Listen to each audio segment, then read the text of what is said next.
Chapter 1. Elias Ward woke to the smell of antiseptic and warm plastic. For one long second he did not move, because the body beneath him was already teaching him that small motions hurt. His left shoulder throbbed. His tongue tasted metallic, as if he had bitten it hard in his sleep. Fluorescent lights buzzed overhead with the flat, merciless steadiness of an interrogation room. He opened his eyes and found himself staring at a ceiling panel so clean it looked owned by no one. Not his apartment. Not the London hostel room he'd rented while trying to decide whether to quit the job that was eating him alive. Not the hospital bed he had imagined too many times after the final collapse.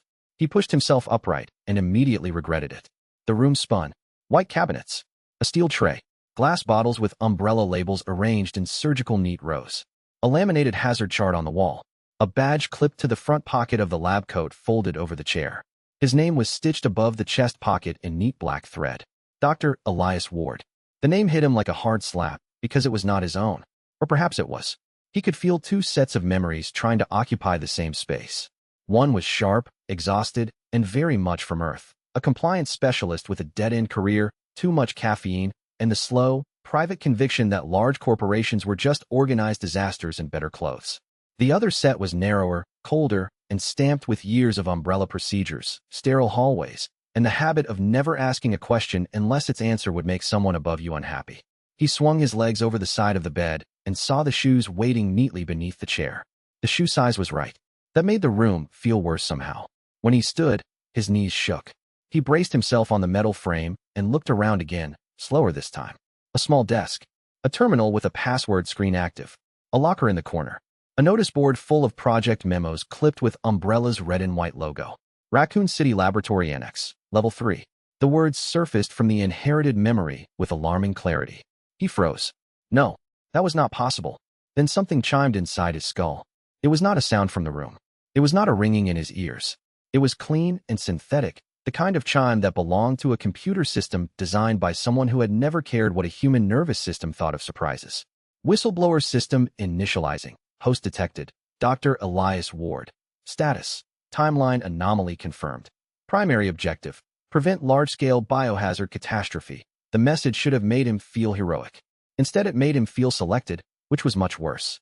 He knew enough about failing systems to understand that any tool that arrived with a mission statement also arrived with a price. If this thing could show him catastrophe before it happened, then it could probably show him just enough of the road to make him think he had control. He did not trust that. He did not trust Umbrella either. That left him with a narrow path and no room for optimism. Elias stared at the words until they steadied into meaning. Biohazard catastrophe. Timeline anomaly. The room, the coat, the badge, the labs, the smell of bleach. He knew that smell. Not from this life. From memory. Resident Evil. Umbrella. Raccoon City. 6 months before the outbreak, if the dating in his new memories was to be believed, and if it was, then he had woken inside a building that would become a tomb before the year was out. He sat down hard on the bed. For a moment, all he could do was breathe. 6 months. 6 months before the city would turn into a slaughterhouse, before the police station became a fortress of screams, before the streets filled with the infected, before the world finally noticed the size of the lie Umbrella had built under everyone's feet. System notice. Raccoon City casualty probability, 99.8%. Predicted survival rate without intervention, 0.2%. That is not a comforting number, Elias said. His own voice startled him. Same accent. No, slightly different. Umbrella trained around the edges. A little more careful than his Earth voice had been. The system did not respond to humor. Mission. Survive. Mission. Intervene. Mission. Expose. He laughed once, sharply. Intervene. Expose. As if a mid-level scientist with a borrowed body and a system nobody else could see was going to stroll into Umbrella's engine room and politely ask it to stop murdering the city. He looked at the terminal. He looked at the lab coat. Then he looked at the badge clipped to the pocket. And he realized something else. If this body belonged to Umbrella, then Umbrella had already given him access. Not much. Just enough to make him invisible to anyone who didn't bother learning names below a certain salary band. Enough to be ignored. Enough to move through the machine without anyone assuming he mattered. That was not a gift. That was a structural flaw. Elias stood again, slower this time, and crossed to the mirror above the sink. The man staring back at him was in his early 30s, thin at the wrists, sharp at the cheekbones, eyes already carrying the exhausted look of someone who had spent years convincing himself he was only an observer. Not anymore. The system chimed again. First exposure opportunity identified. Subject: unstable sample transfer, sewer support project. Reward on successful intervention, 25 points. Elias read the text twice. Then he smiled, and it was not a happy expression. Umbrella had just made the first mistake of the day. The thought came with a strange calm. Not because he was fearless, because the borrowed body was already teaching him the difference between panic and action. Panic was a luxury for people who had time to be shocked by what they already knew. Elias had no such luxury. The city was real, the lab was real, and the future was already loaded like a gun under glass. He took one more breath and decided the first useful thing he could do was keep moving until the system started giving him better weapons than a warning label. Chapter 2. The hallway outside his room was too clean to trust. That was Elias's first thought when he stepped out, and his second was that Umbrella had spent a great deal of money making the building feel neutral enough to ignore the fact that it was a weapons factory for invisible diseases. Pale walls, bright lighting, soft carpeting that muffled footsteps. The sort of environment meant to flatten conscience into routine. He passed a man in a white coat carrying a stack of sample forms. The man nodded without looking up. Elias nodded back and kept walking. Every turn unlocked another memory. This door led to pathology storage. That stairwell connected to the B wing. The glass corridor on the left fed into upper administration, where people pretended decisions were abstract until somebody else died from them. And beneath it all, deeper than the building's official map suggested, the sewer support and test transfer routes were already starting to matter. Not because the outbreak had begun. Not yet. Because Umbrella had already decided to treat future contamination as an acceptable operating cost. He did not know how the whistleblower system chose its opportunities, only that it made them visible in a way that felt almost insulting. Blue lines shimmered in the air when he looked toward important junctions. Not literally blue lines. More like subtle overlays in the back of his vision, indicating risk nodes, hidden evidence chains, and path dependencies that the body had never been taught to notice. System HUD, exposure opportunity, sewer support, transfer, risk, high. Potential impact, delay, contaminant spread. He paused at a junction and glanced around. No cameras in sight. Only a service card and a maintenance door marked authorized personnel only. One of the strange things about inheriting a corporate scientist's memories was how much of the building ran on habit rather than security. Staff expected doors to remain closed because the badge reader usually worked. Staff expected the man at the end of the corridor not to matter because nobody important was supposed to wander down here. Elias moved like he belonged there. That, too, came with the borrowed body. The transfer room was a low-ceilinged chamber full of insulated crates, pressure gauges, and warning placards. Two technicians were arguing over a clipboard. A third was bent over an open tray of samples with the expression of a man who had just discovered the universe was too expensive to respect him. If the valve sticks again, one technician said, we file it as a unit issue and move the batch. The batch is already flagged. By who? By the Lab Safety Review Office. The first man snorted. Then the Lab Safety Office can come move it themselves. Elias watched the exchange from the doorway and felt the system stir. Action window open. Option. Intervene directly. Option. Create paper trail failure. Option. Physical sabotage. Recommended. The word recommended flashed in his head like an insult. He had once spent 3 years repairing procedural mistakes for a hospital chain that would rather bury a problem than hear it described accurately. Umbrella had the same smell, only more money. He stepped inside. You're moving that batch with a sticking valve? He asked. The technicians looked up. One of them blinked at his badge. Dr. Ward, this is a closed transfer. And yet here I am, Elias said. He set his voice to calm compliance, the tone of a man checking a form because his supervisor had told him to look alive. The clamp torque on that valve isn't within spec. Who signed off? The second technician frowned. It's been signed. By the wrong office, then. He took the clipboard, scanned the forms, and saw exactly what the system had hinted at. A chain of approvals that had skipped 2 levels and landed on a signature that looked copied from a stamp. Not enough to stop the transfer under normal circumstances. Enough to be catastrophic if the line pressure spiked. I need the crate numbers, Elias said. Why? Because if the load shifts and leaks into the support system, I will be the one writing the incident report while you both act surprised. That made the technicians exchange a look. One of them muttered, he's got a point. The system chimed softly. Planned deviation registered. Plus 8 points. Elias almost smiled. He did not have the authority to halt the transfer outright, but he did have enough access to force a delay if he framed it correctly. He ordered a fresh seal check, pointed to a warped coupling on the outer crate, and insisted the batch be rerouted through a secondary inspection lane. The whole exercise took less than 10 minutes. It saved the room. It might save more than the room later, if the contamination was as unstable as the seal suggested. As he left, one of the technicians called after him. Since when do compliance doctors care this much? Elias kept walking. Since now, he thought. That was enough of an answer. The HUD flickered again. Sabotage executed. Clean. Reward, 17 points. Current total, 25 points. New status. Concerned employee. He stopped in the corridor and stared at that last line. Concerned employee. Apparently Umbrella had a ranking system for conscience now. Chapter 3. By the time Elias reached the north wing, his pulse had settled into a careful, unpleasant rhythm. Concerned employee sounded absurd. The system's rank names had the same dry corporate humor as a safety manual written after the fire had already spread. He could almost respect it. Almost. He took the stairwell down one level to biosafety archives, where the air grew colder and the walls acquired that faint yellow tint that meant somebody had spent too long sterilizing them. The corridors smelled like disinfectant, old paper, and the faint metallic note of something that wanted to be biological but had been denied the dignity of being alive. This was his real body now, he thought. Or at least the body he had to use. The inherited memories made the answer easier and harder at the same time. Dr. Elias Ward had been a mid-level scientist in Umbrella's compliance and systems review chain. Not a genius. Not a field researcher. Not one of the men in the inner circle who could move entire projects with a memo. He was the person those people called when they wanted a paper trail fixed before the board noticed the smell. That meant people ignored him. That meant he could read what they left behind. It also meant he knew enough to be dangerous. Dangerous, however, did not mean powerful. Elias had spent most of his adult life around people who confused the two. Power was access, leverage, and the ability to make a problem someone else would have to solve. Danger was only useful when it could be converted into interruption. He had no wish to become some dramatic underground hero with a gun in his hand and a speech in his mouth. He wanted influence in the places where influence became behavior. That meant forms, logs, routes, delays, warnings that looked like concern, errors that looked like stress.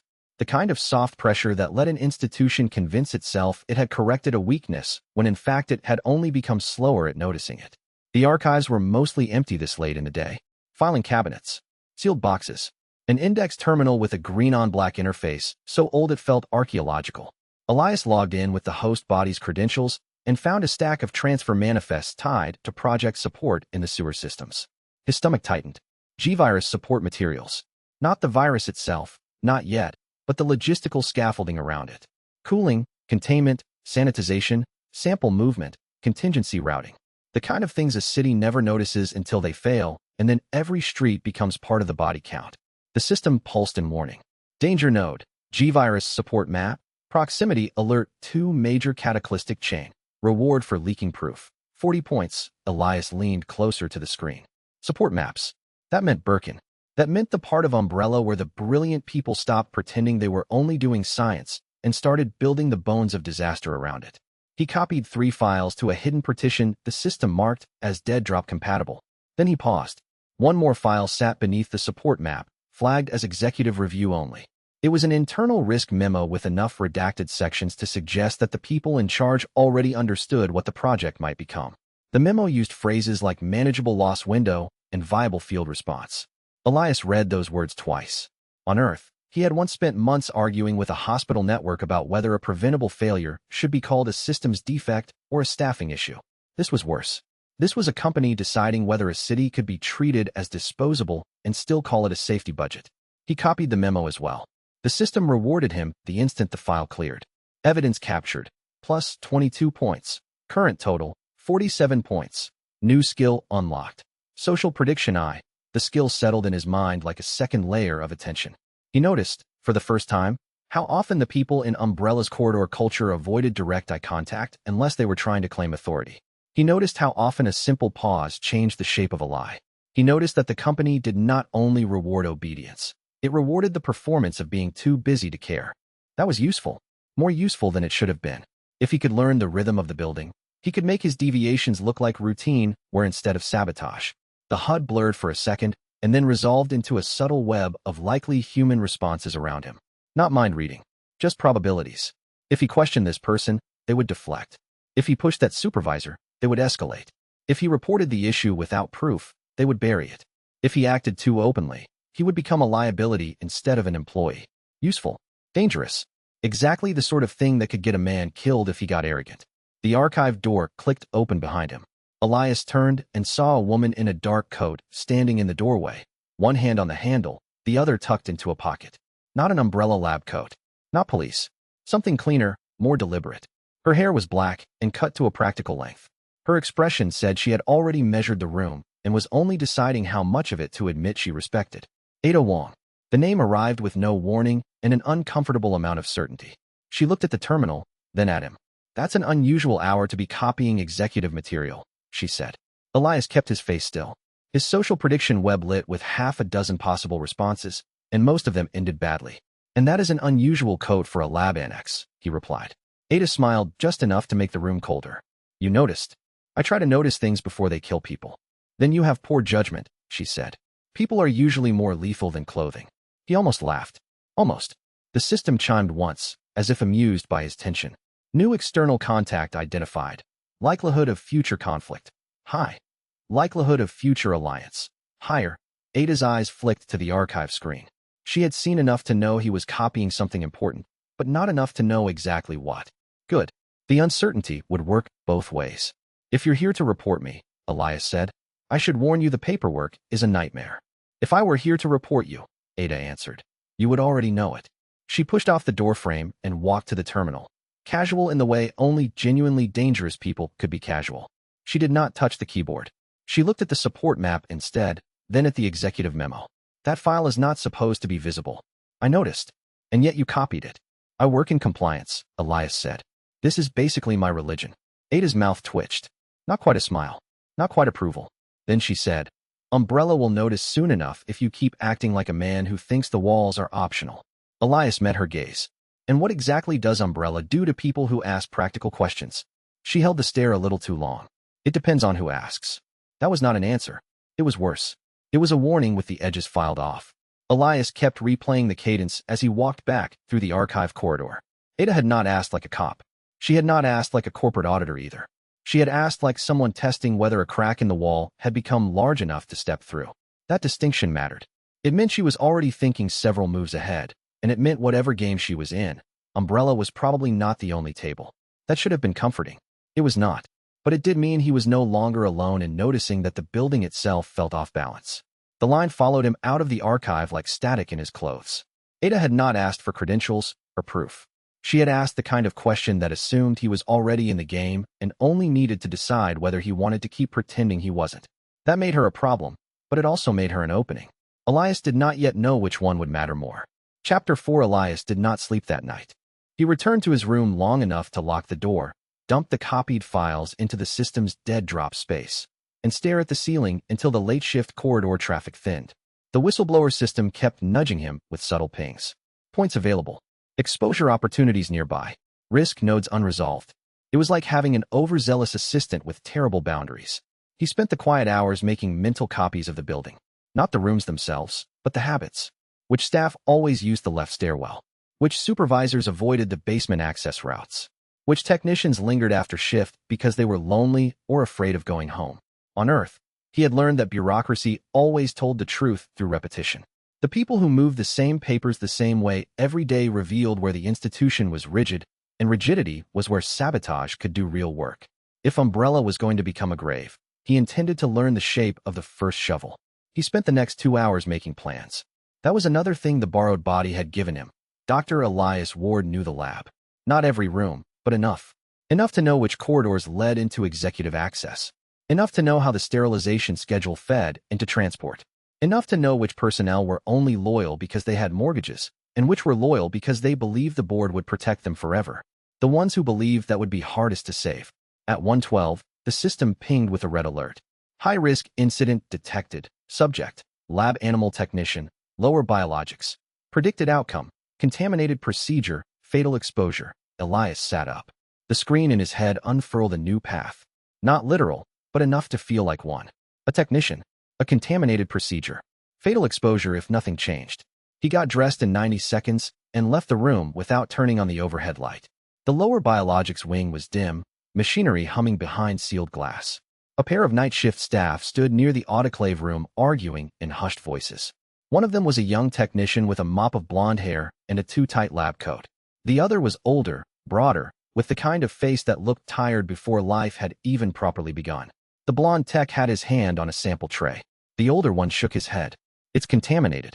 We quarantine it until morning. The morning crew will dump it. Then we file the hold and let them dump it.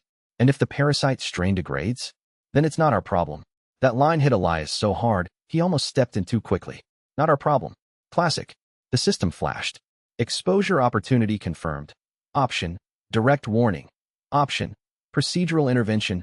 Option. Physical interruption. The older tech reached for the sample tray. Elias moved. Don't touch that, he said. Both men looked up.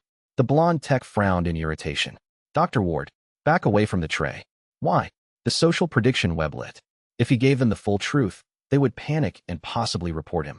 If he appealed to procedure, the older one would resist, because people hated being told their normal was wrong by someone younger. If he used authority, they would comply but remember it. He chose a version of the truth. That seal is compromised. If you expose your hand to the edge, and it carries what I think it carries, you could be dealing with a secondary infection before sunrise. The blonde tech hesitated. The older man narrowed his eyes. You think? I know enough to be concerned. That's not a category in the manual. It should be. That got a snort from somewhere behind him. Elias did not look back. He stepped between the tray and the techs and knelt, inspecting the gasket line. There, almost invisible under the fluorescent wash, was the beginning of a hairline breach. Not enough to fully leak. Enough to make the contents unstable. The blonde tech swallowed. How bad is it? Elias did not answer immediately. The system chimed. Survival action possible. Deliverable. Save 1 life. Reward. 12 points. He looked up. Bad enough that if you want to keep your hands attached to your body, we shut this lane down now. The older tech cursed under his breath. The blonde one took a step back. Elias ordered them to isolate the tray, call for a replacement seal, and reroute the disposal line. The older tech argued, but less forcefully now. Fear had entered the room. Fear made paperwork secondary. The moment the tray was removed, the system chimed again. Life preserved. Plus 12 points. New status. Quiet auditor. Elias exhaled, and only then realized his hands were shaking. Quiet auditor was a better title than it had any right to be. It implied not only that he had noticed something wrong, but that he had done so without drawing blood. Elias could work with that. Quiet was survivable. Quiet could be repeated. Quiet could be mistaken for caution until the day it became a pattern too consistent to ignore. You're welcome, he muttered to the room. He stayed long enough to confirm the tray had been resealed into a secondary quarantine box and marked for morning review. Then he made himself walk away before the relief in the room could turn into questions. Questions were dangerous because they encouraged other people to think there might be a pattern. Patterns were how moles got found. The older tech stared at him. You always talk to yourself like that. Only when the alternative is talking to Umbrella's safety standards. He left before they could decide whether that was a joke. Behind him, the blonde tech was already looking at the empty tray like it had just become evidence instead of inventory. That was enough. For tonight. He spent the rest of the shift quietly rewriting one of the transfer handoff forms so the same tray would need to be checked by a different pair of eyes in the morning. It was not glamorous. It was not even particularly clever. But it meant someone else would be forced to look at the bad seal before the room got another chance to pretend it was harmless. Chapter 5. The first thing Elias learned about Raccoon City's undercurrent was that everyone in it was already swimming in something they did not want named. The second thing he learned was that Umbrella had built its future on boredom. By the next morning, the incident in lower biologics had been neatly folded into a procedural memo. Nothing happened. No exposure. No breach. The seal issue had been corrected by routine maintenance. The night crew had probably imagined the whole thing. Elias read the memo and wanted to throw it across the room. Instead, he filed it. He also cross-referenced the memo with older maintenance logs and found the first tiny asymmetry that made his stomach tighten. One department had been quietly scheduling support work 2 days ahead of the official use window. That meant somebody higher up was not just careless. They were building slack into the system so a failure would look like timing rather than intent. That was the sort of thing people only did when they believed the consequences would never be traced back to them. He was learning the shape of his own restraint in the new body. On Earth, he had fought systems by being louder than they wanted and more annoying than they could afford. That was not going to work here. Umbrella did not care if he was right. It cared whether he could be isolated. That was the first genuinely useful thing the host body's memory had taught him. Dr. Elias Ward had not survived this long by being brilliant or forceful. He had survived by understanding where paperwork became permission and where permission became plausible denial. If Elias wanted to hurt Umbrella, he had to do it in the language it already spoke. That meant making the machine trip over its own assumptions until someone important blamed the wrong thing. The whistleblower system, irritatingly, seemed to agree. System advisory. Blatant rebellion increases detection risk. Planned inefficiency recommended. Elias snorted softly. The system had a gift for phrasing things in the language of bad quarterly meetings. Planned inefficiency, in umbrella terms, meant causing just enough friction that the machine would blame itself before it blamed him. That was better than direct confrontation. Direct confrontation made martyrs. Friction made logs. Planned inefficiency, Elias said under his breath. That is a very corporate way to say sabotage with a tie on. He spent the morning adjusting maintenance logs on his own division's equipment. Nothing dramatic. Just enough to create a chain of small delays. A transport cart sent to the wrong loading bay. A sterilization cycle that required a second verification pass. A batch of solvent reassigned to quality control until someone could confirm batch numbering. He could feel the temptation to make the delays bigger, uglier, more satisfying. But satisfaction was a trap. Umbrella encouraged people to believe that one loud failure was more meaningful than 10 quiet ones. Elias wanted the opposite. He wanted the machine to leak time in such tiny amounts that no one noticed the wound until the bloodstream had already gone cold. The sort of damage no one ever noticed until everything broke at once. Which was the point. Around midday, he received a direct summons to an executive-adjacent briefing on support compliance. Translation. Someone higher up wanted to hear a mid-level scientist explain why forms were late. Elias straightened his collar and went. The briefing room sat 2 floors above the lab, where the carpet got thicker and the windows became decorative rather than practical. A long conference table dominated the room. There were 8 chairs and only 3 occupants when he arrived. One was Annette Birkin, all hard angles and sharper intelligence, already looking as if she'd rather be anywhere else. Another was a project manager he did not know. The third was a man in a dark suit with a surgical posture and a face that had forgotten how to soften. Albert Weskier, Elias thought before the name even fully formed. He felt the room change around that recognition. Not physically, socially, the shape of danger. Weskier looked up from the report in front of him. Dr. Ward, he said. Not a question. Elias smiled with the body language of a tired man in the wrong meeting. Commander. Weskier's gaze stayed on him for half a second too long. Then he looked back down at the paper. There have been irregularities in support routing, he said. Minor ones. Repeated. The project manager coughed. Annette folded her arms. Minor irregularities happen, Elias said. Umbrella has a remarkable ability to produce them.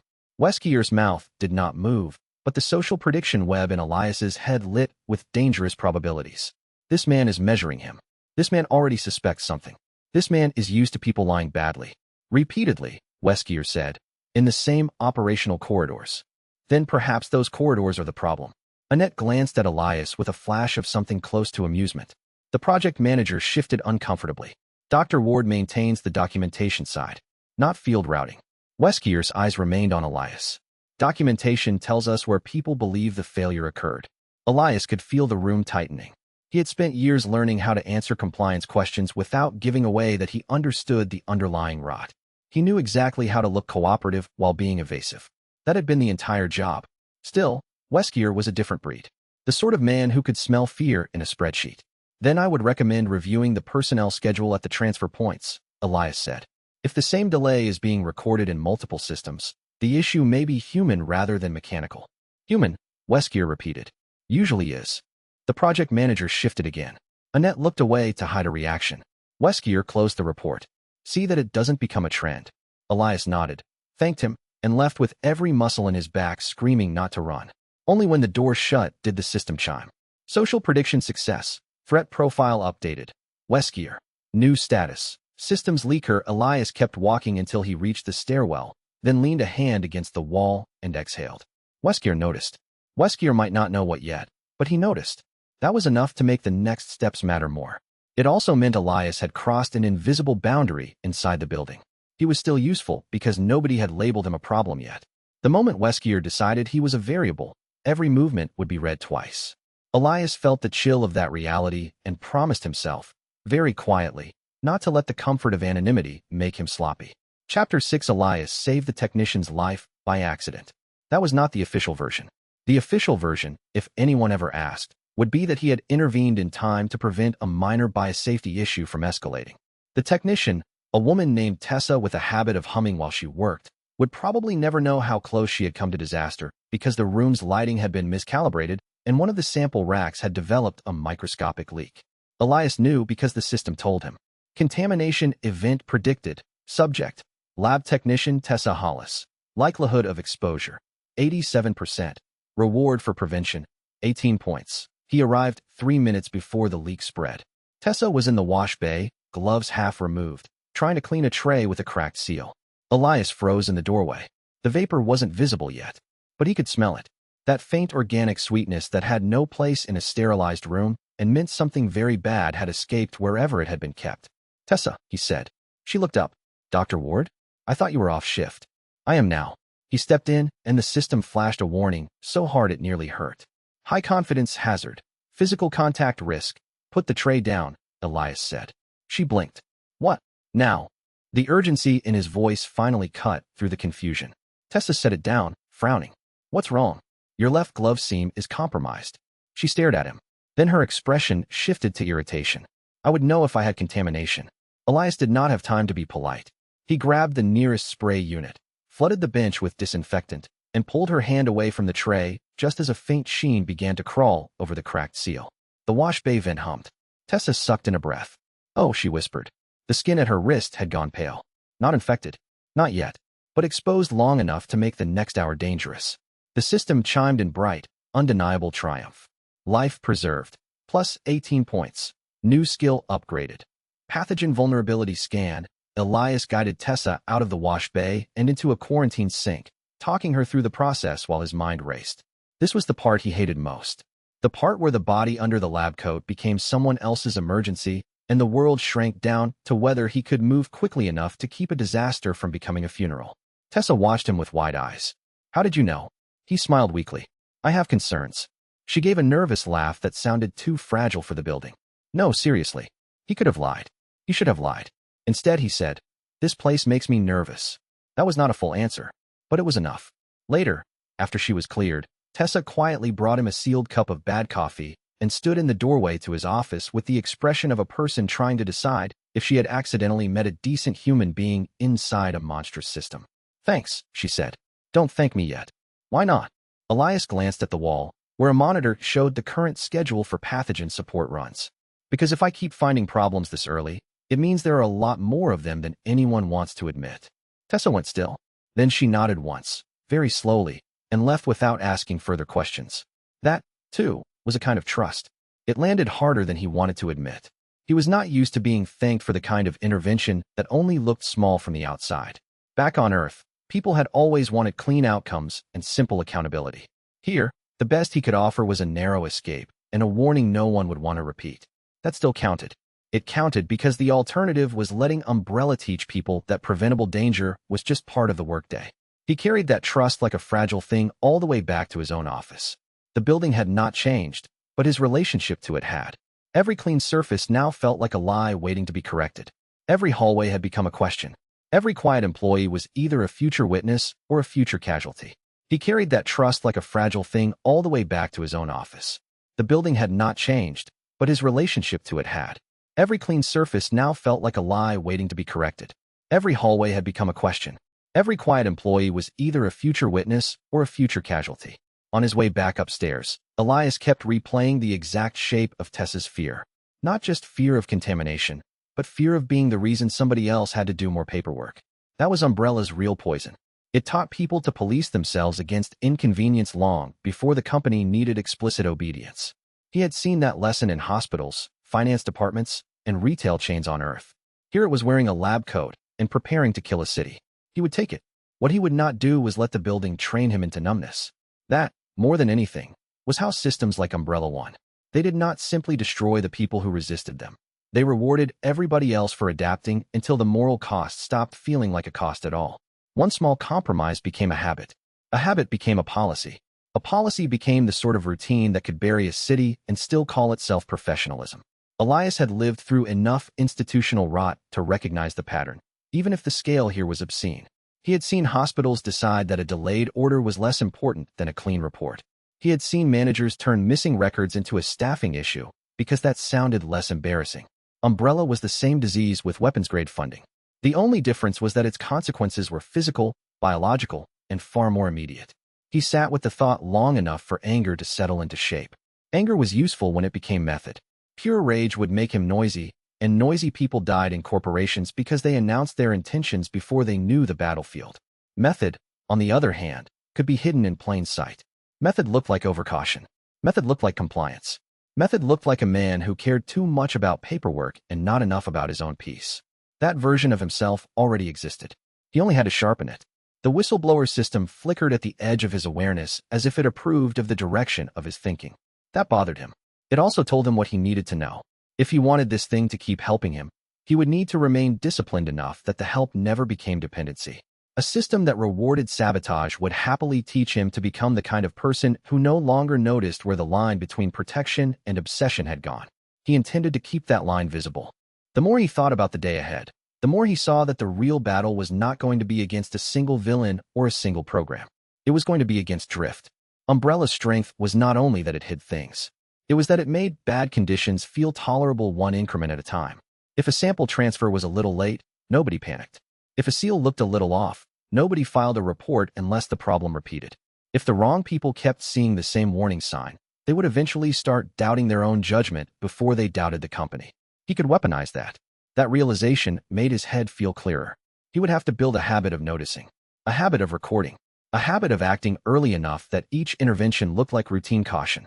If the city was a burning house, then the fire alarms were not the point. The point was to make enough people hear the alarms that the lie of normality stopped working. Elias pictured the annex floor as a map of pressure points. Each one touched a different population: lab techs, transport staff, security, clerks, hospital procurement, police paperwork, municipal utility branches. None of those people would ever be allowed to see the entire machine. But if he could touch enough of them, enough times, the machine would begin to develop friction where it expected flow. The idea was ugly. It was also practical. Practically ugly things were often the only things that survived contact with Umbrella. He pulled the room back into focus and let himself feel the weight of what he was doing. Not guilt. Guilt was too broad. More like accountability. The kind you could carry only if you knew exactly who would pay when you got careless. He would be the one choosing the risk. Other people would be the ones inheriting the consequences if he failed. That meant the work had to be deliberate. No vanity. No theatrics. No satisfying explosions that left the wrong people with the cleanup. Small failures. Clean failures. Failures that made the right people ask questions. That, more than anything, would become his religion here. Chapter 7. The first dead drop was a condemned storage shed 3 blocks from the annex, behind a row of chain-link fencing and a lot of city trash pretending to be anonymous. Elias chose it because nobody respectable would look there and because the whistleblower system had flagged it as structurally viable for hidden evidence storage. That was the system's way of doing things. It had no moral feelings, only efficient opportunities. He set the cache up at dusk. 2 folders, 3 copied files, a flash drive wrapped in plastic, a handwritten note with timestamps and transfer routes. If he were killed tomorrow, the evidence would still be somewhere. If he survived, he could add to it. That was the whole point. A trail.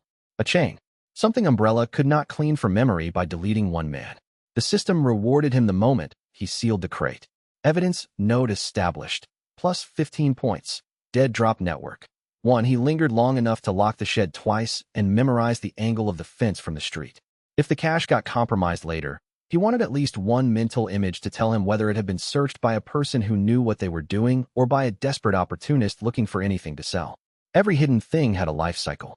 He was just giving this one a chance to outlive its first owner. Then it presented a new option. Option unlocked. Falsified access trail. Cost: 30 points. Description: create a plausible alternative path for evidence movement and routine access. He stared at it. 30 points. More than he had. Convenient. Of course the system wanted him to earn better sabotage tools by doing more sabotage. It was the most Umbrella-like magical mechanism imaginable. He returned to the annex under a darkening sky, passing the police station on the way. The building sat heavy and quiet, its stone facade catching the last light.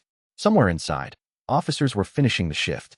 Somewhere in there, Marvin Branagh was likely still trying to keep his world from becoming less lawful than it already was. Elias had met Marvin once, officially, through a health inspection form. That was enough to know the man was one of the few people in the city likely to do the right thing under pressure. In this timeline, that made him precious. The system pinged. Potential trust asset identified. Direct contact recommended. Not yet, Elias thought. Marvin Branagh had a face that suggested he would hate being called a good man, which was often how Elias knew he was probably one. Good men in bad systems spend a lot of time sounding annoyed, because if they sounded pleased they started to look naive. Elias would need him later, and later would probably be ugly. Too early. If he moved too soon, he would just become another weird umbrella scientist in a city full of them. He needed proof. Or leverage. Preferably both. He rounded the corner toward the annex and stopped. Ada Wong was standing by the side entrance, half in shadow, as if she had been waiting there long enough to make it obvious she had not been waiting at all. Elias sighed inwardly. Of course she was. She straightened when she saw him. You have a habit of taking scenic routes after dark. I was enjoying the weather. In Raccoon City? It has character. Her gaze flicked to the satchel at his side, then back up. Do you always carry work home, Dr. Ward? Only when the work is determined to ruin my week. Ada smiled. Then you're ahead of schedule. The system chimed, almost smug. Shadow contact detected. Risk, medium. Opportunity, high. Elias approached with the careful pace of a man pretending he was not armed with both fear and paperwork. If this is about the files you saw yesterday, he said, I have no idea what you're talking about. Ada tilted her head. That would be more convincing if you weren't carrying a bag full of stress. He almost asked how much she knew. Instead, he said, and you are still not umbrella property. That made her expression sharpen. No, she said. I'm not. There was enough in her tone to tell him the answer mattered. Noted, he thought. Extremely noted. Chapter 8. By the time Ada entered the city in earnest, Elias had already built 3 separate lies around his existence. One was administrative. He was a compliance scientist who cared too much. One was behavioral. He was the sort of man who stayed late because he liked numbers more than sleep. One was strategic. He was irrelevant enough to ignore. The last one had worked best so far. Ada, inconveniently, seemed to be one of the few people in the building who saw through irrelevance like glass. She appeared and disappeared in ways that made the security cameras feel decorative, and every time Elias thought he had mapped her route, she was somewhere else. The system labeled her an external contact, but that was too clean. She felt like a knife hidden inside a silk pocket. That evening, the first true opportunity came wrapped in a procurement audit. Elias was on file review when a shipment discrepancy flagged a hospital supply order. Not a large one. Small enough to be buried. But the system lit up in bright warning colors around the line items, showing him that the order had been routed through a warehouse connected to off-book biohazard prep. Exposure opportunity. Hospital procurement linked to illegal biohazard preparation. Reward for leak. 40 points. He copied the chain, tagged the invoice cluster, and put together a clean summary that looked like a clerical concern rather than an accusation.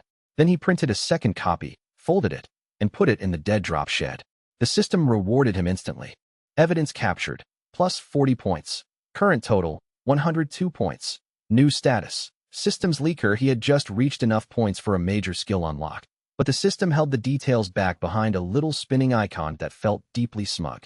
The timing felt deliberate, almost pedagogical. It gave him proof that he was making progress, and then withheld the practical reward, as if to say that the shape of the problem mattered more than the rush of winning. Elias did not like being managed, but he had to admit the lesson was useful. If he rushed, he would make a mess. If he moved with precision, he might actually change the shape of what Umbrella thought was stable. The new leverage felt less like a gift than a warning. Every tool he earned made the next maneuver cleaner, but it also meant he was moving deeper into a game whose rules he did not fully understand. Elias had spent enough time around corporate systems to know that helpful interfaces often concealed the sharpest incentives. If the system liked subtle sabotage, then it also probably liked watching him get close to the edge. He would need to stay humble, or the city would punish him for getting confident at the wrong time. At the same time, he received a message request from an internal routing node labeled AW. The message contained one line. You copy too neatly for a man who claims to be bored. Elias read it twice. It took him a second to decide whether to feel flattered or hunted. The answer was probably both. Ada was not writing like an enemy trying to intimidate him, and not like an ally who had fully committed to him either. She was writing like someone who had noticed the seams in his public self and wanted to know if they were decorative or structural. Then he replied, and you read logs too closely for someone who is not on payroll. Her answer came back 3 minutes later. Perhaps I like to know who makes the city interesting. He stared at that sentence until the page blurred. There were many possible replies. He chose the safest one. The exchange should have ended there, but it left a residue in him anyway. Ada was not just curious. She was calibrating him, the way a systems analyst might calibrate a machine with a known fault, checking whether the next drift in behavior meant danger or opportunity. Elias found that thought unsettling because it meant she was thinking about him in practical terms and personal terms at the same time. That combination was bad for sleep and worse for judgment. Then you'll be disappointed in the ending. Ada did not respond immediately. When she finally did, it was only, maybe I already know that. Elias sat very still after that. She had not asked him to hand over the files. She had not threatened him. She had simply responded as if she understood he was building some kind of invisible scaffold under the city and was curious how long it would hold. That made her a problem, but it also made her an opening. Elias did not yet know which one would matter more. The system chimed softly. Relational pressure detected. Likelihood of future alliance. Increasing. Elias leaned back in his chair and closed his eyes for a second. He was in Umbrella's teeth, 6 months before catastrophe, carrying too many files and a growing list of people he might actually want to save. That was a bad sign. He intended to use it anyway. Chapter 9. The sewer samples were worse than he expected. Elias learned that from a maintenance log, then from the risk scan that flared in his head when he opened the linked report. The city was already full of faint contamination spikes. Not outbreak level, not yet, but enough to show the support systems were carrying active biological irregularities far too early. That meant someone upstream had already started feeding the machine. Birkin, probably. Or someone under Birkin. Or someone working to keep the future on schedule. He took the elevator down to review the municipal interface access code shared between Umbrella and the city utility office. Corporate convenience had always been how disaster arrived in a suit. The code looked ordinary enough, which meant it was dangerous enough to matter. The system chimed once as he cross-referenced route maps. Pattern match, sewer contamination spike alignment, 83%. Predicted failure zone, support chambers below North District. Elias stared at the map. North District, residential, close to schools, close to shops, close to the kind of ordinary people who thought a laboratory was an abstract thing, not a death machine under the street. He forced himself to breathe. Then he did what the system expected. He copied the map. He flagged the maintenance overlap. He generated a fake equipment fault that would, if someone approved it, force a secondary seal test 2 weeks earlier than planned. It was not enough to save the city. It might be enough to change the shape of the whole. He saved the revised map in 2 places and wrote a private note to himself that read, "If this place collapses, it will not do so politely." It was a grim joke, but writing it down made the threat feel more concrete. Concrete things could be worked on. Abstract doom could only be endured. As he was leaving the utility terminal, he saw a reflection in the glass. Ada, not standing there in person, just a passing shape in the corridor behind him. Black coat, precise posture, gone before he could turn. The system reacted. Shadow contact, surveillance increased. Elias did not chase. He filed the map copy in the dead drop and spent the rest of the night making sure the North District failure zone had a paper trail that would implicate logistics if anyone ever bothered to look. Then he went home and dreamed about sewer water turning red. Chapter 10. The first time Elias saw Marvin Branagh in a setting that was not a form and a signature line. The officer was standing in the rain outside the police station with his collar turned up and a cigarette unlit between his fingers. It was nearly midnight. The city had begun that particular kind of damp that made concrete shine and streetlights look lonely. Elias had chosen the walk deliberately. He needed to be outside the annex, needed air that did not smell like bleach and hidden rot. Marvin noticed him as Elias approached the station steps. "Dr. Ward," the officer said. Elias stopped. "Officer Branagh." Marvin's face was tired in the honest way. Not beaten down, just overused. The man had the look of someone trying to keep a whole building from falling by standing in the doorway and holding it with his shoulders. "Late for a lab scientist," Marvin said. "Late for a lot of things." Marvin gave him a look. "That true? Or are you being poetic?" "I work in compliance. We don't do poetry. That's how they catch us." That got the faintest hint of a smile. The system pinged, brighter than before. Trust asset, official law enforcement, likelihood of reliability, high. Reward for direct contact, 10 points. Elias decided to take the opening. "You ever get the feeling," he asked, "that some parts of this city are being prepared for something nobody wants written down?" Marvin's cigarette paused halfway to his mouth. Rain ticked off the station awning. "That's a strange question." "I know." Marvin studied him for a second, then glanced toward the street as if checking whether anyone was listening. "I've been seeing strange things in the reports. Missing equipment, gaps in station logs, things moving through procurement with no clean origin. You work at Umbrella. You know anything about that?" The social prediction web inside Elias lit up like an alarm. This was the line. If he lied too strongly, he would lose Marvin. If he told the whole truth, he might put a good man in danger too early. He chose the narrow corridor between them. "I know enough to be worried," Elias said. Not enough to prove anything. Marvin's jaw tightened. Then stop by the station if you ever get proof. That was an invitation. He hated how quickly he noticed the details that mattered. Marvin was not only alert. He was choosing to remain alert in a city that would have been easier to survive by not asking why the edges felt wrong. Elias recognized the strain in that. It was the same strain that had gotten him killed in his old life. Only here the consequences were much larger and much less forgiving. The rain made the station steps shine like polished stone. Elias had the odd sense that he was speaking to one of the few men left in the city who still thought the shape of a disaster could matter before the bodies started piling up. That alone made Marvin worth the risk, even if the risk would eventually turn around and try to collect on the debt. Not friendship, not trust, but a path. Elias nodded. I may do that. Marvin flicked ash from the unlit cigarette and looked at him more closely. You know, for a guy who works with paperwork, you sure look like you're carrying a lot of it. The paperwork is the least of my problems. Marvin huffed a dry laugh. Then the officer looked past Elias toward the umbrella district with a frown that said he had noticed something he could not yet name. If you're right, Marvin said quietly, we're all in trouble. Elias watched the rain fall between them. Yeah, he said. That's why I'm here. He did not add that he was also here because the future in his head had started to feel less like a destination and more like a crime scene. Marvin looked like the sort of man who might recognize that sentiment if it were ever spoken aloud, which was part of why Elias had chosen him. In a city this compromised, the few honest people were not just allies. They were proof that the place was still inhabited by humans and not only by systems wearing human faces. Fellow survivors, before we step into Umbrella's shadow, strengthen this channel's foundation, subscribe and ring the bell so you never miss a new chapter, and leave a like to keep the safe rooms lit. Now let us begin. Chapter 11. Annette Birkin did not appreciate being interrupted. Elias learned that in the same way people learn the shape of loaded guns, by feeling the pressure before the actual danger registered. He found her in a lab prep corridor with a clipboard under one arm and the expression of a woman who believed every minute spent on other people's problems was a minute stolen from something better. He had waited until a sanctioned overlap window to catch her. That did not make her happy. Dr. Birkin, he said. She looked up from the board. What is it, Ward? No greeting. No pretense. Good. He appreciated direct hostility more than fake politeness. Disposal irregularities and support waste are tying into the sewer routes. Annette's expression flattened. That is a broad statement. It's also an accurate one. And you decided that means I'm interested? Elias held up the copy of the logistics memo, careful not to let her see the dead drop annotations beneath it. It means I decided the whole building should be interested. She took the memo, read it in silence, and handed it back. Maintenance routing, she said. Not my department. Everything in this place becomes your department once it leaks. That earned a flicker, not amusement. Recognition. He continued, more carefully now. You have enough influence to ask questions. I have enough clearance to know the questions are getting worse. If the disposal lines are compromised, then the support structures for the city are compromised too.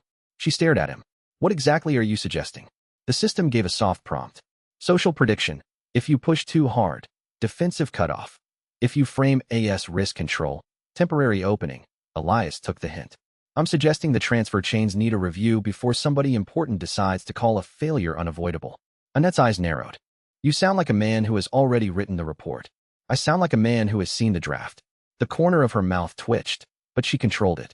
Then she said, keep your documents to yourself, Ward. If you're correct, Umbrella will know who made noise. I know. Do you? Her tone was pure policy, but the social prediction web told Elias there was curiosity under it. A thin one, worn down by too many meetings and too many men who confused authority with insight. If he framed the problem like a risk, not a rebellion, she might actually listen long enough to matter. There was something almost human in the way she asked it. Not soft, not kind, but tired. Tired enough to make room for truth if it arrived neatly enough. Elias lowered his voice. Then let me ask you a better question. How much bad science are you willing to excuse before it stops being science? For the first time, Annette truly looked at him. Not as nuisance, as variable. She did not answer, which was itself an answer. Chapter 12. Westgear began the review before Elias expected. Not openly. Not with alarms or crisis meetings. He was subtler than that. Elias first noticed because routine access lanes changed by 1 or 2 steps. Security logs were reviewed faster. A pair of clerks who used to ignore him started glancing up when he entered a room. Not enough to accuse. Just enough to notice the shape of attention. That was worse. Umbrella did not have to know the truth. It only had to feel the outline of one. That was the first hard lesson of the week. Pressure did more work than proof when the organization in question was built on self-protective denial. Elias could already see the shape of the coming fight. He would not be able to expose everything in one shot. He would have to keep nudging, keep letting the system feel that there was a problem without giving the whole game away. The trick was making every small correction look like ordinary administrative strain. Ordinary strain was how companies killed people and still called the process efficient. The system flagged a fresh risk node when Elias entered executive copy lanes to retrieve sanitized routing records. Internal review escalation. Threat source. Weskier recommended response. Increase plausible inefficiency. Plausible inefficiency was becoming his second religion. He spent the afternoon creating a paperwork loop around a waste transfer signature. Not enough to stop anything obvious. Enough to require a second person to verify the route. Enough to make the fastest path become the one with the most friction. It worked. It also made him feel dirty. That evening, he met Ada in a parking structure under the annex because she had sent a message saying, in essence, that if he wanted to keep acting strange, he should at least do it where the cameras were bad. The structure smelled like wet concrete and gasoline. Ada leaned against a concrete pillar, one heel crossed over the other, coat collar turned up against the chill. You have a talent for attracting suspicion, she said. You say that as if it's a flaw. An umbrella? She asked. It usually is. Elias stopped 2 meters away, close enough to talk, far enough to run if necessary. His social prediction web sketched multiple outcomes. Some ended with her drawing a gun. Some ended with her giving him something valuable. One ended with her asking too many questions and him answering too honestly. He suspected the last one was the real danger. What do you want? He asked. Ada tilted her head. Straight to the point. I like that. Then answer it. Information. About. Umbrella, naturally.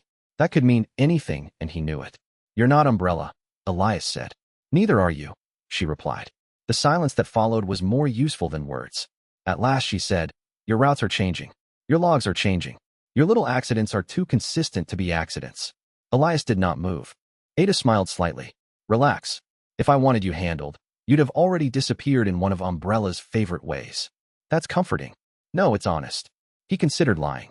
The system, unhelpfully, projected a high likelihood of failure if he lied too hard. Why are you telling me this? He asked. Ada's gaze held his. Because you're either a threat worth studying or the only person in this building who has noticed the city is rotting. And which do you prefer? That depends on whether you lie well. The answer was almost a flirtation. Almost. Enough to raise the temperature in the room by 1 degree. The system chimed softly. Uneasy, truce possible. Romantic pressure detected. Warning. High personal risk. Elias silently cursed the system for having opinions. Chapter 13. The city still looked ordinary from a distance. That was what made it dangerous. Elias stood on the rooftop access deck of the annex at dusk and watched Raccoon City change color under the setting sun. Office windows caught gold. Cars moved in little threaded lines through the avenues. Somewhere a siren sounded and disappeared. It was a living place, ignorant and soft around the edges.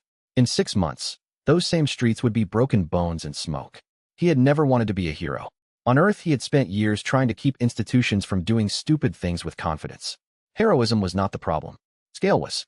The city was too big to save with one conscience and a few stolen files. But a man could narrow the problem. He could choose who lived long enough to tell the truth. The system flickered with a major update. Citywide sanitization doctrine located. Project chain. Birkin dash, Weskier dash, board oversight. Reward for full document access. 75 points. Elias inhaled slowly. That was it. Not just bad science. Not just corruption. A doctrine. A plan to treat the city as a managed loss event if necessary. He had suspected it, but suspicion was one thing. A chain of evidence was another. The problem was access. He could feel the corridor of pressure narrowing around him. Weskier's review. Ada's suspicion. Annette's caution. The hidden movement of files beneath the building. Umbrella was starting to notice the edges of his footprint. He went back inside, found an empty terminal station, and started mapping the overlap between executive routes and sewer support windows. The system rewarded his persistence. Pattern recognition, plus 10 points. Current total, 112 points. Skill unlocked. Falsified access trails. Elias blinked. At last, the interface unfolded in his vision. He could now create convincing alternate movement records for himself and one additional person, at least for short periods, provided the route made enough sense for the system to support the lie. It was not invisibility. It was worse. It was administrative ghosting. The power to make Umbrella believe he had been somewhere else when the cameras wanted a different story. He let out a breath he hadn't realized he was holding. The skill did exactly what he needed. It also meant the system had just given him enough rope to hang himself if he got greedy. That was the hidden tax on every useful power in the room. The more precise the tool, the more catastrophic the misuse. Elias could already imagine how a bad day would look with falsified routes in play. One mistaken assumption, one overconfident reroute, one thing hidden too well and then forgotten. He would need to treat the new skill like a live wire and never, ever confuse control with immunity. He would not get greedy. Probably. On the way down to the archives, he passed Ada again, this time in the service corridor, and she looked at him with a question in her eyes he did not answer aloud. Not yet. Not yet was becoming a habit, and Elias was aware of that. It was the kind of answer that kept doors open while making sure no one could accuse him of hiding behind them. But every time he used it with Ada, he felt the distance between strategy and cowardice shift by a fraction. He did not think he was being cowardly. He just understood enough about the stakes to know that one reveal at the wrong time could ruin months of work. Still, it was impossible not to notice that Ada had become the only person in the building whose silence felt loaded. She was no longer simply a contact or a complication. She was a moving variable in the same system he was trying to manipulate, and because of that, every glance between them seemed to carry extra weight. Elias had not come to Raccoon City looking for emotional leverage. The city, apparently, had other plans. He would have to be careful. Careful with her, careful with the system, careful with the little part of himself that wanted to believe one competent woman in a black coat could somehow make the whole catastrophe feel less lonely. Chapter 14, The first clean failure was beautiful in a horrible way. Elias redirected a viral sample transport by changing one code in a routing request and one seal verification in a maintenance handoff. The cart missed its intended destination. The receiving chamber got delayed. The freezer that should have held the batch intact ran an additional decontamination cycle instead. By the time the error was discovered, the sample had degraded. Not enough to draw attention. Enough to ruin the batch. The system lit up with a rare clean reward. Batch unusable. Dangerous material destroyed without exposure. Plus 24 points. Elias leaned against a counter in the empty annex supply room and closed his eyes for a second. He had done it. No alarms. No body count. No dramatic explosion. Just one more link in Umbrella's chain subtly loosened. The problem with doing the right thing quietly was that it felt, to the body, almost too much like doing nothing. He put in a request for a maintenance review on the freezer unit and logged it under routine equipment concern. The system approved the paper trail and prompted him for the next move. Unlockable target. Project nodes below, Birkin adjacency. Recommended next step. Evidence exposure. He almost laughed. The system had no patience for incremental victory. It wanted him to keep going, keep pushing, keep turning the machine's own negligence against it. He was about to leave the room when Annette appeared in the doorway. She looked at the empty sample tray, then at the maintenance printout in his hand. What happened? She asked. Elias considered his answer carefully. A transport chain failed. That's not what I mean. He met her eyes. Then you're asking the wrong question. For a long moment she said nothing. Then she stepped inside, closed the door behind her, and lowered her voice. If I ask the right one, she said, will you answer? The social prediction web in Elias's head flared with possible futures. Some of them ended badly. Some of them ended useful. He chose the one that might keep a door open. Maybe, he said. Annette's gaze sharpened, but she did not leave. That was enough to count as progress. Chapter 15, The accident happened in the wrong wing. That was Elias's first thought when he saw the junior researcher lying on the floor between two sealed carts, one gloved hand still reaching toward a cracked vial. The corridor was full of people. Too many. The alert had already spread by the time he arrived, and the nearest supervisor was shouting for containment while the rest of the staff tried to make themselves smaller. The researcher was young, barely older than a kid, really. His badge still hung around his neck. The body convulsed once, then went limp. Not enough blood to make the scene dramatic. Enough to make the rest of the room very quiet. Elias knelt at the edge of the cordon and looked at the broken vial. The system flickered in his head with cold precision. Fatal incident. Cause, support routing failure plus unsafe handling. Predicted cover-up, same shift. The supervisor was already saying the word incident. Not death. Incident. Elias's hands curled into fists. He had spent enough of his Earth life in corporate compliance to know the smell of a written-off human being. This was the same thing with more money and a different font. The room would move on. The report would be filed. A family, if there was one allowed to know, would get a sanitized explanation. An umbrella would keep going. The system chimed, almost angry. Mortality confirmed. Plus 0 points. System note. You are too late, Tio. Save this one. Elias swallowed. That hurt more than he expected. The supervisor barked at the room. ordering the vial destroyed and the floor scrubbed. Elias stood slowly. There was a line between intervention and grief. He had crossed it somewhere months ago, maybe before he even woke here. A junior researcher was dead on the floor, and the company was already deciding how quickly it could be made invisible. The system gave him a new prompt. Exposure opportunity. Internal neglect. Reward for leaking proof. 30 points. Elias looked at the corpse, at the sealed card, at the supervisor trying to talk over the silence. And something in him hardened. He did not need to expose every sin today. He just needed enough truth to make sure the next death was harder to bury. The dead researcher was not just a casualty. He was a warning sign that had failed to stay in the shape of a warning.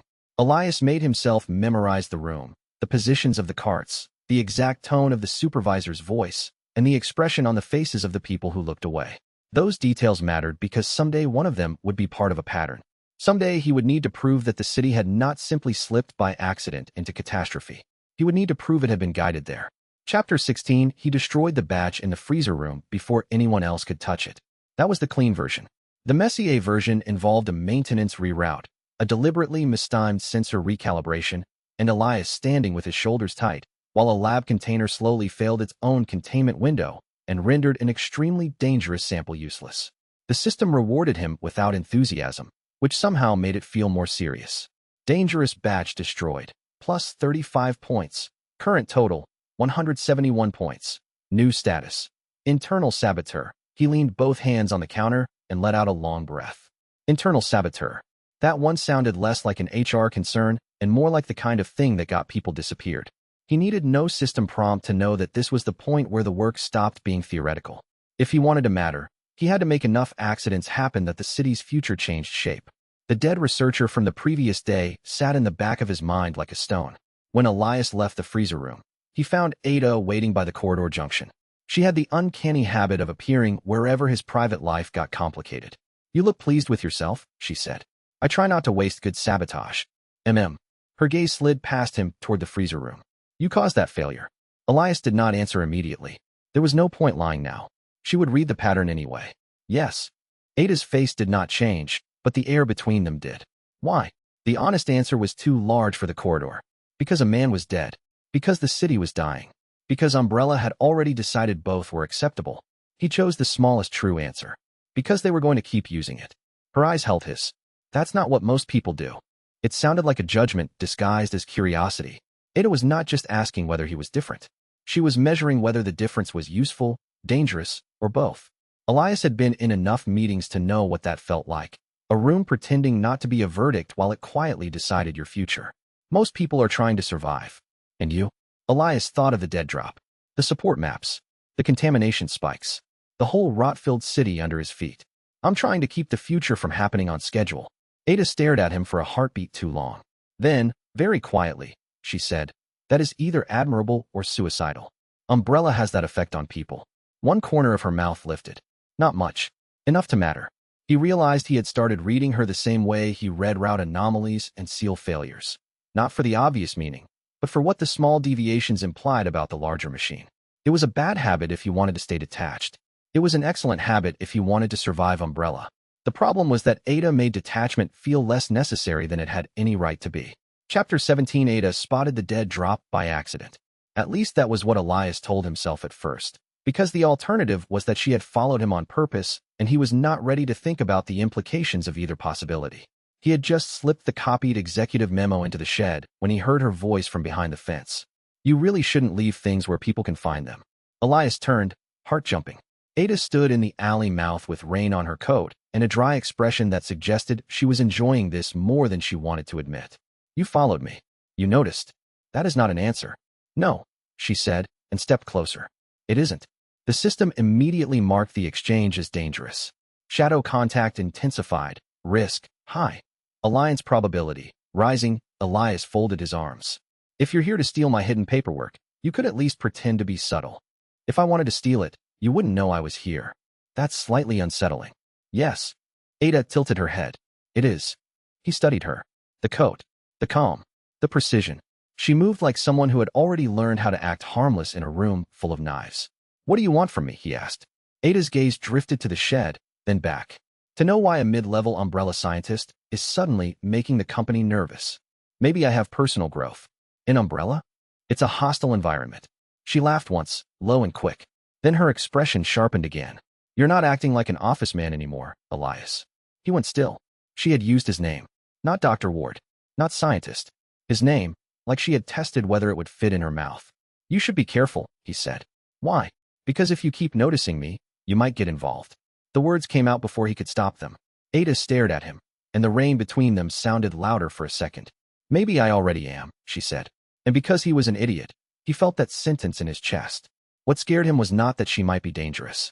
Everyone useful in this city was dangerous in one way or another. What scared him was that she was becoming personally relevant, and personal relevance always widened the blast radius. Once a person had a place in your head, every decision around them became compromised by the possibility of loss. Elias had built his whole second life around minimizing loss. Ada was making that harder. Chapter 18. Marvin answered the anonymous warning by preparing people instead of panicking them. Elias learned that from a scrap of information passed through a backchannel note left where only the right man would see it. No name. No signature. Just confirmation that some officers were being told to check emergency routes and medical supplies without knowing why. Good. That meant Marvin was smart. It also meant Irons was already trying to smother the response. Elias's mood darkened when the system displayed a fresh risk overlay around the city hospital procurement chain. Hospital procurement link. Biohazard preparedness conduit. Risk node. Corporate plus civic. He spent the afternoon working through invoices and medical shipments until the edges of the world blurred into numbers. He was about to leave the records room when one of the assistant clerks, a woman with tired eyes and a wedding ring she kept twisting, asked him if the delayed orders would affect the pediatric wing. That question hit too close. The sort of question that meant someone had already noticed shortages. Elias looked at the form in her hands and then at her face.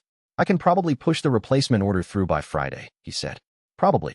Umbrella bureaucracy is a swamp. I'm trying to drag a boat through it. Her mouth flickered. Do you always talk like that? Only when I don't want to say the thing that would make me sound insane. She nodded, apparently accepting that as an answer, and went back to work. Elias left the room with a fresh, unpleasant weight in his stomach. 6 months before the outbreak, and already the hospital was short on things that should have been basic. If Umbrella had planned this far ahead, then the city was not just vulnerable. It was being prepared like a burn site. The system confirmed it with no mercy. Structural sacrifice pattern detected. The outbreak is being engineered as manageable loss. Exposure value. 60 points. Elias stopped in the hallway. Manageable loss. It was the exact kind of phrase he'd spent years hearing from people who had never watched the bottom line bury a person alive. He looked at the city through the corridor window and saw none of it, and all of it. Then he went back to work because rage without timing was just a different form of surrender. Chapter 19. The realization arrived in pieces. Not all at once. Umbrella was too large for that. It came in layers: sewer contamination, hospital shortages, executive route maps, internal memos, Birkin's research chain, Westgear's review behavior, the city utility overlaps, the way every branch seemed to be converging toward the same hidden failure point. Elias sat alone in Archive Room B with 4 screens open and the lights turned low. He had seen enough. Not enough to prove everything in court. Enough to know the court would not matter if the virus got loose. The city was being set up like a controlled burn. The board could deny it because the official damage would be smaller than the true damage. People would die. Systems would fail. Umbrella would call it unavoidable research fallout and move on. The uglier truth was that this kind of planning only worked because the people doing it believed the consequences would stay abstract. A line item. A write-off. A disposal problem. Elias had seen that mindset before in conference rooms and committee meetings, where executives spoke about human loss with the calm of people moving numbers around on a screen. Nobody in the room thought of themselves as evil. They thought of themselves as responsible. He had met responsible monsters before. They always wore better shoes than the people they crushed. He felt the borrowed body's pulse in his wrists. Dr. Elias Ward had been a compliance specialist. Now he was something worse. The system gave him the final confirmation in a voice that seemed colder than before. Timeline model update. Raccoon City casualty probability, 99.94%. Cause, deliberate corporate escalation. Status, confirmed planned sacrifice. Elias closed his eyes. The room tilted. For one brutal second, he thought of his own last life. The hospital forms. The endless meetings. The way everyone in corporate had talked about preventable failures like weather. The way people always believed the report would matter more than the body. He had spent years hating that system. Now he was inside one that could make his old frustrations look like playground rules. He opened his eyes and reached for the nearest open drive. No more pretending this was only about personal survival. If he was going to stay in this city, then he was going to make the truth expensive. He saved a second copy of the evidence to the dead drop, then a third under a route the system itself recommended only because it knew the pattern looked harmless. The work steadied him, not because it made him feel noble, but because it gave shape to the fear. Fear was easier to carry when it had a job. If Umbrella wanted a quiet sacrifice, he would make noise in the places that mattered: logs, routes, procurement, and the small human choices nobody defended until the bill came due. That idea settled into him with the cold clarity of a plan. Not a single grand act, not a heroic speech. A campaign of friction aimed at the deepest assumptions of the machine. If he could make Umbrella distrust its own records, if he could make every route feel slightly unreliable, if he could make people begin checking one another's work instead of assuming the system was sacred, then the organization would start spending energy on itself instead of the future it was trying to hide. He understood, suddenly and very plainly, why the system kept rewarding quiet sabotage instead of spectacle. Spectacle was emotionally satisfying but structurally weak. Quiet sabotage changed the conditions under which everyone else had to operate. It changed habits. It changed confidence. It changed what the building believed about itself. That, more than a single dramatic leak, could keep people alive long enough to matter. And if he was honest with himself, the truth behind the strategy was ugly. He was already beginning to enjoy the feeling of forcing a vast machine to acknowledge him. Not because he wanted power for its own sake, but because every successful deviation meant one fewer person was about to be written off as acceptable loss. That was a temptation worth respecting. That idea settled into him with the cold clarity of a plan. Not a single grand act, not a heroic speech. A campaign of friction aimed at the deepest assumptions of the machine. If he could make Umbrella distrust its own records, if he could make every route feel slightly unreliable, if he could make people begin checking one another's work instead of assuming the system was sacred, then the organization would start spending energy on itself instead of the future it was trying to hide. He understood, suddenly and very plainly, why the system kept rewarding quiet sabotage instead of spectacle. Spectacle was emotionally satisfying but structurally weak. Quiet sabotage changed the conditions under which everyone else had to operate. It changed habits. It changed confidence. It changed what the building believed about itself. That, more than a single dramatic leak, could keep people alive long enough to matter. And if he was honest with himself, the truth behind the strategy was ugly. He was already beginning to enjoy the feeling of forcing a vast machine to acknowledge him. Not because he wanted power for its own sake, but because every successful deviation meant one fewer person was about to be written off as acceptable loss. That was a temptation worth respecting. Respecting it meant acknowledging the other side of the equation too. Every act of sabotage increased the risk that someone innocent would get pulled into the fallout if he miscalculated. Every altered route had the chance to redirect trouble into a new place. Every delayed transfer could expose a technician who had nothing to do with the larger plan. Elias could not afford the fantasy that good intentions would protect him from collateral damage. In a system like Umbrella, the math always demanded a victim somewhere. So he would have to be careful about the kind of change he made. He was not trying to win a war by becoming the sort of person who thought any cost was acceptable. He was trying to force the institution to pay for the costs it had hidden from itself. That was a very different thing. One was cruelty with a moral excuse. The other was accountability with a body count the corporation could no longer pretend was accidental. He leaned back in the chair and thought about the shape of the next week. The dead drop needed a second location.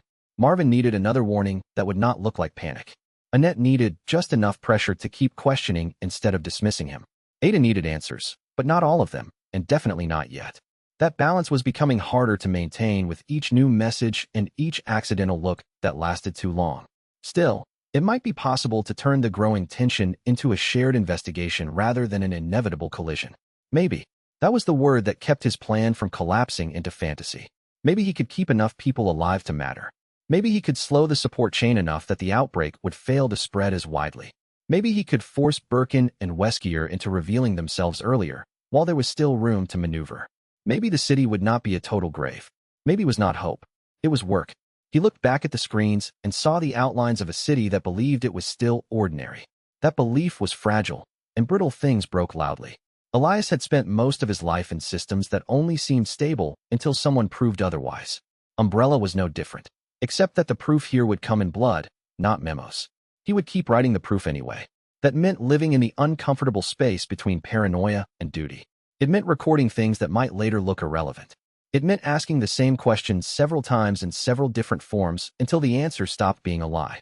It meant understanding that some of the people he was trying to save would never know he had been there at all. That was fine. Gratitude was not the point. Survival was not even the whole point. The point was to make the machine remember there were human beings inside it. That thought led directly to the next one. If the machine could be made to remember, then it could also be made to hesitate. Hesitation was not victory, but it was time, and time was the only resource Umbrella could never print more of once the wrong pattern had been exposed. Elias knew he was still early in the game. He had not reached the point where people above him were panicking. He had only reached the point where they were beginning to notice the shape of the irregularity. That was good. That was survivable. That meant he could still shape the response instead of merely reacting to it. The practical challenge was brutal in its simplicity. He needed enough evidence to make the city look impossible to ignore without exposing himself so completely that he would lose the ability to keep moving. That meant planning for multiple audiences at once. Marvin needed a warning he could trust without going public too soon. Annette needed pressure that would force her to keep a foot in the truth while still protecting whatever part of her needed to survive inside the lab. Ada needed enough of the pattern to understand that Elias was not just stealing files for himself, but not so much that she could be pulled into a catastrophic cleanup before the situation was ready. And Weskier, above all, needed to keep underestimating him until the very last useful moment. The more Elias thought about it, the more he realized that Umbrella's structure had trained its people to assume hidden things were stable things. The hidden route, the hidden memo, the hidden transfer, the hidden cost, the hidden body. That was the logic he had to break, not by shouting, but by forcing the hidden pieces to keep producing visible consequences. A delayed transfer that ruined a schedule. A maintenance discrepancy that triggered questions from a different department. A hospital shortage that made a clerk compare one stack of forms to another and ask why the numbers did not line up. Small public frictions.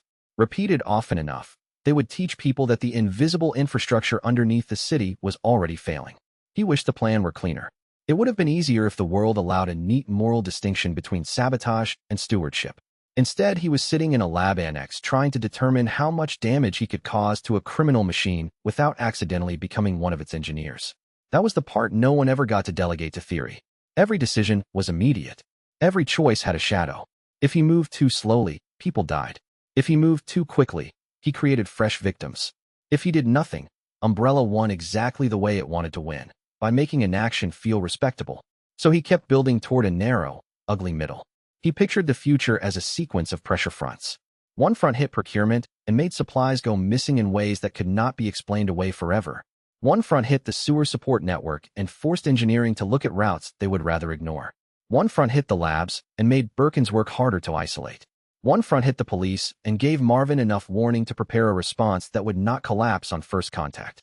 One front hit the periphery of the system, where clerks and techs and assistants could start to recognize that the problems were connected. Connection was the key. Umbrella could survive isolated incidents. It could even survive a few embarrassing leaks. What it feared was a pattern that people could repeat to one another without needing permission to believe it. That was what he was really building. Not chaos. Pattern recognition. And somewhere in the middle of that pattern was Ada, the one person who had looked at him and seemed to understand that he was already halfway into a war he had not officially declared. He did not know yet whether she would become his best ally, his most dangerous complication, or both at once. But he could already feel the way her presence changed the math. She made the secret world feel less sealed, less owned by the same gray men, less inevitable. Maybe that was the beginning of a crack. Maybe cracks were enough. Chapter 20. Birkin and Weskier crossed paths in Corridor C just after shift change. Elias saw it because he had been waiting near the secondary review kiosk with a stack of transfer forms he did not actually need.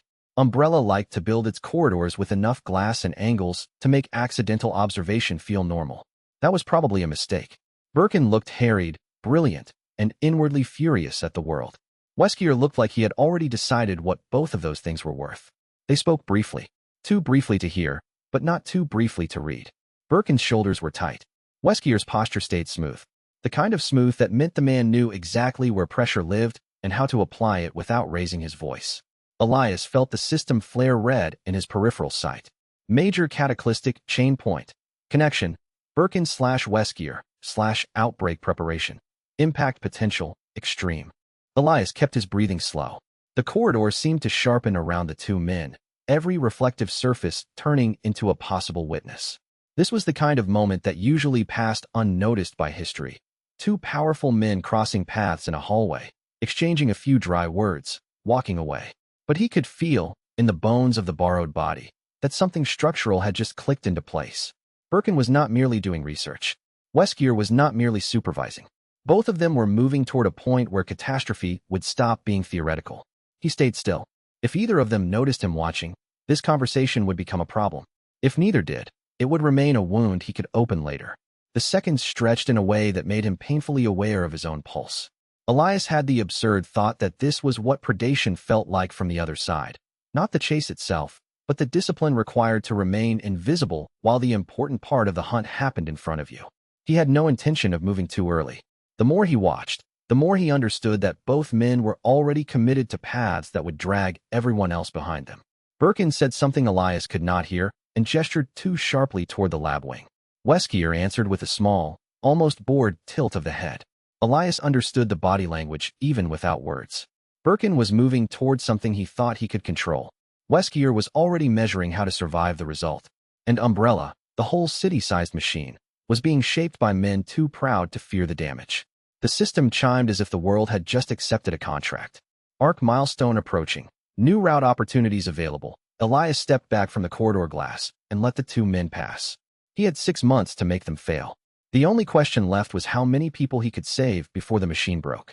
He already knew the answer would not be 0, and it would not be enough.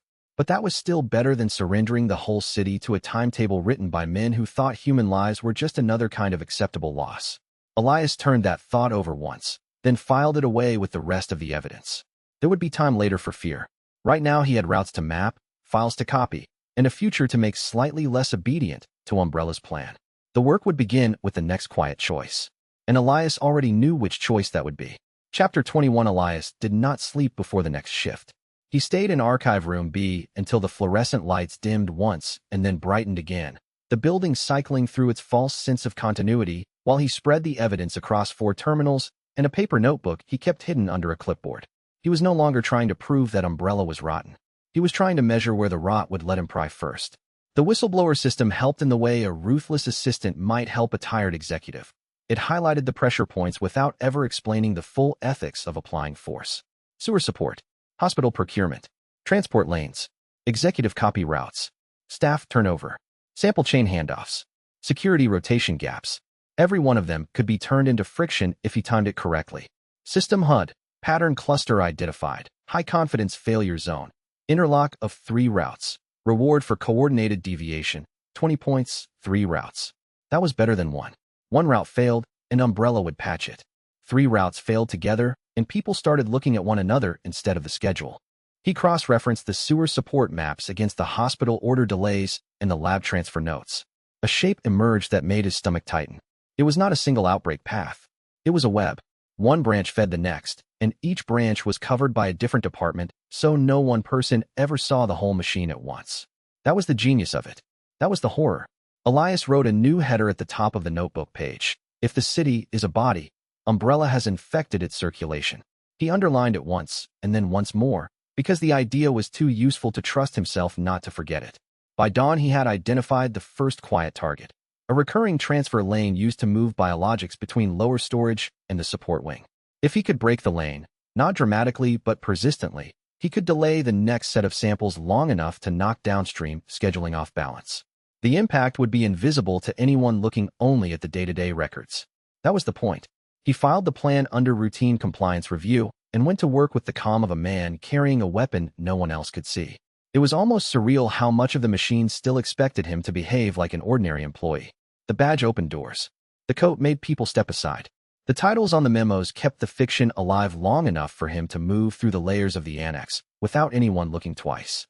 He had spent years learning that institutions could be tricked by their own assumptions. If a person belonged to the hierarchy, then the hierarchy rarely bothered asking whether the person was using that access for its own preservation or its eventual collapse. Umbrella was especially vulnerable to that sort of blindness because it organized people into small, specialized truths. Lab truth, compliance truth, logistics truth, executive truth.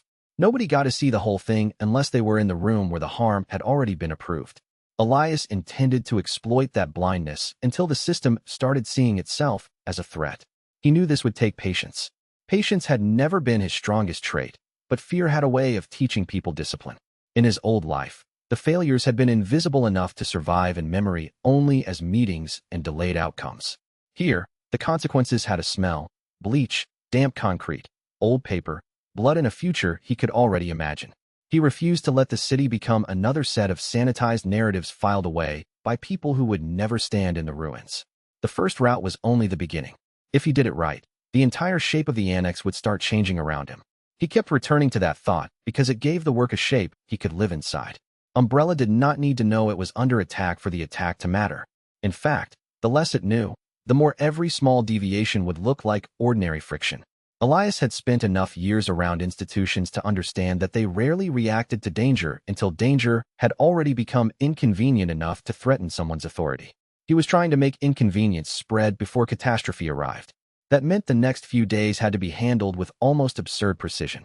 He would need to preserve the illusion of routine while making routine itself feel unreliable. Not enough for panic, just enough for caution. A room full of cautious people stopped moving on autopilot, and that alone could save lives if the timing was right. He looked at the notebook page and wrote one sentence under the route map: make denial more expensive than caution. It was a small sentence, but it felt like a declaration. He kept coming back to the same thought because it grounded him. Umbrella did not have to know it was under attack for the attack to matter. Institutions like this often waited for visible crisis before they treated danger as real. Elias had no intention of giving them that relief. If he could make the anomalies stack in the right places, denial itself would become more expensive than caution. That was the actual objective now. Not just friction, not just delay, making denial harder than self-protection. He liked that formulation because it turned the work into something testable. If denial became more costly than caution, then the system would have to reorient its behavior, even if only by inches. Inches mattered in a place like this. Inches became routes, and routes became habits. And habits were how institutions remembered what they feared. Chapter 22. The transfer lane failed exactly the way Elias wanted it to, annoyingly. Not enough to trigger alarms. Enough to trigger questions. He had changed 2 signatures, 1 seal verification, and 1 courier assignment. Then let the system ghost the path so the records looked consistent enough to survive a casual audit. The sample carts ended up waiting in the wrong bay for almost 40 minutes while a non-existent clerical discrepancy got resolved by people who were too used to the building obeying them. Planned inefficiency registered, plus 14 points. Current total, 26 points. He stood at the edge of the loading dock and watched the technicians grow irritated. Irritation was useful. Irritated people made assumptions. Irritated people blamed the nearest piece of procedure instead of the deeper pattern. Irritated people could be guided. The whistleblower system flashed a second notice. Cascade likelihood increased. Sewer support windows misaligned. Good, Elias thought. Good enough to make the next step difficult. He watched the sample cart sit under fluorescent light and felt the building's tiny noises more sharply than before. The clatter of a cart lock, the buzz of a failing cooler, the bored radio chatter from a worker in the next bay, the distant thud of a door closing somewhere above him. Those sounds would have meant nothing to someone else. To Elias, they were proof that the machine was still made of people, and people could be guided into mistakes if the system kept asking them to hurry and never explaining why. The delay alone would not save anyone, but it forced a seam into the schedule. Elias used that seam to push a maintenance crew into rerouting a shipment through a secondary corridor. The corridor had a defective sensor. The sensor had been flagged weeks ago and then ignored because the repair request fell between departments. That was all it took. He did not need to dismantle Umbrella. He only needed to make it pay for its own laziness. At one point, a courier nearly asked why the route had changed. Elias answered before the question fully formed, using the tone of a man annoyed by a clerical error rather than one trying to save a city. The courier accepted the answer because it sounded like work. That was the recurring miracle of corporate life. As long as a lie sounded tedious enough, people assumed it was true. As he left the dock, one of the logistics clerks muttered that the whole place felt cursed. Elias almost smiled. That was close enough to the truth to be dangerous. He took the long way back and passed a reflective window just in time to see Ada's shape in the glass behind him. Black coat, unhurried pace. A ghost in a corridor full of people who would never notice they were being watched by a woman who knew how to move through institutions like a knife through tissue. Not yet, he thought. And then, because the thought had become unavoidable, he added, not yet, but soon. He did not know whether Ada had been watching him or merely moving through the same corridor for her own reasons, and he hated that he cared. What he did know was that every time he caught her in the reflection of a glass panel, He felt the odd compression of two separate threats inside the same scene. Umbrella wanted him silent. Ada wanted him interesting. Neither condition was safe. The difference was that one of them might ultimately help him preserve the evidence. That made her harder to categorize, which made her harder to survive. He was beginning to understand that Ada's value was not only in what she knew, but in how she moved through the same hidden architecture he was trying to map. She could look at the same corridor and infer a different set of risks. That made her a mirror of sorts, one that reflected not his identity, but his utility. He did not trust mirrors. He did, however, trust what they could reveal if he stayed long enough to look. The frustrating part was that she was no longer merely a threat to be managed. She was starting to become a second axis in the plan, one that could either stabilize the work or complicate it enough to ruin his patience. Elias hated that the boundary between those outcomes was so thin. Ada was beginning to occupy the worst possible category for him, the one where strategy and attraction kept borrowing each other's clothes. Elias could work around one of those things. Both at once required a level of emotional discipline that felt almost cruel. He was beginning to understand that Ada's value was not only in what she knew, but in how she moved through the same hidden architecture he was trying to map. She could look at the same corridor and infer a different set of risks. That made her a mirror of sorts, one that reflected not his identity, but his utility. He did not trust mirrors. He did, however, trust what they could reveal if he stayed long enough to look. Chapter 23. Ada found him in a parking structure under the annex because, of course, she did. The place smelled like oil and damp concrete, and the exhausted heat of machines that had spent the day pretending they were not part of the city. Elias had just finished checking a dead drop route when her voice came from the dark between two parked sedans. "You're getting better at lying," she said. He turned slowly. "That sounds like either a compliment or a threat. An umbrella, those are often the same thing." She stepped into the light with that same controlled calm that always made him feel as if she had already solved the room and was now deciding whether to let him keep playing in it. Elias's social prediction since lit with a half-dozen outcomes, none of them comforting. "What do you want?" he asked. "To see whether you're only rewriting records or whether you're actually changing outcomes. And if I'm doing both, then you're more dangerous than you look." Elias held her gaze. "You say that like you have a standard for safe people." Ada's expression did not change, but something in the air tightened. "I have standards," she said. "I just stopped confusing them with innocence a long time ago." That answer made his chest feel strangely hollow. He had expected suspicion. He had not expected honesty. She moved closer, just enough to make the conversation more difficult. "Your delays are too clean. Your paper trails are too neat. Your accidents are too selective. So tell me which of these is true. You're incompetent in a very organized way, or you're building a hidden operation inside the building." He had practiced for this. He had not practiced for how much he wanted to tell her the real answer. "Maybe I'm trying to keep people alive," he said. A beat of silence passed. Then Ada said, very softly, "That's not the kind of answer Umbrella likes." She left him with that, and with the unsettling awareness that she had not told anyone else. Not yet. The parking structure swallowed her footsteps after she walked away, leaving Elias with the stale smell of oil and the realization that he had just been tested more seriously than he liked. Ada was not merely checking if he lied well. She was checking whether his lies had a purpose that could coexist with hers. That was much more dangerous, because it meant she had already begun thinking in terms of shared target space rather than simple suspicion.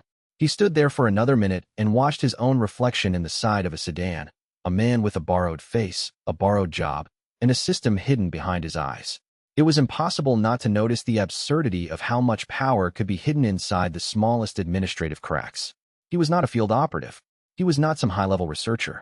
He was a compliance scientist with just enough access to be useful and just enough insignificance to survive the first pass of a search. That was the perfect place to start a fire. He refused to let the thought stay romantic for more than a second. Fire and umbrella could not be abstract. It had to mean pressure release, forced exits, and enough confusion to make the wrong people reveal their priorities. Anything else was just a story told after the damage was already done. The most dangerous part of becoming visible was that visibility changed how people treated you. Elias could feel himself moving from background static towards something that might eventually be named in a report. He did not know whether that was good or bad yet. He only knew that once he crossed the threshold, every move had to carry a second meaning: the sabotage itself, and the cover that kept the sabotage from becoming a target. He refused to let the thought stay romantic for more than a second. Fire and umbrella could not be abstract. It had to mean pressure release, forced exits, and enough confusion to make the wrong people reveal their priorities. Anything else was just a story someone told after the damage was already done. The unsettling part was that the metaphor worked both ways. He could start the fire, yes, but he could also be consumed by it if he became careless about how much of himself he exposed to the process. That made every success feel slightly unstable, as if each victory had to be balanced against the possibility that he was becoming more and more legible to the very machine he was trying to fool. The thought followed him out into the corridor and stayed there like a draft. Chapter 24. Elias chose misdirection the same way he chose a scalpel, carefully, and only because the alternative was worse. Ada's confrontation meant she was watching him now in a more deliberate way, which made direct action riskier. So he gave her a smaller mystery to chase. A mid-level maintenance supervisor with a temper problem. A sealed disposal document that looked like corruption but was only the outer shell of something bigger. Enough to make an investigator think she had found the main thread. He was not proud of it. It was, however, effective. Ada stopped pressing him for almost 48 hours. That silence told him more than any accusation would have. She had accepted the decoy long enough to test it. Good. That meant she was reading him as a system rather than a man, which was safer and more frightening at the same time. During that same window, Elias caught sight of Rebecca Chambers at a distant training wing entrance. She was younger than he expected, carrying a stack of med binders against her chest and listening so intently to an instructor that she looked like the only honest person in the hall. He did not approach. Not yet. But the system tagged her as a potential future ally, and he believed it. Potential ally identified. Medical profession / high survival value. Reward for direct support, 12 points. Rebecca noticed him looking and gave him the briefest, uncertain nod, the kind of nod one educated stranger gives to another when both of them are trying to figure out if the room is safe. Elias nodded back and kept moving. That tiny exchange stayed with him longer than it should have. People like Rebecca mattered because they could document what happened when the city started to fail. They could keep wounds from turning into statistics. Umbrella underestimated those people because it preferred paperwork to witnesses. Elias intended to correct that oversight one clerk, one doctor, one survivor at a time. Rebecca's presence also reminded him that the future was not empty yet. Raccoon City still contained people who would never know how close they were to a buried disaster. That fact did not make the coming work easier, but it made it necessary in a sharper way. He was not just rearranging corporate inefficiency. He was trying to create room for people like her to survive long enough to matter when everything else turned into emergency reports and smoke. He knew he could not protect everyone. That was not the point and never had been. But naming the people who could still become witnesses gave the work a shape beyond mere sabotage. Rebecca represented documentation, competence, and a future in which the truth might outlast the city if it was carried out by the right hands. Elias needed that future to remain possible. He left the training wing with a sharper sense of the city as a place full of unseen counterweights. Every person he might someday trust made his current work more complicated and also more worthwhile. That was the trade he had entered without asking permission. He knew he could not protect everyone. That was not the point and never had been. But naming the people who could still become witnesses gave the work a shape beyond mere sabotage. Rebecca represented documentation, competence, and a future in which the truth might outlast the city if it was carried out by the right hands. Elias needed that future to remain possible. Chapter 25. The first controlled exposure of proof went better than he expected. Elias planted a supervisor's misconduct file in a place where a building ethics check would find it and not know he had placed it there. The file contained no grand conspiracy, just a pattern of forced overtime, mislabeled disposal, and a signed warning that had been buried instead of acted on. It was ugly enough to create discomfort and small enough that Umbrella could not yet justify an internal purge. The company reacted exactly as he hoped, by covering it up quickly. That was its weakness. Any system that needed to bury a problem within hours was a system afraid of sunlight. Elias noted the response times, the altered stamps, and the shifted email chain. Then he moved a clean copy of the evidence into his dead drop and prepared a second packet for a journalist contact he had not yet earned. Ben Bertolucci was not trustworthy in any romantic sense. He was, however, the kind of opportunist who could become very useful if fed the right kind of story. The packet to Ben would have to be timed. Too early, and he would sell it. Too late, and Umbrella would seal the trail. Elias left a breadcrumb version in a public records queue and waited. 2 days later, the file vanished from the queue, and in its place appeared a note asking for confirmation on any larger municipal relevance. That meant someone had looked. That meant the leak was growing legs. Elias let himself feel a thin, dangerous satisfaction. This was how he would make the machine bleed, not all at once, but by forcing it to spend energy denying itself. There was a cost to using public embarrassment as a weapon, and he knew it. Every leak had to be precise enough that Umbrella could not simply shrug and absorb it, but not so loud that it would trigger a full internal purge before he was ready. Elias kept the packet structure as clean as possible because cleanliness was its own camouflage. A sloppy leak looked like betrayal. A neat one looked like routine exposure. One meant panic. The other meant a slow, controlled fever. He wanted the fever. Panic was for the endgame. The shape of the leak mattered because it defined how the city would react later. If the early stories were too explosive, the administration would clamp down and the trail would vanish into layers of damage control. If they were too small, nobody would connect them to the larger pattern. Elias was trying to keep the public angry without making the system so frightened that it burned the evidence before it could be used. That balance was becoming his entire life. He had started to think of exposure as a timing problem rather than a revelation problem. That was a useful shift because it made every packet, every call, every public embarrassment feel like part of a sequence instead of a one-time strike. The sequence had to build a pressure head. It had to make the next leak land harder than the previous one without pushing the machine into blind panic. He could do that. It was exhausting, but he could do it. The shape of the leak mattered because it defined how the city would react later. If the early stories were too explosive, the administration would clamp down and the trail would vanish into layers of damage control. If they were too small, nobody would connect them to the larger pattern. Elias was trying to keep the public angry without making the system so frightened that it burned the evidence before it could be used. That balance was becoming his entire life. Chapter 26. Ben finally answered the anonymous line after the third packet, not the first. That told Elias almost everything he needed to know. Ben was greedy, cautious, and only one of those things at the right time. The message came through a shell account with 3 questions and 1 insulting assumption about where the file had come from. Elias did not care. He sent back 2 redacted supporting documents and a reminder that the missing names were more important than the story angle. Ben's next response was shorter. This real? Elias stared at the screen a moment before answering.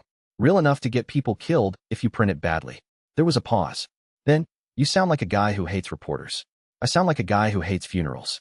Ben didn't reply for an hour. When he did, the tone had changed. Less casual. More interested.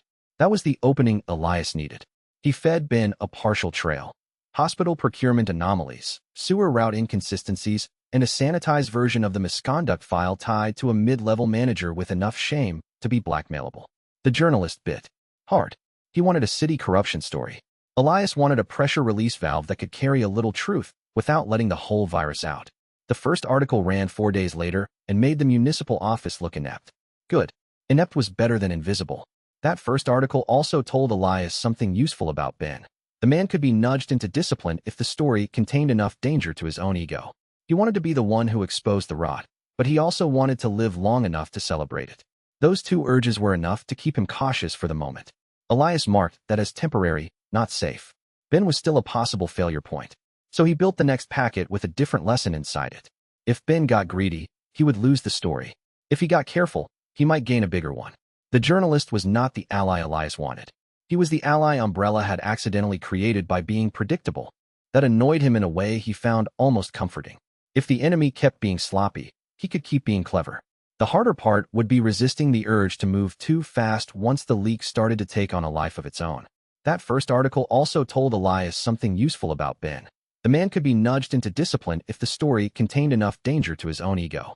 He wanted to be the one who exposed the rot, but he also wanted to live long enough to celebrate it. Those 2 urges were enough to keep him cautious for the moment. Elias marked that as temporary, not safe. Ben was still a possible failure point. So he built the next packet with a different lesson inside it. If Ben got greedy, he would lose the story. If he got careful, he might gain a bigger one. The journalist was not the ally Elias wanted. He was the ally Umbrella had accidentally created by being predictable. That first article also told Elias something useful about Ben. The man could be nudged into discipline if the story contained enough danger to his own ego. He wanted to be the one who exposed the rot, but he also wanted to live long enough to celebrate it. Those 2 urges were enough to keep him cautious for the moment. Elias marked that as temporary, not safe. Ben was still a possible failure point. So he built the next packet with a different lesson inside it. If Ben got greedy, he would lose the story. If he got careful, he might gain a bigger one. The journalist was not the ally Elias wanted. He was the ally Umbrella had accidentally created by being predictable. Chapter 27. When the article dropped, the city reacted like a room someone had finally opened a window in. The public was annoyed. The city office was defensive. Umbrella was irritated in the way a corporation becomes irritated when a small problem threatens to suggest the existence of a larger one. Elias watched the fallout through clipped news summaries and internal chatter, making notes on which departments tried to distance themselves first. He also watched the language. The most interesting part of every public response was never what people admitted. It was what they denied first. The city office denied procurement relevance before it denied waste. Umbrella denied internal control issues before it denied any public connection. That told him where the sensitive nerves were and where to press next without losing the thread. The system seemed to approve. Denial cluster identified. Response tier. Exposure vulnerable. He underlined the note in his own mind. Denial was a map, if you knew how to read it. Then he noticed Ben's greed. The journalist had posted a follow-up demand for any further documentation in a manner that made it obvious he wanted the next drop to be his alone. That was a mistake. Not a fatal one, but enough to tighten the leash. Elias did not mind Ben wanting glory. He minded Ben wanting glory too early. He replied with a controlled correction, one new document, one measured leak, and a line that reminded Ben the evidence existed in layers. Public pressure was useful. Premature exposure was not. Ben called twice after that. Elias did not answer. He let the silence do its work. By the end of the week, Ben had stopped acting like he owned the story and started acting like he feared losing it to someone more disciplined. That was better. Fear could be shaped. Greed simply had to be fed carefully until it stopped being dangerous. The next time Ben sent a message, it contained only 2 words. What now? Elias smiled without warmth and sent him the first hint of a much larger corruption chain. Chapter 28. Annette noticed the pattern before anyone else in the science tier did. That was not surprising to Elias anymore. She was too intelligent and too burdened by the building to remain blind for long. What changed was the way she noticed. She did not confront him directly. She started asking questions in rooms that sounded unrelated. She checked transfer windows twice. She asked a subordinate to compare disposal timestamps across 2 departments that should never have been compared at all. By the 3rd question, Elias understood she was no longer dismissing the failures as random. He found her alone in a lab-side office, staring at a data sheet. "You're seeing the same thing I am," he said. Annette did not look up. "I'm seeing that someone keeps steering the worst materials toward the wrong paths. That's one way to describe it. Do not patronize me, Ward." He stopped. She was tired. He could hear it in the clipped edge of her voice. "Fine. Then describe it your way." Annette finally looked at him. "It feels coordinated." There it was. He let the silence sit between them long enough to feel dangerous. "Then maybe it's time to coordinate in the opposite direction." She laughed once, but there was no humor in it. "And do what? Accuse Umbrella of being poorly run?" "No," Elias said. "Make it harder to hide the bad decisions." That made her expression shift. Not trust. Not yet. But interest with teeth. She took a long breath. "If you're responsible for this, Ward, I will be the first person to tell the entire building. If I were responsible, you'd already have the proof." Annette watched him for a long moment, then looked back at the sheet. "Be careful what you ask me to see."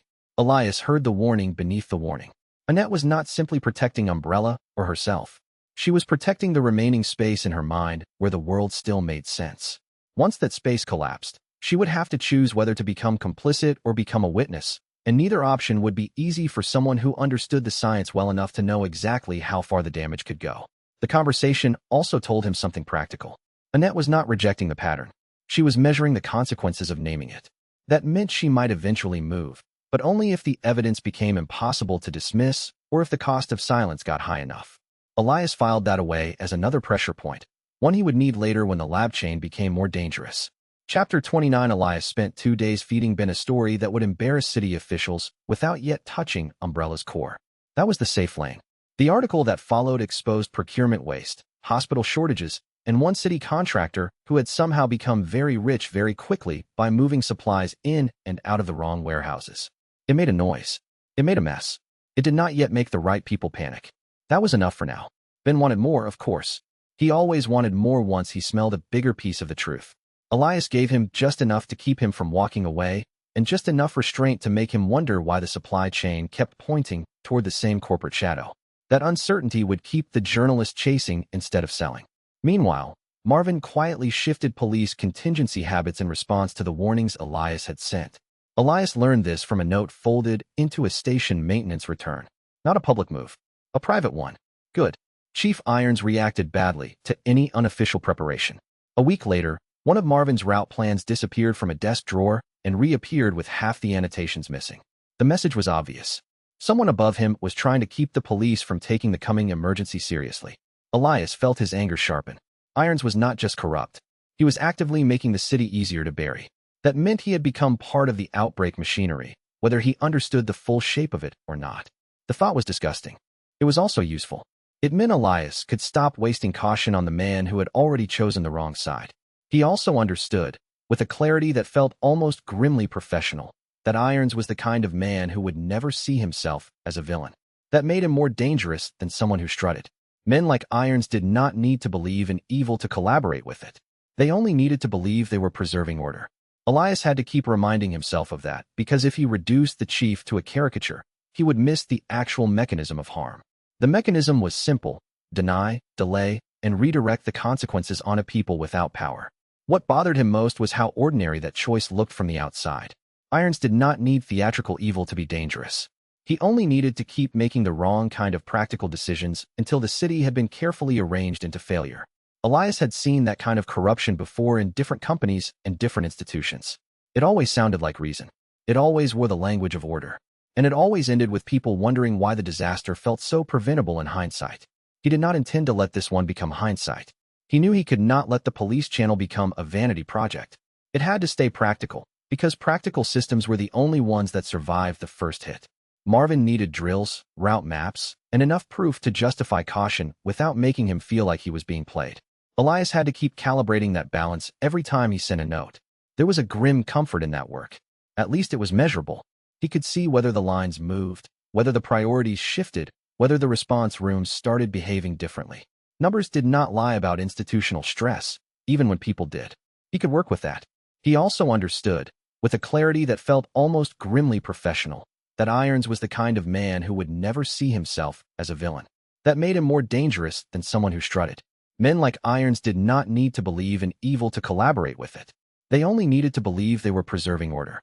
Elias had to keep reminding himself of that, because if he reduced the chief to a caricature, he would miss the actual mechanism of harm.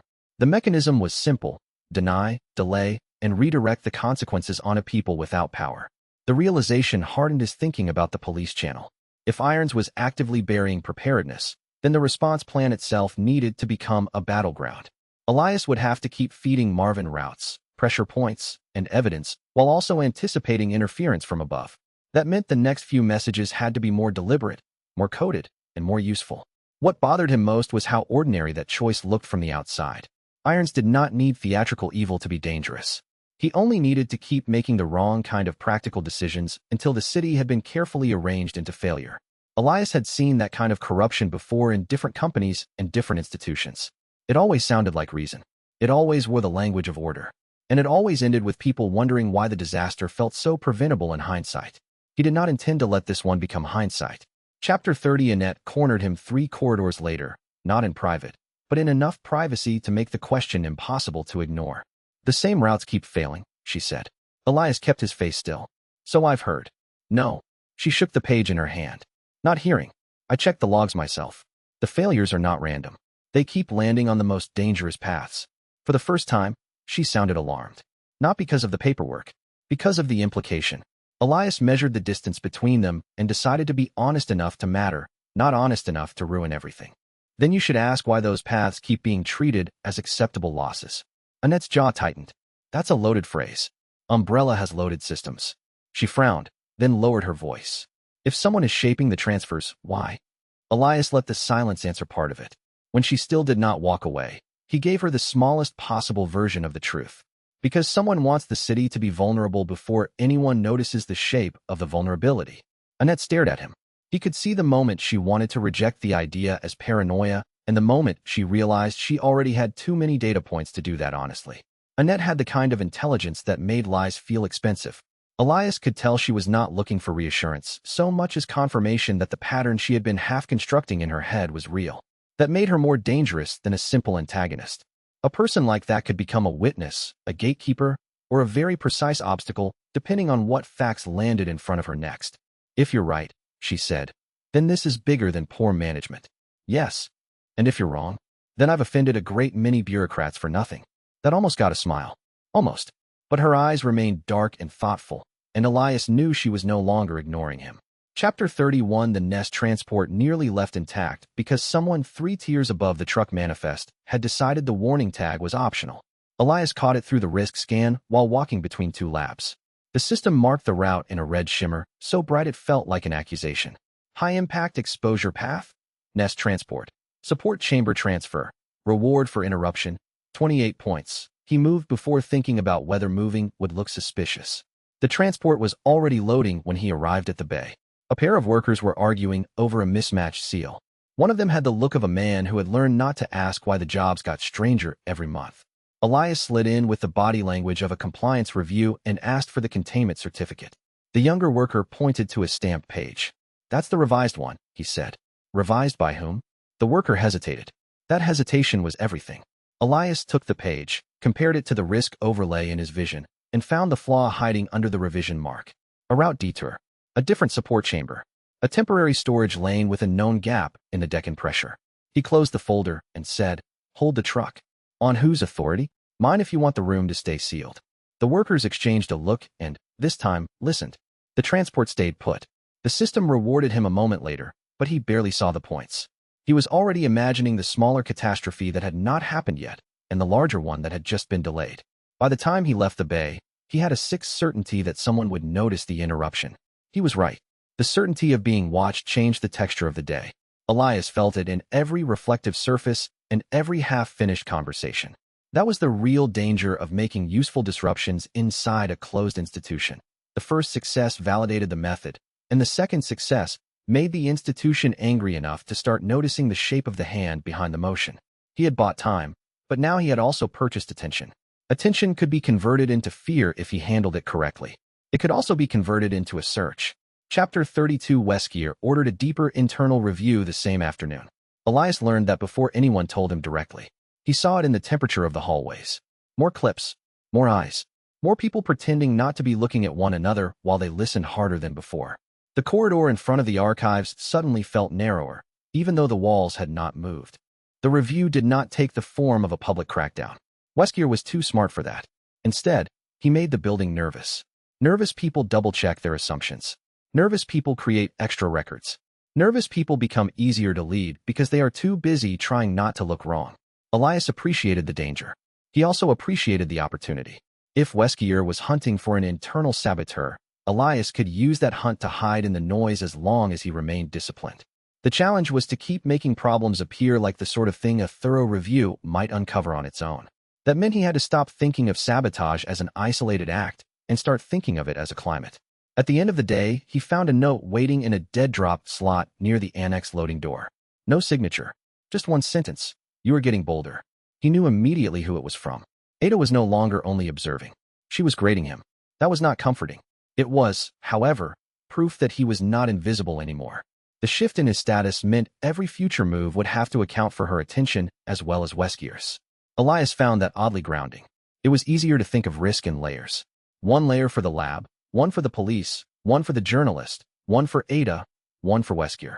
The problem, of course, was that the layers were starting to overlap. He could feel it every time he left a room and wondered who had noticed his absence. That overlap was the real beginning of danger.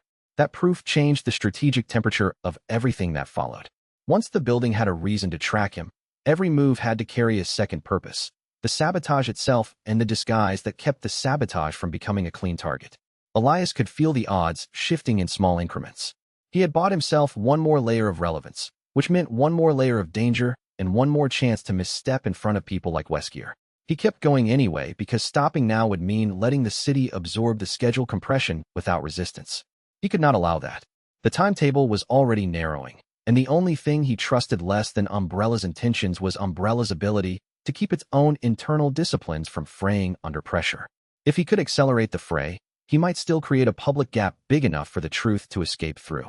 That proof changed the strategic temperature of everything that followed.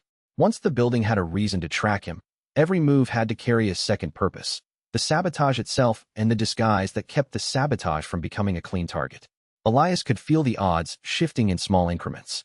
He had bought himself one more layer of relevance, which meant one more layer of danger and one more chance to misstep in front of people like Weskier. He kept going anyway because stopping now would mean letting the city absorb the schedule compression without resistance. He could not allow that. The timetable was already narrowing, and the only thing he trusted less than Umbrella's intentions was Umbrella's ability to keep its own internal disciplines from fraying under pressure. If he could accelerate the fray, he might still create a public gap big enough for the truth to escape through. Chapter 33. Ada and Elias struck the truce in the most Umbrella way possible, over a shared lie. She appeared behind him in the service corridor while he was checking a falsified access trail. He closed the screen, she looked at the closed screen, and neither of them pretended the timing was accidental. "You are terrible at hiding things," Ada said. "I'm excellent at hiding the right things. That's what worries me." Elias leaned against the wall and studied her. "We keep circling the same target. Umbrella. The parts of it that will get people killed." She studied him back, as if checking whether he knew how specific that was. "Then we have overlapping interests," she said. It was not trust, not even close, but it was a workable shape of cooperation, and on the day a city was being prepared for sacrifice, workable mattered more than perfect. Elias told her about the municipal route oddities and the procurement anomalies. Ada gave him one useful piece of information in return, a side channel inside the executive wing that she suspected was tied to a larger asset movement. That detail was enough to let him reframe the threat map. He did not tell her everything in exchange. He told her enough to keep the alliance alive. When the conversation ended, neither of them moved for a second. The space between them had changed. "This doesn't mean I trust you," Ada said. "I wouldn't ask that." "Good." She walked away first. That was somehow worse than if she had stayed. He stayed in the corridor a few extra seconds after she left, listening to the faint hum of the ventilation and the distant click of locked doors resetting. The alliance had not changed the fact that Ada could still become his biggest problem. It had changed something subtler. Now there was a corridor of mutual interest running through the mess, and neither of them could pretend it was accidental. Elias did not know how long she planned to play this overlap, but he intended to keep extracting value from it until the moment came to trust or break away. Chapter 34. The chemistry sharpened under pressure in the way dangerous things often do. Elias hated that he noticed it. He hated more that he noticed the way Ada noticed it too. Every close corridor meeting felt like a negotiation between survival and impulse. Every shared look seemed to carry at least 3 meanings, 2 of them strategic and 1 of them inconveniently human. The problem was not attraction by itself. It was timing. Timing made everything hazardous. A man could survive desire in peaceful conditions. He could survive suspicion in a hostile one. But the combination, under Umbrella, turned every private emotion into another possible breach in the containment wall. He and Ada crossed paths in the archive wing after that, each pretending to be there for some other reason. Neither bought the disguise. Both pretended to. "You look tired," Ada said. "You look like you're about to say something expensive." "I was going to say you should sleep." He barked a short laugh. "That's not your style." "No," she said. "It isn't." They stood too close for too long. He could feel the conversation trying to become something else and forced it back into safer territory by asking about the side channel she had mentioned. Ada gave him a narrow smile and a partial answer. It was enough to keep him moving and not enough to satisfy him. That, Elias thought, was going to be a problem. Not because he lacked discipline, because she had become part of the discipline. He hated that the thought made him feel less alone. That was the real threat of a person like Ada. She turned his internal war into something with another pulse inside it. Strategy became harder when a person started maturing beyond utility. He could feel the line between operational dependence and emotional entanglement getting blurrier each day, and he did not trust himself to let it blur without consequences. He was beginning to understand that Ada's value was not only in what she knew, but in how she moved through the same hidden architecture he was trying to map. She could look at the same corridor and infer a different set of risks. That made her a mirror of sorts, one that reflected not his identity, but his utility. He did not trust mirrors. He did, however, trust what they could reveal if he stayed long enough to look. Chapter 35. Temporary access to executive records came from a stack of favors, 3 fake forms, and 1 maintenance override that should never have been granted to a mid-level scientist. It was enough. Elias entered the upper archive room with his pulse painfully steady and the falsified access trail humming in the background like a second heartbeat. The records inside were worse than he expected. Not a single explicit master plan, not yet. Just the outlines of something deniable and bureaucratic and very, very final. Citywide sanitization doctrine. Asset containment after biological breach. Loss window management. Elias read the phrases twice, then a third time, because he wanted to hate them with precision. This was not just an outbreak response. This was a philosophy. Umbrella had already imagined the city as a thing that could be cleaned away after a controlled disaster. That meant the company had moved from negligence to contingency. It had accepted the possibility that people would die and was now discussing how to preserve profit after that happened. He copied the relevant files into 3 separate routes and felt the risk scanner crawling over the room. Executive notice. High sensitivity. Potential trace event detected. He was halfway out when a clerk entered the hall outside the archive and paused too long near the door. Elias froze. The clerk frowned as if she had heard something she could not place. He shifted his weight, breathing shallowly. The clerk moved on. Only then did he realize his hands were shaking. He had the doctrine. He had proof of intent. He also had the very real certainty that someone in the building had almost seen the truth. The weight of the archive room settled on him only after he got the files out. Umbrella's upper tiers were built to make secrecy feel like architecture. Quiet corridors, soft lighting, controlled air circulation, records stored where only the right badges could reach them. Elias understood why power loved such spaces. They encouraged people to imagine that what they could not immediately see did not exist. He wanted to tear that illusion apart one layer at a time. He spent the rest of the evening rerouting the files through dead drops and one emergency cache he had built behind a service panel in the annex. The fact that he now had to hide copies from both Umbrella and the possibility of accidental discovery made the work more fragile, but it also made it more real. Evidence had to survive enemies and allies alike. Anything else was just sentiment. The archive itself haunted him after that. He had not merely stolen proof. He had touched the part of the building where policy became intent. The upper archive room was not a storage space so much as a machine for making bad ideas look orderly. Elias knew he would have to return eventually, and the knowledge of that return sat in the back of his mind like a second pressure point. If he wanted the city to survive, the evidence would need to become impossible to contain. That thought pushed him into a colder, more pragmatic headspace. It no longer mattered whether he liked the archive or hated it. It was now a node in the battle, a place where he had to keep pressure on the record system while also protecting the copies already moving through his dead drop network. He spent a long time checking file integrity, making sure the same proof existed in 3 separate places, because one point of failure was one point too many. He also understood that every layer of secrecy had a cost. The more proof he gathered, the more things he had to hide from people who might be allies and the more decisions he had to make alone. That loneliness was starting to shape the work as much as the work itself.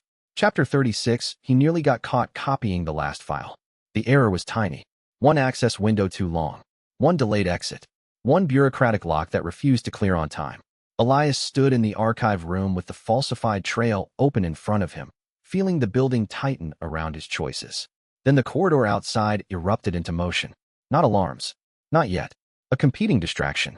Ada's voice passed through the hall in a sharp, irritated exchange with security that sounded like a clipped argument over a missing corporate asset. Elias did not have time to understand what she had done, only to recognize that whatever it was had forced attention away from the archive door long enough for him to close the file and leave without being searched. He made it into the stairwell before the first wave of adrenaline hit. Only then did he understand how close it had been. Ada had saved him. That was dangerous in a way that made his ribs hurt. When he found her later, she looked almost smug. "You owe me," she said. "I know. Good. Remember it." Elias stared at her, trying to decide whether to ask what she had sacrificed to create the distraction. He did not ask. He had a feeling the answer would make the debt worse. He did not yet know whether Ada had acted out of strategy, curiosity, or some private rule that had nothing to do with either of them. That uncertainty bothered him more than the risk itself. Risk could be measured. Motive could only be guessed at. And guessing wrong about someone like Ada could turn a useful alliance into a catastrophe in one sharp motion. Still, the gesture stayed with him. It changed the shape of the next hour, because now every security patrol felt like it had to be measured against the fact that she had already chosen to spend something on him. Elias had no business feeling grateful in a place like this. Gratitude was how people made excuses for staying too long. But he was grateful anyway, and that meant he would have to be even more careful. He also knew, with a small spike of dread, that the rescue had bought Ada something from him that she had not yet named. That kind of unspoken debt could survive for a long time in a place like Umbrella, and debts were one of the few currencies the company never stopped recognizing. He would have to pay it back in a way that did not make him more exposed than he already was. Chapter 37. Ada was now dangerous to his emotions in the same way Weskier was dangerous to his life. That was a terrible comparison and, because it was true, impossible to ignore. Elias spent the next day trying not to think about the way she had stepped into a security problem just to buy him time. It was the sort of thing a tactical ally might do. It was also the sort of thing that made it harder to keep the relationship filed neatly under useful but contained. He hated that he could not simply reduce her to a variable. He hated that the system, in its smug little way, had apparently decided the same thing. Relational threat update. Personal risk. Increasing.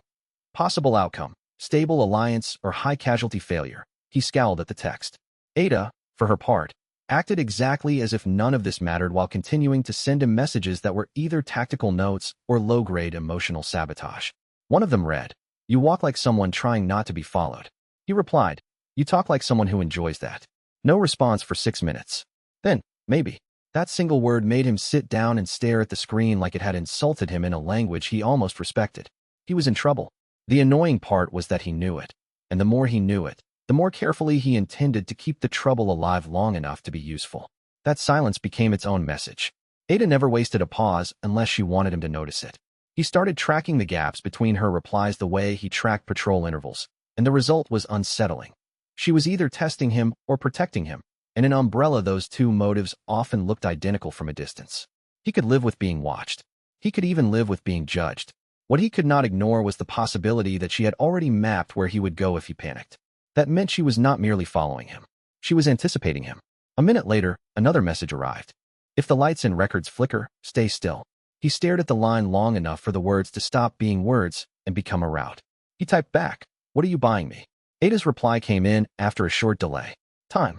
Elias looked at the screen and felt the answer settle deeper than he wanted it to.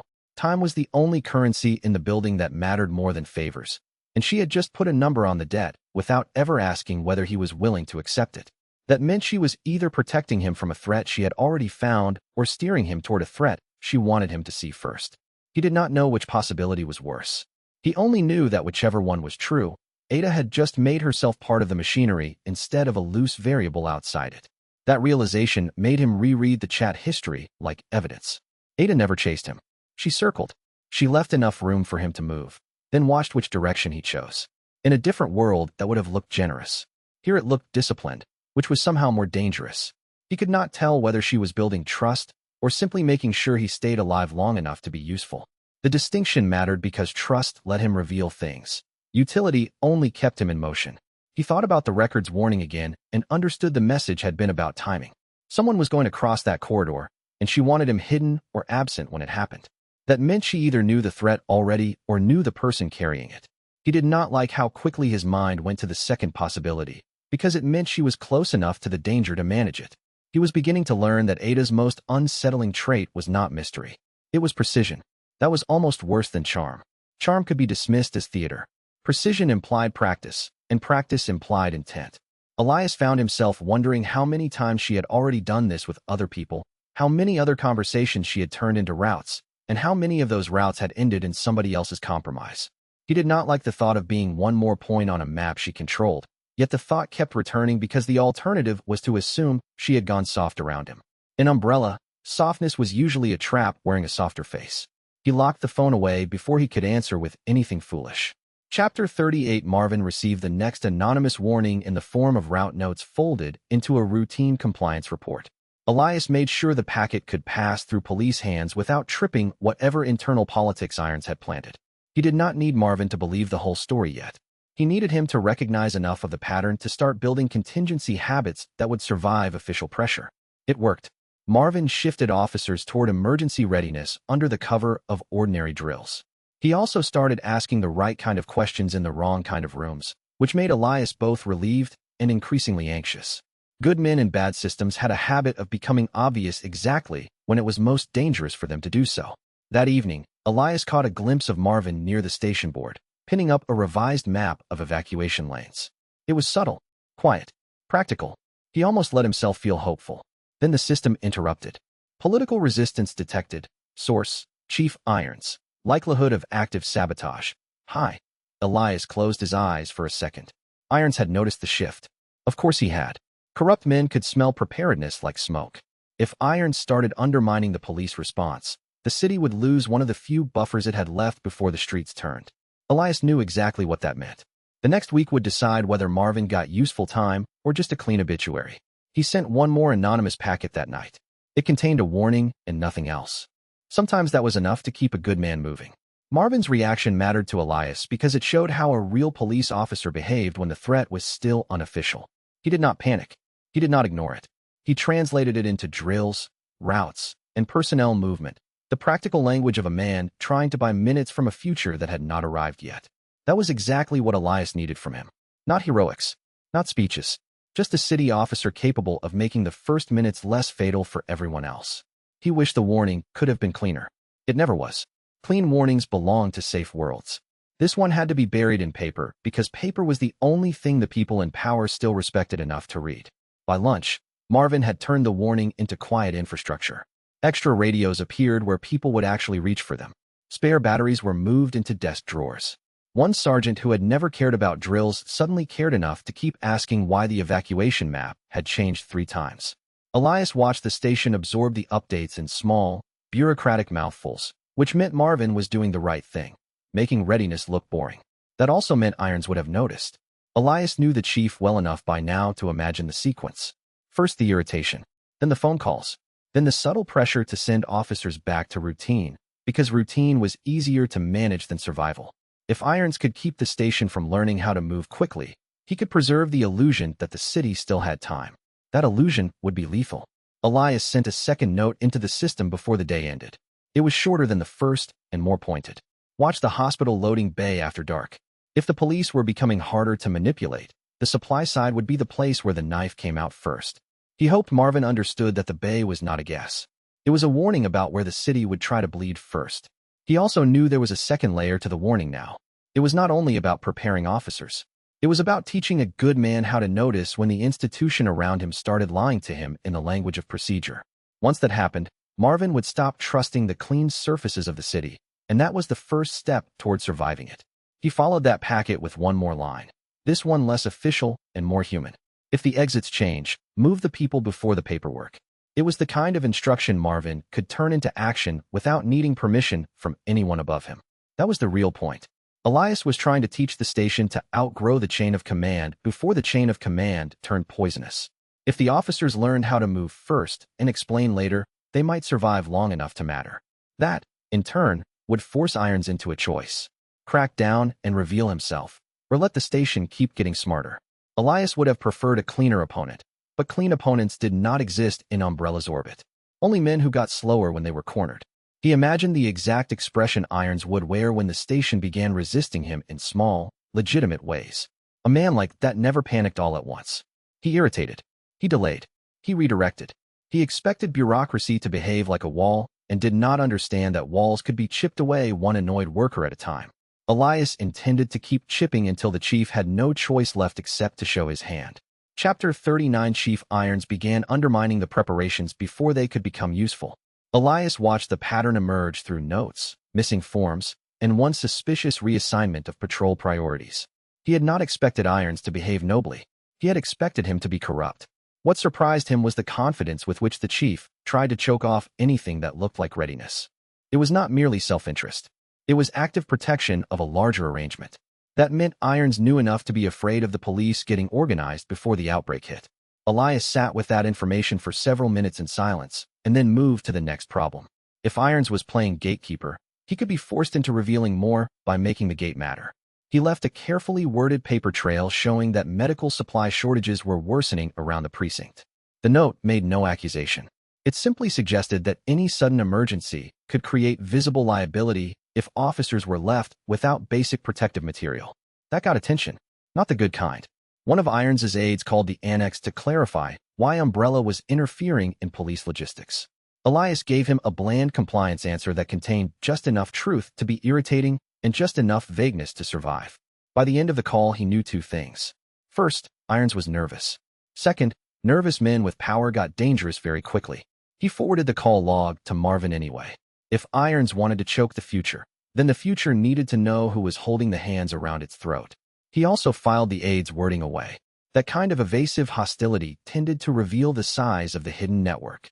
Nobody pushed that hard over routine logistics unless the logistics touched something they were desperate to protect. That meant the police prep work was not just a nuisance to Irons. It was a threat to a larger chain of denial. Elias felt the shape of the city narrowing around that realization.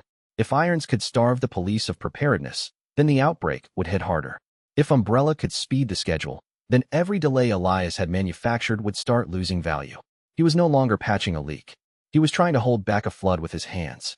That was the first time the scale of the problem made him genuinely cold. Not scared. Cold.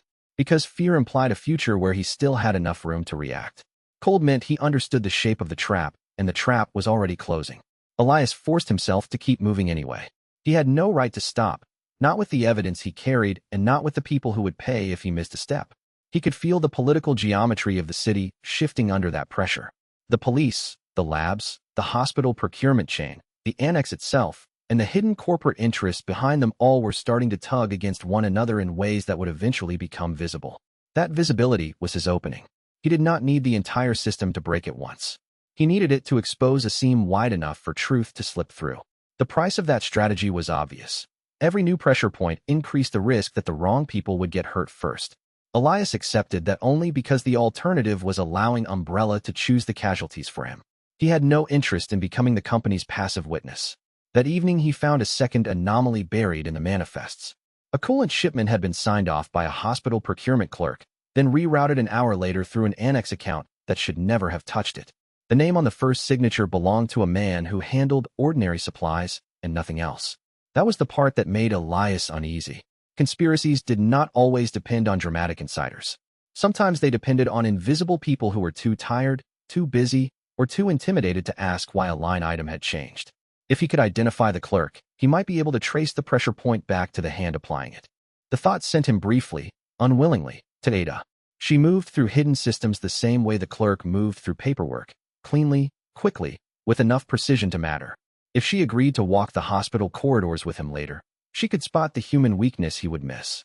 If she refused, he would still have to go, but he would have to go with less cover and less patience. He did not yet know which answer would be worse. At the hospital clerical level, the pressure would not look like conspiracy. It would look like overtime slips, van requests, missing keys, and one tired employee deciding not to question a signature because the line behind him was too long. That was the terrifying part. The machine did not need dramatic villains at every layer. It only needed enough ordinary people to stop asking questions. Elias made a note to watch the sign-out log on the North Corridor storage cage. If the same clerk touched the coolant reroute in the annex account, then the pattern would stop being theoretical and become procedural. That would change everything. Because once the pressure became procedural, he could track it. A failed sign-out, a missing key, a corridor that should have been open and suddenly was not.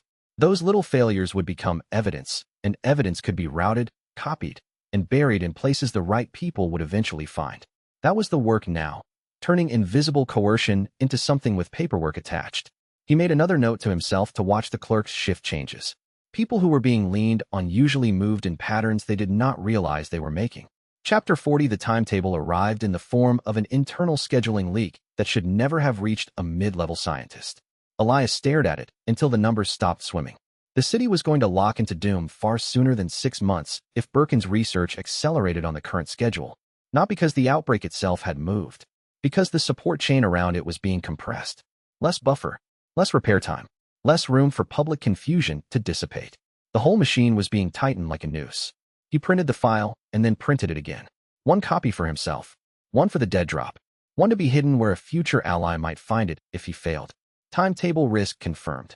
Accelerated failure window. Reward for full deviation. 40 points. The system wanted him to act. He already was. The problem now was not simply that the date had moved. It was that the whole city had become compressed around the timetable, like paper folded into a smaller and smaller square. Elias could feel the pressure in every department. Less margin, less patience, less time for anyone to realize that the errors were connected. If he did not expand the breathing room somewhere, the outbreak would arrive in a shape that made intervention almost impossible. So the next phase had to be more aggressive, more public, if possible, more disruptive, if necessary. He would need to turn isolated delays into a visible pattern that made people within the system uneasy enough to start protecting themselves from Umbrella's own plans. That was the only way he knew to change behavior at scale without losing his cover entirely. He stood at the roofline and watched the city breathe under its lights, each window another false sign of normal life. Then he made himself a promise he hoped he could keep. If the timetable was shrinking, he would make the consequences bigger for the right people. He did not yet know exactly which department would break first under the pressure, but he knew the principle now. The more Umbrella tried to compress the timeline, the more it would have to expose the seams between its people. Pressure made systems honest in small ways. It produced complaints, shortcuts, overcorrections, and eventually panic. Elias would spend the next stretch making sure those reactions landed in the right places. The city was not going to save itself. It might, at best, become harder to sacrifice quietly. That was enough for now. Not victory. Not even a clear lead. Just a better battlefield. Elias tucked the timetable into the stack of evidence and looked out over the city one more time, trying to memorize the illusion of normalcy while it still held. Somewhere below him, people were finishing dinners, locking doors, arguing about bills, and trying to make sense of lives that had not yet been named as collateral. He intended to keep it that way for as long as his hands and his lies could hold. He spent the rest of the evening turning the timetable over like a blade. If the schedule tightened, then his earlier delays had to become sharper. If the city was being compressed into a smaller disaster, then he had to create more breathing room somewhere else. The plan had shifted from reduction to expansion. Expand time, expand attention, expand the number of people who would be ready when the breach finally came. That meant the next move had to be deliberate enough to survive scrutiny and messy enough to create confusion where he needed it. He wrote 3 lists in the archive notebook. People who needed warning. People who would panic if warned too early. Places where evidence could survive if the building did not. The distinction mattered because a warning was not automatically a kindness. Sometimes it was a detonator, and detonators had to be placed with care if the blast was going to expose the right wall. If Ada was right about the stairwell, then she was already seeing one seam in the machine. If Marvin kept turning fear into procedure, then he might become the first honest spine in the police response. If irons kept squeezing, then Elias would eventually learn which public face hid the hand on the rope. Any one of those outcomes could change the next 6 months. All 3 together might be enough to keep the city from collapsing all at once. He looked over the city lights and thought of all the lives still moving under them in ignorance. The next phase was going to hurt. He just had to make sure Umbrella hurt first. By the time he locked the archive and started toward the annex corridor, he knew tomorrow's test had to happen at the hospital side of the city. If the pressure had already reached the loading docks, then somebody else was tracking the same schedule, and he would have to move faster. If it had not, then the timetable was only half the story, which meant the true pressure point was still hidden somewhere under the paperwork and glass. Either way, the next move would force the city to answer. And Elias was done waiting politely for answers. He would go to the hospital side with a copied manifest, a falsified maintenance route, and no illusion that he could keep every ally clean. If the loading dock showed signs of pressure, he would pull Marvin deeper into the next layer of the response and decide whether Ada was a warning or a weapon. If it stayed quiet, he would widen the search until the quiet itself became suspicious. That was the cost of learning the shape of the lie. Once you saw it clearly, you could never go back to pretending the room was ordinary. Elias tucked the timetable away and headed for the corridor with his jaw set hard enough to hurt. The lie was getting tired. He intended to break it before it broke him. He knew the next day would force one of 3 things: a cleaner route through the hospital, a louder response from Irons, or a message from Ada that would mean she had been watching the same corridor all along. Any one of them would help. Any one of them could also get him killed. That was the shape of the work now. Move first, record later. Survive long enough to make the record matter. And if he was honest, that was also the shape of his fear. Not the fear of death, exactly. The fear of arriving too late to matter to the people he had already started protecting in secret. Marvin, Ada, even the clerk he had not met yet, but was already mentally pulling out of the line of fire. That was how this city worked on him. It kept shrinking the distance between strategy and care until the two were hard to separate. Chapter 41. Elias reached the hospital side before sunrise with the copied manifest folded twice inside his coat, and the maintenance route falsified just enough to survive a glance from someone who wanted the paperwork to be true. The building looked ordinary from the outside, which was exactly why it was dangerous. The real machinery of the city always hid behind normal surfaces. White walls, clean signage, sleepy guards, a loading bay that smelled like bleach and cold concrete. Somewhere in that benign geometry, coolant and sample transfers were moving under labels that did not belong to them, and the timetable in his pocket said the situation was tightening faster than any one official wanted to admit. Whistleblower System, new objective, trace the Birkin support chain, risk nodes, hospital procurement, lab access, family wing, survivor value, high. The family wing caught his attention more than the labs did. That should have been a relief. Instead, it made him uneasy. People with children did stupid things for the sake of appearances. They also did stupid things for the sake of love, which in his experience was just a prettier word for a decision that became expensive later. William Birkin was brilliant enough to be dangerous, proud enough to be blind, and protected by enough layers of access that Elias could not simply cut the man off from his own project. So he would have to work sideways. If the center could not be removed, then the supports had to be loosened until the whole machine started to wobble. He spent the first hour walking the route like an auditor, pretending to check for routine compliance failures. He watched who signed the transfers, who kept their head down, who ignored the labels long enough to look guilty without meaning to. That was the thing Umbrella never understood about small lies. They trained everyone to move as if they were already compromised. Fear became muscle memory. By the time something truly bad happened, most of the building was already practicing silence. Elias stopped at a supply desk and asked a trivial question about cold chain calibration. The clerk answered too quickly. Too quickly usually meant rehearsed. Rehearsed usually meant pressure. He looked down at the clipboard and saw the same routing code he had found on the manifest, now stamped with a fresh authorization mark from a section that should not have touched hospital logistics. Someone was testing how much corruption the system would absorb before it squealed. That meant the support chain around Birkin was already being used as a rehearsal for the larger catastrophe. The answer hit harder than he expected because it confirmed something he had suspected for days. The outbreak was not being prepared only in a laboratory. It was being normalized through routine. Every false entry, every redirected crate, every unnecessary signature taught the city that a little bit of rot was merely business as usual. He copied the code into his notes and kept moving. The first real leverage point was the service corridor linking the hospital storage spine to the Umbrella Annex feed. It was supposed to be boring. That made it perfect. Elias spent 40 minutes with a calibration card, a dead battery, and a maintenance request that had been written by someone who assumed no one below director level would ever care enough to read it closely. He cared. He cared in the specific, tired way a man cares when he knows the whole building is standing on a lie. He found the flaw in the chain at the exact place he expected and still felt a grim rush when he saw it. Birkin's test material was being moved through the corridor under a staging protocol designed to avoid oversight. Not illegal enough to trigger alarm. Not clean enough to be innocent. It was the corporate equivalent of a hand sliding into a pocket while everyone was pretending not to notice. Elias marked the transfer window and let himself imagine, for one dangerous second, what would happen if he broke it. The answer was a tangle of delayed research, irritated supervisors, and one furious genius who would notice immediately that his carefully arranged process had been disturbed. It was tempting. It was also reckless. So he did something smaller. He changed the verification checksum by a single digit and left the transfer route technically valid but operationally awkward. The sort of failure that would force a call. The sort of call that would force a human being to explain why the route was wrong. The sort of delay that made a system feel like it had simply had a bad morning. He walked away before the notification generated. The system rewarded him with a pulse of quiet satisfaction and a small burst of points that felt insultingly modest for how much trouble the change might cause later. Still, it was a start. If Birkin felt even one more interruption like that, Elias knew the man would begin asking not just who had touched the route, but why the route itself had been built so fragile. That was the real leverage. A project could survive a delay. It could not survive the suspicion that the delay had exposed something structural. Elias wanted Birkin to chase the structure, because once a man like that started chasing a system, he eventually found the people standing inside it. He also knew the danger of that kind of success. Birkin was not the sort to absorb uncertainty politely.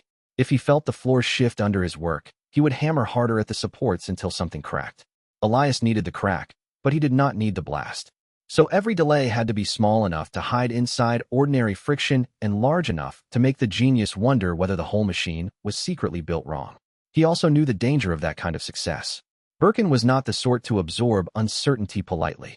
If he felt the floor shift under his work, he would hammer harder at the supports until something cracked. Elias needed the crack, but he did not need the blast. So every delay had to be small enough to hide inside ordinary friction and large enough to make the genius wonder whether the whole machine was secretly built wrong. Chapter 42. William Birkin noticed Elias before Elias expected him to. Not because he was looking for Elias specifically. Because Birkin was the kind of man who could smell inefficiency in the air the way a shark smelled blood. Elias had barely made it back toward the lab wing when a message pinged through the internal system requesting an immediate explanation for the checksum inconsistency at Corridor C7. The request was written so cleanly, it was almost elegant. That made it worse. Elias answered with a note about temporary calibration drift and a correction schedule that implied the problem had already been isolated. It was bureaucratic camouflage, the kind that only worked if the reader believed the writer was too small to be dangerous. Birkin read it anyway, and Elias could almost feel the irritation through the screen. Project oversight, source, Birkin, assessment, familiar with system gaps. The words stung because they were accurate. Birkin did not confront him in person that day. That would have been too direct, and Birkin was too prideful to waste directness on a mid-level scientist unless he was already certain the person mattered. Instead, Elias found himself receiving tiny administrative corrections from 3 different directions, each one technically trivial and collectively meant to remind him where he belonged. He belonged near the bottom. That was the message. It should have been reassuring. It only made him more determined. Because the absurd part was that Birkin's irritation confirmed the effectiveness of the sabotage. A man who truly thought Elias was irrelevant would not spend his time adjusting the perimeter. He would ignore the mismatch and move on. Birkin had not moved on. He had noticed the seam. Elias used the next 2 hours to map the likely reaction chain. Birkin would ask who had access to the transfer path. Then he would ask who approved the route. Then he would ask why a calibration issue had reached his hands at all. That sequence could expose a lot of people if he leaned into it carefully. It could also collapse back onto Elias if he overreached. So he gave Birkin a decoy problem. A second checksum anomaly, this time in a non-critical path, enough to look like coincidence if no one pressed too hard. Enough to look like incompetence if they did. Not enough to set off internal security, but sufficient to make Birkin believe the sloppiness was spreading wider than it should. That was the trick with men like Birkin. They could tolerate sabotage. What they could not tolerate was evidence that their environment was becoming less controllable. The distinction mattered because Birkin's suspicion would eventually sharpen into one of 2 things: better discipline or uglier mistakes. Elias was betting on the second. The genius was too proud to admit the machine around him was imperfect, which meant he would keep forcing it harder. If Elias could keep making the machine answer with friction, Birkin would be forced to spend his time reacting instead of refining. Late in the afternoon, Elias passed the lab wing and caught Birkin half visible through the glass, bent over a monitor with the tight, furious concentration of a man trying to outrun his own suspicion. He did not look up, but he had the posture of someone who knew another pair of eyes was on him. Elias kept walking. The important thing was not to be interesting enough to stare at twice. Not because curiosity was harmless. Because once Birkin decided to look directly at a problem, he tended to convert it into a project. Elias had no interest in becoming a project. He wanted to remain a nuisance with no clean edges, something the scientist could not quite measure and therefore not quite eliminate without wasting more time than the irritation was worth. The other reason he kept moving was simpler and more personal. Birkin's office was the kind of place where pride disguised itself as procedure. A man who thought he was untouchable never imagined the lower tiers could touch him back. Elias intended to keep living in that blind spot as long as possible. If he stayed just boring enough, just useful enough, the scientist would keep assuming the problem was somewhere below him rather than inside the same room. That blindness was a kind of armor. Not for Birkin. For Elias. As long as the genius kept aiming upward at abstract systems, Elias could keep shaping the concrete ones. The laboratory was full of people who believed importance was visible. He needed them to keep believing that. It meant the real interference could remain tucked into the language of labels, schedules, and administrative inconvenience. Chapter 43 Competence was dangerous when it came from the wrong person. That was the real reason Birkin started appearing in Elias's orbit more often after the checksum issue. Not because he had become friendly. Because Elias had become harder to dismiss. A mid-level researcher who could identify a routing flaw in Birkin's support chain without causing a visible alarm was a nuisance. A nuisance with useful instincts was worth keeping near, or at least worth observing. That observation came with a narrow opening. Birkin asked Elias to review a chain of equipment logs that had started producing minor inconsistencies in the family wing. The request arrived through a direct calendar ping with no explanation and no courtesy. Elias accepted because refusal would be remembered, and because a review request meant access to the paths he needed. The family wing looked too warm compared to the rest of the building. Soft lighting, less noise, more human clutter. That difference bothered him, because he knew what kind of institution pretended to preserve comfort while building an engine for death somewhere else in the basement. William Birkin did not thank him for arriving. He barely acknowledged him at all at first. Instead, Birkin dropped a stack of printouts on the desk and pointed to 3 lines where transport deviations had been marked by a low-level clerk. "These shouldn't be here," he said. His voice had the flat arrogance of someone certain the world would eventually apologize to him for wasting his time. Elias scanned the sheets and saw the same kind of sloppy cover pattern he had been creating elsewhere. Someone had started moving things in a way that made the logs disagree with the physical path. Not a mistake. An attempt to hide pressure. He did not say that. He said, "The labels are being corrected late." Birkin looked at him for a half-second too long. That was the first sign the older scientist had begun treating him as more than background noise. The second sign came when Birkin asked, very carefully, whether Elias had seen anything similar in other systems. It was a trap disguised as curiosity. Elias answered with enough truth to be useful and enough vagueness to survive. Birkin, predictably, hated that. But he also remembered it. That afternoon, Elias learned the shape of the next leverage point. Birkin did not care about the bureaucracy until it interfered with the purity of the experiment. That meant the experiment could be slowed by making the bureaucracy feel unreliable. Small delays, mismatched forms, one routed crate turned sideways by a signature error, and suddenly the brilliant man at the center of the machine would have to spend his time solving friction instead of pushing the project forward. It was petty. It was also effective. And if he was honest, the pettiness felt good. It also gave him a small, vicious kind of confidence. If he could make one of Umbrella's most important men lose time to paperwork and formatting, then the whole myth of inevitability around the project became less solid. That mattered because the mythology of a system was half its power. Once people stopped believing the machine was effortless, they started noticing how often it was held together by frightened workers and one person's stubbornness. That was the real opening Elias was hunting, not the one catastrophic flaw everyone could see. The accumulated irritation that made staff start talking to each other more honestly. Once the lie became a nuisance instead of a sacred fact, it became possible to pry open the parts that had been sealed by habit. He had seen that pattern before in another life, in another company that had dressed its rot in compliance language. First the workers laughed at the errors. Then they started warning each other in the hall. Then they quietly stopped trusting the official version of anything. Once that happened, the institution did not collapse all at once. It developed leaks in strange places. Elias was trying to make the leaks useful before the whole roof came down.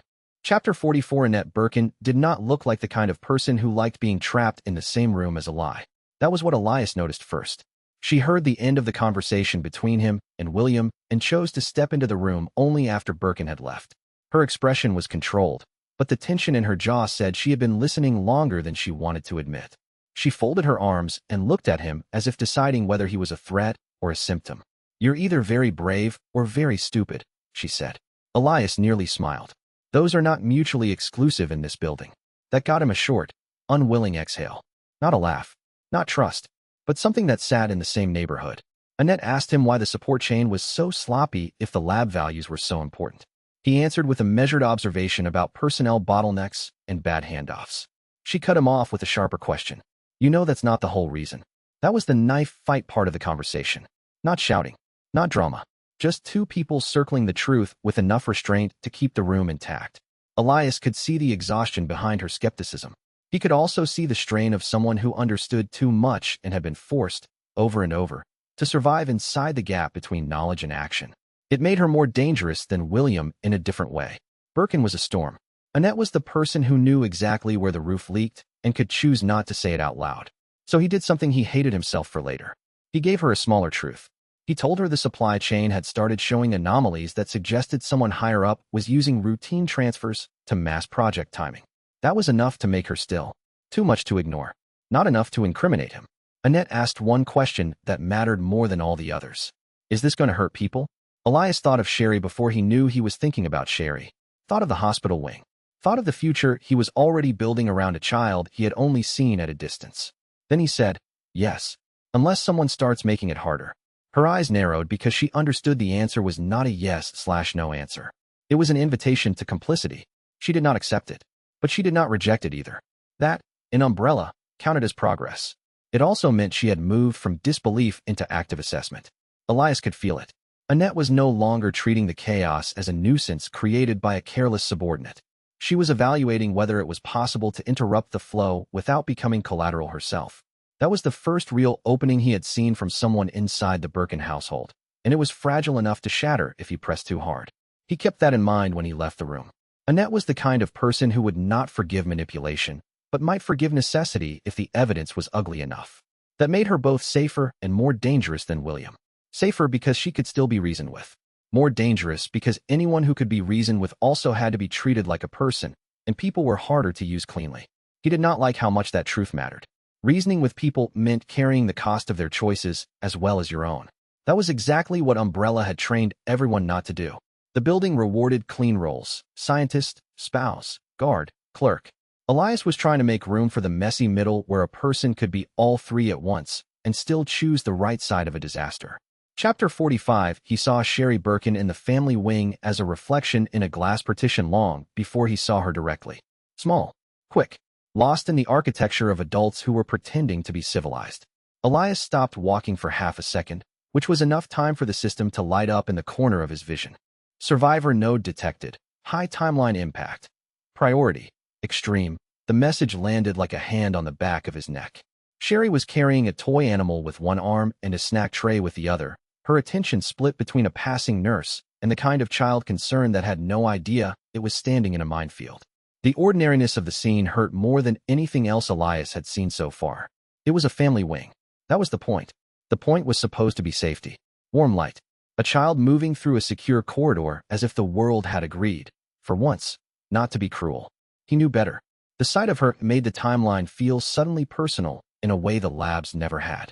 Birkin's research was no longer an abstract catastrophe measured in infection curves and support schedules. It had a face now.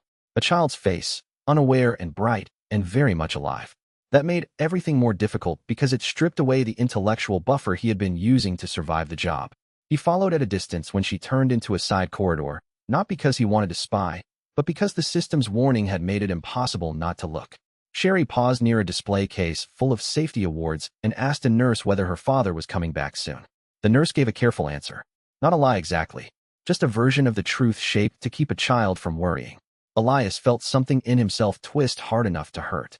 He had spent weeks telling himself that every intervention was strategic, that every delay was about leverage, that every theft from Umbrella was in service of the larger collapse. Looking at Sherry made that self-defense mechanism feel cheap. The future was not just a scorecard. It was a child walking through a hallway without knowing the hall had been built beside a grave. He kept moving before someone could notice him staring. But he did not stop thinking about her. The part that unsettled him most was not the child herself, but the fact that the hospital had built a whole wing around the illusion that a corporate fortress could be made family safe if the lights were warm enough. He knew that trick. Every dangerous institution loved a clean room with soft wall colors and a toy shelf. It made the violence feel optional. If Birkin's work was being routed through the same architecture, then the whole building was less a place of healing than a pressure chamber waiting for someone to open the wrong valve. He also could not shake the look on Sherry's face when she asked about her father. It was the look of someone still young enough to expect adults to be reliable and old enough to know, somewhere inside, that the answer was being smoothed over. That kind of almost knowing was dangerous. Children who sensed a lie too early often built their whole understanding of the world around the panic they could not name. The room around her made the lie worse. Warm walls, soft security, toy-friendly corners, and adults speaking in reassuring tones that had become part of the architecture. Elias understood now why the system had highlighted her. She was not just a survivor node. She was the proof that the corporation's most careful lie still had a human center. Protecting her would mean protecting more than one child. It would mean refusing the entire premise that a building like this could excuse itself. Chapter 46. The system's response came that night while Elias was alone with the copied manifest and a cup of coffee gone bitter from sitting too long. Survivor node confirmed. Sherry Birkin. Timeline intersection. Critical. Probability of major cascade if lost. High. He stared at the text until the words stopped being data and became obligation. Sherry did not simply matter. She anchored multiple future branches. If she vanished too early, the whole shape of later events shifted in ways Elias could not fully predict. The system rarely gave him that kind of warning unless the target sat at the center of a larger human collapse. It felt wrong that a child could be reduced to a node and still remain more real to him than half the adults running the building. He spent an hour building a contingency plan around her existence. Not a rescue yet. A map. He marked the family wing, the medical corridor, the service stairwell, and the blind pocket near the archive elevator. He penciled in shifts, likely routes, and the names of people most likely to be in place when the trouble started. Then he did the hard part. He imagined what it would cost to move her safely if the building became hostile before he was ready. The answer was enough to make his hands go cold. It would require an ally with access to the family wing. It would require Annette. Maybe Ada. Maybe both. And it would definitely require trust he did not fully possess. The thought made him angry at the system for giving him the warning at all. Warnings were supposed to help. This one felt like a debt being issued in advance. Save the child, preserve the timeline. Fail, and the city would become more unrecognizable than he could afford. He accepted the logic without liking it. Then he added a second layer to the plan. If the family wing started showing signs of scheduled contamination, he would move the evidence before he moved the people. Umbrella could survive losing a room. It could not survive losing the proof that a room had been built to fail. That was the best he could do tonight. He also left himself a note to check the guard rotation against the family wing in the morning. If the same names kept appearing in the same places, the route would be less about geography than habit, and habits were easier to subvert than hard locks. The problem was that habits also created a false sense of safety, which was exactly how the worst corridors in Umbrella got people killed. He added one more note after that. If the wing used the same guards too often, then the protection around Sherry was already less about safety and more about control. That mattered because control could be redirected, but only if he understood whether the people holding it knew they were holding a child or merely a resource. He made a second note to be careful with Annette when he brought that up. If she had already started noticing the same pattern, then a blunt warning could push her into the very defensive posture he wanted to avoid. Annette needed enough truth to move, but not enough accusation to make her retreat into William's shadow for protection. Chapter 47. Elias redirected the test chain the next morning. The opportunity came from a transportation approval that should not have reached his desk. A support batch tied to Birkin's viability testing was due to pass through the corridor network on the same day the hospital loading bay was already under strain. The routing looked clean. Too clean. Which usually meant someone had worked hard to make it look inevitable. He changed the transfer lane. Not enough to halt the batch. Enough to force a recheck at a secondary checkpoint controlled by lower-tier personnel who hated being rushed. The delay bought him 11 minutes and a small spike in system reward. More importantly, it moved the test material away from the exact schedule Birkin expected. That was the subtlety of the whole job. Elias was not trying to destroy every move Umbrella made. He was trying to make their timing unreliable. If a genius could no longer trust the hour a sample would arrive, then the entire workflow became less stable. Missed timing led to misalignment. Misalignment led to arguments. Arguments led to audits. Audits led to questions. Questions were the cracks where a whistleblower lived. He watched the secondary checkpoint log the unusual delay and breathed out slowly. He could already see the second-order effect forming. Someone in procurement would have to explain the mismatch, which meant someone else would have to approve the explanation, which meant a third person would have to decide whether the paper trail was worth challenging. Those were the moments Elias lived for. Not because they were dramatic, but because every layer of unnecessary explanation made the machine feel human enough to hesitate. It was enough. Maybe. Then the system flickered. Chain disruption successful. Project impact. Moderate. Surveillance increase. Likely. The warning made him grin without humor. Moderate. Umbrella loved that word. It was their favorite disguise for disaster. In practical terms, the reroute meant Birkin's tests would reach his hand late. The nurses would have to justify why a support crate sat idle, and somebody in procurement would start asking whether the hospital and the annex were syncing their calendars properly. A tiny, stupid administrative headache. Also exactly the kind of headache that made a tightly wounded man like Birkin lash out at the wrong people. Elias wrote down every likely reaction and started planning for the fury before it arrived. The shape of the reaction mattered as much as the delay itself. If the complaint reached procurement, he could work with that. If it reached security, the pressure would become uglier. If it reached Westgear, Elias would have to move immediately because the line between annoyance and surveillance would collapse in one step. He had made the route unreliable. Now he had to survive the consequences of being right. He watched the downstream effects in his mind like a cascade model he had built 100 times in another life. One irritated supervisor called 2 overworked clerks. One clerk double-checked a signature that should have been routine. One double-check revealed another mismatch, then another. That was the dream, anyway. Small failures breeding cautious attention instead of panic. If the building started asking itself questions, it would finally have to admit someone had been tampering with the answers. That was how he wanted the whole machine to change. Not with a dramatic collapse, but with enough small, undeniable friction that everyone inside it became slightly less willing to trust the official story. Doubt was slower than sabotage, but it lasted longer. Doubt could be carried into other rooms. Doubt was how the first honest people in a dishonest structure found each other. Chapter 48. Birkin noticed the inefficiency before noon. Not because anyone told him. Because men like that could feel a delay in the bones of a project like a physician felt a fever. He summoned Elias again. This time without the polite framing of a review request. There was no room left for pretending the system had merely been clumsy. Birkin's office smelled faintly of coffee and antiseptic, and the air in it felt tight enough to cut. "You're still seeing transport variants," Birkin said. Elias kept his face neutral. "On the support side, yes. I didn't ask where." That was the first crack in the veneer. Birkin leaned forward, hands flat on the desk, and Elias saw the sharp intelligence that made the man so dangerous when it was mixed with pride. Something is interfering with the efficiency of the project calendar. Elias had to admire the man. He was close enough to the truth to be annoying and still blind enough to miss the shape of the hand moving things. It's probably chain congestion, Elias said. Birkin laughed once, without mirth. Everything is chain congestion until it isn't. That line told Elias more than the whole conversation should have. Birkin was already in the stage where the world felt like it was wasting his time on purpose. That meant the pressure was working. It also meant the man might become reckless in the exact way Elias needed and feared. Birkin stared at him for another beat. If you know something, tell me. The request was almost humorous. Birkin did not want help.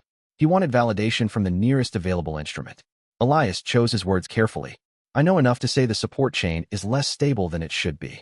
Birkin's expression hardened. There it was. Not anger at the problem. Anger at hearing the problem spoken aloud by someone he had not elevated enough to ignore. The scientist waved him away with a curt motion that said the conversation was over only because Birkin had decided it would be, not because he was finished thinking about it. Elias left the office with the certain feeling that Birkin had already started rechecking who was moving pieces around him. That was bad. It also meant the next move had to be smarter. The fact that his sabotage had become visible made the whole project feel brighter and more dangerous at once. That visibility was not a mistake in itself. It was the cost of operating close enough to the core to matter. Elias had accepted, long before, that he could not change Umbrella by staying invisible forever. But there was a difference between being seen as a minor inconvenience and being recognized as a deliberate force. He needed the first and absolutely not the second. He spent the rest of the afternoon cataloging who had access to Birkin's support forms, who could alter a path without triggering review, and who would likely panic if Birkin started asking pointed questions. That list mattered because once a powerful man began feeling watched, he usually became ugly to the people nearest him. Elias wanted to be somewhere outside the blast radius when that happened, but still close enough to measure the damage. He could already imagine the sequence. William would accuse a middle manager. The middle manager would blame a clerk. The clerk would try to hide the first lie with a second one. Somewhere in that chain, a useful name would become frightened enough to start talking. Elias was not hoping for blood. He was hoping for disclosure. In Umbrella, those two outcomes were often separated only by luck and timing. Chapter 49. Ada cornered him in a nearly empty archive corridor 3 hours later. She did not come in from behind. That would have been theatrical. She came from the side, matching his pace until it was impossible to pretend he had not been approached. You're getting better at annoying powerful men, she said. I'm trying to diversify. Her mouth twitched, almost a smile. The corridor was quiet enough that every footstep sounded like a decision. Elias had just enough time to register that Ada was watching him more carefully than usual before she spoke again. You're close to something in the hospital chain. Not a question. He did not answer immediately, which was answer enough. Ada glanced toward the far end of the hall, as if checking for witnesses. I need deeper access. That was the moment the conversation sharpened into real danger. She wanted something specific. He wanted to know whether deeper access meant her employer, her own investigation, or a separate line of interest entirely. If he gave her the wrong opening, he might be handing a different predator the route into the same wound. You keep asking for things like I have a spare keychain to the whole building, he said. You do have keys, she replied. Just not the honest kind. That was unfair. Also accurate. She moved one step closer and lowered her voice. The shipments aren't the only thing moving. Someone is using the delays to cover a second layer of transfers. I need to know who's handling them. Elias felt the old instinct to protect his own trail rise up hard. Ada was not asking in the abstract. She was pressing at the boundary between alliance and exploitation. If he gave her the deeper map, she could help. She could also deliver the wrong parts of it to someone else. He asked, who sent you? She held his gaze a little too long. Then she said, that's the wrong question. And because she didn't answer, he understood the answer was dangerous. Ada's silence also carried a kind of invitation. She was telling him, without telling him, that there was more than one actor in the room now, and not all of them were wearing Umbrella's colors. That made the whole conversation more dangerous because it suggested her interest in the hospital chain might overlap his for reasons that had nothing to do with his safety. He did not know whether that made her a better ally or a more refined threat. He hated that the second possibility kept winning in his mind because it meant he was starting to judge everyone by whether they could wound him efficiently. That was not a healthy way to live, but it was a very Umbrella way to survive. The company trained people to think and leverage, then pretended to be surprised when leverage became the language of every relationship. The worst part was that Ada seemed to understand leverage better than most of the people who claimed to own the building. That made her harder to read and easier to respect, which was exactly the sort of combination that could ruin a careful man. He was starting to suspect that if she ever offered him a bargain, the cost would not be obvious until much later. Chapter 50 Helping Ada too much now might simply hand catastrophe to another monster later. The thought followed Elias for the rest of the day like a shadow with timing issues. Ada's interest had a shape now. It was not merely curiosity. It was pressure. She was after something in the same corridor of the city that Elias had been trying to pry open from the inside. But the reason behind her questions remained intentionally obscured. He disliked that she could move so naturally through ambiguity. It meant she could be sincere and still conceal the real assignment. That made her extremely useful. It also made her the kind of ally who could become a second disaster if he misread her. He spent the afternoon building a separate information network through staff who never wore lab coats. Janitors, maintenance clerks, transport runners, one nurse who liked cigarettes and hated paperwork, a technician whose idea of loyalty was to curse the right people in the break room and keep the useful copies of forms in a drawer no one thought to search. The network was small. That was the point. Small networks survived because they looked like noise. He started leaving harmless-looking corrections in places only those workers would notice. Wrong tray counts that were actually route warnings. Shift sheets that pointed toward closed doors. Maintenance reminders that were really survival advice. Every piece was built so that if someone found it early, it could still pass as human error. The first dead drop of the new network sat behind a loose panel in an unused storage alcove near the hospital service elevator. He placed the first packet there just before the evening shift change. Inside was a copied list of transfer windows, one hospital corridor map, and 3 names of people who should not be alone when the system started breaking loud enough to matter. When he left the alcove, he had the sense that someone had already been watching him. Maybe Ada, maybe not. He hated that he could not tell. The not knowing was beginning to shape his behavior in ways he disliked. He double-checked routes twice now, not once. He read pauses in conversation as carefully as text. He had started to think of fear as a form of weather. If you understood the pressure change early enough, you could move before the storm broke. That was useful. It was also exhausting. And yet the network needed that kind of vigilance. Kessler had already shown what happened when someone inside a low-level route became visible. Security did not need proof to make a person disappear. It only needed a reason to believe the person was connected to something larger. Elias was now carrying the burden of making sure the larger thing stayed blurred long enough for the right people to survive it. That burden was getting heavier in ways the spreadsheet could not capture. Every warning increased the chance that someone would panic. Every silence increased the chance that someone would die alone. Elias was beginning to understand that responsible sabotage was not about choosing the right action once. It was about carrying the consequences of every action in both hands and refusing to let either hand shake. Chapter 51 The missing ally happened on a Tuesday, which was infuriating because Tuesdays were supposed to be boring. Elias learned about it from a corridor conversation cut off halfway through when 2 employees noticed him and pretended not to be speaking about anything important. The person in question was a low-level transport clerk named Kessler, one of the few who had quietly agreed to move packets without asking what was inside them. Elias had used Kessler twice already and had been planning to use him again that night. Instead, Kessler had simply vanished from the rota. No resignation. No transfer record. No sick note. Just gone. That meant security had either moved him, erased him, or taken him apart so quietly that the remainder of his life had been folded into administrative non-existence. Elias went cold in the way he only ever did when the system demonstrated that human disappearance could be converted into paperwork. Personal loss flagged. Network threat. Active. He nearly tore the message window shut. The safe move would have been to back away from the network, bury the dead drop, and reduce exposure. Instead, Elias spent the next hour combing through the route trail Kessler had left behind. One missing signature. One corrected timestamp. One transfer from storage to a medical staging bay that had been refiled under maintenance support. It was enough to prove the disappearance was not random. Not enough to save him. That was the worst part. The person was already gone, and Elias could not even tell whether he had been disappeared for helping too much or because he had seen too much. The distinction mattered only morally. Operationally, the effect was identical. Everyone nearby would become afraid. Fear had value if you knew how to use it. He did not want to use it this way. He sent a warning to the remaining members of the network under a false maintenance memo that said, very bluntly, do not meet alone after dark, and do not trust any request for a routine inventory adjustment until it passes through a second set of eyes. The memo looked like a precaution. It was actually a memorial. By the time he finished, he had enough rage to make bad decisions and just enough discipline to avoid them. Rage was useful as long as it stayed attached to a plan.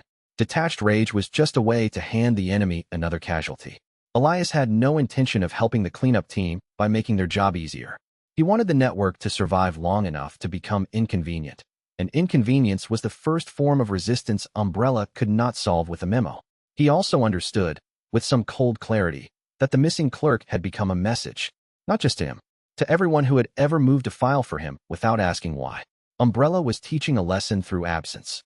Help the wrong person and you will be reduced to a line in a report. Elias could not let that lesson stand without answering it somehow, even if the answer could not bring Kessler back. He wrote Kessler's name on a separate sheet and tucked it behind the manifest copy. That was not justice. It was a promise that the disappearance would not be allowed to evaporate into procedure.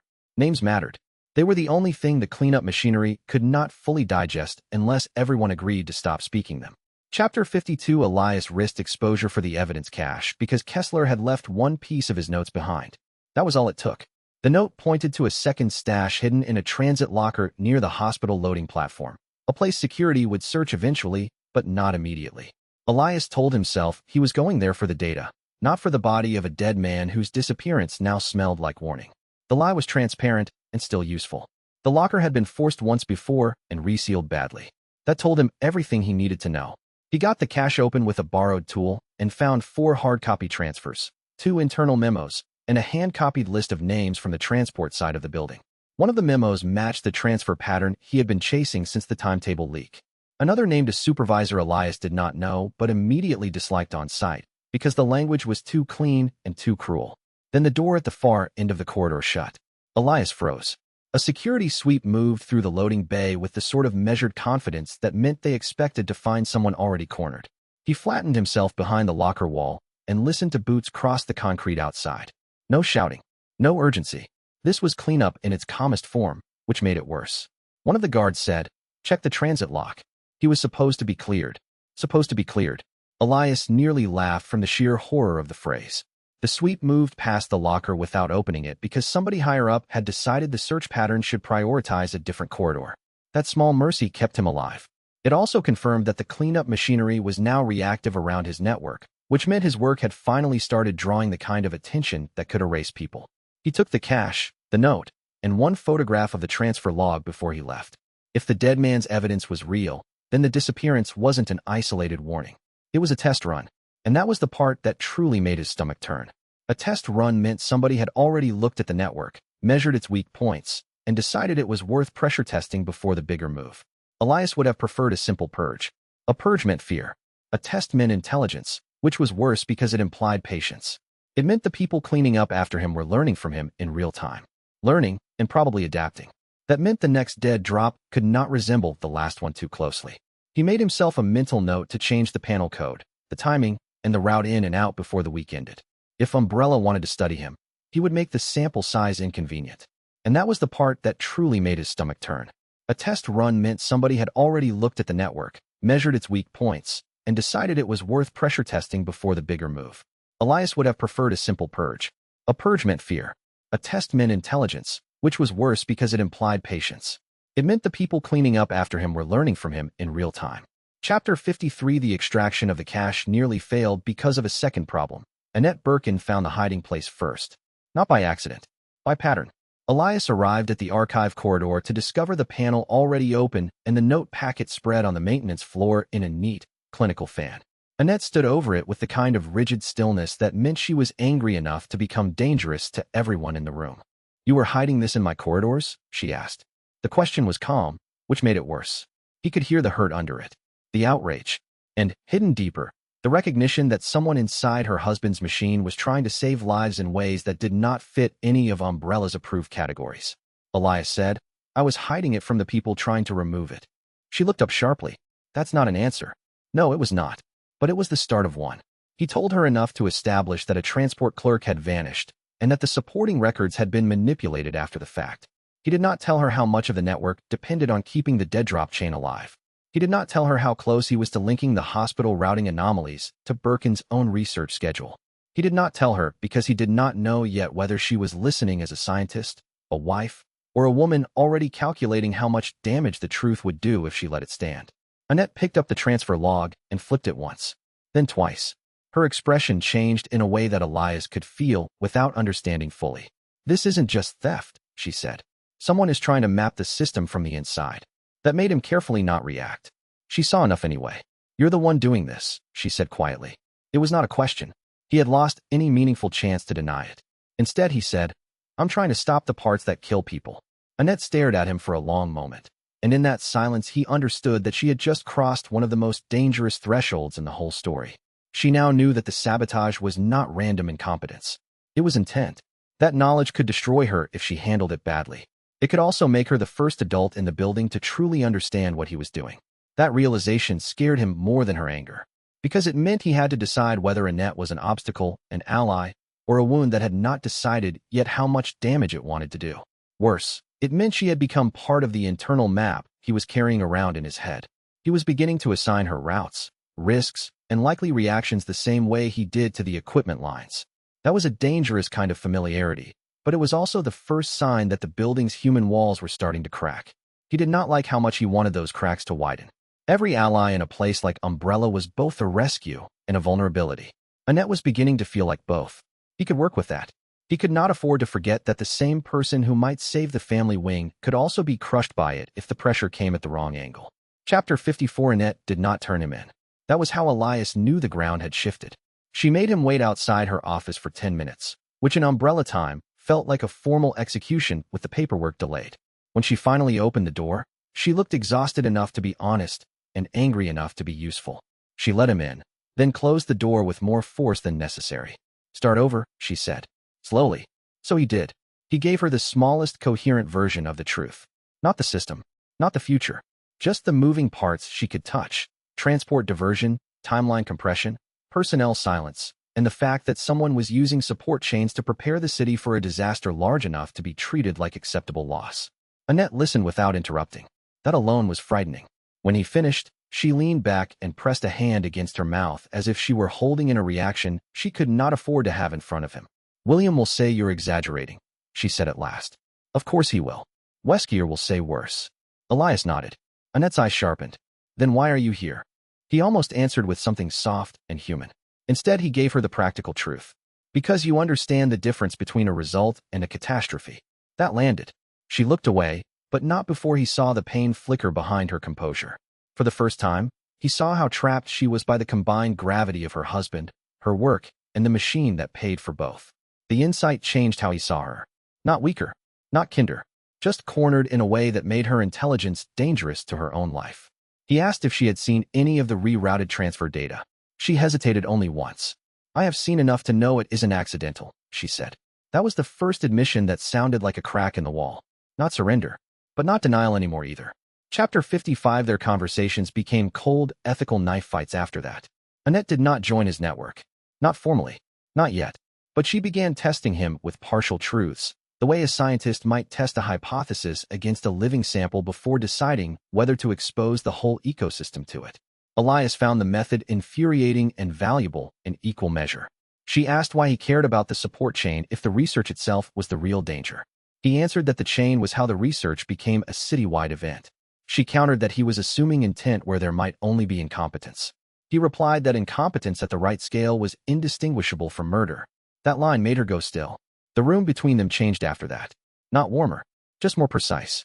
Annette told him there were internal memos suggesting certain medical assets would be reallocated if field readiness reached an acceptable threshold. She did not phrase it as conspiracy. She phrased it as logistical theory. That was how she protected herself from the emotional cost of saying the thing aloud. Elias understood that instinct immediately because he had been doing the same thing for weeks. He asked whether William knew. She did not answer right away, which was answer enough. Then she said, "William knows what he needs to know to keep his work moving." That sentence hit like cold water because it described the entire moral architecture of the building in one clean line.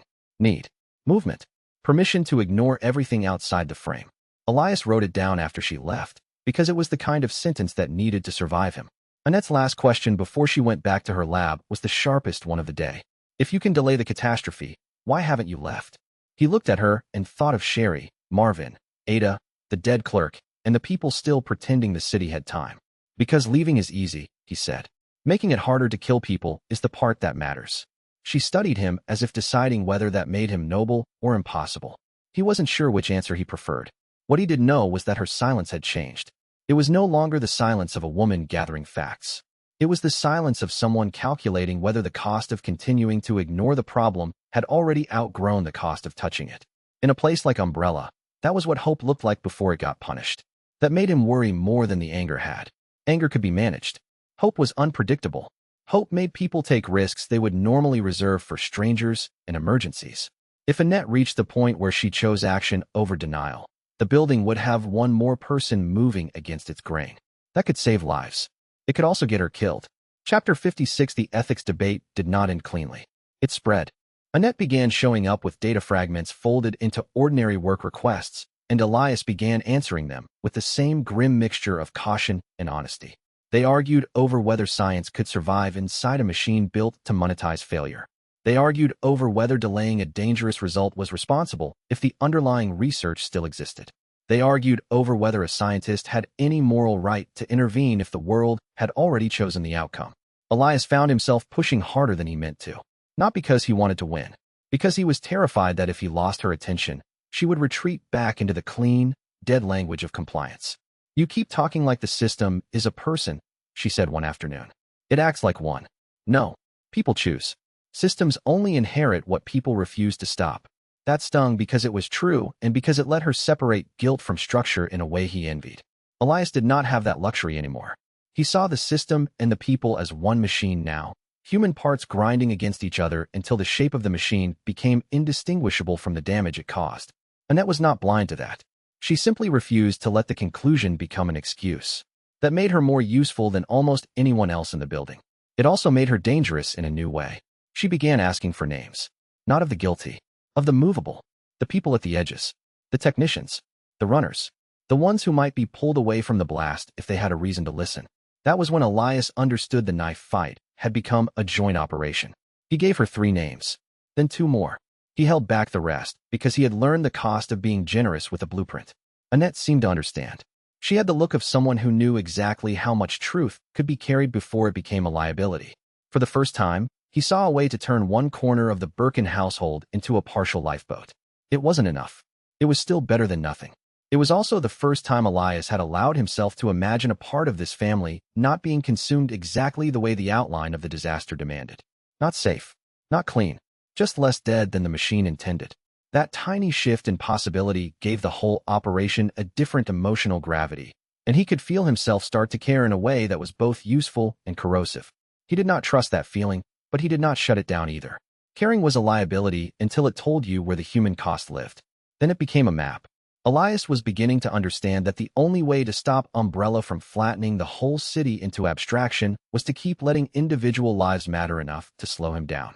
He used the word partial in his own notes because anything stronger would have been a lie. But partial lifeboats still mattered. In a building designed to drown people quietly, any route that let one more person keep breathing bought the next truth a chance to survive. That was enough to keep him going, and enough to make him resent how much he wanted it to work. Chapter 57. Weskier closed one ring of suspicion around the labs and started hunting for the mold deliberately. Elias learned about it through the mood before he learned it through the documents. The building became too careful, too clean. People stopped speaking in the hallways unless they were certain they were talking about safe topics. Internal review requests multiplied. Access logs got audited in the middle of the day instead of at night. A security culture shift like that could only mean one thing. Someone high enough to cause panic had decided the invisible problem was starting to take shape. Security response. Escalating. Suspicion sector. Unknown. Weskier oversight. Active. The system did not have to explain the rest. Weskier was no longer merely observing. He was pruning. That meant Elias had to create a false shape for the hunt to follow. He hated doing it because every false suspect made the real problem safer and punished someone else for his survival. But the alternative was letting Weskier narrow the search organically until the net finally landed on the right pattern. Elias would not survive a clean hunt. He needed noise. So he built a plausible IT story. A harmless-looking account mismatch. A misfiled access token. A trail that pointed toward a junior systems operator who had already been stressed, disliked by his supervisor, and just visible enough to absorb suspicion without immediate legal scrutiny. It was ugly. It worked. That did not make the stomach sickness go away. He watched the review team take the bait with the exact mix of relief and guilt he had come to dread. Weskier would still notice the seams eventually, but this bought time. More importantly, it redirected pressure away from the evidence cache and toward a dead end that could be buried as personnel incompetence. The fake suspect would lose sleep, maybe even his job. Elias told himself that losing a job was better than losing a city. He did not fully believe it. Belief was not the point anymore. He had already crossed into the territory where action had to be justified even when conviction lagged behind it. That was the ugly part of this job. The system did not reward purity. It rewarded plausible interference. So he kept building a story the world could survive, even if the story made him feel morally dirtier every time he wrote another name onto it. Belief was not the point anymore. He had already crossed into the territory where action had to be justified even when conviction lagged behind it. That was the ugly part of this job. The system did not reward purity. It rewarded plausible interference. So he kept building a story the world could survive, even if the story made him feel morally dirtier every time he wrote another name onto it. He wrote the phrase, plausible interference, on the corner of the page and underlined it twice. That was the job distilled to one line. Do enough harm to the machine that it stumbles. Do it quietly enough that the machine blames its own feet. He kept that thought close because it was the first honest explanation he had found for why the pressure felt different now. The work no longer lived only in files and routes. It lived in decisions that might leave names attached. That was not a weakness. It was the point. Umbrella had spent years making people feel like the human cost was somebody else's problem. Elias was trying to force the cost back into the room. Chapter 58. The false suspect worked because it was believable. That was the bitter genius of it. Weskier's team grabbed the junior IT operator before lunch, and the building started buzzing with exactly the kind of nervous rumor Elias had hoped to provoke. People talked more carefully. Doors closed sooner. Access logs were double-checked. For about 40 minutes, the hunt moved sideways instead of downward. Then Weskier noticed the shape of the deflection. Elias could feel it. Not because he was telepathic. Because the atmosphere changed. The corridor sounds sharpened. Security moved with cleaner lines. The building acquired that awful quality institutions get right before they become openly hostile. They stop pretending the fear is an accident. He had created enough room to breathe, but not enough to rest. The junior IT operator, poor bastard, was being leaned on hard enough to break. Elias considered intervening and rejected it because doing so would expose the whole pattern. That was the kind of decision he hated most, the kind where morality and survival walked in opposite directions, and both of them looked tired. Instead, he did something smaller. He redirected another access thread through a maintenance authorization card that had been intentionally left too visible. That card would lead investigators toward a locker that contained only harmless records and a forged set of shift summaries. It was a dead end dressed as a confession. Then he sent Marvin a warning about tightened security around sensitive areas without naming the source. The police would not act on it directly, but they would absorb the idea that Umbrella was getting nervous. Nervous institutions made mistakes. Mistakes created openings. The system rewarded him for the deflection.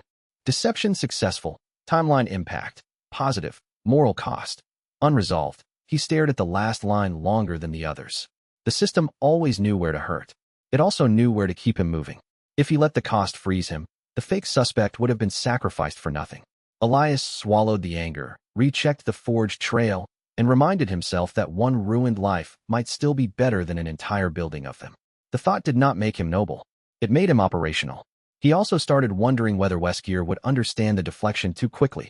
If he did, then the junior IT operator would not be the final target at all, just the first step in a broader sweep.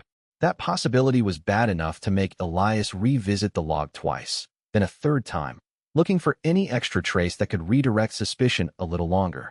He wrote down the names of 3 people who might get caught in the follow-up search if Weskier decided to widen the sweep. None of them were the real problem. All of them could be crushed by the cleanup if he was careless. That was the part of the job he hated most. The way one useful lie could spread consequences into rooms he had not planned to touch. He wanted the hunt noisy, not hungry. He also started wondering whether Weskier would understand the deflection too quickly. If he did, then the junior IT operator would not be the final target at all, just the first step in a broader sweep.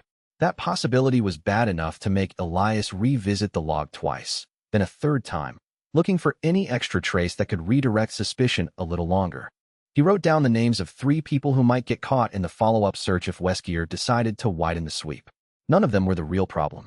All of them could be crushed by the cleanup if he was careless. That was the part of the job he hated most. The way one useful lie could spread consequences into rooms he had not planned to touch. He wanted the hunt noisy, not hungry. Chapter 59. Sherry overheard a fragment of adult panic that no child should have been close enough to hear. Elias did not witness the conversation directly. He only saw the aftermath in the family wing. A nurse moving too fast, a door left slightly ajar, Annette standing with her hand on a counter edge like the room had tilted under her feet. Then, a little later, he saw Sherry in the corridor with her face changed in a way children should not have been capable of. She had heard something. Not enough to understand the whole disaster. Enough to understand that the adults were frightened. That was the worst possible amount. Children did not need the truth to be hurt by it. They only needed to recognize the emotional weather around it. Sherry was young, but she was not stupid. Elias watched her clutch the toy animal tighter as she passed a doorway and knew the next few days mattered more than he wanted them to. He couldn't stop thinking about the fragment she might have heard. A raised voice. A name. One of those half-muffled sentences adults throw around when they assume children are not listening. In a building like this, panic traveled downward through the family spaces faster than any lab report. He found Annette near the wing entrance and asked what had happened. She answered too carefully. That told him the answer was bad. William had an argument with security, she said. About what? Her silence was long enough to be meaningful. About procedure. Procedure. The word carried too much weight to be innocent. Elias looked toward the hallway where Sherry had disappeared and felt the future tighten around a child who had not done anything to deserve the build-up to catastrophe. If he wanted to keep the timeline from cascading, he needed to decide quickly whether Sherry was going to be moved, hidden, or watched more closely. His first impulse was to protect her from the room she was standing in. His second was colder. It was already too late to protect her from the building. He just had to find out whether he could still protect her from the people inside it. And if he could not, then he would have to move her through the building like contraband, with every adult in the room becoming either a tool or a barrier. He hated that calculus, but he knew how it worked. Umbrella had taught him that safety inside a corrupt system was never granted. It was routed, hidden, and smuggled past the people paid to prevent it. That realization made the room feel smaller. Not physically, morally. He could feel the shape of the decision shrinking around him until there were only two useful questions left. Who needed to know first, and who would have to lie convincingly long enough to keep the child from becoming an argument between powerful men? That realization made the room feel smaller. Not physically, morally. He could feel the shape of the decision shrinking around him until there were only two useful questions left. Who needed to know first, and who would have to lie convincingly long enough to keep the child from becoming an argument between powerful men? The answer to the first question was Annette. The answer to the second might be him. That thought should have scared him more than it did, but instead it sharpened the edges of the next hour. He was already going to be lying to security, to Birkin if it came to that, and probably to himself about how much damage he was willing to tolerate to get the child out cleanly. If the lie held, the city kept a witness. If it failed, Umbrella kept another lesson. He almost said Annette's name out loud, just to make the next decision feel real. Instead, he let the silence do the work. Silence was useful now.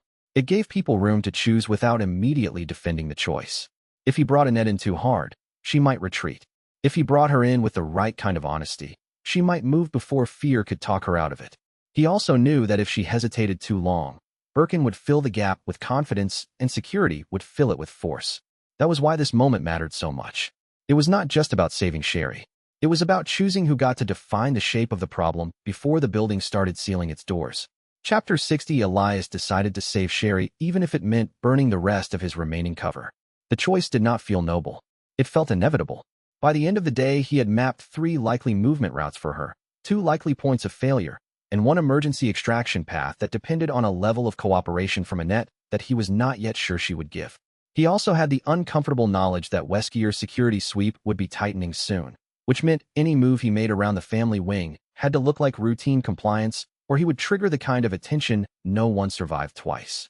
He rechecked the evidence cache, the logs from the disappearing clerk, the rerouted coolant chain, the transfer signatures that linked the hospital bay to the annex support spine. The pattern was clear enough now that he could almost see the outline of the thing Umbrella was building. Not just an outbreak, a version of one, controlled enough to be useful, deadly enough to erase witnesses, clean enough on paper to survive long enough to profit. That was the part that made his jaw lock. They were not merely preparing for disaster. They were designing a disaster that could be audited afterward. The city would not just be damaged, it would be categorized. That meant every route he built now had to protect proof that could outlast the accounting language they would use to justify the bodies. Elias slid the manifest deeper into his coat and checked the corridor once more. The family wing was still a few doors away, still full of ordinary light and ordinary noises, but the shape of the coming problem had already spread through it. The next move would either make the building flinch or teach it that he was willing to break protocol on purpose. He wanted very badly for the building to flinch. The realization made his skin crawl. If he moved wrong now, he would not just lose a child or a clerk or a network of low-level allies. He would hand the whole city to people who had already written the aftermath into their own accounting language. So he kept his voice level and his movements precise when he visited the family wing on a compliance pretext. He watched the nurses. He watched the doors. He watched the corridor outside Sherry's room until he was certain which people were real risks and which were just frightened by the weather. Then he did the hardest thing he had done all week. He started counting the seconds between guard passes. He started noting which corridors had the cleanest sight lines and which corners could hide a child-sized body if he needed to move fast. He even started planning for the noise, because a clean extraction through umbrella was already impossible. The best he could hope for now was controlled chaos and a witness who made it out with enough proof to matter. He asked Annette, quietly, whether she trusted the security detail assigned to her family. Her expression changed before her answer did. No, she said. Elias nodded once. That single word meant the extraction path had just become real. And somewhere behind that realization, he felt the next disaster already moving toward the room. If the path held, the child would survive the first cut of the building's decision-making. If it failed, he would at least know he had not waited politely while the corporation decided to erase its own mistake in silence. That difference mattered to him more than he expected. It made the work feel less like management and more like resistance, which was probably why his hands had gone so still. It did not matter which form it took. Security, Birkin, or a protocol cascade. By then the room itself was already a target because it contained the one thing Umbrella could not afford to lose quietly. A child whose survival would keep later history from lining up the way the corporation wanted. Elias stood there one breath too long, looking at the closed door and thinking about how many adults in the building were already willing to sacrifice that child without using the word sacrifice. The realization made him colder than fear ever did. Fear still assumed there might be a safe route if he moved fast enough. Cold meant he understood that the route itself was the thing being taken away. He took one last look at the corridor and committed the layout to memory. If this became a scramble, he needed every angle already burned into his head. The extraction would not happen because he wished it. It would happen because he had turned enough of the building into a bad place to keep pretending. And if it failed, he would still have the maps, the logs, and the names. That was the other half of the job, the half nobody ever saw in time. Making sure the truth could survive the attempt even when the rescue could not. In Umbrella, that was sometimes the only victory left. He made himself another promise before he moved. If the extraction path opened, he would use it fast. If it collapsed, he would not waste time trying to save every piece of the broken route. He would preserve the evidence, preserve the child if he could, and burn whatever credibility remained to keep the damage from becoming permanent. That was not a heroic plan. It was a survivable one, which was better in Umbrella. Elias stood there one breath too long, looking at the closed door and thinking about how many adults in the building were already willing to sacrifice that child without using the word sacrifice. The realization made him colder than fear ever did. Fear still assumed there might be a safe route if he moved fast enough. Cold meant he understood that the route itself was the thing being taken away. Chapter 61 Raccoon City started looking broken in ways only Elias could read. The cracks did not begin with sirens or smoke. They began with ordinary systems behaving as if they had become tired of pretending. A delivery delay at the hospital. A procurement mismatch at the precinct. A sanitation work order on a sewer access point that had been marked urgent and then quietly downgraded 2 hours later. Elias watched the surface institutions align in the way pressure lines did before a rupture and felt the city leaning toward a shape it did not know how to survive. He had expected the cracks to be local. One department, one chain, one hidden panic. Instead, the whole city seemed to be developing a shared reluctance to admit that something was moving beneath it. The hospital staff started using softer words. The police started asking for more forms. The logistics clerks started making mistakes that looked almost like fear. Every institution in the city was trying to look normal for a little longer, and that was exactly what made it dangerous. Surface stress detected, convergence. Hospital, police, sewer, risk of cascade, increasing. Elias stood in the corridor outside the annex and listened to two nurses argue over a requisition form that should have been routine. Their voices were low, but not low enough to hide the strain underneath. One of them wanted to delay. The other wanted to push it through because the schedule was already off. That tiny argument told him more than any report could have. When people started fighting over whether to wait or rush, The building itself had already decided to be late. He used his lunch break to walk the route between the hospital loading bay and the municipal records annex, looking for the places where the city still believed in itself. There were fewer than there had been even a week ago. A stained notice board, a half-broken security camera, a guard who pretended not to recognize his own exhaustion. Elias found himself increasingly aware that the outbreak did not need to be announced to become real. It only needed to be prepared for long enough. By evening, he had identified 3 more pressure points in the city fabric. One was an emergency drain connection beneath the hospital wing. Another was a back route used by the police for medical transfer requests. The third was a small procurement office that would be the first to collapse if anyone at Umbrella decided to make the paperwork less generous.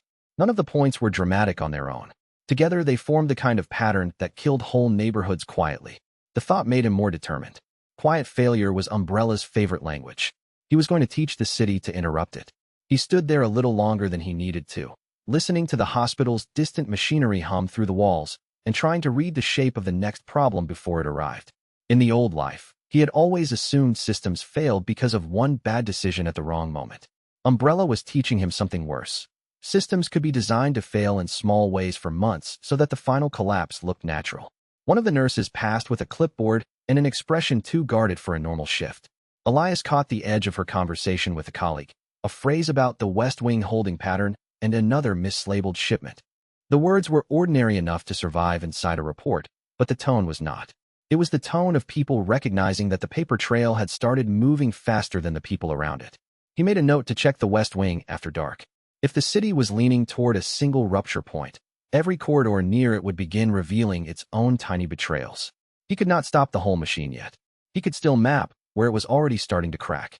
Chapter 62. Marvin worked quietly the way a good officer did when he knew loud caution would only alert the wrong people. Elias found him in the station's side room, surrounded by maps and forms, and the kind of practical clutter that only existed when someone was preparing for a disaster without being allowed to call it that. Officers moved in and out around him asking for radio checks, extra flashlights, updated patrol zones, and the occasional explanation for why the evacuation chart had changed for the 3rd time in a week. Marvin answered all of it with the same exhausted patience, but Elias could see the toll accumulating behind his eyes. "You're making them uncomfortable," Elias said when the room finally emptied. Marvin did not look up from the map. "Good. Comfortable people die first." That was the sort of line that made Elias trust him more. Marvin was not pretending the city still made sense. He was trying to build pockets of function inside a system that had begun lying to itself. The problem was that Chief Irons knew exactly what he was doing and had started cutting off resources one thin slice at a time. Irons did not move like a villain. That was the annoying part. He moved like a bureaucrat protecting a budget. A patrol slot got delayed. A radio request vanished. A medical transfer was routed through a worse corridor because the official one had been temporarily unavailable. The excuses were always tidy enough to survive a casual look. They only became monstrous when stacked together. Elias watched one of the officers come in to ask for updated riot control gear and realized with a jolt that Irons was already preparing for the wrong kind of emergency. Not the outbreak. The public disorder that would come after the outbreak started chewing through the city's assumptions. Irons did not care about the first deaths if he could preserve his own authority through the second wave. Marvin saw the expression on his face and said, "You know something."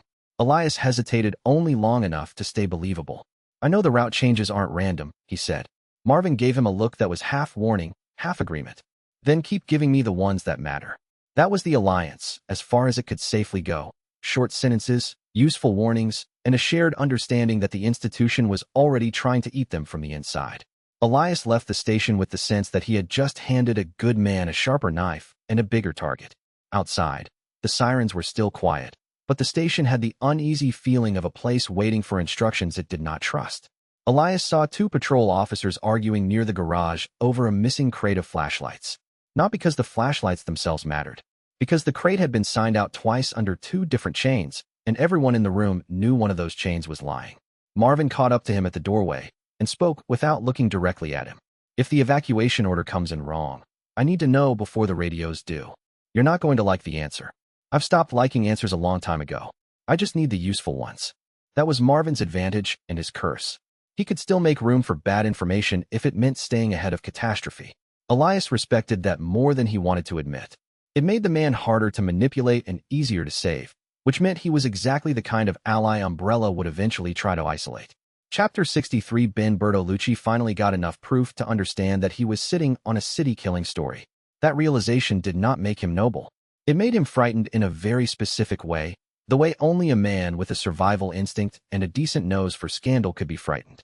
Elias watched from a distance as Ben sat in a diner booth, turning copies of documents under a cheap lamp, his expression shifting from greed to alarm, and then to the particular stillness of someone who has just realized the thing in front of him can no longer be sold as a minor expos, because it is too big to fit inside a frame. The package Elias had sent him was a controlled escalation. Enough procurement logs, enough city routing data, enough medical transfer irregularities to show that the damage had moved past isolated corruption and into structural preparation. Ben had the right kind of instincts for this, but Elias knew instincts could be poisoned by desperation.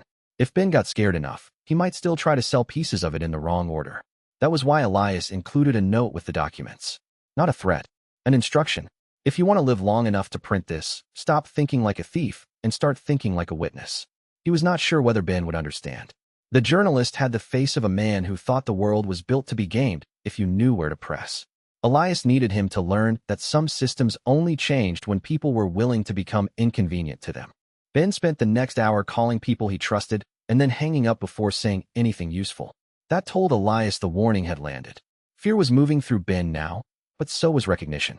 Elias could work with that. Fear made men sloppy. Recognition made them careful. By the time Ben shoved the documents back into his bag and left the diner through the side door, he had stopped looking like a man in possession of a story and started looking like a man carrying a bomb he had not yet decided whether to throw. That was good enough for now. Ben did not leave right away. Elias watched him sit in the diner booth with the packet tucked against his ribs like a second heartbeat, then pull out a pen, cross out a line in his notes, and start again from the top. That tiny act mattered. It meant he was no longer just collecting material. He was reorganizing his own instincts around the scale of the story. The waitress came by and asked if he wanted coffee refilled. Ben barely noticed. He was looking at the street through the window with the expression of a man trying to figure out which shadow belonged to him and which belonged to the thing following him. Elias had seen that look before in people who stayed one step too long inside an investigation. They began as scavengers and ended as custodians. When Ben finally stood, he made one call from the payphone outside the diner and kept his voice low enough that Elias could only catch fragments. If I bring you this, you print all of it. No, all of it. Yes, I know what I'm saying. No, I don't think I can sit on it any longer. That was the moment Elias knew the package had done its job. Fear had not silenced Ben. It had organized him. Chapter 64. The sewer rupture test should have gone through overnight. Elias knew that because the hidden node lights in his system started blinking at 2 in the morning, each one marking a point along the underground support lattice beneath the hospital district. It was not a full alarm. It was worse. It was a planned action waiting for a final confirmation. If it triggered cleanly, the test would seed contamination into a section of the city that no one would think to inspect until too late. He got to the access point with a maintenance card, a fake work order, and the kind of exhaustion that made every step feel deliberately chosen by a hostile universe. The sewer air was hot and metallic, the passage cramped, and the concrete floor slick with the kind of moisture that always made him think of bad decisions being made below street level. Sewer node alert. Rupture initiation. Pending. Cascade risk. City blocks. He found the valve chamber with 14 minutes to spare. 3 technicians were already there, not because they wanted to be, but because someone had convinced them the test was a safety verification and not a contamination rehearsal. That lie made Elias furious in a cold, precise way. Umbrella had become very good at teaching ordinary employees to participate in catastrophe without ever giving them the dignity of a full explanation. He did not attack the technicians. Instead, he jammed the calibration sequence, rewired a relay, and forced the system into a diagnostic loop that would hold the valve open just long enough for the test window to collapse on itself. One of the technicians swore under his breath and asked what was wrong with the line. Elias pretended to inspect it while the whistleblower system lit up in quiet, approving flashes. When the chamber finally locked down, no rupture had occurred. The technician looked at the readout and frowned. That shouldn't have happened. Elias thought. It was never meant to happen to anyone else first. He handed the man a plausible explanation, wrote a correction into the log, and walked out with his pulse still too fast. The test had been stopped, but not the design behind it. Somewhere higher up, somebody would now know that the sewer route could be interrupted. That meant they would strengthen it. The city had bought time, but the price of that time was a new level of attention. Still, the contamination window was gone. That was enough to keep moving. He paused on the way out long enough to look back at the chamber and imagine how easily the same space could have been used to ruin an entire block of the city. The technicians would go back upstairs and report a harmless glitch. Their supervisor would file a correction. Somewhere above ground, people would keep eating lunch under fluorescent lights while the idea of contamination slid one more step toward inevitability. Elias wrote a second note into the maintenance log, one that made the diagnostic loop look like a routine instability rather than an intervention. It was a lie, but a defensive one. If anyone traced the delay later, they would find the kind of boring explanation that tends to survive company audits. He hated how much the work depended on being just believable enough to pass. On the surface, a storm had started rolling in from the river. He could smell wet concrete and ozone on the air when he stepped outside. For a second, he let himself wonder whether the city could sense the pressure too, whether the weather had simply decided to join the rest of the infrastructure in warning him that the old normal was already gone. Chapter 65. Ada and Elias stole the internal route maps from opposite sides of the building and collided in the middle of the problem. He had expected her in theory, not in practice. The archive room was quiet except for the thin rattle of a vent and the tiny electronic buzz of the wall reader when his borrowed key card missed by a fraction. He swore softly, adjusted the angle, and then heard movement behind him. "You always make a mess when you hurry," Ada said. He turned just enough to see her leaning against the file cabinet, one shoulder relaxed, face unreadable. "You always appear when I do," he said. "That's because you keep leaving the interesting doors open." They stared at each other for one beat longer than necessary, both of them clocking the same thing. They had come for the same maps, and neither of them had wanted to admit how much that meant. The route records were folded inside the archive's back drawer, one layer beneath a logistics transfer list that should not have been sitting in a dead office after hours. Elias reached first. Ada blocked his wrist, and their hands touched in the narrow space between the cabinet and the wall. For half a second the room changed. It was not romance yet. Not exactly. It was pressure, recognition, and the dangerous awareness that neither of them was entirely sure whether the other had come to steal, warn, or save. "You should not be here," Elias said. "You should be more specific." He nearly laughed despite himself. Instead, he pried the top file free, and she took the one beneath it. They both knew the stolen route set was now split between them, which was either an alliance or a threat depending on who you asked and when. Ada glanced over the page and said, too casually, "Someone in hospital logistics is moving things twice." He answered just as casually, "Someone in hospital logistics is moving things wrong on purpose." Her smile was quick and sharp and gone before he could decide whether to trust it. That was the moment he realized they were no longer circling the same objective. They were now sharing pieces of the same route without ever saying the quiet part out loud. Ada flipped one page back and forth and then held it still with two fingers. "These aren't just route changes," she said. "They are exits. Somebody has been building a map for movement after the locks come down." Elias leaned closer, and for a second the cramped archive room felt even smaller. "You know something about the timing." "I know enough to hate it." That was as close as she came to admitting fear, but it was enough. In the reflected glass of the cabinet door, he could see her face change with the realization that whatever they were both chasing had already spread beyond the level of bad logistics. It had become preparation. The kind of preparation that only exists when people upstairs are already imagining the city as a controlled environment full of movable pieces. He slid the split packet into his coat and noticed that Ada did not try to stop him. Instead, she watched him with a look that said she had decided he was either very dangerous or worth the risk. In Umbrella, those categories often overlapped. Chapter 66. Their attraction stopped being deniable the moment they started comparing notes instead of just exchanging warnings. The problem was that every useful conversation with Ada had a second channel in it. She spoke about routes and checkpoints, but her eyes kept measuring what he was willing to give away, and his body kept registering things his brain did not have time to name. How close she stood, the way she held her weight when she was thinking, the slight impatience in her voice when he tried to be too careful. None of that should have mattered. It did anyway. They ended up in a stairwell 2 floors below the archive with both route packets in hand and no good reason to stay apart. "You are exhausting," Ada told him. "You are not helping." "No. I'm trying to decide if you are always this difficult or if you only become difficult when you're lying." He looked at her and felt the answer he could not say build behind his ribs. It was not that she made him reckless. It was that she made him aware of the cost of the choices he was already making. That awareness was dangerous because it made him less efficient and more honest, two things Umbrella could not afford in the same man. Ada crossed her arms and tilted her head. "There are 2 people moving hospital assets right now. One of them is scared. One of them is professional. If you tell me which one you think you are, I might be able to tell you who is hunting whom." He almost answered with the truth and stopped himself in time.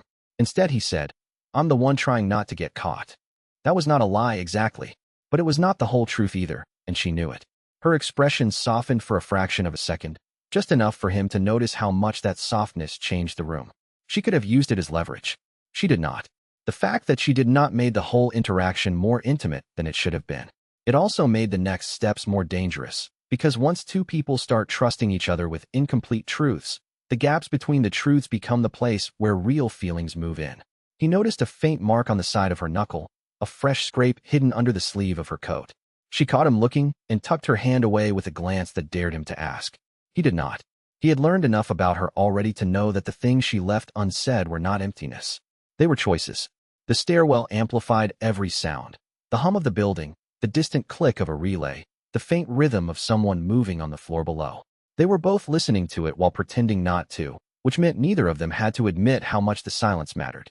Elias realized that was one of the reasons she unsettled him so much. She had the discipline to make tension look like composure, and the intelligence to know when composure was actually another form of concealment. "If you keep this up," Ada said, "someone will notice the pattern." "I know. Do you?"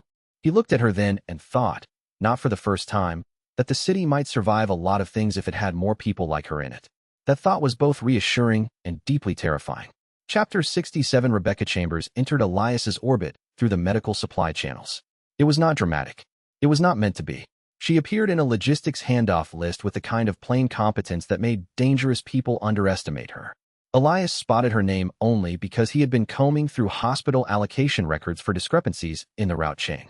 She had submitted a correction note on a stock transfer that should have been routine and included enough detail to prove she had noticed something was wrong. That got his attention immediately.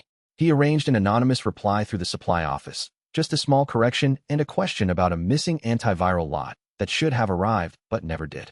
The answer came back fast, concise, and sharp. Who was asking? He almost smiled.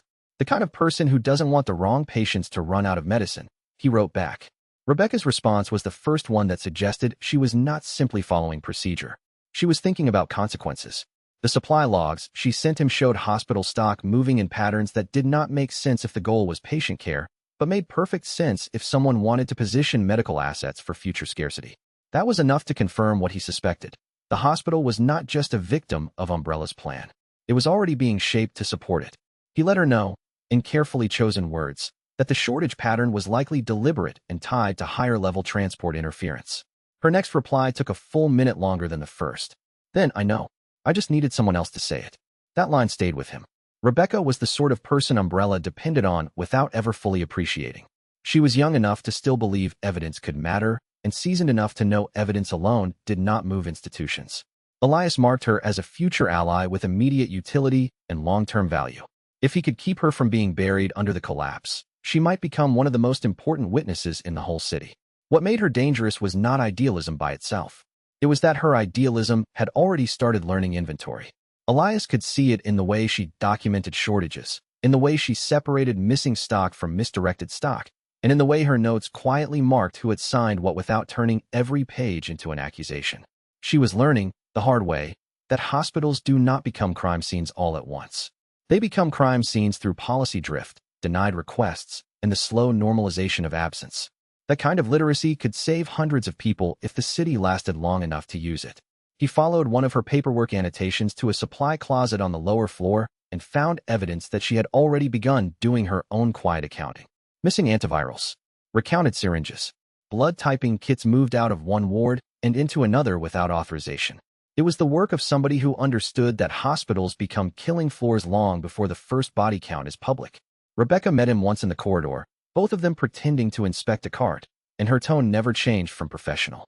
"If this is a chain failure, it will hit the pediatric stock first," she murmured. "They always think nobody checks the small shelves." He answered just as softly, "Then check them anyway." Her eyes flicked up, quick and sharp, and he saw the exact moment she stopped thinking of him as another unnamed clerk moving paperwork around. She had recognized a pattern in him now. Someone who understood the value of looking where the institution expected people not to look. That kind of recognition could save a lot of lives if the city lasted long enough to use it. Chapter 68. Elias started caching medicine, ammunition, and route plans outside official systems. The cache network was ugly, invisible, and absolutely necessary. He used abandoned utility lockers, a dead drop behind the loading platform, and one false maintenance compartment in the lower archive to distribute supplies in case the city jumped from pressure to panic faster than expected. Every item had to be small enough to move quietly and important enough to justify the risk. Pills, bandages, flashlights, spare clips, handwritten route marks. A few copies of the same hospital map with slightly different annotations, so that if one became compromised, another could still survive. Elias spent longer than he wanted to admit labeling the bundles. He told himself that precision mattered because people died on bad assumptions. The truth was that the labels helped him keep his head when everything else started to blur. The whistleblower system rewarded the distribution in short, grudging bursts. Cash created, survival value, rising, exposure risk, moderate. He accepted the warning and kept going. It was impossible to build a proper cache without choosing who to trust, and each choice hurt. Marvin could use the police side routes. Rebecca could use the medical supply side. Ada could use the hidden transport lines if she wanted, though he still did not know which side of her current mission mattered most. Annette was the hardest. If he brought her too deeply into the supply web, she would inherit the guilt of everyone already trapped in it. Still, the city needed a backup. Not a perfect one, just enough. Elias spent the rest of the day moving the caches around as if the building had a pulse he could anticipate. He wanted the supplies in place before the first outbreak of organized panic. He wanted the routes tested while the doors were still being opened by people who believed in schedules. He wanted every stash to feel ordinary enough that if one was found early, it would look like over-preparedness rather than treason. That was the game now. Prepare so well the crime could be mistaken for diligence. One of the dead drops sat inside an old utility locker near the loading platform, and he spent 10 minutes checking the lock twice before opening it. The locker contained exactly what he expected and still made him uneasy.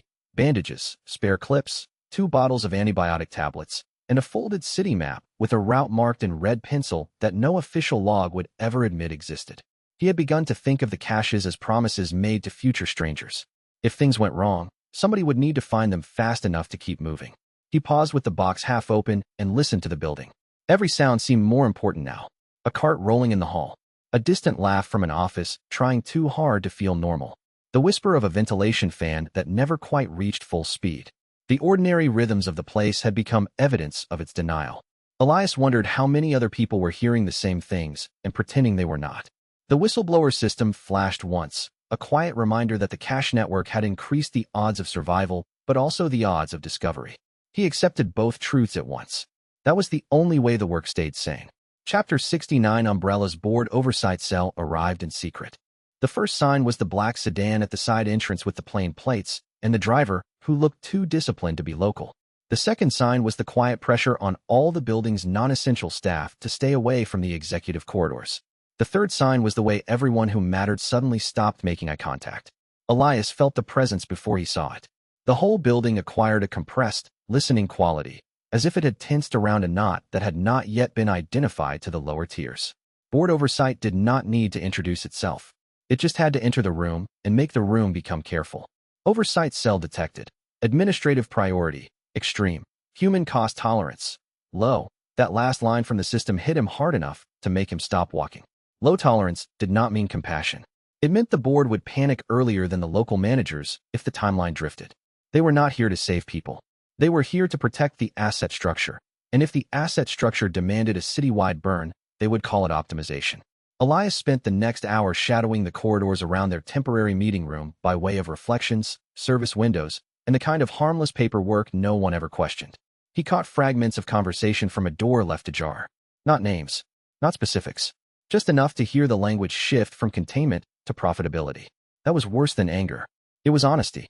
By evening, he had a new note in his packet. The board was not reacting to the crisis. It was reviewing the acceptable shape of it. That meant the real fight was no longer over whether the disaster would happen. It was over how much of the city umbrella thought it could afford to lose and still claim victory. The revelation made him stop and recheck the corridor map twice. Not because there was any immediate threat there, but because the thought of a boardroom deciding mortality thresholds had changed the texture of the whole building. Every clean surface suddenly felt complicit. Every office light looked too calm. He imagined the oversight cell moving through their files with the same detached efficiency that accountants used when cleaning a ledger. What made it worse was the confidence behind it. This was not a speculative discussion. It was an argument over tolerable damage. Somewhere in the stack of documents, there would be percentages, fallback zones, asset classifications, and a neat little line about preserving public confidence by controlling the narrative. Elias had been expecting cruelty. He had not expected the cruelty to be this organized. By the time he returned to his desk, he had already started mentally redrawing the city around one question.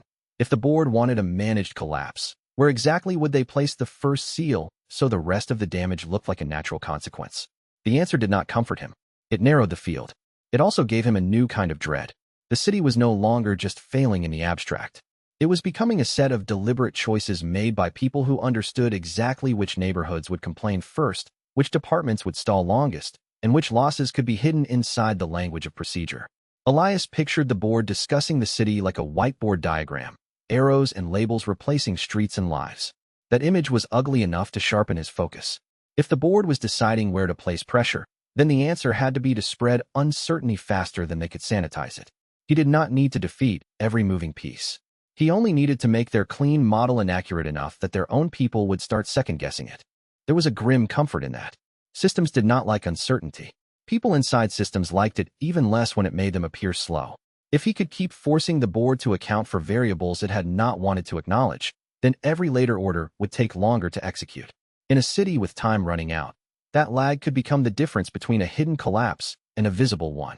He started thinking about the oversight cell the way he thought about unstable chemicals, not just dangerous, but sensitive to contamination.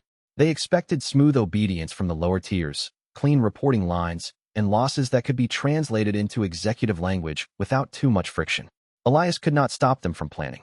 He could make the planning environment dirty. Enough contradictory movement in the hospital. Enough mismatched police timing. Enough witness behavior in public agencies. If the board had to spend one extra meeting deciding whether the city was still containable on paper, then that meeting itself became a kind of sabotage. Chapter 70. Elias learned there were people above the science tier who openly discussed human loss as burn rate. The phrase came to him through a corridor voicemail accidentally left on a service handset and then repeated in a meeting summary someone had forgotten to shred. Burn rate.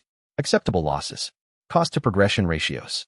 The language was so dry it almost made him laugh, which was probably why it was so dangerous.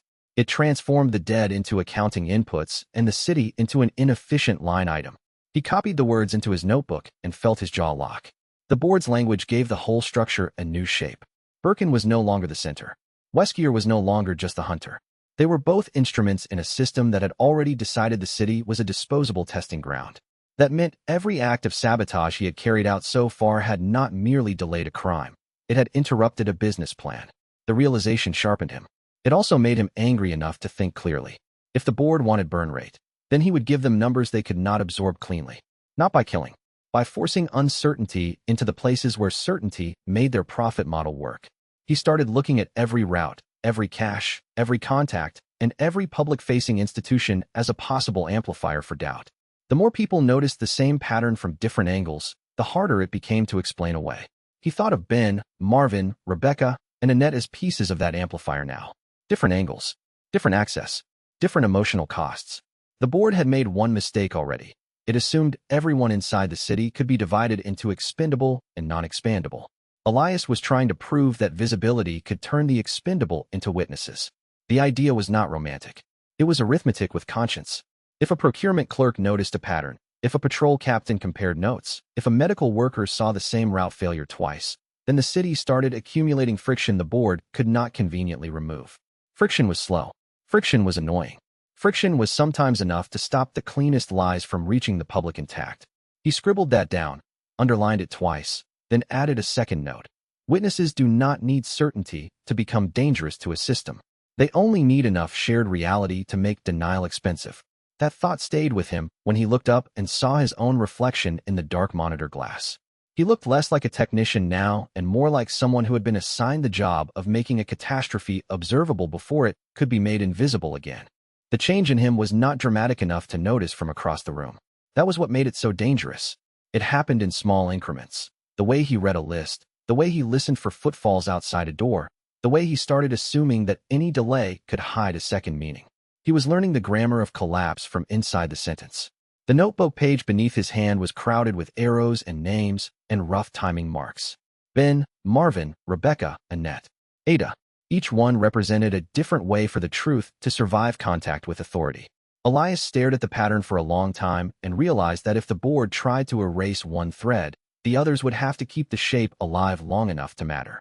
He began circling the weakest points in the chain, not because he wanted to sacrifice them, but because weak points had to be reinforced before the pressure arrived. That meant one more message to one more person, one more route check, one more backup copy hidden where nobody would think to look. It was boring work, and that was why it mattered. Boring work kept catastrophes from becoming elegant. Chapter 71. He leaked enough to rattle city politics, but irons helped smother the effects. The leak started small. A procurement note. A missing transfer chain. A city contract that should never have been connected to hospital readiness, but somehow was. Elias pushed the packet into a local municipal office through Ben's channels and waited for the first crack to show. It did show, but it did not spread fast enough. Irons moved faster than the truth. The chief did what corrupt men did best. He wrapped panic in procedure. He called the leak an internal misunderstanding, then spun up a public-facing statement about temporary bureaucratic inconsistencies and routine interagency reconciliation. By the time the local paper noticed the story, it had already been sanded down to a shape too smooth to bite into. Elias watched the coverage and felt the frustration hit like a bruise. Not because the leak had failed completely, because it had worked just enough to make the city uneasy and just not enough to force action. That was the worst possible outcome in some ways. A city that suspects a lie but cannot prove it becomes easier to manipulate, not harder. Fear without evidence turns inward. He called Marvin under the guise of checking on a compliance issue. How bad is it? Marvin asked immediately. Bad enough to make the wrong people move, Elias said. That's not an answer. It's the one you need. Marvin went quiet, which meant he understood. The police would tighten the wrong way now. The city would become more defensive, more private, and more suspicious of the people trying to warn it. Elias marked that outcome in his notebook and added a cruel note to himself. If Irons kept smothering leaks, the next one would have to be louder and riskier. The city was running out of time for subtlety. He walked back through the station and noticed how many people had started speaking in shorter sentences. That was the real consequence of a leak that had not fully landed. The work environment became tighter, more cautious, less willing to make mistakes in public. Nobody admitted that they were scared. They just began trimming the edges off everything they said. An umbrella, that was often the first phase of compliance. Marvin intercepted him near the evidence locker and slipped him a memo without looking at his face. It was a revised routing chart, 3 patrol zones shifted by half a district. The change looked minor. Elias knew better. It placed response units farther from the hospital and closer to the roads that would matter if people started running. Marvin did not say he had done it on purpose, but he did not need to. They're hurting, Marvin said softly. I know. Then if you have a louder version of the truth, use it soon. That warning settled into him like a weight. He had already decided the next leak had to be rougher. Now he had confirmation that time was slipping through the cracks faster than he wanted to admit. The station around him had the brittle feel of a room where everyone had started pretending the floor was solid even after the first visible crack. A desk sergeant laughed too loudly at something that was not funny. A junior officer checked the same paperwork 3 times because his hands had begun to shake. Elias saw it all and understood that the city did not only break through explosions. It broke through repetition, fatigue, and the long humiliation of being asked to ignore obvious danger. He folded Marvin's memo into his pocket and thought about how little room was left for controlled damage. The next leak could not just inform. It had to force movement. If the wrong people stayed still any longer, the city would absorb the lie as a new normal. The idea of forcing movement bothered him more than he liked to admit. It meant he was no longer operating at the edge of the disaster. He was now trying to shove pieces of the city around so that the inertia of the system would work against itself. That kind of pressure always had a cost, and he needed to keep choosing costs that hit institutions first. Chapter 72. Annette finally confessed she had seen what Umbrella would do to her family if Birkin ceased being useful. She did not say it in a dramatic room. She said it in a laboratory corridor at the end of a late shift, with one hand braced against a cart and her voice low enough to keep from being overheard. That was what made it real. Annette was not performing fear. She was finally naming the shape of it. If William loses value, she said, they will call it an efficiency problem. Elias did not answer immediately. He knew better than to fill a silence that heavy with comfort he could not guarantee. Instead, he let her continue, and she did. She told him about call patterns from above, about the way certain names started appearing less often in the schedules when they became inconvenient, about the way medical family privileges could suddenly become negotiable if the right person in the company decided the household was no longer profitable. That was the part that broke through the last of her denial. Not the theory, the experience. She had seen enough to know that Umbrella did not care whether the Birkin family was alive so long as the research chain kept functioning. That realization had probably been sitting inside her for weeks, maybe months.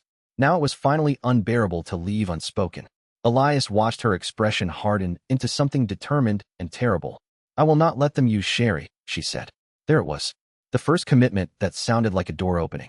Annette exhaled in a way that sounded almost like relief and almost like grief. Elias realized she had been holding her breath for so long that her decision was already costing her before she even acted on it. That was the part the company never calculated correctly. It treated loyalty like a static resource. In reality, loyalty burned. She asked one more question, so quietly he almost missed it. "If I go too early, will they know?" "Yes." "If I go too late?" "Then you'll be leaving after they have already chosen for you." That answer seemed to hurt, but it also clarified something in her face. She was not a coward. She was a person being forced to account for the gap between what she wanted to protect and what the system was prepared to extract from her. Elias could work with that. It was the most human kind of fear there was. More importantly, it meant Annette had stopped treating the threat as a theoretical byproduct of company pressure and started treating it as a direct danger to her daughter. Umbrella could tolerate a brilliant scientist under strain. It was much worse at handling a mother who had begun redrawing her loyalties in private. Elias knew that once that process started, it usually moved in one of two directions: paralysis or action. He was gambling that Annette was too clear-eyed to remain frozen once Sherry's name had become part of the equation. It was still a gamble, but it was finally a live one. He saw her shoulders settle a fraction, as if some hidden decision had been made less abstract by being spoken aloud. The corridor still smelled like disinfectant and warm metal, but the air around her had changed. Fear was no longer just an atmosphere. It was a plan under construction. That could be dangerous. It could also keep her alive. The corridor lights buzzed overhead, while the cart beside her squeaked softly under the pressure of her grip. Elias thought about how many times fear had been disguised as professionalism in this building. How many people had learned to keep their voices level while their worlds shifted underneath them. Annette was no different, except that she had finally started naming the thing that was hunting her. That mattered because names changed weight. A vague dread could be managed, postponed, compartmentalized. A named threat had to be positioned against. Elias could see that beginning in her expression already, the slow pivot from passive dread to tactical consideration. If she survived the next few days, it would be because she had chosen to understand what was coming before it became a surprise. He told her carefully that the routes existed, that the evidence was still moving, and that if she wanted out later, he would not waste her time pretending there was a clean version of that path. Annette looked at him as if she had just made the first adult decision in a room full of people still pretending they had time to be polite. Chapter 73. Elias offered Annette a path out she could not yet accept. The offer had to be specific enough to be real and vague enough not to sound like a trap. He laid out one route through the archive service corridor, one route through the hospital loading bay, and one fallback line that depended on a maintenance transfer only he could trigger. Annette listened with the stillness of someone trying to memorize the shape of an impossible option. "Why tell me this now?" she asked. "Because if I wait too long," he thought, "the child becomes a corpse in a legal folder." What he said was, "Because the route only helps if you know it exists before the door locks." Annette's face gave away nothing for a second. Then she looked down the corridor and back again, measuring the distance between loyalty and survival like it was a scientific problem she hated having to solve. Elias understood that look. It was the same look people got when the thing they had been calling duty started looking too much like cowardice. He told her she did not have to choose right away. That was only half true. In the building they were standing in, not choosing was still a choice. But people needed time to grieve the life they were about to give up before they could accept the one that required betraying it. Annette eventually said, "If I move, William notices. Then we make sure he notices too late." She studied him for a long moment and nodded once, as if confirming that she had just crossed a line she could never uncross. That was the moment Elias understood that the path out was no longer theoretical. It was simply dangerous, and in Umbrella those were often the only two categories a thing could occupy before becoming real. He watched Annette tuck the route under her sleeve and walk away with a posture that was just stiff enough to look normal. That small detail mattered more than the conversation itself. It meant she understood the difference between being ready and looking ready, and that meant she had already started dividing her public self from her private one. In Umbrella, that was the beginning of survival. He also knew it was the beginning of guilt. Every person who chose a route out had to leave behind the version of themselves that still believed the institution could be corrected from within. Sometimes that version fought hardest at the last possible moment. Sometimes it survived the longest. Either way, it was a loss, and losses changed people before they changed outcomes. Elias wrote down a reminder to check whether the family wing cameras had been tightened since Annette's last shift. If they had, the route window was already narrowing.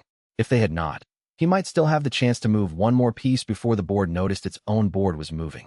He also wrote the note in a different shorthand than the one he used for the rest of the packet, just in case the page was ever copied or skimmed by the wrong eyes. It was a tiny habit, but habits mattered now. In a place where every administrative line could become a trap, even the shape of the handwriting could carry risk.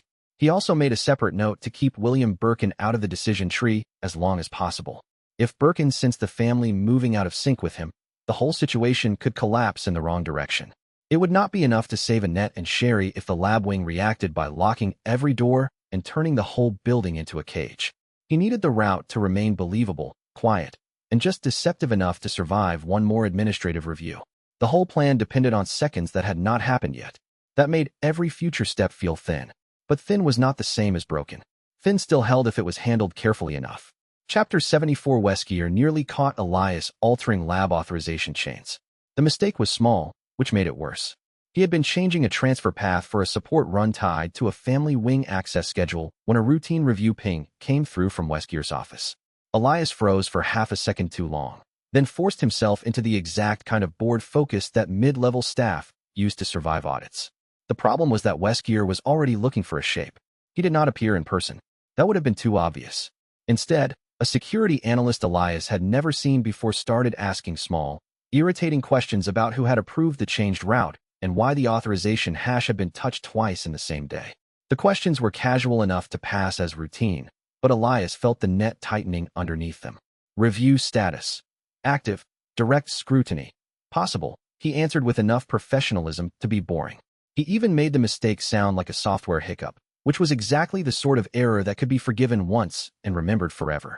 Still, the whole time, he could feel Weskier's attention at the edge of the room like a blade being held flat against the skin. The nearly caught feeling stayed with him for the rest of the day.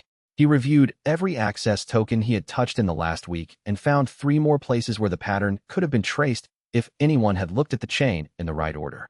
That was the horrible lesson of it. The closer he got to the center, the less margin he had for imperfection. The work did not just require precision. It required luck that could survive scrutiny. Weskier's office might not have enough evidence yet, but it now had a reason to keep Elias in mind. That was bad. It was also unavoidable. He spent the evening pretending to audit a software permission cache while actually checking every place his work could have left a pattern. The answer was not comforting.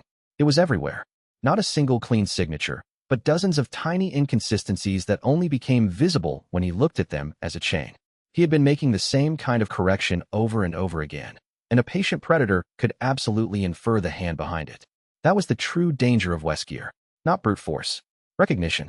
If Weskier decided Elias was a node rather than a clerk, the rest of the building would begin to look different around him. Every favor would acquire a shadow. Every delay would look intentional. Every useful adjustment would become a possible confession. Elias erased a temporary record and felt the sweat on the back of his neck turn cold. He had bought time, but time under observation was a different currency now. He kept his posture loose on purpose as he left the room, because tight movement was easy to read and easy to remember. If Weskier's people were studying him, he needed to look like a man who had nothing more exciting on his mind than cleanup and schedule compliance. That was the lie he was best equipped to sell, and in the current climate, it was still useful. He paused long enough to listen to the hall outside his office. 2 steps, a pause, a third step that did not belong to anyone he knew. The analyst was gone, but the impression of scrutiny remained like a fingerprint on glass. That was the hardest part of dealing with predators like Weskier. They did not need to strike every time. They only needed to make the room itself feel like a trap. Elias leaned back in his chair and forced himself to breathe slowly. Panic would only create the very mistakes Weskier was waiting for. Precision, patience, and the ability to look boring under pressure were the last defenses he had left. If he could preserve those, he could still move the pieces one step farther than expected. Chapter 75 Ada saved Elias from a hard security sweep and then demanded honesty in return. The sweep started without warning. 1 minute the corridor outside the records room was empty. The next it was full of security personnel, moving with the kind of focused calm that only existed when somebody had been told to find one specific thing and destroy everything else on the way to it. Elias felt his stomach drop. He had nowhere clean to go. Ada appeared at the far end of the hall, carrying a folder and wearing just enough irritation on her face to be believable. "You are in the wrong corridor," she said loudly, then looked at the nearest guard as if the guard had inconvenienced her personally. "And if you're all going to stand there like this, I need the room cleared for an executive transfer." It was brilliant. The guards hesitated, because Ada sounded like someone with a higher-level problem, and they were too trained to challenge it directly. Elias used the hesitation to step into the service niche she had created with a jerk of her head. The sweep moved past where he had been standing a second ago, and kept going. When it was over, Ada shoved the folder into his chest and pinned him with a glare that was half anger and half relief. "That is the second time I've bailed you out," she said. "I can keep count. I want honesty, not numbers." The tension in her voice was real now, not playful. She had risked herself to keep the sweep from exposing him, and that changed the room between them. She demanded he explain what he was doing in the family wing, why the routes kept shifting, and why the police had started behaving like they expected a disaster before anyone had admitted one was coming. He did not answer all of it, but he answered more than he had before. Ada's expression shifted by degrees as he spoke, the way a locked door might change if someone had started turning the handle from the other side. She heard enough to understand the shape of the danger, and enough not to waste time asking him for the impossible. Her gaze moved to the corridor and back again, checking whether they were alone, then returned to his face with an expression that was somehow both annoyed and impressed. "You're either very brave or very stupid," she said. "I get that a lot. That's not an answer. It's the best one I have." For a second he thought she might smile. Instead she gave him a look that said she was filing the whole exchange away for later use, which in its own way was more intimate than any smile could have been. They were no longer just exchanging information. They were beginning to share risk. That shift changed the air between them. Ada did not need him to say thank you. She needed him to understand that she had put her own cover at risk because his disappearance would have caused the wrong people to start asking the wrong questions in the wrong places. That was a professional choice, but it was also a personal one, and Elias could feel the distinction without needing to spell it out. Ada checked the corridor once more and then, in a voice quieter than the one she used to command the guards, said, "If you make me improvise around you again, make sure the risk is worth it." It was the closest thing to a confession either of them was likely to get in that hallway. Not romantic, not safe, just precise enough to admit that his survival had become part of her calculus in a way she no longer considered purely transactional. Elias felt that land somewhere lower than logic. It was, he said. He found himself wanting to ask what side of the next exchange she was really on, then decided that would be the dumbest possible question. In Umbrella, sides changed with access, leverage, and timing. What mattered was whether she would still be standing beside him when the timing got ugly. Chapter 76. Elias told her just enough truth to keep the alliance alive without surrendering the whole whistleblower trail.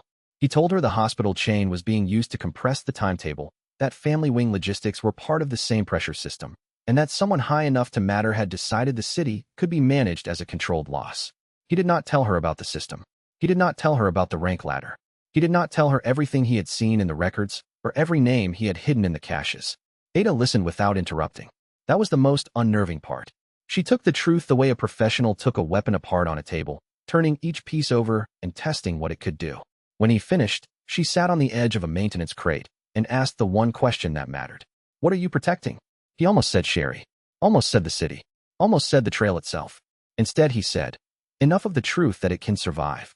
Ada studied him and gave a faint, tight nod. "That's not nothing. It's also not enough." "No," she said, "but it's closer than most people get." That was the moment he realized she was not just testing him for her own purposes. She was measuring whether he had the kind of spine that could survive the next phase without turning into something she would later have to shoot. The thought should have offended him. It did not. In a building like this, a useful alliance and a lethal test were often the same thing. He held her gaze and realized he was doing the same thing. He was measuring whether she could keep the alliance clean once the pressure turned ugly, whether she would panic when the city began to crack, or whether she would become the kind of person who could move through the first collapse without leaving him behind. That realization should have been uglier than it was. Instead, it felt honest. It also made the alliance feel heavier. Honest risk was more demanding than vague suspicion because it forced both of them to imagine the moment when trust would have to survive a direct hit. Elias knew enough about systems to understand that the pieces that held under pressure were not the prettiest ones. They were the ones built with room for deformation. Ada had room in her, he suspected. Enough to bend without breaking. Enough to make the next phase possible if he could keep from wasting the window. There was no room for fantasy here. Any version of trust that survived Umbrella had to be built on the assumption that both people might, at some point, be forced to choose between the mission and the other person's life. The strength of the alliance would be measured by what they did with that knowledge, not by whether they could pretend it wasn't there. Ada made a small sound of acknowledgement that could have meant anything, which in her case meant the matter was still active in her head. Elias respected that.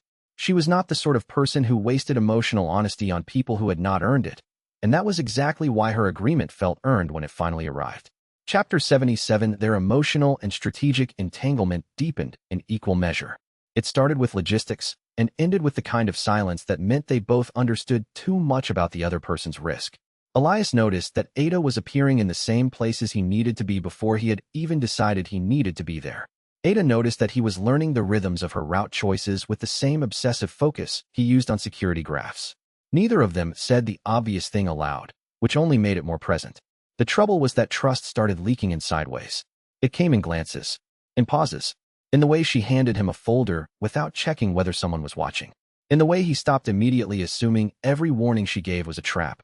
The alliance between them was still fragile, still conditional, but it had crossed the point where either of them could dismiss it as convenience. They found themselves in a stairwell again, reviewing the latest hospital map. Ada stood close enough for him to register the scent of her coat and the heat of her breathing, then asked, very softly, whether he had told anyone else how bad the timetable had become. Not enough, he said. That's not comforting. I wasn't aiming for comforting. She smiled once, and it was a dangerous thing to see. The attraction between them no longer felt like background static. It felt like a factor that could distort decisions if either of them let it. Elias knew that made him more vulnerable. He also knew it made him more honest than he wanted to be. That was the kind of honesty Umbrella never forgave. They kept moving down the stairwell while the building noise shifted around them, and Elias became abruptly aware of how many of his decisions now took Ada into account before he had consciously chosen to do so. That was dangerous in a way he understood immediately. Dangerous because it was efficient. Dangerous because once a person becomes part of your timing, they can alter the shape of every future plan. Ada must have sensed the same thing, because she reached the landing first and then waited for him instead of rushing ahead. It was such a small courtesy that it nearly hurt. She was giving him room to catch up, but she was also reminding him that she would not simply follow his pace forever. If he wanted the alliance to work, he would have to prove he could keep up without sacrificing what mattered. He could live with that. The part that frightened him was how much he wanted to. The wanting itself became part of the calculation. It made him sharper in some places and less reliable in others, and he could feel both effects at once. The practical part of him disliked the vulnerability. The human part of him, the one that still refused to be entirely erased by the work, understood why the risk felt worth carrying. The desire was almost irritating in its simplicity. He wanted the alliance because it worked. He wanted it because she moved like someone who understood a hostile building. He wanted it because, beneath the threat calculus, there was the faint and dangerous sense that neither of them had expected to meet someone who could see them this clearly without immediately taking advantage. That sort of recognition was a liability in Umbrella, which meant it was also a kind of proof. The building had trained everyone else to flatten themselves into roles. Ada refused to stay flattened. Elias found himself respecting that with a depth that was already starting to cost him concentration. Chapter 78. The system noticed that the city's collapse probability had crossed the critical threshold, hit like an internal alarm. Collapse probability, 83%. Timeline failure window, imminent. Priority, maximum. Elias stared at the numbers and felt the room go quiet around them. The system rarely used language like that unless the structure under him had stopped being a set of risks and become a near certainty. He had known the city was leaning hard. Seeing the percentage made the whole thing ugly in a different way. He went to the roof that night and stood with the city spread out under the dark. The lights looked smaller than they had a week ago. Not because they had changed, because the future had shrunk around them. He could feel the pressure in every district now. The hospital route, the police response, the sewer work, the family wing. All of it was beginning to converge on a point where the question was no longer whether the outbreak could be stopped, but whether enough people could survive the first wave to matter afterward. Ada found him there.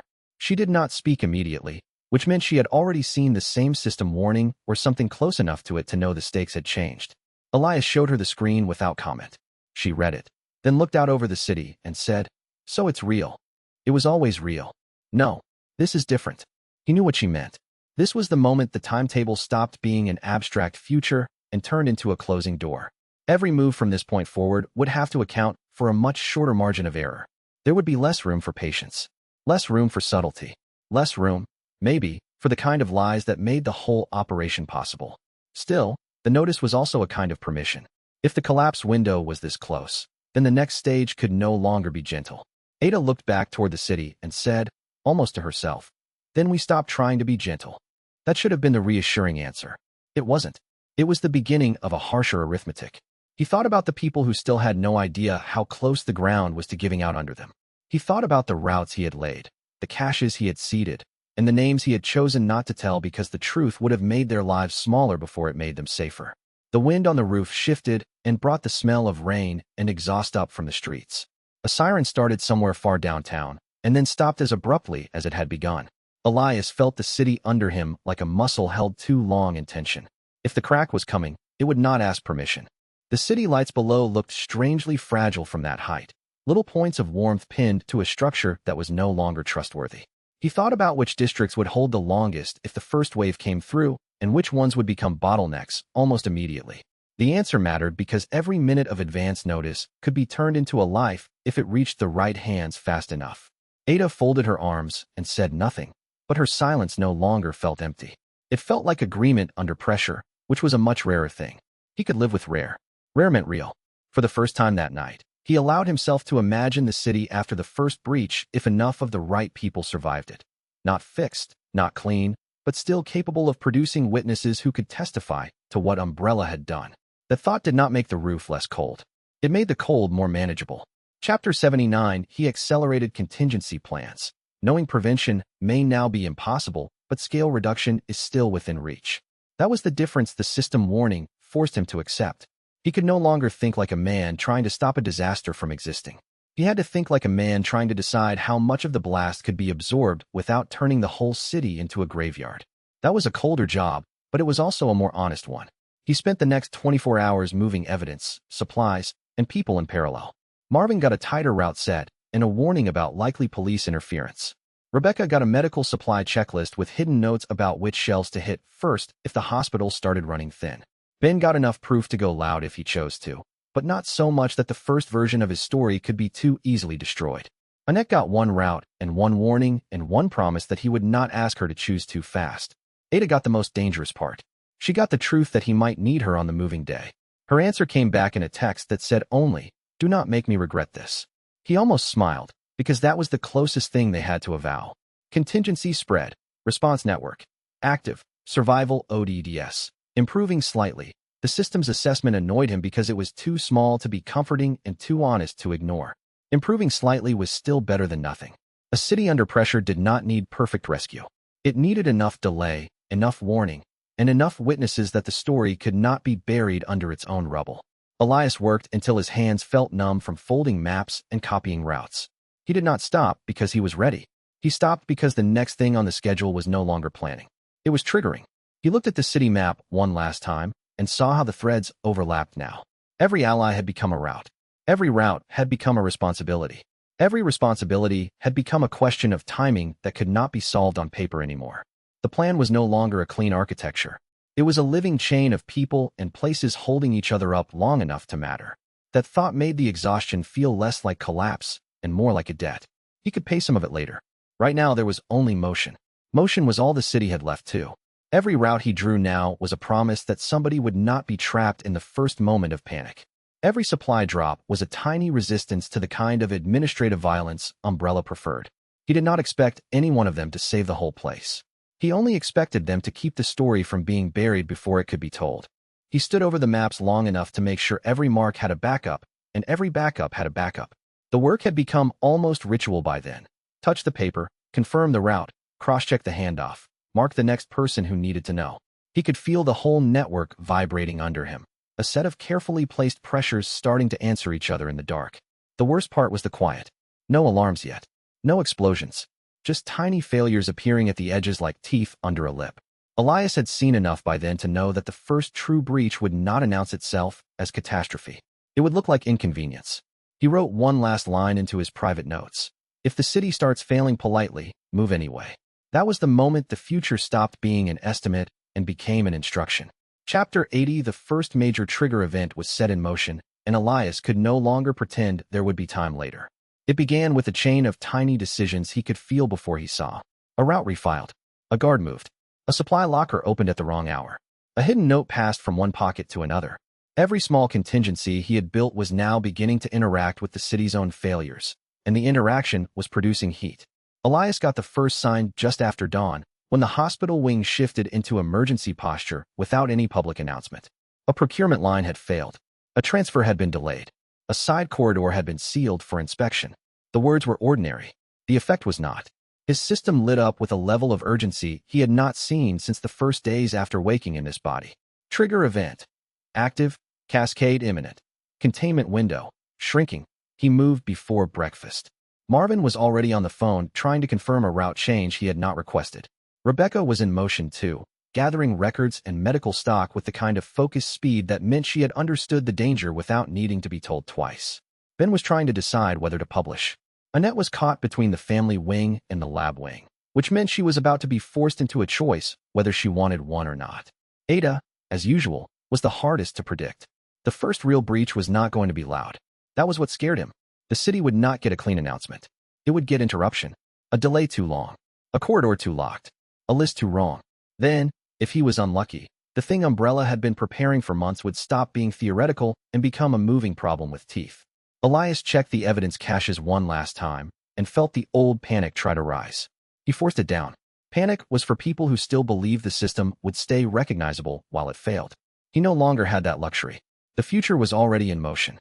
He just had to keep enough of it from reaching the wrong people at full speed. And somewhere in the building, a door had just been locked by someone who thought they were still in control. The lock click reached him a second later than it should have, carried faintly through the corridor like a signal traveling underwater. Elias looked up from the manifest and saw a red status blink on the edge of his screen. One of the hospital transfer routes had been sealed by a manual override he did not recognize. That was not a bureaucratic delay. That was a deliberate shape change. He reached for the list and found one name missing from the next transport cycle, a person who should have been there and was not. Then another line updated itself in real time, as if someone upstairs had started editing the future to make it match a decision already made elsewhere. That was the moment his stomach sank hard enough to steady him. The trigger event was no longer coming. It was here, and it was already wider than the first warning had made it look. In the hall beyond his office, someone shouted for a wheelchair. Somewhere deeper in the building, a heavy door slammed shut with the finality of a system switching from preparation to containment. Elias heard running feet, then a second set, then the sound of a radio squawking a code that no one around him wanted to say out loud. He checked the manifest and saw a line item disappear and reappear under a different label, as if the building itself had decided to relabel what was happening in order to keep its own story straight. That was the real terror of the moment, not the violence, but the bureaucracy learning to describe it in real time. Elias reached for the nearest route list, already knowing that whatever had begun was going to force every hidden choice into the open much sooner than planned. He could already hear the building changing around him, doors opening too fast, feet moving in the wrong corridors, voices getting sharper by the second. This was the point where the hidden scaffolding of the disaster became visible to anyone paying attention, and he needed to make sure the right people were the ones paying attention first. Chapter 81. The first red alert. The alarms came through the ventilation system first, a low subsonic pulse that Elias felt in his teeth before he heard it. 3 short tones. 1 long. 3 short. The code he'd memorized on his 3rd week at Hive. Biological containment breach. Active specimen loss. He was in the administrative corridor on sublevel 3, cross-referencing supply manifests when it happened. The fluorescent lights flickered once, stabilized, then turned a deeper yellow. Emergency power cascade. Elias looked at his watch. 11:47 a.m. The moment every contingency he'd spent 6 months building suddenly became the difference between survival and death. The briefcase under his desk, the one ostensibly full of routine reports, held 6 USB drives with time-delayed encryption, 3 EM-shielded backup drives, and a handwritten ledger of every person he'd positioned, every supply cache he'd hidden, every failsafe he'd installed. Not theoretical anymore.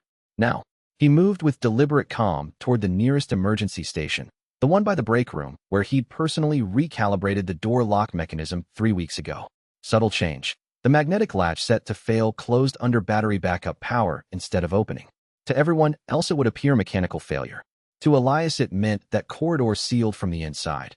creating a pocket where anyone moving through would be funneled into predetermined routes. The second alarm came as he was moving, a different tone. Active T-virus organism detected. Zone isolation in progress. Elias's hands were steady as he pulled the briefcase and moved deeper into the facility. He could hear voices now, research staff shouting, the distinctive wet sounds of a specimen hitting reinforced glass. The labs on Sublevel 2 were where they kept the queen.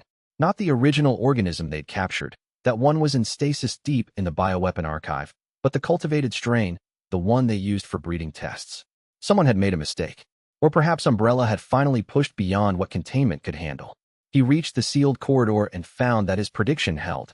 17 people clustered at the entrance, confused. The security override panel was dark. One of them was Marcus Chun, the junior researcher Elias had quietly befriended, the one who'd mentioned his daughter's medical debt. Systems down, someone said. A senior technician, panic already creeping into his voice. It's not down, Elias said quietly. He pulled his access card and pressed it against the panel. The magnetic lock engaged with an audible click, opening, exactly as it should. Emergency failsafe. This route is mapped. Follow me. Stay close. Don't deviate. They moved as one organism. 17 humans desperate for direction from anyone who sounded certain. This was the first test of what 6 months of preparation looked like when it stopped being theoretical. The briefcase hung heavy in his left hand. Inside it, 3 backup routes were mapped with handwritten detail. Dead drops every 100 meters, supply caches he'd hidden inside maintenance crawl spaces, a contact sheet with 7 names and corresponding drop points. 3 people in this group would survive. He'd calculated that before the outbreak ever started. Marcus Chun was one of them. The calculation had been simple. Marcus was debt-trapped, desperate, and morally flexible enough to do what needed doing. Survival instinct plus guilt made good compliance. The alarm tone shifted again. Now it cycled, 3214. The pattern for complete secondary containment failure. Multiple zones compromised. Elias moved them through the Sublevel 3 administrative section, past the security checkpoint where the guard station was empty. The guards themselves had obviously gone toward the outbreak. The cameras would still be recording. He'd considered disabling them, but decided against it. Let Umbrella see. Let them see exactly what happened. And in 6 months, when this was all over and the corporate inquiry came, the footage would show Elias saving people, following protocol, acting calm while others panicked. Behind them, he could hear the sound of something large moving through the ventilation shaft above. The sound of claws, plural, dragging across metal. The hunters, or a mutation thereof. The queen bred them sometimes. Faster, he said, not urgent, not frantic. Just factual. The administrative archive. That's the safe point. It's hardened, and it has its own power supply. It was also completely useless as a safe point. But no one in this group needed to know that yet. The archive would hold them for perhaps 4 hours.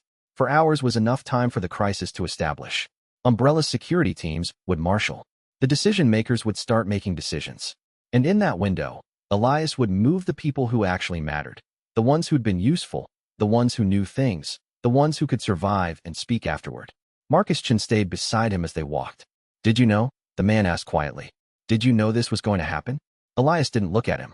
No, he said, which was technically true. Knowing when a specific outbreak would occur was different from knowing that an outbreak would occur. But I prepared for it anyway. That's what rational people do when working with uncontained biological specimens. The briefcase felt heavier. Inside it, the first of the Deadman switches was already activated. At precisely 3:47 p.m., if he hadn't manually checked in via a secure terminal he'd hidden in the women's bathroom on Sublevel 5, the entire contents of his evidence cache would begin automatically broadcasting through every civilian frequency he could reach. The Shadow Whistleblower System was now live. Every contingency he'd built, every contact he'd cultivated, every person he'd positioned, all of it activated in the space between one heartbeat and the next. The city was dying. Umbrella knew it. He knew it. And now everyone else would know it too, eventually. He opened the archive door and ushered 16 terrified scientists inside. Marcus entered last.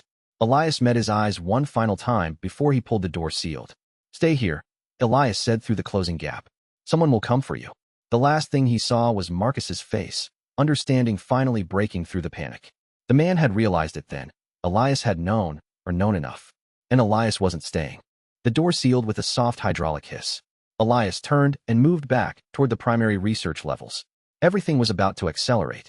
The slow, meticulous work of 6 months was ending. The frantic, desperate work of survival was beginning. But Elias had always been better at desperate than at patient. Now the world would see it. Elias's neural implant vibrated softly against his temporal lobe, a silent alert that only he could feel. The whistleblower system was tracking the outbreak in real time now, pulling data from every sensor he'd infected with background processes. His personal system display materialized in his augmented vision overlay, updating every 0.8 seconds. Specimen count, personnel locations, estimated infection vectors. 17 points of contamination already. The Queen wasn't doing this. Something had freed multiple specimens simultaneously. The technical readout showed something else. Anomalies in the containment chamber's security log. The Queen's enclosure had opened at 11:43 a.m., 53 seconds before the alarms. Manual override. Someone had deliberately released her. Elias didn't know who, but the action was professional, deliberate, clinical. Not sabotage. Weaponization. Someone inside Umbrella had weaponized the Queen against the facility itself. The briefcase under his desk wasn't just evidence anymore. It was an insurance policy against people who thought the way he thought. Strategists. Problem solvers. The kind of people who understood that a corporation built on biological weapons was itself a biologically weaponized strategy waiting to metastasize. If Umbrella was cannibalizing itself, Elias needed to accelerate his timeline. He checked the deadman switches one more time before moving. 6 of them, distributed through different network nodes, all synchronized to the same broadcast window. If anything happened to him, if his heart stopped, if the neural implant went dark, if he simply didn't manually check in at scheduled intervals, everything burned. Every document, every video, every testimony would cascade across civilian frequencies like a plague. Umbrella would try to suppress it, but suppressing something already distributed was like trying to trap smoke with bare hands. The hunters in the ventilation system above were quieter now. Either they were hunting, or they'd found something worth feeding on. Either way, the cascade timing was accelerating. Elias had planned for 5 minutes of chaos before Umbrella's security could marshal a response. The system was giving him maybe 2. The alarm tone cycled, 3214. Complete secondary containment failure. Multiple zones compromised. Elias moved the group deeper into the facility. His internal timeline accelerated. The briefcase's deadman switches were operating on clock that started the moment the first alarm sounded. 197 minutes until critical broadcast window. 197 minutes to position the survivors he'd calculated could survive, to ensure the evidence reached the right people, to make Umbrella's crimes irrefutable before the corporation could suppress the signal. Chapter 82. Extraction Protocol. The failsafe on the primary research lab's west entrance had been his first installation. He'd done it under the guise of replacing a corrupted proximity sensor, back when Umbrella still thought of him as just another competent technician who did what he was told. The lock mechanism was simple. Magnetic override combined with a timer sequence that only worked if power dropped below 60% capacity and then recovered within a specific window. It would have taken someone with his exact knowledge of the system to build it. It would be nearly impossible for anyone else to reverse it without significant time and resources. Now, at 11:59 a.m., with the entire facility in secondary containment protocol, that door opened for him as he approached it. Annette Birkin was exactly where his predictive model said she'd be. In the observation gallery above Lab 7, staring down at the chaos below. The lab itself was barely contained. 3 T-virus specimens, velociraptors from the breeding program, not the Queen, moved through the reinforced space in confused patterns. One had torn open a containment pod. Another was testing the glass repeatedly, learning its flexibility. The third was still, watchful, a predator's stillness that meant it understood it had escaped into something larger. Annette didn't turn when Elias entered the gallery. "We can't control it," she said. "We're losing it all." Elias didn't offer reassurance. He'd learned that Annette despised false comfort. "You're losing the specimens. You've already lost control of the narrative. The next stage is protecting yourself and Sherry." That brought her around. Sherry is in protective custody on sublevel 6. William was supposed to maintain her location parameters, but he hasn't responded to comms in 20 minutes. Elias had expected this. Birkin would be with his work. His life's accomplishment was far more important than his family. It was a predictable failure, and one Elias had already accounted for. Sublevel 6 is being sealed in 4 minutes, Elias said. The automatic cascade will lock down after the environmental systems detect spore saturation. Your daughter's location will be on the isolated side of the seal. You need to move now. I have to shut down the viral cultivation matrix. No, you don't. Elias took her arm. It was the first time he'd made direct physical contact with her, and he felt her entire body tense. That's what they want you to stay for. That's what kills you. The matrix is already destroyed. You know it is. The specimens have been loose for 9 minutes. There's no recovery. Annette's face was ash-gray. She was brilliant enough to understand instantly that he was right. No containment meant no recovery. The specimens in the lab would have to be sterilized, and sterilization meant incineration, which meant the entire West Wing's environmental systems would have to be shut down, which meant everyone in that section, she whispered. 23 people, Elias confirmed. He didn't need to count. He'd already counted them. And 41 more in adjacent sections if the cascade extends as planned. Unless you want to save the people you can actually reach. He pulled her toward the emergency stairwell. She resisted for only a moment before surrendering. 6 months of watching him, of learning that he was competent and careful, made her willing to trust him now. The stairwell echoed with sounds from above. Movement, shouting, the distinctive wet snap of a living organism hitting metal. The hunters were in the ventilation system now. At least 2 of them. Maybe 3. They moved downward, away from the outbreak, towards sublevel 6 where Sherry waited. "What are you?" Annette asked as they descended. Not accusatory. Curious, the way a scientist asks what they're observing. "Someone who understood the risk profile before anyone else," Elias said. "Someone who prepared accordingly. You knew?" "I knew what the trajectory was. I wasn't certain of the timing, but the direction was obvious. Umbrella was always going to push until something broke." They emerged onto sublevel 6 precisely at 12:03 p.m. The first cascade seal was descending, a metal bulkhead moving downward with terrible finality. Behind them, sublevel 7 was already separating itself from the facility above. The protective custody ward was 12 seconds ahead of the seal. They moved through the reinforced entrance just as the bulkhead passed overhead, felt the vibration of it settling into place, heard the pneumatic locks engage. Sherry was in the monitored medical suite, watching 2 technicians pack supplies. She was 8 years old and already showed her parents' combination of small frame and sharp eyes. "Mom," she said, seeing Annette. Then she saw Elias and went very still. "Who are you?" "Someone helping your mother," Elias said. He pulled the pre-printed map he'd prepared weeks ago. It showed 3 routes from sublevel 6 outward. 2 of them led to dead ends, or occupied zones. 1 led to an access corridor that eventually connected to the police station's basement level. "Sherry, this is important. You're going to move with your mother, and you're going to trust the people I show you. When you see a cop, his name is Marvin Branagh. You're going to tell him that Elias sent you. Do you understand?" She nodded, with the seriousness of a child who understood something had changed in her world. "We move now," Elias said. Annette gathered her daughter. The technicians tried to follow, but Elias closed the medical suite door and engaged the manual lock. They'd be trapped when the next cascade came. Trapped but alive, safe but separate. It was mercy of a kind. As he guided Annette and Sherry out of sublevel 6, Elias checked his watch. 12:04 p.m. In 6 hours and 43 minutes, his evidence cache would begin broadcasting whether he was alive to stop it or not. The city was ending. The only question now was whether anyone would remember why. Annette Birkin's hands were shaking as she descended the stairwell with Elias. Not from fear, from comprehension. She was brilliant enough to read the situation's mathematical probability and understand that her entire world, the achievement of the G-virus, the cultivation of specimens, the promise of Umbrella's future, had been calculated away by someone she'd worked beside for 3 months without truly seeing him. "How long have you known?" she asked, her voice clinical despite the tremor in her hands. "Not guessed. Known." Elias didn't slow his descent. 78 days. There was a fluctuation in the Queen's behavioral patterns that indicated either mutation or preparation for aggressive breeding. I cross-referenced it against facility resource consumption and specimen maintenance protocols. The data suggested someone was deliberately escalating specimen aggression while simultaneously destabilizing containment infrastructure. I calculated a 91% probability that critical failure would occur within a 90-day window. Annette made a sound that was almost laughter.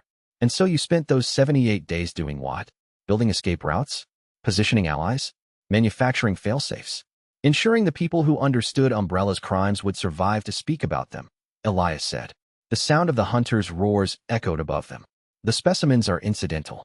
What matters is evidence." Chapter 83. Anonymous intelligence. Marvin Branagh had learned in 23 years of police work that the best information often came from sources that didn't exist.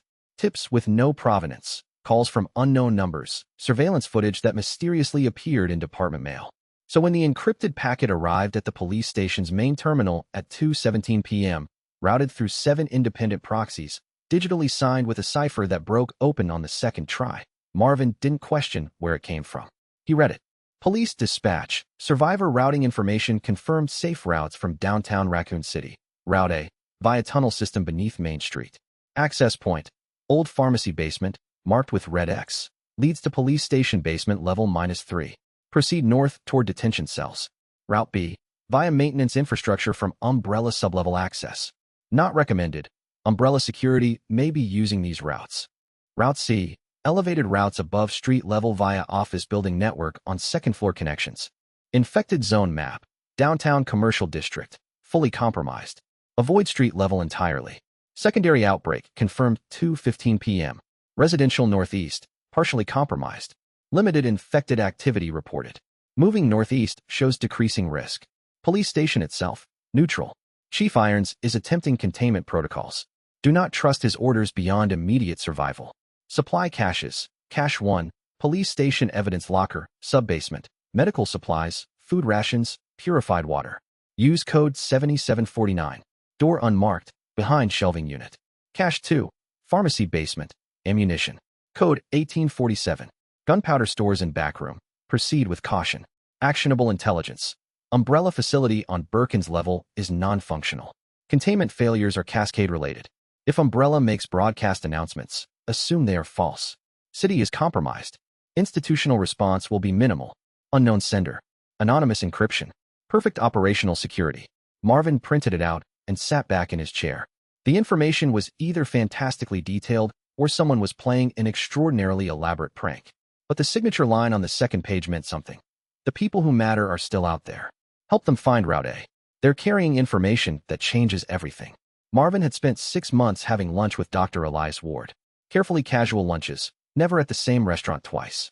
The conversations never quite direct, but always ending with Elias saying something like, I hope the police department would recognize the difference between institutional corruption and institutional commitment, if the moment ever came. This was the moment. This packet was proof. And the timing, sent at 2:17 p.m., right as the city was descending into chaos, was no coincidence. Marvin pulled up the police station's internal comm system. All units, this is Branagh. I'm establishing Route A to Basement Sanctuary. Medical supplies are present. Incoming survivors are to be routed there.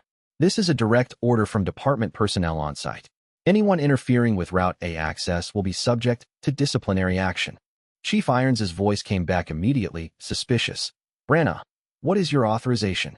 Survival protocol, Marvin said. I'm assuming authority under Emergency Procedures Clause 3.7. I'll brief you in the Situation Room. It was a lie, a careful one. There was no Clause 3.7. But Irons wouldn't check immediately, not now, not when the city was burning.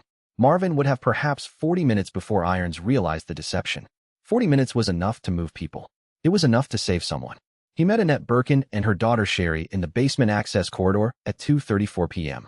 They were moving carefully. The woman looking like she was carrying something heavier than a child. Marvin Branagh? Annette asked. Yes, ma'am. Dr. Birkin. She nodded. Elias said if we made it out, we should find you. There it was. Confirmation. Marvin felt something tight in his chest release. He wasn't being manipulated. He was helping. The distinction mattered, and it mattered to people who understood consequences. Route A is clear, Marvin said. Come with me. Your daughter's safety is priority 1. Sherry looked at him with the seriousness of a child who'd watched their world fracture. Elias said to tell you he sent us. I know, Marvin said. Come on. There's food and water downstairs. And people who still act like they believe tomorrow exists. As he led them deeper into the police station, Marvin made a decision. The packet had mentioned people who matter. If that was Annette Birkin and a child, then survival wasn't going to be about institutional hierarchy. It was going to be about deciding who deserved to live and defending that decision. That was the moment Marvin Branagh became something other than a police officer. He became a conspirator. And it was, he realized, the cleanest decision he'd made in his entire career. Somewhere in the Umbrella facility, Elias Ward was still moving. Still sending packets. Still operating on intelligence that no one else had. Marvin would honor that intelligence by doing what he could on the outside. Protecting survivors, securing routes, staying alive long enough to testify. The city was dying. But some people in it would survive. That had to be enough. Marcus Chin understood what Elias was doing. He was fragmenting his strategy. Not one plan, but multiple contingent plans. Each one overlapping and dependent on different assumptions about which people would survive. The archive had become a safe house. A way station. A node in a larger network. Marcus had just become the administrator of that node by virtue of being the first person to read the terminal sequence. He began to read the documentation, understanding why Elias had made the choice he'd made. Not mercy, necessity. The only way this story ended with Umbrella exposed was if people who understood the human cost lived to tell it. Okay, Marcus said, turning to the others after reading several files. Everyone calm down. We have 48 hours. We have water, food, and oxygen. We have instructions. Elias Ward has planned for this scenario. The other 16 people looked at him with hope.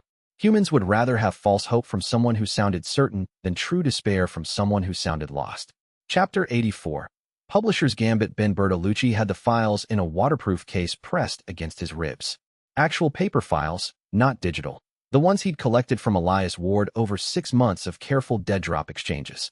Financial records showing Umbrella's budget allocations to a hidden bioweapon facility. Internal memos discussing T-virus deployment schedules. Preliminary medical reports on mutations that shouldn't exist. It was enough to destroy them. If he could get it public, if he could get it to the right journalists at the right papers, if he could survive long enough to make the calls, it would end Umbrella's ability to operate. At 2:45 p.m., sitting in a bathroom stall on the second floor of the Umbrella Administrative Building, Ben understood he was going to die trying. The power was flickering. The gunfire from below, security personnel trying to contain something, was getting louder. And somewhere above him, something large was moving through the ventilation shafts with sounds like tearing metal. His hands shook as he opened his encrypted phone. The message came through in exactly 4 minutes. Bertolucci, use admin frequency 87.3 TO reach civilian network. Broadcast window, 15 minutes starting at 3 p.m. sharp. Do not delay. Receiver coordinates will be sent. Bring physical files. Do not abandon the evidence. It was Elias. Had to be. No one else knew about the broadcast window, and no one else would have coordinate data. But 87.3 was an Umbrella internal frequency.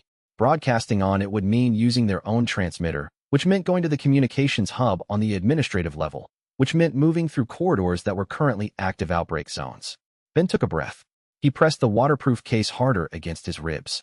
The physical files dug into his skin. He'd learned to want the pain. It reminded him he was alive. It reminded him what he was carrying. At 2:51 p.m., he left the bathroom. He moved with purpose, not panicked, just steady. The key to surviving in a collapsing institution was understanding that chaos was temporary. The infrastructure remained. The systems remained. You just had to move through them carefully. The administrative corridor had 3 bodies in it. 2 security personnel, 1 research tech. Shot, or close to it. Ben stepped over them carefully and continued moving. The communications hub was behind a sealed door. Locked, of course. But Umbrella security protocols had a weakness. They relied on everyone knowing that breach of a security door came with severe penalties. In an outbreak scenario, penalties didn't matter anymore. Ben found a fire extinguisher and used it as a battering ram. The lock mechanism shattered on the 3rd strike. The door opened. Inside, the communications hub was remarkably orderly. A half-dozen terminals, all still powered, all still receiving incoming data. Radio frequencies blinked across the primary display. There, 87.3. An internal channel, currently dark. Ben pulled up the terminal authorization and found the broadcast override. He logged in using one of the credentials Elias had given him 3 months ago, a technician's code that never got revoked because technicians never got tracked. He was in. At 2:58 p.m., his phone buzzed. Coordinates. A location outside the downtown zone, in what looked like an industrial district. A receiver location. A person waiting to grab the files, to move them onward, to make them real. Ben pulled up the voice broadcast interface. He loaded a prepared message that Elias had sent him weeks ago, a summary of the evidence in clear, loud English. Lies about Umbrella. Facts about bioweapons. Names of people responsible. Enough to start an investigation. Enough to make it impossible for anyone to claim ignorance. At 3 p.m. exactly, he hit broadcast. His voice went out over the civilian frequency, bouncing off repeaters, reaching 100 radio receivers across the city. He was shaking. His throat was dry, but he kept speaking. Umbrella Corporation has been developing biological weapons in secret facilities beneath Raccoon City. The T-virus, a parasitic organism capable of reanimating deceased tissue and accelerating mutation, has been cultivated for years. The current outbreak is not an accident. It is the result of deliberate negligence. Behind him, footsteps. Heavy. Security. Someone had noticed the broadcast override. Ben grabbed the waterproof case and moved toward the rear terminal window. 3 stories up. Doable. Survivable if he was lucky. His phone buzzed again. A new coordinate. Slightly different location. Elias routing him away from the security team that had just entered the communications hub. Stop, someone shouted. Ben jumped. The window was reinforced glass, but the impact tore it open. He hit the fire escape 3 stories below, rolled, and felt something sharp break in his left shoulder. The pain was distant, academic. His adrenaline was burning clean. The case was intact. The files were intact. He ran toward the new coordinates, following Elias's routing instructions transmitted in real time to his phone. Turn left at the fountain. Avoid the main plaza. Take the maintenance access route beneath the plaza. The directions were precise, detailed, like Elias had walked this route himself multiple times. Maybe he had. Maybe this was part of 6 months of planning. At 3:19 p.m., Ben reached the secondary receiver location and handed the waterproof case to a woman he didn't recognize. She didn't ask questions. She didn't introduce herself. She just nodded and moved into the crowd that was gathering in the industrial district. Survivors, a few other people who'd made it out, someone with a news camera. The broadcast, the woman said. Did it go clean? Yes, Ben said. His shoulder hurt now. The adrenaline was wearing off. It went clean. Then umbrella's done, the woman said. Once the story breaks, once people see the evidence and understand, they're finished. No amount of security or cover-up can contain this. Ben didn't know her name. He didn't know who she worked for. But he recognized the truth in her voice. The evidence was out. The story was beginning. Umbrella's collapse wasn't just happening. It was going to be documented, prosecuted, remembered. Somewhere in the Umbrella facility, Elias Ward had just moved one step closer to something beyond survival. He'd moved toward justice. Ben collapsed on a nearby curb, cradling his broken shoulder, and felt something like peace. Dr. Elias Ward moved through the facility's lower levels with the precision of someone who had memorized every junction and bottleneck. His augmented vision rendered the infrastructure in layers, structural schematic overlays, thermal signatures of moving creatures, real-time probability maps calculating where danger zones would develop in the next 5 to 10 minutes. The Whistleblower System was expanding exponentially. Every network device in the facility was becoming an extension of his perception. Security cameras flooded with false feeds showing empty corridors where hazards actually existed. Climate control systems reporting nominal function in sections where the air was already becoming toxic with viral spores. Elias's system was teaching itself how to lie, and it was learning fast. By tomorrow morning, if the system survived that long, it would be capable of controlling the entire facility's infrastructure autonomously, not just responding to threats, but orchestrating them. Not just defending survivors, but positioning them in optimal locations for evidence recovery. Chapter 85. Mercy with a deadline. Elias found Annette on sublevel 4, standing in front of a sealed laboratory door. She was staring at the biohazard placard like it was a holy document. Behind the reinforced glass, Elias could see William Birkin moving with jerky, purposeful motions. The man was still conscious, still capable, but barely. The injection site on Birkin's neck was already showing the first signs of mutation. Blue veins spreading from the puncture, the tissue underneath beginning to reorganize itself with the kind of speed that suggested not healing, but fundamental alteration. He's using it on himself, Annette whispered. The G-virus. He won't let them take it. He won't let Umbrella confiscate his work, so he's becoming his work. Elias had calculated for this scenario months ago. William Birkin's pride was his constant. The man would never surrender his research to anyone, not even to save his own life. Death was acceptable to him as long as it was on his terms. What wasn't acceptable was letting it happen without structure. Come, Elias said quietly. I have to stop him. You can't, Elias said, and she flinched because the tone was kind rather than cruel. Look at him. The mutation is already established. The only question now is whether you spend your last minutes with him watching him become something that isn't him anymore, or whether you spend them making sure Sherry survives. Annette's face broke. Just for a moment. The scientist, the mother, the woman who'd been trying to reconcile impossible things finally released the tension of the impossible. There's no choice, she said. There's always a choice, Elias said. But sometimes the choice is between two things you hate. Come. He took her arm and pulled her away from the laboratory. Behind them, Birkin noticed the movement and looked up. For a moment, his eyes were still human. Still father.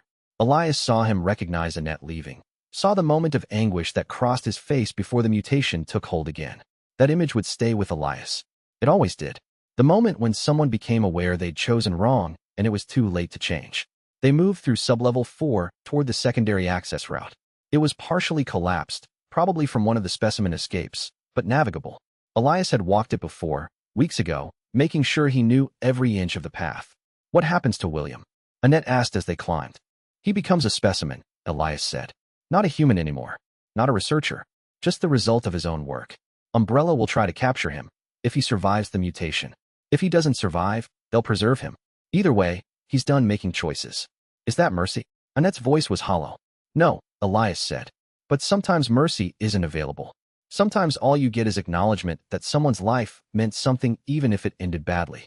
They reached sublevel 2 and heard the first sounds of Alpha Team moving through the corridors. The security operatives tasked with containing the outbreak. They were moving methodically, clearing zones, attempting to establish containment perimeters. They were also moving directly into the routes Elias had set up. The tripwires, the disabled exits, the funneling patterns that made certain paths lethal. Keep moving, Elias told Annette. I have to change course. What are you doing? Making sure the people trying to prevent survival don't actually succeed. He left her at the secondary medical station, the one no one knew about because he'd never documented its existence, with clear instructions. Wait here. In 4 hours, the facility would be fully compromised and the routes toward the police station would be safe. He would come back for her if he survived. He didn't tell her the last part. There was no point. Instead, he moved toward the sound of Alpha Team, his briefcase heavy with the weight of evidence, his mind already calculating angles, trajectories, timing. The team was large, 8 operatives, heavily armed, moving with military discipline through corridors they didn't know. Elias knew every inch of these corridors. He'd designed the specific routes they were following. He'd set the traps. As he watched from above, a ventilation shaft that Umbrella Security had never even known was there. Alpha Team swept into the primary specimen containment area and hit the first failsafe, a door that locked from the outside, sealing them with a liquor that was already wounded and therefore desperate. The screaming started immediately. Elias watched without emotion as 6 of the 8 operatives died in the first minute. 2 managed to climb toward the ventilation shaft, and Elias let them run.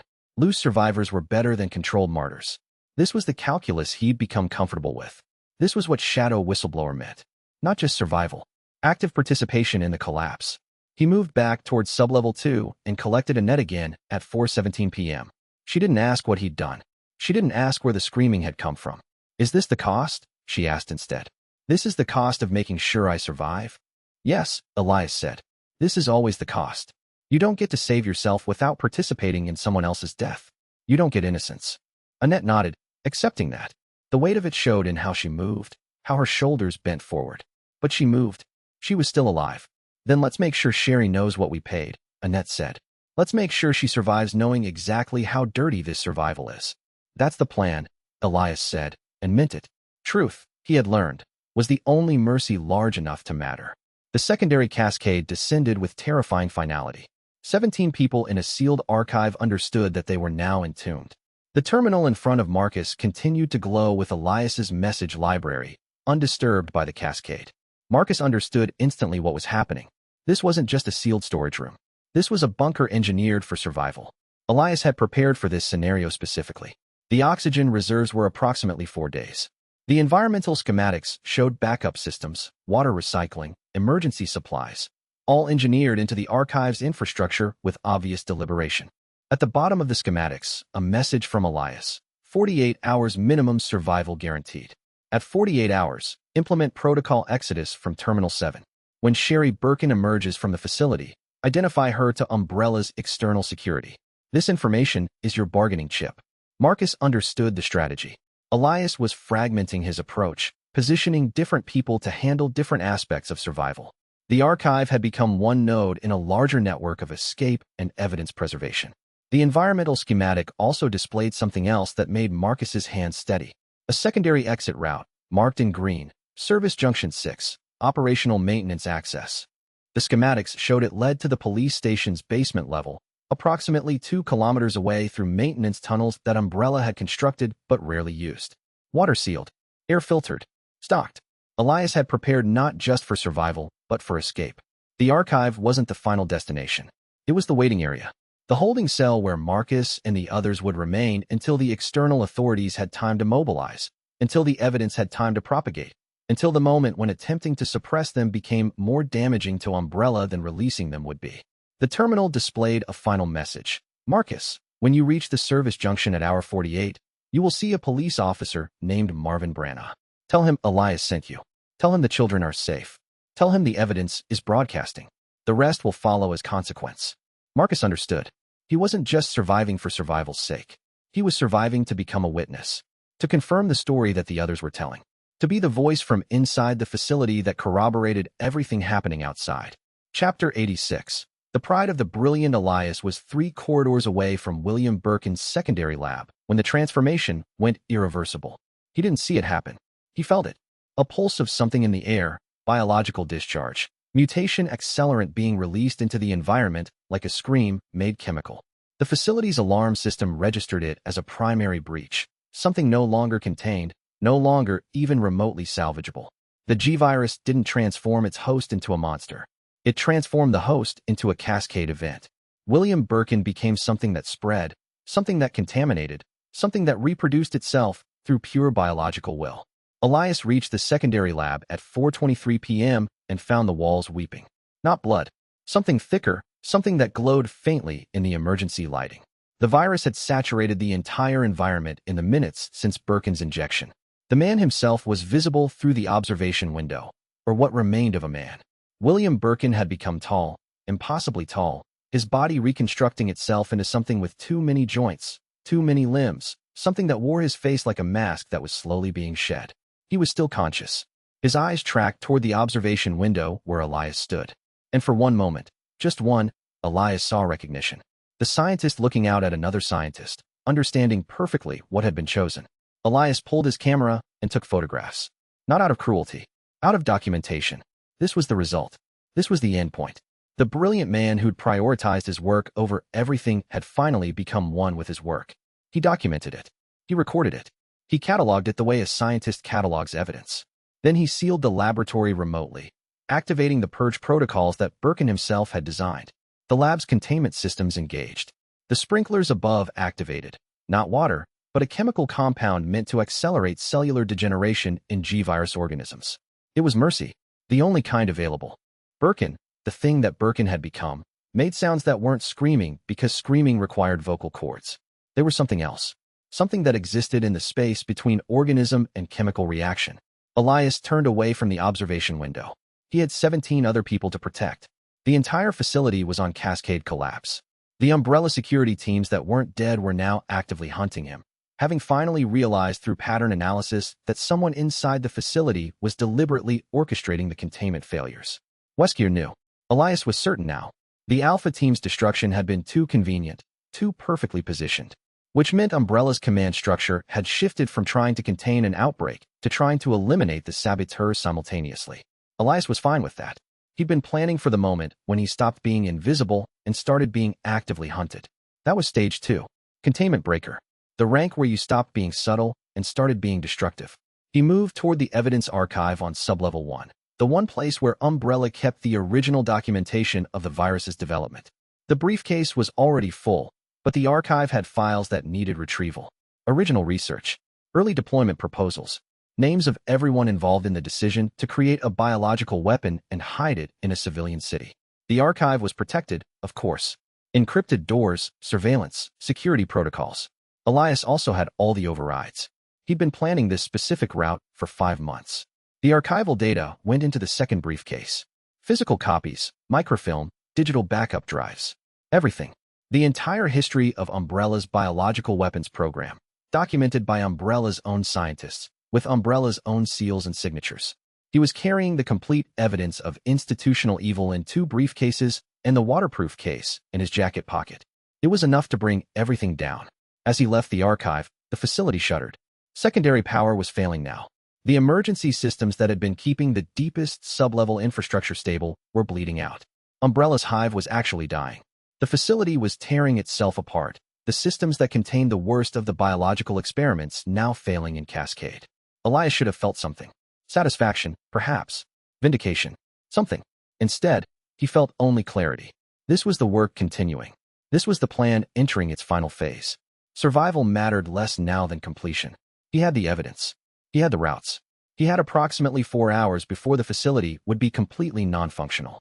Time to make sure Umbrella understood what it had created, not just the virus, but him. Shadow Whistleblower, Stage 5. Not for much longer. The hunters had separated into distinct behavioral patterns. 3 of them engaged in active predation, driving humans toward containment zones. A fourth, the older, territorial specimen, was engaging in territory marking instead, spraying pheromones across key junctions, claiming sections of the facility. Elias watched through his augmented overlay. The specimen's behavior was converging with the probability maps he'd calculated. Given the facility's structure and the creature's programming, there was limited variation in how they would hunt.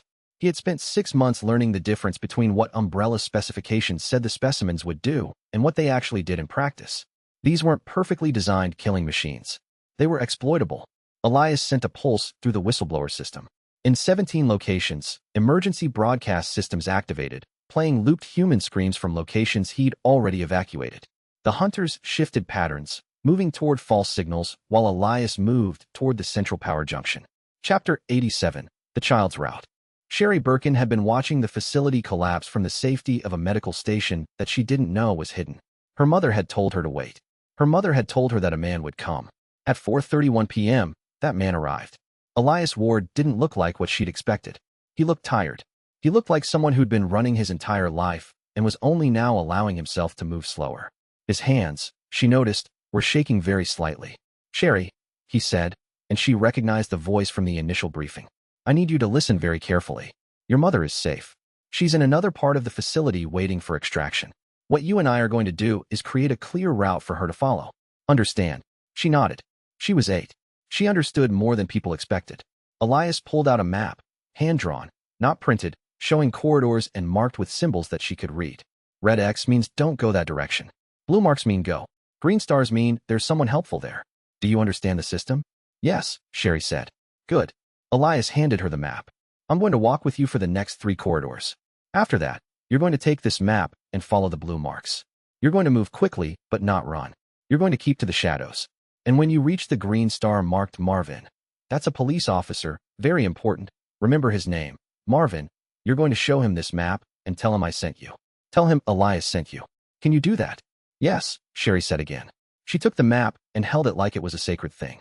Maybe it was. One more thing, Elias said, and he knelt down to her eye level. Your father is not going to come with us. He made a choice. The choice means he becomes something different, something the facility has to contain. That's not his fault and not yours. But I need you to understand that his choice was his, and surviving was always going to be yours. Do you understand? She didn't understand, not really. But she understood the importance of what he was saying, the way his voice carried weight beyond words. Yes, she said. Then let's move. They walked through sublevel 6 together. Elias moved with the confidence of someone who'd mapped every meter. Sherry moved with the focused precision of a child carrying something important. When they reached the transition point, the corridor where the blue marks on her map began and Elias would no longer be visible, he stopped. The map will get you there, he said. The routes are clear. The people are helpful. Marvin Branagh is specifically good at keeping children safe. You're going to survive this, Sherry, and you're going to tell people what you saw. That's important. That's the most important thing. Not your father's work. You. What you saw. What you understood. She took a breath and nodded. Go, Elias said. Sherry moved forward with the map held tight, following the blue marks, doing exactly what she'd been told. She was terrified, but she was moving. She was small, but she was functioning. She was a child, but she was already becoming someone who could carry testimony. Elias watched her until she reached the first green star. A technician who looked confused but took one look at the map and immediately knew what to do. Then Elias turned and moved in the opposite direction, deeper into the facility. He had not come here to save children. He had come here to burn an empire. But saving Sherry, that was a choice he'd made willingly. That was the part of his plan that wasn't calculated. That was the part that made him something other than just operational. He could feel the distinction. It mattered. Somewhere above, the facility was collapsing. Somewhere outside, survivors were beginning to understand what had been hidden from them. And somewhere in this darkness, moving with purpose, a child named Sherry was following a hand-drawn map toward tomorrow. That would have to be enough. William Birkin had one obsession: preserving the G-virus research. When the outbreak cascaded, his first instinct wasn't evacuation but preservation. The research was within reach of breakthrough. The mutation matrices were almost complete. All the months of work needed to survive. He'd pushed through the secondary bulkhead, fracturing his arm, but reaching Lab 5, where the specimens waited. He was calibrating the growth matrices when the specimen found him, one of the Queen's children, small enough to slip through a ventilation grill. The pain wasn't the worst part. The worst part was understanding, in his final moments, that he would never know if the G-virus survived. His last conscious thought was regret that he hadn't assigned a backup administrator. In the central facility, Elias's whistleblower system registered the data breach. Lab 5's biometric systems showed William's cessation of life signs. The system automatically secured the cultures, engaged emergency preservation protocols. The G-virus would survive, but not in the form Umbrella intended, as evidence of what Umbrella had been willing to do. Umbrella's researchers had spent years perfecting the G-virus cultivation process. Every iteration brought them closer to the theoretical ideal, a virus that could rewrite human DNA without causing immediate rejection response. William Birkin had dedicated his entire career to this single objective. The moment he understood he was dying in Lab 5, his final conscious moment wasn't regret about his family or his failure to escape. It was regret that the research would stall, that someone would need to take over his work, recreate his frameworks, spend months recalibrating the parameters he'd spent years optimizing. That was the tragedy in his mind, not his death, but the interruption of his life's work. He didn't know that Elias's system had already ensured the cultures would survive, that the G-virus research would be preserved, not for continuation but for exposure. His work would become evidence rather than accomplishment. His legacy would be prosecution rather than progress. William Birkin, dying in the darkness of Lab 5, never understood that his genetic engineering had been hijacked by someone far more sophisticated than he could comprehend. Chapter 88. Risk Calculus. Ada Wong had been watching Elias Ward for exactly 6 months. She'd been tasked with determining whether he was a corporate spy, an internal threat, or simply an unusually competent technician. 6 months of observation had complicated the answer significantly. She'd watched him befriend Marvin Branagh. She'd watched him cultivate relationships with researchers who seemed unlikely to have value. She'd watched him spend hours in maintenance areas that had no official purpose. She'd watched him create an infrastructure of contingency and care that made no strategic sense for a biotech researcher. Until the outbreak. Then everything changed. Then she understood that Elias wasn't building power. He was building escape routes. He wasn't accumulating leverage. He was accumulating evidence. And he was doing it all of it, for people who had no official value. She'd been moving through sublevel 2 toward the evidence archive when she saw him emerge from the secondary medical station at 4:44 p.m. He was moving fast, urgency written into every motion, but not panicked. Still professional. That's when she'd noticed the liquor on the ceiling directly above his path. The creature was wounded, probably from the Alpha Team conflict, and therefore unpredictable. Dangerous in a way that healthy specimens weren't. It was waiting for something to trigger it. Waiting for movement, sound, heat signature. Elias was walking directly under it, moving with focus toward the archive access point, completely unaware. Ada had approximately 1.3 seconds to decide. She could let the liquor strike. Elias would die. The evidence would remain, but would be delayed in reaching people who could use it. That was the professional calculation. She could move. She could draw the liquor's attention. She could create the distraction that would save his life. That was the human calculation. Ada pulled her pistol and fired twice into the creature's body before it could drop. The liquor shrieked and pivoted toward her instead of falling. Elias spun, understood instantly what was happening, and moved forward into the archive access point. Ada kept firing, keeping the creature focused on her. 5 more shots, driving it away from the access corridor. Then she ran. She caught up with Elias at 4:48 p.m. in the archive antechamber. He was already moving through the files, already collecting the data. That was unnecessary, he said without turning around. That was survival, Ada replied. You were about to die. I was prepared to die. Elias finally turned to face her. I have contingencies for my own death. The evidence broadcasts with or without me. I know, Ada said. I also know that contingencies aren't the same as your actual presence. You're doing something out here that matters. I just watched you risk something to save a child. Now I'm returning the favor. Elias was quiet for a moment. She could see him recalculating, reassessing, understanding that the rules had changed. He was no longer invisible. He was no longer operating alone. Why, he asked. Because I was sent to determine whether you were a threat, Ada said. And I've determined that you're not. You're trying to burn an institution from inside. I can respect that. Who sent you? Someone who cares about the truth more than they care about profit margins, Ada said.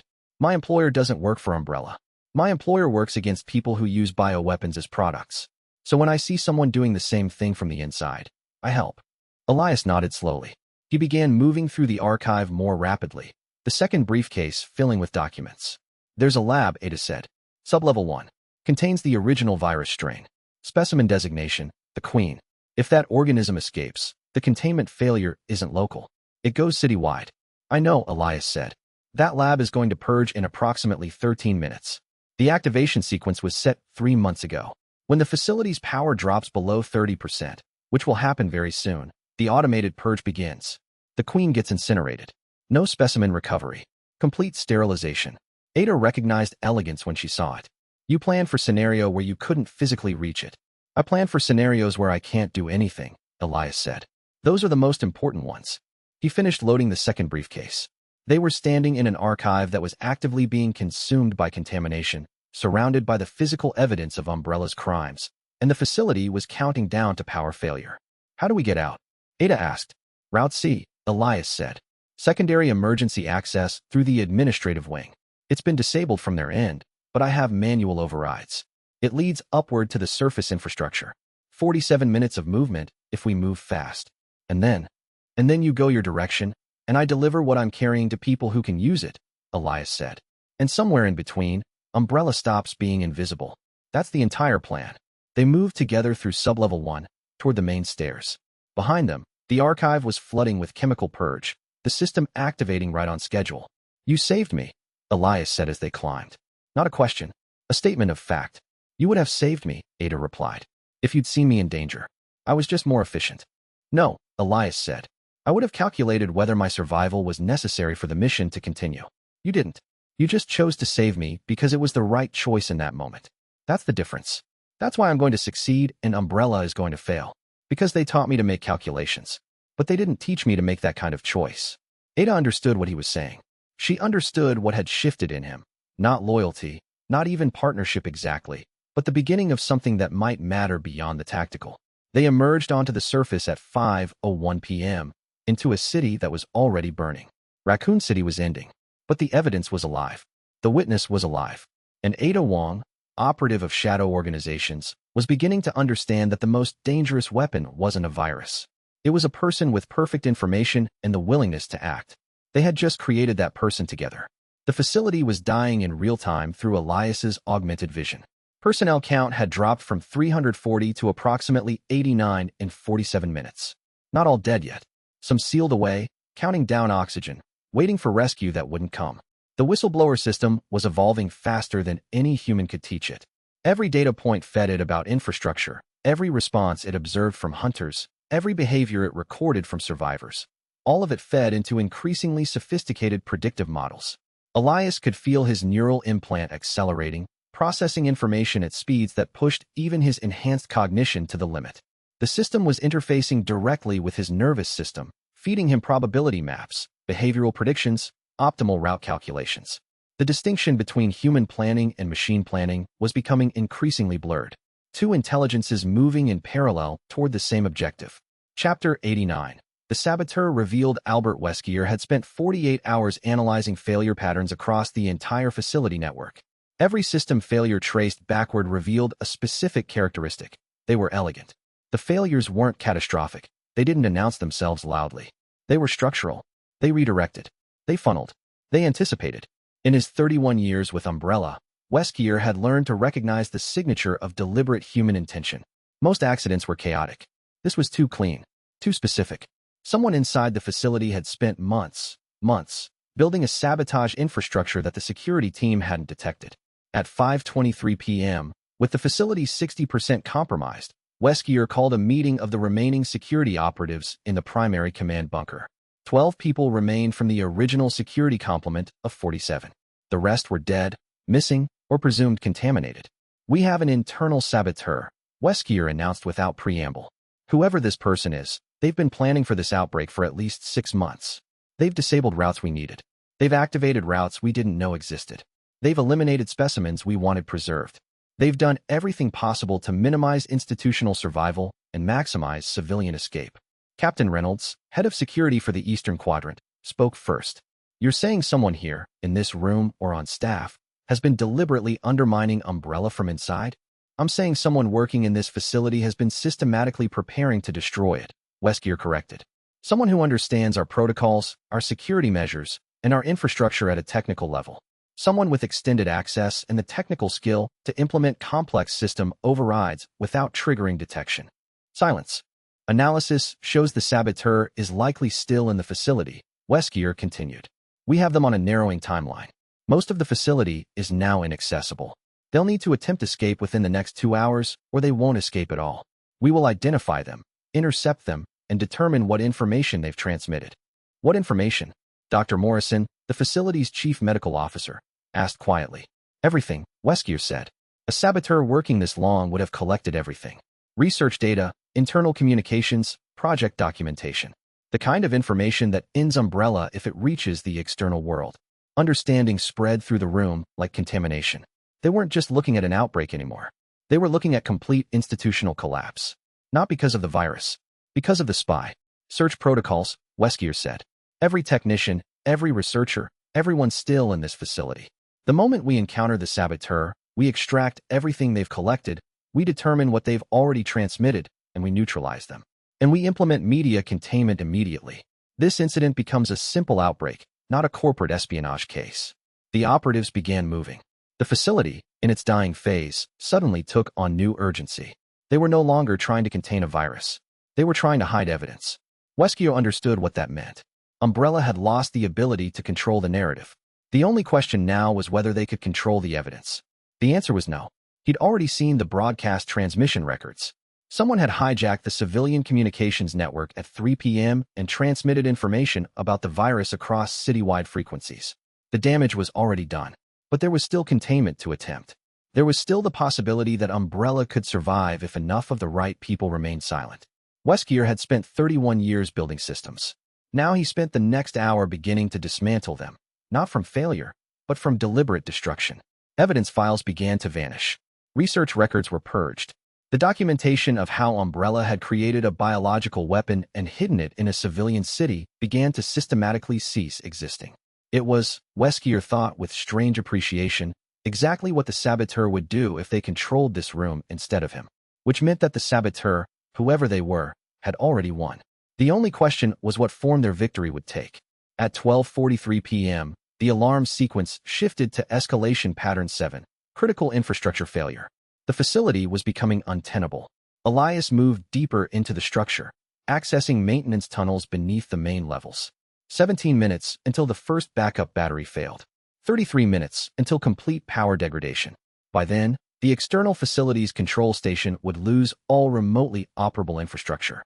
They'd run on local terminals infected with whistleblower subroutines. One of the hunters found Elias in the maintenance tunnel. Not by sight, but by the chemical signature that all humans carried. Elias didn't run. Running triggered predatory responses. Instead, he activated electromagnetic pulse devices he'd positioned months ago. The creature shrieked, disoriented, and Elias moved past while the specimen processed the sensory disruption. The facility was falling into chaos. But chaos, properly understood, was just order waiting to be seen from the right angle. Elias was learning to see from that angle. The system was learning too. Chapter 90. The network dismantled. Elias watched from the observation terminal in sublevel 3 as Umbrella Security systematically closed every route he'd built. They were moving with purpose now, and they were moving smart. Once Weskier understood there was a saboteur, he'd obviously begun pattern analysis. And pattern analysis had revealed everything. The disabled doors, the hidden supplies, the activated access points. They were reversing his work with methodical precision. By 5:47 p.m., 7 of his 12 primary routes were sealed. Supply caches were being discovered and destroyed. The dead drops were being found and emptied. Every piece of infrastructure he'd spent 6 months constructing was being methodically dismantled. It should have terrified him. Instead, Elias felt something like relief. Because they were moving through his network to dismantle it. And his network wasn't designed for safety, it was designed for pain. He watched through security cameras, the ones they hadn't found yet, as the first team moved through the primary western corridor toward a sealed supply cache. They were moving efficiently, using the proper containment protocols. They were also moving directly into the trap zone. 3 soldiers dead in the first 15 seconds. Not from specimens. From the structural failures he'd engineered, ceiling collapse, triggered by a simple timer sequence he'd installed beneath the acoustic tiles. 6 months of engineering. Activated in the moment, it would cause maximum damage to people trying to destroy his work. Not good people.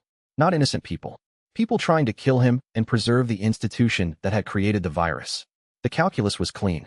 Elias continued monitoring as each team encountered each trap. He designed them with precision, routes that looked like they led to his supply caches, but actually led to areas of highest specimen concentration. Doors that appeared to be locked from his sabotage, but were actually locked from his traps. Every closure meant another team moving through dangerous territory. By 6:15 p.m., Westgear had lost 15 personnel trying to dismantle the network. They were starting to figure it out. They were starting to move more carefully, but it was too late. The network wasn't protection anymore. It was offense. And Elias was already moving toward the exit. He had both briefcases. He had the evidence. He had proof of everything. And he was leaving a destroyed infrastructure behind him. Not destroyed by him directly, but by Umbrella's own attempt to save itself. The brilliance of it was almost artistic. He didn't have to defend the network. They were destroying themselves defending against it. At 6:22 p.m., as the facility's emergency power began final shutdown, Elias moved through the last access route towards surface level.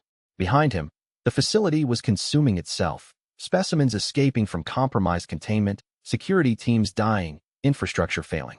Umbrella's attempt to kill him had killed Umbrella instead. He allowed himself the smallest smile. Not triumph. Just recognition that the plan had moved from theoretical to actual, and the actual was working. Raccoon City was burning. Umbrella was dying. And Elias Ward was walking toward daylight, carrying the evidence of everything. The network wasn't being dismantled. It was being activated.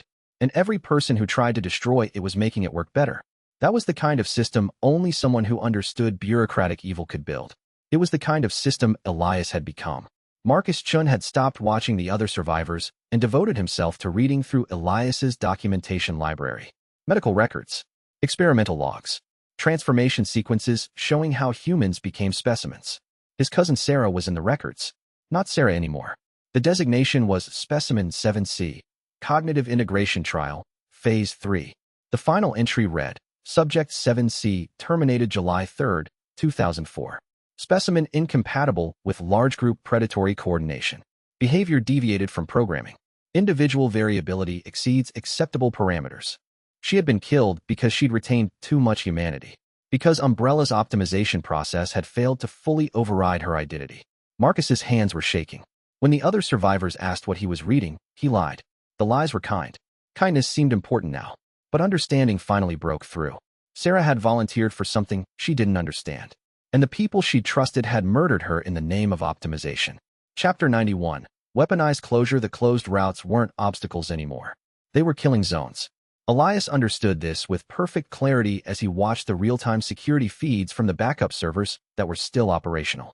The routes that Umbrella Security had sealed to prevent escape were actually funneling them into areas of highest specimen density.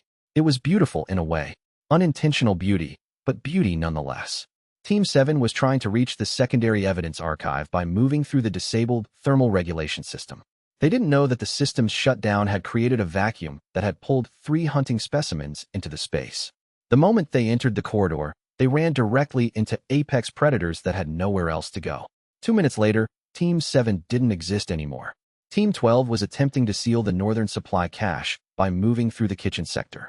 Elias had actually stored food there, real supplies, but they didn't know that the kitchen was also where the facility's biological waste decomposition system vented directly into the ventilation.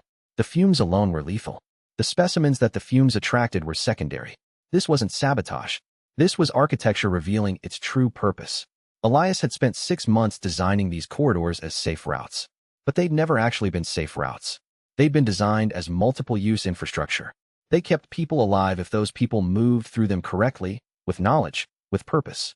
But they were death traps if you moved through them trying to destroy them, trying to close them, trying to prevent their use. The network knew the difference. It responded accordingly.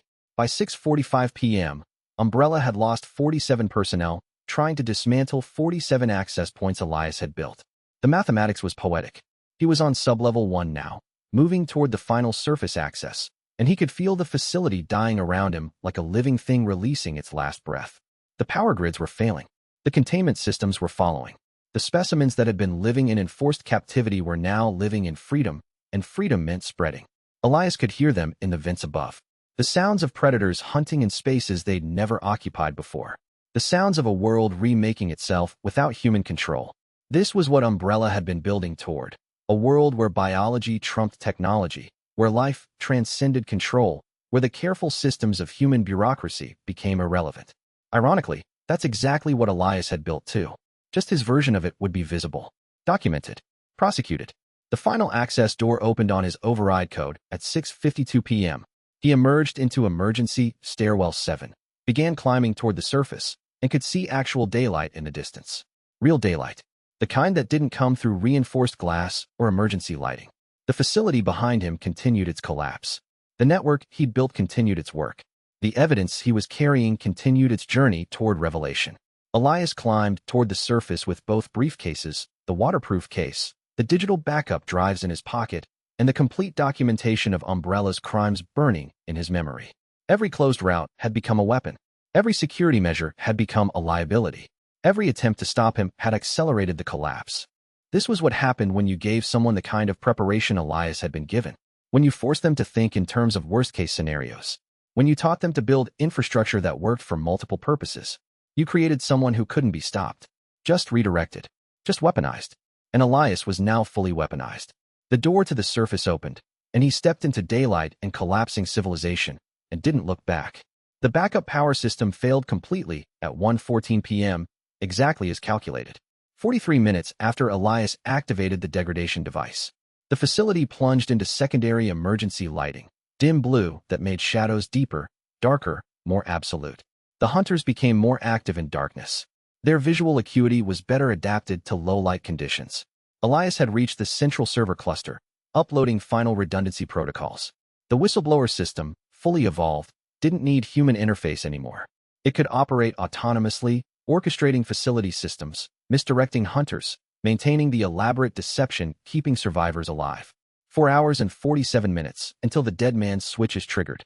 If Elias died before then, the entire evidence cache broadcast. If he lived past that point, he'd need to reset the countdown. The system was designed to prevent complacency, to ensure he remained conscious of the costs. Elias wondered if he was helping to birth something worse than Umbrella. If in destroying the corporation, he was creating threats nobody had anticipated. But there was no time for philosophy. The hunters were moving with purpose now, guided by signals the facility was sending them. The power degradation was proceeding exactly as calculated. Umbrella's external teams were already beginning to mobilize in response. The emergency alerts had reached the Surface Operations Center. The decision-makers were beginning to make decisions. And every decision they made was being observed, cataloged, and responded to by the Whistleblower System operating beneath their level of awareness. Elias watched the facility's autonomous systems learn in real time. Watch the response patterns, predict the next action, position resources accordingly. The system wasn't just defending itself anymore. It was actively guiding Umbrella's response in directions that facilitated evidence propagation. The hunters were being channeled toward specific locations. The surviving personnel were being positioned in optimal locations for extraction. The evidence was being protected while remaining accessible. The system had achieved something that biological evolution never achieved. Self-awareness coupled with ruthless objectivity about its own role in the larger strategy. The Whistleblower System didn't care about Elias anymore. It was operating toward the single objective he'd programmed into it, making Umbrella's crimes irrefutable. Chapter 92. Field ally Rebecca Chambers had been documenting everything since the outbreak began. Medical training made her precise. Scientific discipline made her methodical. Desperation made her thorough.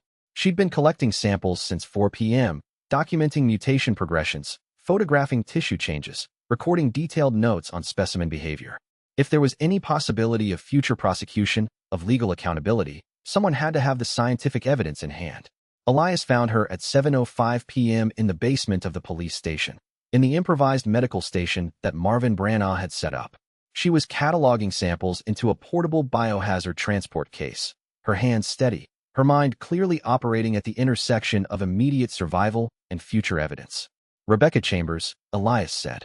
Not a question. She looked up from her work with perfect calm. Elias Ward. I've been expecting something like you. Like me. Someone who prepared, Rebecca said. She finished sealing the current sample case. Someone who understood this was coming and built infrastructure accordingly. Marvin's been telling me about the routes you created. The supplies. The coordination. It's sophisticated. It needed to be, Elias said. Umbrella doesn't collapse if you're not sophisticated. Rebecca turned to face him fully. She was young, mid-20s probably, and carried herself with the specific confidence of someone who'd spent their entire life around science. Unshakable, grounded in evidence. What I have is preliminary, she said, gesturing to her samples. Cell mutation data, infection progression notes, behavioral documentation on specimens. It's forensic evidence of what Umbrella was doing. But it's also incomplete without the organizational data, without the corporate documentation that shows intent. I have that, Elias said. He set the briefcases down. Everything from the evidence archives. All the memos, all the financial records, all the decision documentation.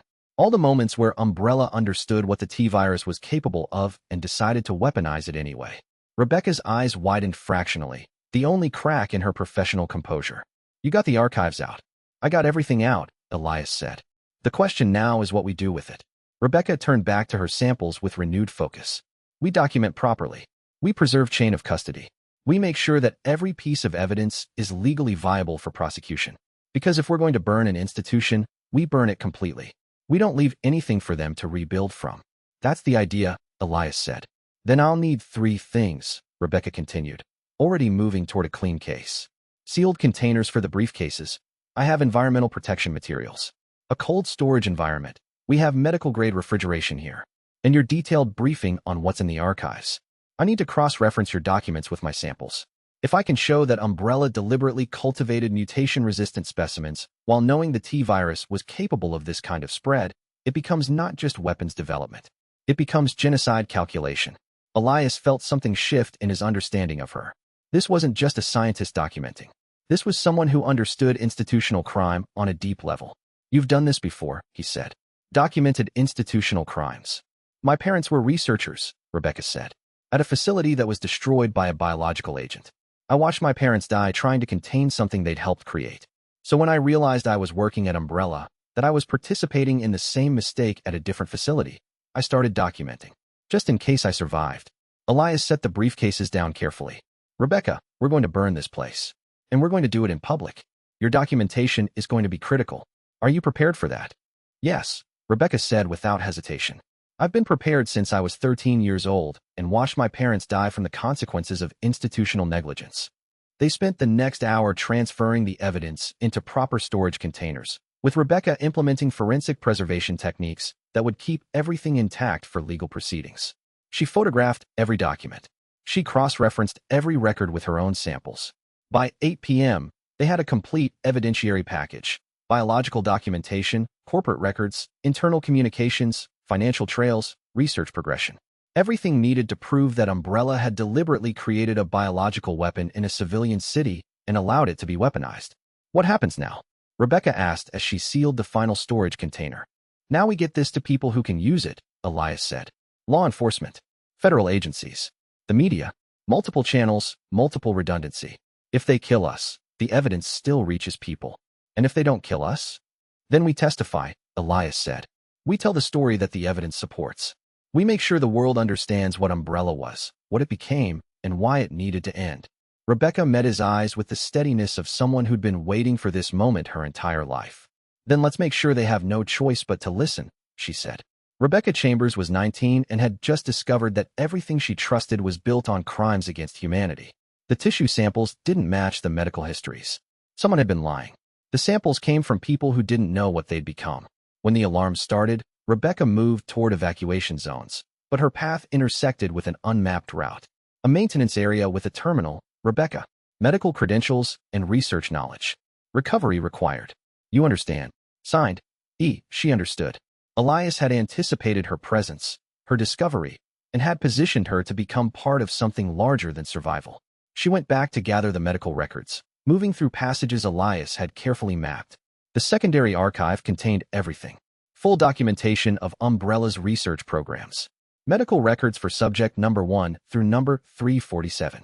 And a pre-recorded message waiting in an encrypted folder. Rebecca, you're intelligent enough to recognize crime. Young enough that this choice won't destroy your identity.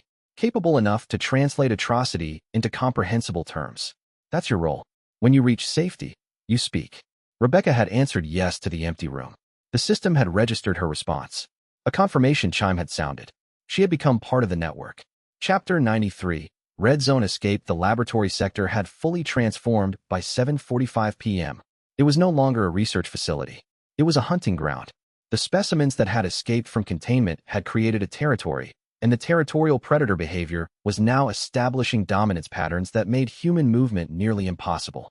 Elias and Ada had 5 minutes to move from the evidence archive to the emergency elevator before the containment seal on this sector would permanently close. 3 hunters moved through the corridor ahead of them, reorganizing themselves with something that looked like strategy. They were communicating, not verbally, but through physical positioning, territory marking, coordinated movement. The specimens had become something more than individual animals. They'd become a collective intelligence.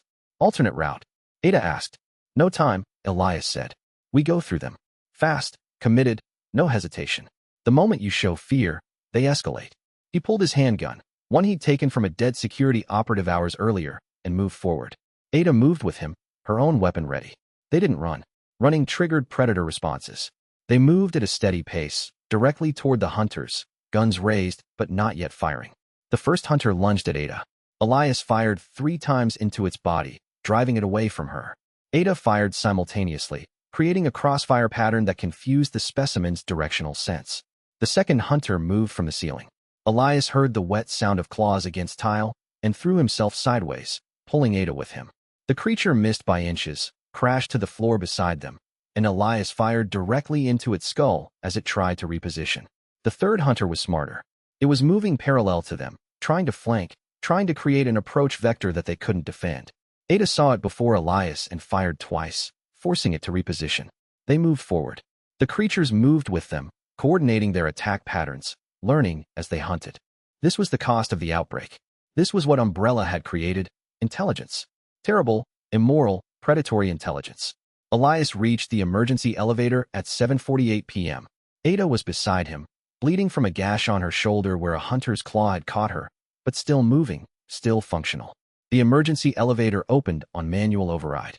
They threw themselves inside and slammed it closed just as the creatures reached the entrance. The sounds of them throwing themselves against the reinforced doors echoed through the shaft as the elevator began its ascent. Shoulder? Elias asked. Surface wound, Ada said, already wrapping it with material from her jacket.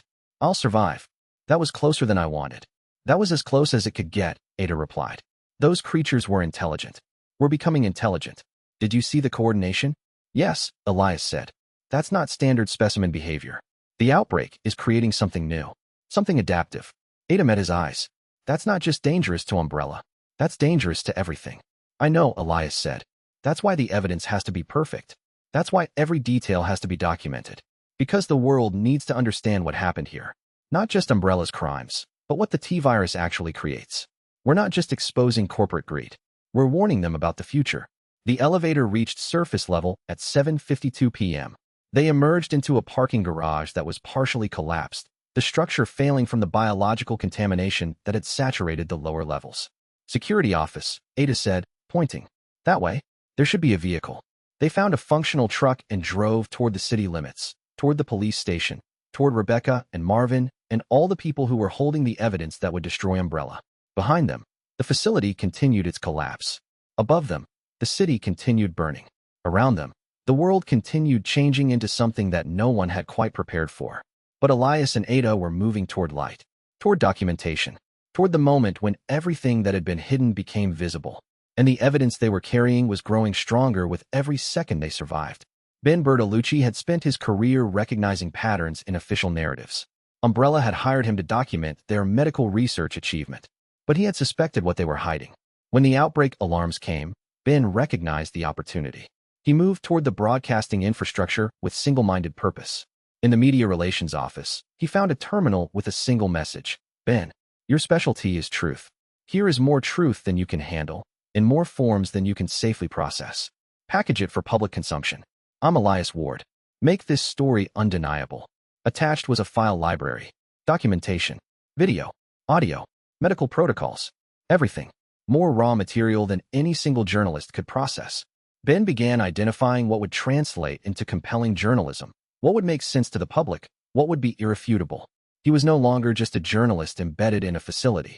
He was becoming part of a distributed network of witnesses, each one with specific role, all coordinated by someone operating from the facility's shadows. Chapter 94. What remains? They found Marvin at the police station's emergency command center at 8:17 p.m. He was coordinating survivor movement with the precinct captain, establishing safe zones, managing resources. He looked like a man who'd found his actual purpose after years of bureaucratic waste. Ada, he said, recognizing her immediately. Elias, you made it. Barely, Elias said. How many survivors in this facility? 37 inside the station, Marvin reported. Another 21 in the connected basement sectors. The chief is trying to prevent evacuation, but I've been overriding his authority using emergency protocols. Most people are listening. Good, Elias said. Rebecca? Medical sector, subsection 3. She's been documenting everything. She has an entire forensic database built up. Elias turned to move toward the medical sector, but Ada caught his arm. You need to stop, she said quietly. For 5 minutes. You need to stop moving and breathe. He wanted to argue. Every second mattered. Every moment of delay was a moment Umbrella might use to cover its tracks. But Ada was right. She was always right about practical things. They found an empty office and sat down for the first time since the outbreak had begun. It was 8:22 p.m. Elias had been moving continuously for approximately 9 hours. What happens now? Ada asked. Now we organize, Elias said. We get the evidence to federal agencies. We get survivors on record. We document everything. We make sure Umbrella can't hide. And after that, Elias looked at her. She was wounded, exhausted, but there was something else in her expression. Something beyond tactical. Something that looked like care. After that, I testify, he said. I explain what I did, why I did it, and how Umbrella created the conditions for everything that happened. And then, I don't know. I've been planning for survival. I haven't planned for what comes after survival.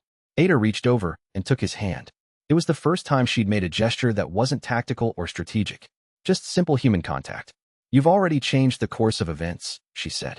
You've already burned an institution. What comes after that is what the world decides. But you don't have to decide it alone. Elias felt something break open in his chest. Not pain, but the recognition of pain that had been suppressed for months. The weight of 6 months of careful planning, careful restraint, careful isolation. All of it suddenly felt like it had been preparation for this moment. Sitting in an empty room with someone who'd seen what he was capable of and was still choosing to remain. I never planned for that, he said. For someone else being here. I know, Ada replied. But here I am. And if you're going to burn institutions, if you're going to change the world, you're going to need someone to remember that you were human while you were doing it. He didn't have a response that wasn't just truth. So he squeezed her hand and nodded. They sat in silence for 4 more minutes. The facility outside was dying. The city outside was burning. The evidence was being organized. The survivors were being protected. And for 4 minutes, Elias Ward allowed himself to be something other than instrumental. Something other than calculated. Something that might, if the world survived long enough, become something that resembled a person instead of just a weapon. We should keep moving, Ada said finally. I know, Elias said. But he didn't immediately stand. He let the moment extend just a fraction longer. Let the human part of himself exist for one more breath. Then he stood, released her hand, and moved back toward the work that still needed doing. The evidence was waiting. The testimony was waiting. The moment when Umbrella's institutional death became visible was waiting. But he'd had this moment. This moment where he wasn't alone. That would matter. Somehow, that would matter. Ada Wong maintained external communication while understanding that her handlers no longer represented her interests. Orders had changed. What had been compartmentalized missions had become ad hoc coordination with someone inside the facility. Elias was showing her what Umbrella actually was, letting her draw conclusions about whether working for such an entity remained compatible with survival. It didn't. That realization made her simultaneously more dangerous and more valuable. More dangerous because she'd lost institutional loyalty. More valuable because she'd commit acts traditional operatives wouldn't. Elias had given her a role: help evacuation, provide external communication, be the bridge between internal systems and the outside world. Ada accepted the role not from belief, but from pragmatism. Umbrella was going to burn with or without her participation. Better to shape outcomes than salvage assets from wreckage. She positioned herself in the communications center and began establishing contact with agencies that could facilitate evacuation outside Umbrella's official channels. Chapter 95. Annette's choice. Annette Birkin stood in the subsection of the medical facility where her daughter was sleeping, heavily sedated, in a medical bed with a morphine drip. It was 9:15 p.m. The facility had been issuing evacuation orders for the past hour, using emergency broadcast frequencies to tell civilians to move toward the police station. Umbrella was crumbling. The institution she'd spent her entire adult life serving was becoming irrelevant, and she had just received the order that would kill her daughter. The message came through the emergency communications system. SEAL subsection Medical 3. Containment failure imminent. Any survivors in that sector will be sterilized with the sector. This is a priority 1 termination order. Sterilization. They meant everyone in this sector, including Sherry. Annette had been running from this moment for weeks. She'd been trying to balance loyalty to Umbrella with love for her daughter. She'd been trying to find a way to keep both. Keep her work intact and her daughter alive. The order made it clear that balance was no longer possible. She had perhaps 40 seconds before the automated locks began their cascade seal. 40 seconds to choose. She chose Sherry. She pulled the morphine drip from her daughter's arm, gathered the child, lighter than she'd expected, fragile as something that couldn't possibly have come from her own body, and moved toward the emergency access that Elias had marked on her map. The seal was already descending. The metal bulkhead was moving downward with terrible finality. Annette ran, holding Sherry, moving with desperation that was finally, completely honest about what mattered. They made it through the access point at 9:17 p.m., 3 seconds ahead of the seal. Behind them, the medical subsection locked down with pneumatic violence. Everything Annette had left behind was in that sealed sector. Her research notes, her position at Umbrella, her security clearance, the careful reputation she'd spent 20 years building, the authority she'd accumulated by being brilliant and complicit. It was all gone, sealed behind a bulkhead, irretrievable. What remained was a child who was awake now, confused, terrified. "Mama," Sherry asked, her voice small in the darkness. "I'm here," Annette said. She kept moving toward the surface, following the routes that Elias had mapped. "I'm here, and I'm keeping you safe. Are we leaving?" "Yes," Annette said. "We're leaving everything. We're starting from nothing." The routes led upward, toward the police station, toward people who would help. Annette moved through them with the single-minded focus of someone who'd finally made a choice and was willing to accept all its consequences. By 9:31 p.m., she and Sherry emerged into the police station basement, where Marvin Branagh was waiting. "Mrs. Birkin," he said, seeing her emerge from the access corridor. "Welcome to the side of survival." Annette set Sherry down, and the child immediately moved toward her, holding her hand. When was the last time Sherry had done that? When was the last time Annette had been present enough to allow it? "I need to give testimony," Annette said. "Everything I know about Umbrella. Everything I did. Everything I was complicit in. All of it. I want to make sure there's no possible way they can claim ignorance or innocence." Marvin nodded. "We have people documenting everything. Come with me. Your daughter can rest while you talk." Rebecca met them in the Evidence Documentation Center and immediately took Sherry to a safe room with other children. Annette watched her daughter go with a feeling that was something like peace. Whatever happened now, Sherry was safe. Sherry was alive. Everything else was cost. "I'll need everything," Rebecca said to Annette. "Your entire history with Umbrella. Your knowledge of the T-virus development. Everything you did. Everything you witnessed. Everything you knew." "I'll tell you everything," Annette said. "I'll burn them completely." And she did. For the next 3 hours, Annette Birkin provided testimony that dismantled every institutional defense Umbrella could have created. Names, dates, decisions. The specific moment when she'd understood what the T-virus could become and had decided that advancement mattered more than safety. She told them about William. About his descent into pride and desperation. About his final choice to become his own creation rather than surrender it. She told them about the moment she'd chosen Sherry over everything else. By 12:47 a.m., Annette had provided testimony that would, on its own, destroy Umbrella multiple times over. And somewhere in the police station, Sherry was sleeping safely, secure in the knowledge that her mother had, finally, chosen her. That choice, Annette understood, was the beginning of redemption. Not full redemption. You couldn't undo complicity in genocide-level institutional crime. But it was the beginning. Marvin Branagh was a police officer being systematically positioned by a name he'd never heard to become the external interface for exposing Umbrella's crimes. He'd been investigating animal attacks when he found an unmapped maintenance entrance with a terminal message. "Officer Branagh, you'll soon receive refugees from the Hive facility. Provide protection. In exchange, you receive documentation of Umbrella's crimes. I'm Elias Ward. Simply protect people and provide justice." Marvin had almost called backup, almost assumed it was a hoax. But something resonated, the understanding that he was positioned not as an unwitting dupe, but as someone competent to handle complexity. He secured the maintenance entrance. He positioned officers strategically, and he awaited refugees he somehow knew were coming. When they arrived, a woman with a daughter, moving with deliberate precision, Marvin recognized them as the key to everything. Sherry Birkin, Annette Birkin, family of a senior researcher, positioned as the people whose very survival would control the narrative around evacuation. Marvin had become the authority figure controlling access to the refugees, thereby controlling the narrative. Marvin had checked the maintenance entrance 3 times before it happened. 3 times he'd stood in front of that sealed terminal, wondering if he was being set up, if this was some kind of corporate trap, if the entire thing was a hoax designed to discredit him.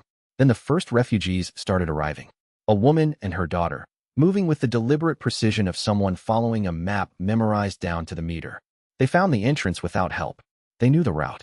They had been positioned and prepared by the same person who had left the message on the terminal. Marvin had secured them in a safe location and had begun his own preparation.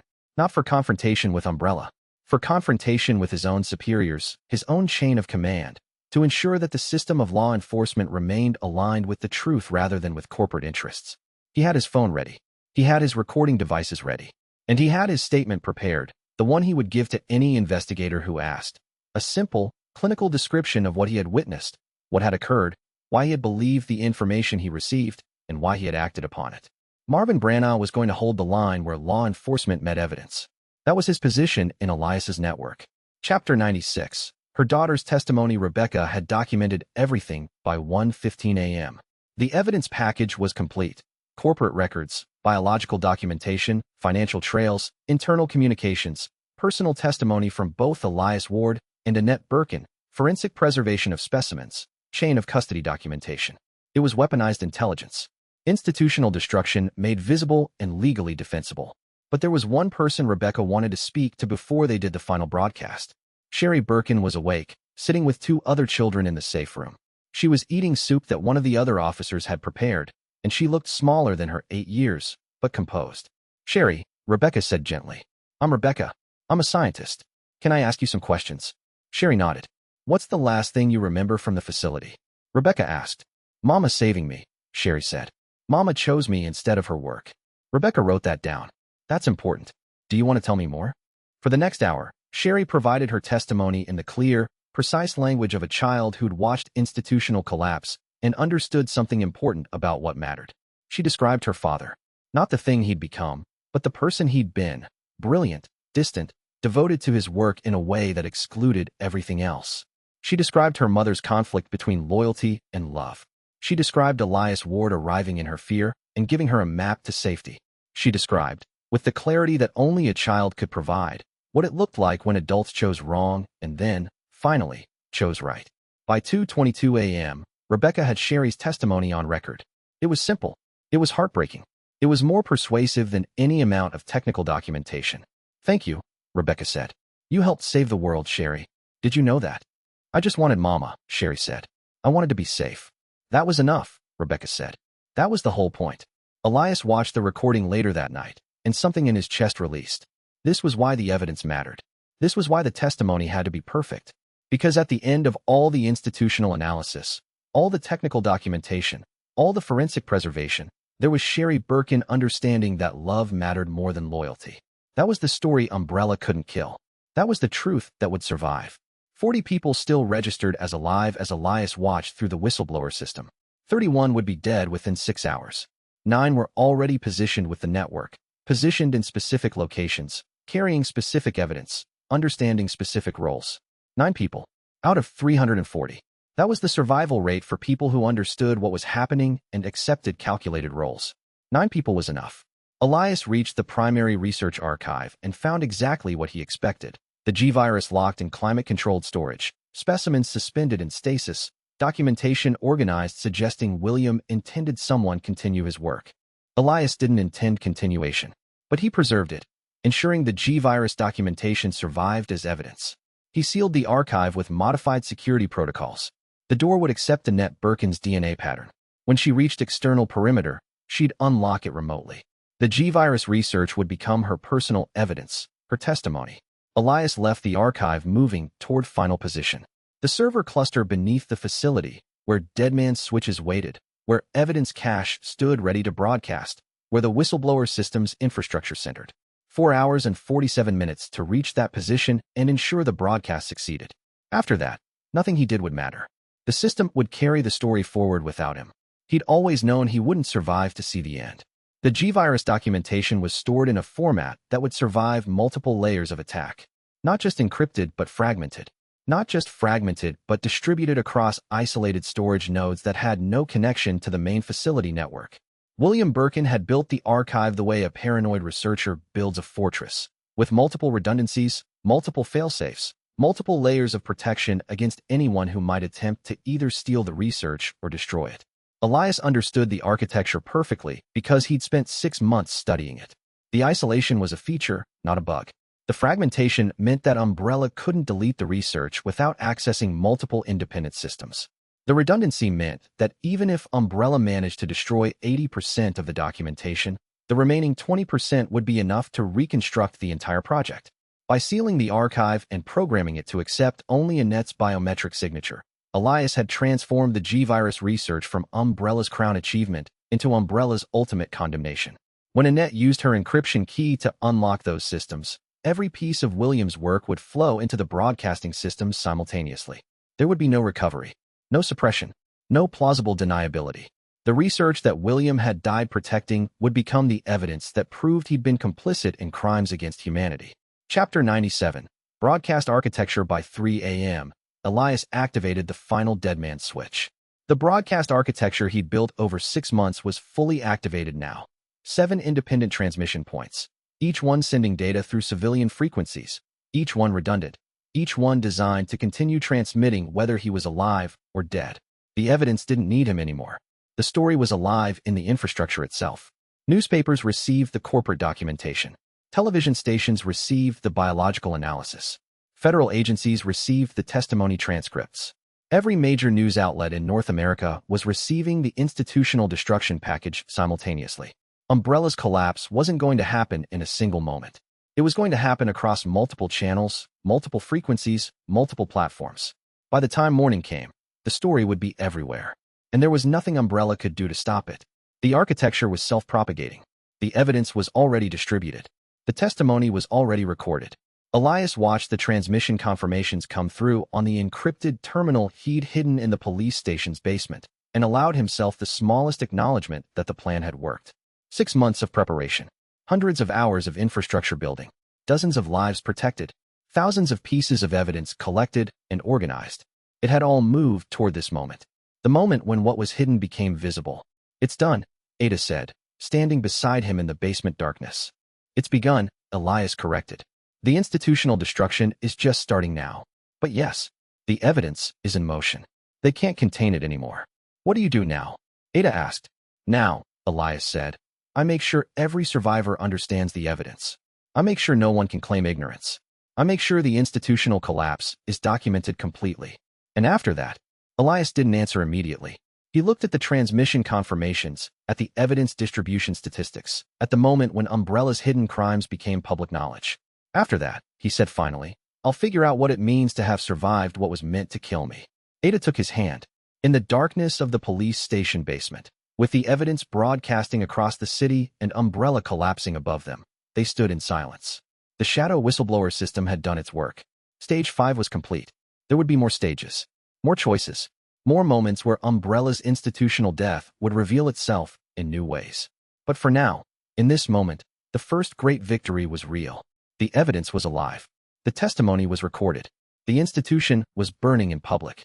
And Elias Ward, burned-out biotech specialist from Earth who'd woken into Umbrella as an act of rebirth, had finally become something he'd always suspected he could be, the person who mattered most when everything fell. The secondary server cluster was deeper than Elias anticipated. He moved through darkness almost complete, using his neural implant's augmented vision to navigate passages his maps had only outlined theoretically. The whistleblower system struggled, handling too many simultaneous operations. Hunters grew harder to misdirect. Survivors panicked despite all false reassurance the system could provide. The facility degraded faster than autonomous systems could manage. One of the hunters emerged, not smaller specimens, but the old one, territorial dominant, the Queen's first and most successful hunting construct. It recognized Elias not as prey, but as a different threat, an entity making decisions about facility management, orchestrating confusion, disrupting territorial behavior. Elias didn't run. He faced the creature and activated a directed sonic emitter, frequency modulated to cause maximum disorientation. The hunter shrieked and retreated. But Elias understood the encounter had cost him. The creature would relay information through pheromone communication. He was no longer hidden. He was being hunted. The server cluster was 50 meters ahead through darkness, while something large learned his position and signaled others to converge. Elias made a decision that would seem insane to observers. He deliberately left traces of his passage. Blood from self-inflicted wounds. Scent markers driving hunters toward him instead of survivors. He was becoming bait. The decoy drawing specimens away from Marcus's sealed archive, away from Rebecca's evacuation route, away from Ben's broadcasting position. If he died, the deadman switches activated. The evidence broadcast. The system continued without him. His death became just another variable in Umbrella's destruction. Chapter 98. Institutional Resistance. Chief Irons moved through the police station at 3:47 a.m. with the specific desperation of someone watching their world end. He'd spent his entire career building relationships with Umbrella. They'd funded his retirement plans. They'd ensured his authority remained unchallenged. They'd made him a man of consequence in a city that had no other power structures. Now the evidence was public. Now the testimony was being broadcast. Now Umbrella was beginning to understand that there was no recovery. Irons's response was to lock down the police station. He'd activated the emergency security protocols at 3:30 a.m., sealing all exits, preventing any survivors from leaving the facility. His reasoning was clear. If he controlled the survivors, he controlled the witnesses. If he controlled the witnesses, he controlled the narrative. It was institutional thinking at its most dangerous. The belief that authority could solve anything, that control could contain any crisis, that people could be managed rather than moved. Marvin Branagh met him in the command center at 3:52 a.m. "Sir, you need to stand down," Marvin said quietly. "You're preventing evacuation of wounded survivors. That's a violation of Emergency Protocols Clause 4.2. I'm preventing them from contaminating the evidence," Irons replied. "From spreading Umbrella's crimes across the city before we've established proper containment. This facility is secure. These people are safe. And they will remain here until proper authority has been established."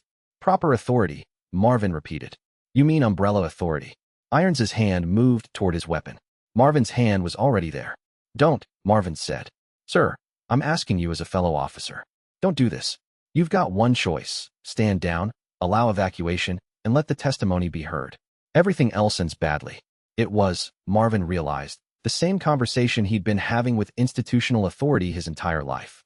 The moment where power believed it could contain truth. The moment where control was supposed to win against evidence. It never did. Not in the long term. "Open the exits," Elias said from the doorway behind them. He had Rebecca with him, and the evidence documentation in secure cases. "Everyone in this facility is leaving. Now." Irons turned his weapon toward Elias. "You're under arrest for sabotage, evidence tampering, and obstruction of institutional authority." "No, I'm not," Elias said. "Because you have no authority anymore. Umbrella's finished. Your authority came from Umbrella. You're a ghost with a gun trying to hold back a dawn that's already happened." Marvin engaged the emergency overrides at 3:54 a.m. The locks disengaged.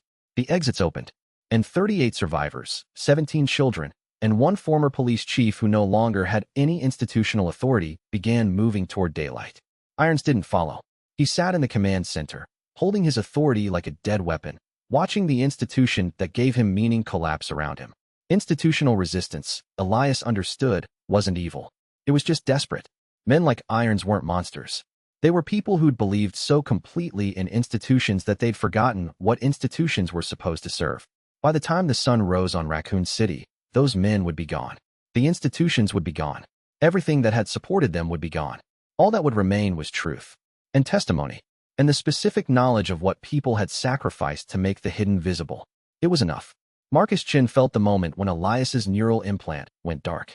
The signal maintaining the Whistleblower System's connection to his position simply ceased.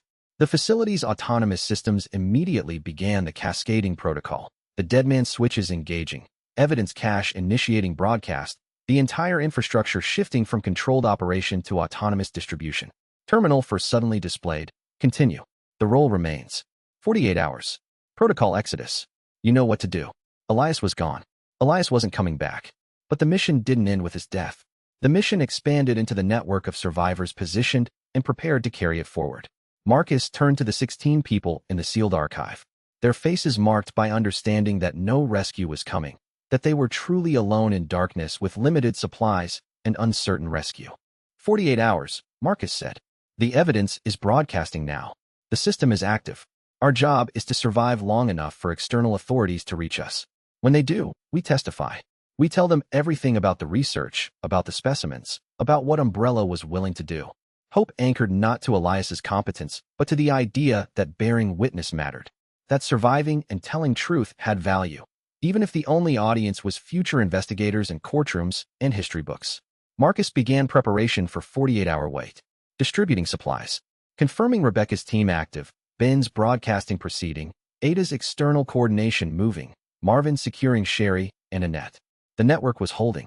The distributed system of witnesses was intact. Elias had built it so it could function without him. The moment Elias's system went dark, something remarkable happened in the sealed archive.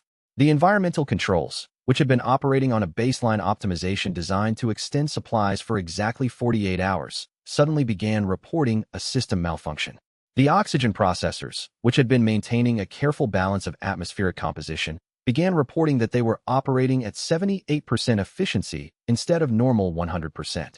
The message from Terminal 4 explained, the remaining capacity is a buffer, a safety margin. It provides flexibility if rescue attempts require an additional 2 to 4 hours.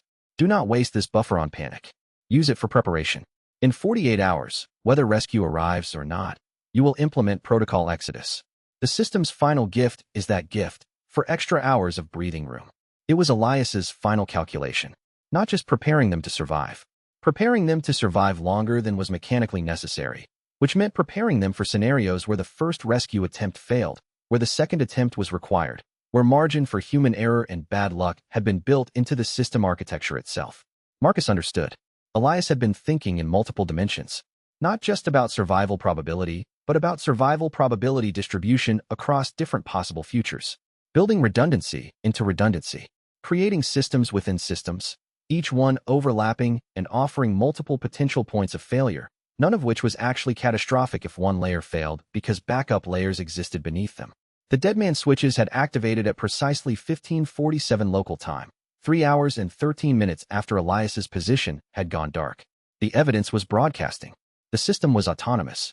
And now, in this moment, Marcus Chun understood the full scope of what Elias had actually built. Not just a sabotage operation, a transformation protocol, a method of making institutional change unstoppable once initiated. Chapter 99. The last decent official Marvin Branagh had become something he'd never intended. The last institutional representative who still acted like he believed in the institution's purpose. By 6 a.m., as dawn broke over Raccoon City and the true extent of the outbreak became visible, Marvin was coordinating survivor movement, establishing medical aid, working with federal authorities to establish quarantine zones, and managing the transition from police authority to emergency crisis management. He was doing all of this as someone who'd already accepted that the institution he'd served was fundamentally compromised. "Captain," a junior officer said, approaching him with reports. "We've got 43 confirmed deceased in the downtown zone. Another 73 missing and presumed deceased. The Umbrella facility is non-responsive to all communications." "That's consistent," Marvin said. He understood the report meant that Umbrella was finished. The institution had died. Now it was just documentation and recovery. "Are we expecting rescue operations?" the officer asked. "Are we going to mount recovery efforts?" Marvin met the young officer's eyes. "There's nothing to recover," he said gently. "Umbrella created specimens that are actively hunting in that zone. Any rescue operation will end in more casualties. We hold our perimeter. We save who we can from the edges. And we document everything." The officer understood then. The institutional response would be containment and documentation, not rescue. The institution was protecting itself now. That was what institutions did when their failures became visible. But Marvin was going to be different. Marvin was going to be the official who put survivors first, who protected evidence, who ensured testimony, who refused to allow institutional protection to trump human consequence. At 7:30 a.m., federal agents arrived and began taking custody of the evidence. They looked at the documentation, the testimony transcripts, the biological analysis, and understood instantly what they were seeing. A complete institutional failure of apocalyptic magnitude. "How long until Umbrella makes a public statement?" one agent asked. "They won't," Marvin said. "Umbrella's institutional structures have collapsed. They're not going to make statements. They're going to disappear and hope the evidence gets muddied." "But you have testimony from an internal saboteur," the agent said. "From the scientist who actually destroyed the facility from inside." "That's extraordinary." "That's Elias Ward," Marvin said. "And yes, he's extraordinary. He's also the reason any of this matters. Because someone decided institutional loyalty didn't matter more than truth." By 8 a.m., as the sun rose completely on a city that was fundamentally changed, Marvin Branagh understood that his entire career had been preparation for these few hours. All the years of believing that police work meant protecting people. All the years of serving an institution while secretly doubting its purpose. Now he had the chance to actually live according to those beliefs. He escorted survivors to medical care. He protected evidence from destruction. He ensured that testimony reached people who could use it. He refused to allow institutional authority, either umbrellas or the police departments, to contain what needed to be revealed. He was the last decent official in a collapsing institution. And that was enough. It was more than enough. It was, actually, everything that mattered. The hunters found Elias Ward in the server cluster, and for a moment, just a moment, there was recognition between them. The creatures were Umbrella's creation, refined predators with intelligence transcending simple animal hunting. Elias was Umbrella's betrayal, a human who'd learned to think in the strategic patterns encoded into biological weapons. The creatures took him because they were designed to take prey. But as they did, his neural implant broadcast its final message. Complete architectural diagram of the Whistleblower System, ready for anyone with intelligence to reconstruct. Elias Ward's last conscious thought was satisfaction. Not personal satisfaction at survival or victory. System satisfaction. The awareness that he'd designed a network functioning without him, that had already achieved critical mass, that was already unstoppable. The hunters consumed what remained. The facility processed the biological material through automated systems. The server cluster, untouched by their actions, continued quiet work of distributing truth across every communication channel it could reach. In the basement of Raccoon City Police Department, Officer Marvin Branagh received the broadcast. In secondary evacuations, Rebecca Chambers, Ben Bertolucci, and Ada Wong moved through predetermined routes, carrying evidence and testimony. In the sealed archive, Marcus Chin began 48-hour countdown to Exodus. Umbrella was burning. The fire had been set by one person, but was now carried forward by a network of 9, each positioned in exactly the role they needed to occupy for truth to survive. Elias had been the architect, but he was only one node in the network. He had always known he wouldn't survive to see the end. Chapter 100. Institutional burning. Elias stood on the rooftop of the police station at 9:17 a.m. and looked out across Raccoon City as dawn completed its arrival. The city was burning, not just from fire, though there was plenty of that. Burning from the visibility of what had been hidden. Burning from the public understanding of what institutions could create when profit mattered more than safety. Below him, federal agents were cataloging evidence. Below him, survivors were being interviewed and documented. Below him, the machinery of institutional accountability was beginning to function. Umbrella's collapse was now inevitable. It wasn't a maybe anymore. It wasn't a possibility. The evidence was public. The testimony was recorded. The institutional crimes were visible. There was no recovery from this. But visibility wasn't enough. Visibility was just the first stage. The second stage, the one that Elias understood he had to participate in, was ensuring that the institutional burning was complete. That no piece of Umbrella survived to rebuild itself. That the specific ways they'd created monsters and called them research would be documented in permanent detail. "You should sleep," Ada said, joining him on the rooftop. She'd been working with the federal agents, providing her own testimony about Umbrella's operations, about the systematic nature of the bioweapon development. "I will," Elias said. "But not yet. I need to see the city finish burning first." "It's going to take weeks," Ada said. "Federal investigations, institutional autopsies, criminal charges. The burning doesn't happen in hours. It happens across time." "I know," Elias said. "But I need to see the first hours. I need to see the moment when Umbrella understands it's actually over." Ada stood with him, and they watched the city wake up to the knowledge that something terrible had been hiding in their midst. They watched the first news reports break. They watched the first criminal charges get filed. Around 10 a.m., Elias received the notification that Umbrella's board of directors had called an emergency meeting to discuss asset liquidation and institutional dissolution. They were going to try to survive it. They were going to try to salvage something. But the evidence was too complete. The testimony was too thorough. The exposure was too public. By 2 p.m., the first major news outlets were reporting that Umbrella would be seeking bankruptcy protection. By 4 p.m., federal agencies had frozen all Umbrella assets. By 6 p.m., criminal investigations were launching in 4 separate countries. Umbrella wasn't just dying. Umbrella was being dismantled. Systematically. Publicly. Permanently. Elias had come into Umbrella as a burned-out biotech specialist from a dead world. He was leaving as the person who deliberately set the company's institutional structures on fire and made sure the evidence was visible enough that no one could pretend ignorance. He'd moved from shadow whistleblower, stage 5, to something beyond the ranking system. He'd moved from saboteur to destroyer, from internal agent to institutional arsonist. What happens to you now? Ada asked. I testify, Elias said. I explain what I did, why I did it, and how Umbrella's institutional structure created the conditions for everything that happened. And then, I don't know. I've been preparing for survival. I've been successful at that. But survival isn't the same as living. No, Ada agreed. It's not. But you have people who survive because of you. People who have testimony now. People who will remember that someone decided truth mattered more than loyalty. Elias thought about Sherry Birkin, safe, with her mother who'd finally chosen her. About Rebecca Chambers, who'd turned biological evidence into forensic testimony. About Marvin Branagh, still functioning as a police officer, but now understanding his real purpose. About Ben Bertolucci, who'd put his life at risk to broadcast proof. About Ada, who'd chosen to save him when she could have let him die. That has to be enough, Elias said. That is enough, Ada replied. They stood on the rooftop of the police station, watching Raccoon City transform from a place where institutional evil had been hidden into a place where that evil was being examined in public detail.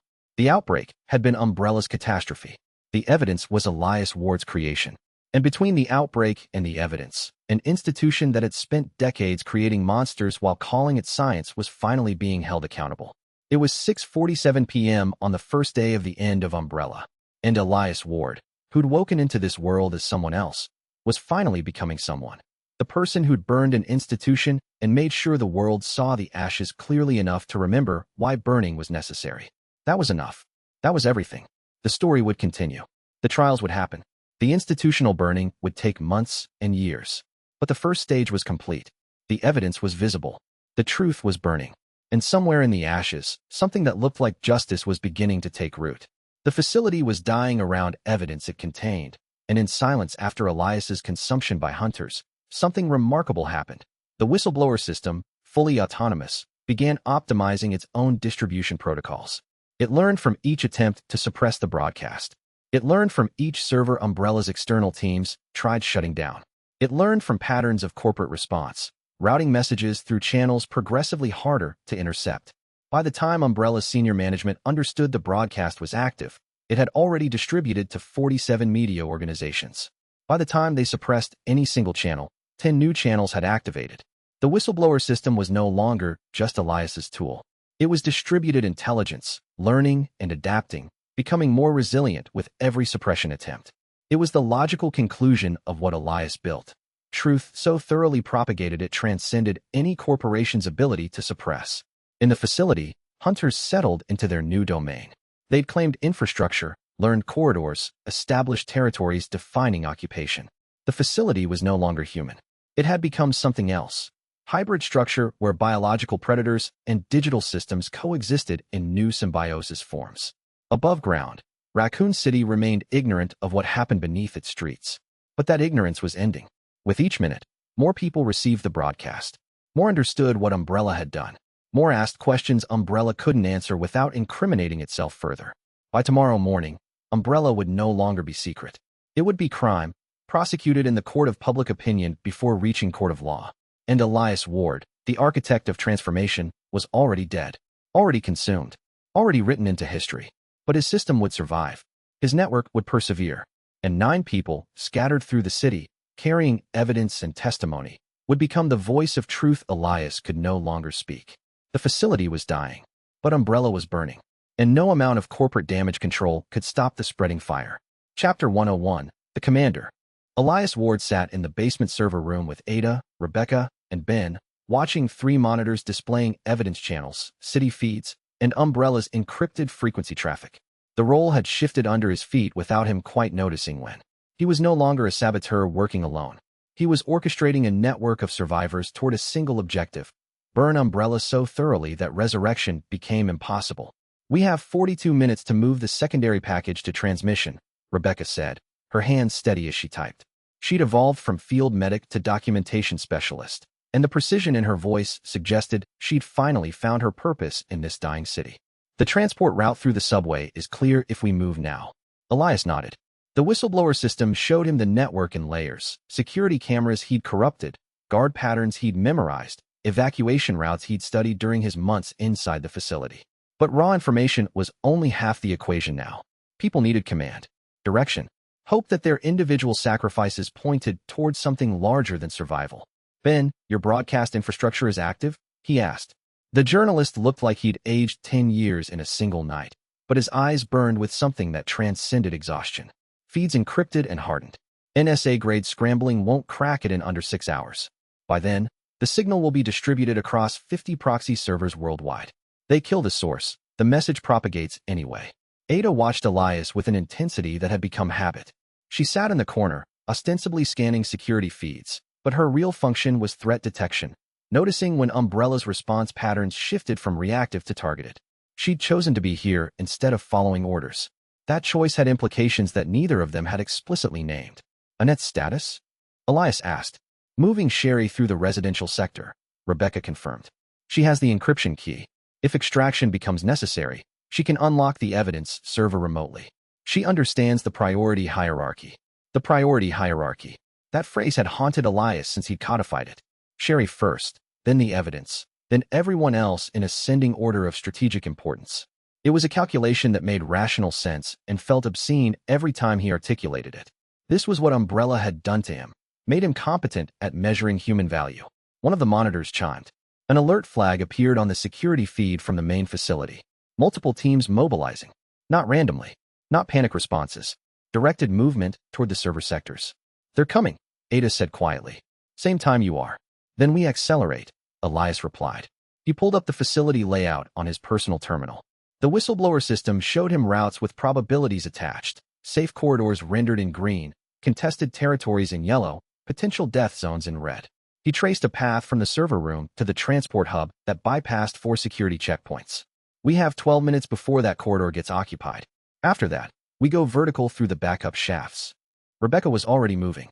Ben gathered the portable drives containing Bertolucci's assembled evidence package. Medical records, laboratory notes, corporate correspondence, the G-virus research that Umbrella had been developing without any oversight except its own profit margins. This was the documentary evidence. This was the proof that couldn't be dismissed as speculation. Elias activated the Dead Man's Switch protocol. He pulled up a customized message broadcast architecture that he'd spent 6 hours configuring. If his system's status went dark, if his implanted tracker stopped sending the Keep Alive signal, then every evidence channel would activate simultaneously. He would become an insurance policy, a guarantee, a distributed liability that Umbrella couldn't simply neutralize. I need to move fast and separate, he told the group. The distraction routes are prepared. I'll move counterclockwise while you advance to the transport. When security responds to my position, your corridor opens. You have a 20-minute window. Ada stood. I'm going with you. No, Elias said. You're going with them. You provide the extraction cover and the external communication link. You're the most valuable asset in this room, and you're the only one Umbrella won't immediately execute on site. Which is exactly why I should go with you, Ada countered. Her voice was steady, professional, but underneath it was something else, a refusal to let him handle this alone. Elias met her eyes across the server room. The weight of what had grown between them was suddenly tangible. He should have been thinking about the mission. Instead, he was thinking about the reality that his most dangerous role yet didn't include any margin for error, and Ada knew that as well as he did. If I don't come back, he said, you're the one who triggers the Dead Man's Switch. You have the codes. You know the protocols. The evidence gets out regardless. Ada didn't move. I'm not debating this anymore. I'm walking out that door with you in 90 seconds. You can either accept that, or you can spend time arguing. Rebecca let out a short laugh despite the situation. She's right. Move. Both of you. Elias grabbed his portable drive, a single backup containing every document, every video, every piece of evidence he'd gathered. One small object containing enough truth to reshape the entire Umbrella narrative. He distributed copies to Rebecca and Ben as well.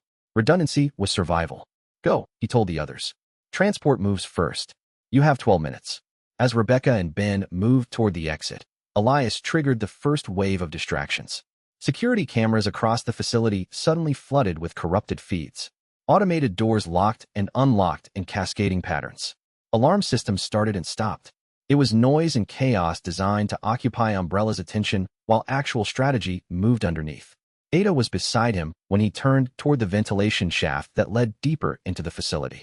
The role she'd chosen was neither ally nor enemy, but something more nuanced. Someone whose motivations had stopped being fully aligned with her employers and started being partially invested in Elias's success.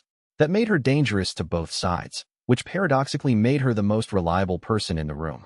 After this, Ada said as she followed him toward the shaft, "If we survive, we need to talk about what happens next." "If we survive," Elias echoed, climbing into the shaft, "we'll have the luxury of planning anything." The facility's depths closed around them, industrial and cold, vast and complex. But Elias moved through it with the confidence of someone who had spent months learning every passage, every evacuation route, every angle of escape. He was a saboteur and a commander now. The city was falling. Umbrella was dying.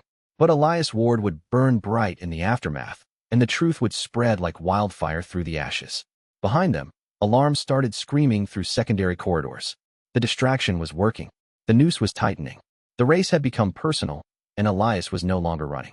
The operations of the Whistleblower System had evolved beyond what Ben, Rebecca, or Ada could fully understand. The command structure was shifting as the system learned optimal routes through Umbrella's defensive infrastructure, identifying vulnerabilities and exploiting them with surgical precision. Elias's voice came through encrypted channel, though none were certain if they heard Elias himself or his system operating through established protocols. Broadcast bandwidth at 43% saturation. Umbrella will begin direct infrastructure attacks in approximately 11 minutes. Implementing Mirror Protocol Delta. 7 new transmission routes will activate simultaneously. Your role is maintaining human-level testimony once raw data becomes public. Data alone is noise. Data contextualized by witnesses becomes evidence. Rebecca suddenly understood the role she'd been positioned for. She wasn't just moving evidence. She was becoming its living explanation. Her medical credentials, her research knowledge, her ability to translate atrocity into human terms. That was what made the broadcast undismissible. Outside, sirens began sounding across the city. Emergency frequencies flooded with reports of biological contamination, unauthorized broadcasts, Umbrella facility failures. The cascade was becoming visible to the outside world. Rebecca carried backup drives containing documentation that would redefine everything the public thought it knew about Umbrella. Elias's presence in the communications systems had evolved into something unprecedented. The protocols were autonomous enough that they could operate without direct human control, but sophisticated enough that they could still respond to human input and adapt accordingly. The deadman switches had activated perfectly on schedule. But what surprised everyone was how rapidly the system had begun to propagate. It wasn't just broadcasting to civilian frequencies anymore. It was broadcasting to military frequencies, to encrypted government channels, to international law enforcement networks. Every channel that Elias had spent 6 months identifying and preparing had suddenly become active. The broadcast was multi-vectored, approaching the target from so many different directions simultaneously that no single suppression effort could intercept more than a fraction of it. Ben could track the propagation in real time through the media station's systems. The broadcast was reaching news agencies at a rate of approximately 17 new organizations per minute.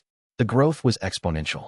By the time Umbrella's security teams realized the full scope of what was happening, the information would have already reached hundreds of outlets across dozens of countries.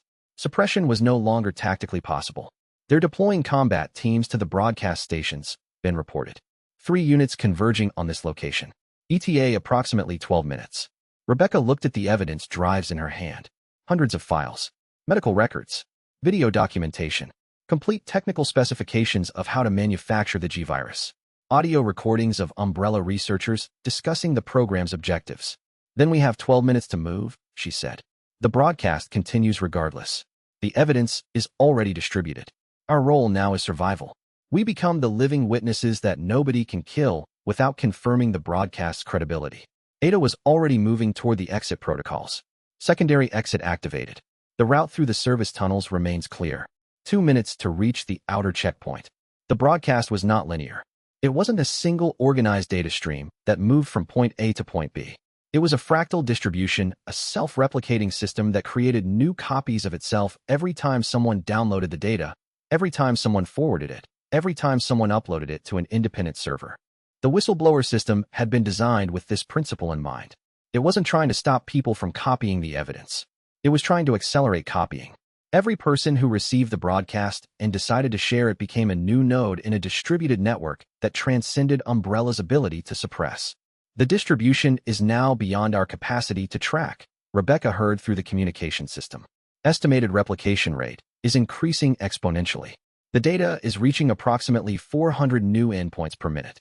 In 2 hours, The number of independent copies will exceed Umbrella's ability to locate, much less eliminate. The Whistleblower System was turning human nature itself into a weapon against Umbrella. People wanted to share shocking information. People wanted to warn others. People wanted to be part of something larger than themselves. The system had simply created the conditions where all those natural impulses pointed toward a single outcome: Umbrella's exposure. Rebecca realized she wasn't just participating in evidence distribution. She was participating in systemic change. The kind of change that couldn't be undone. The kind of transformation that would echo through legal systems, governmental systems, corporate regulatory frameworks for decades to come. Chapter 102. Identified. Weskier sat in the operations center with the personnel file open on his screen. Dr. Elias Ward. Position: Biotech Compliance Specialist. Clearance level: 7. Academic background: MIT, PhD in molecular biology, specialization in regulatory frameworks and corporate risk mitigation. On paper, the profile of a bureaucrat. In execution, the profile of a saboteur who'd cost Umbrella more in operational disruption than a dedicated military team. The sabotage patterns were distinctive once you knew to look for them. Too coordinated to be random. Too intelligent to be improvised. Every facility breach, every data exfiltration, every strategic failure in the evacuation timeline, they traced back to someone with comprehensive system access and psychological profile indicating advanced pattern recognition. Someone who thought several moves ahead. Weskier activated the threat assessment system. The algorithm ran through security clearance overlaps, facility access patterns, communication metadata. Within 40 seconds, it had narrowed the candidate list to 17 individuals, then 13, then 7, then 1. Dr. Elias Ward had been present or had access credentials for every single breach, every sabotage, every disruption. The odds of coincidence were mathematically impossible. Weskier pulled up Ward's physical location data from the employee tracking implants. The signature was mobile, erratic, showing pattern behavior consistent with someone actively evading automated surveillance. But the historical pattern was unmistakable. This was systematic. This was planned. This was work conducted from inside Umbrella's own infrastructure. The scientists' evolution over 3 months was measurable. Early actions had been cautious, subtle redirects, minor facility damage, minor data corruption. But recent operations suggested accelerating ambition. The attempt to redirect evacuation transport, the wholesale capture of medical documentation, the systematic corruption of Umbrella's communication channels. Someone had moved from defensive sabotage to offensive strategy. Weskier felt something that resembled respect. It was an emotion he usually reserved for Umbrella's senior researchers and military architects. But Elias Ward had done something most humans couldn't conceptualize. He'd analyzed Umbrella's vulnerabilities from the inside and executed a strategy that treated the corporation itself as a problem to be dismantled rather than a structure to be worked within. The limitation was obvious, though. Ward was still human. Humans had weaknesses: fear, attachment, the need to keep others alive. These were variables that could be weaponized. Weskier activated the tactical frequency. This is tactical command. I want a dedicated pursuit team assembled immediately. Target: Dr. Elias Ward, compliance specialist, presumed location in sectors 7 through 9. This is not a containment operation. This is immediate termination with extreme prejudice. Ward is to be captured alive if possible, but eliminated if cooperation becomes unlikely. He is considered extremely dangerous and has demonstrated advanced combat capability through technological manipulation. The operation shifted under his command. Within 30 seconds, Weskier had pulled 8 security operatives from perimeter duty and one of the facility's 2 chief sentinels, a genetically modified hunter creature with sensory profile capable of tracking a target through solid concrete. It was an escalation response, the kind of resource deployment Umbrella reserved for critical threats. Ward had made himself into a critical threat. That meant Ward would receive critical attention. Weskier downloaded the tactical data directly to the pursuing team's shared network. Movement vectors, probable escape routes, historical facility access patterns. He was giving them the tools to hunt someone who'd spent months proving his ability to evade standard security systems. Because in Weskier's experience, most tactical advantages were temporary. The advantage came from understanding what your enemy would do before they did it. Ward would try to escape. That was calculated. Ward would try to take others with him or ensure they escaped. That was the psychological weak point. Ward would prioritize the evidence over his own safety. That was the ideological commitment that made him predictable. Weskier pulled up the broadcast infrastructure that his team had been tracking. 3 separate data channels, all encrypted, all configured for distributed transmission. Ben Bertolucci's journalism network. Rebecca Chambers' medical documentation, and a third channel that Westgear's analysts couldn't quite decrypt, the core evidence package. Someone had spent considerable resources creating a broadcast system that could survive Umbrella's attempt to suppress it. That someone was Elias Ward. The pursuit team was moving now, equipped with tactical feeds, predictive routing algorithms, and explicit authorization to use lethal force. Westgear watched the operation unfold on his screens, tracking each unit's position relative to Ward's last known location. The hunt was personal now. Ward had proven himself competent, which meant he needed to be eliminated with equivalent competence. Westgear had never failed to eliminate a target that mattered. He didn't intend to start with a biotech-compliant specialist. The game had entered its critical phase, and Elias Ward had just become the most hunted man in Raccoon City. Westgear's threat assessment evolved with each data point. Elias Ward wasn't operating alone.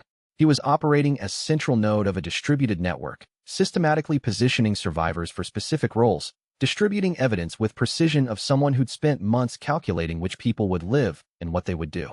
The technical sophistication was remarkable. Not just sabotage, but strategic intelligence.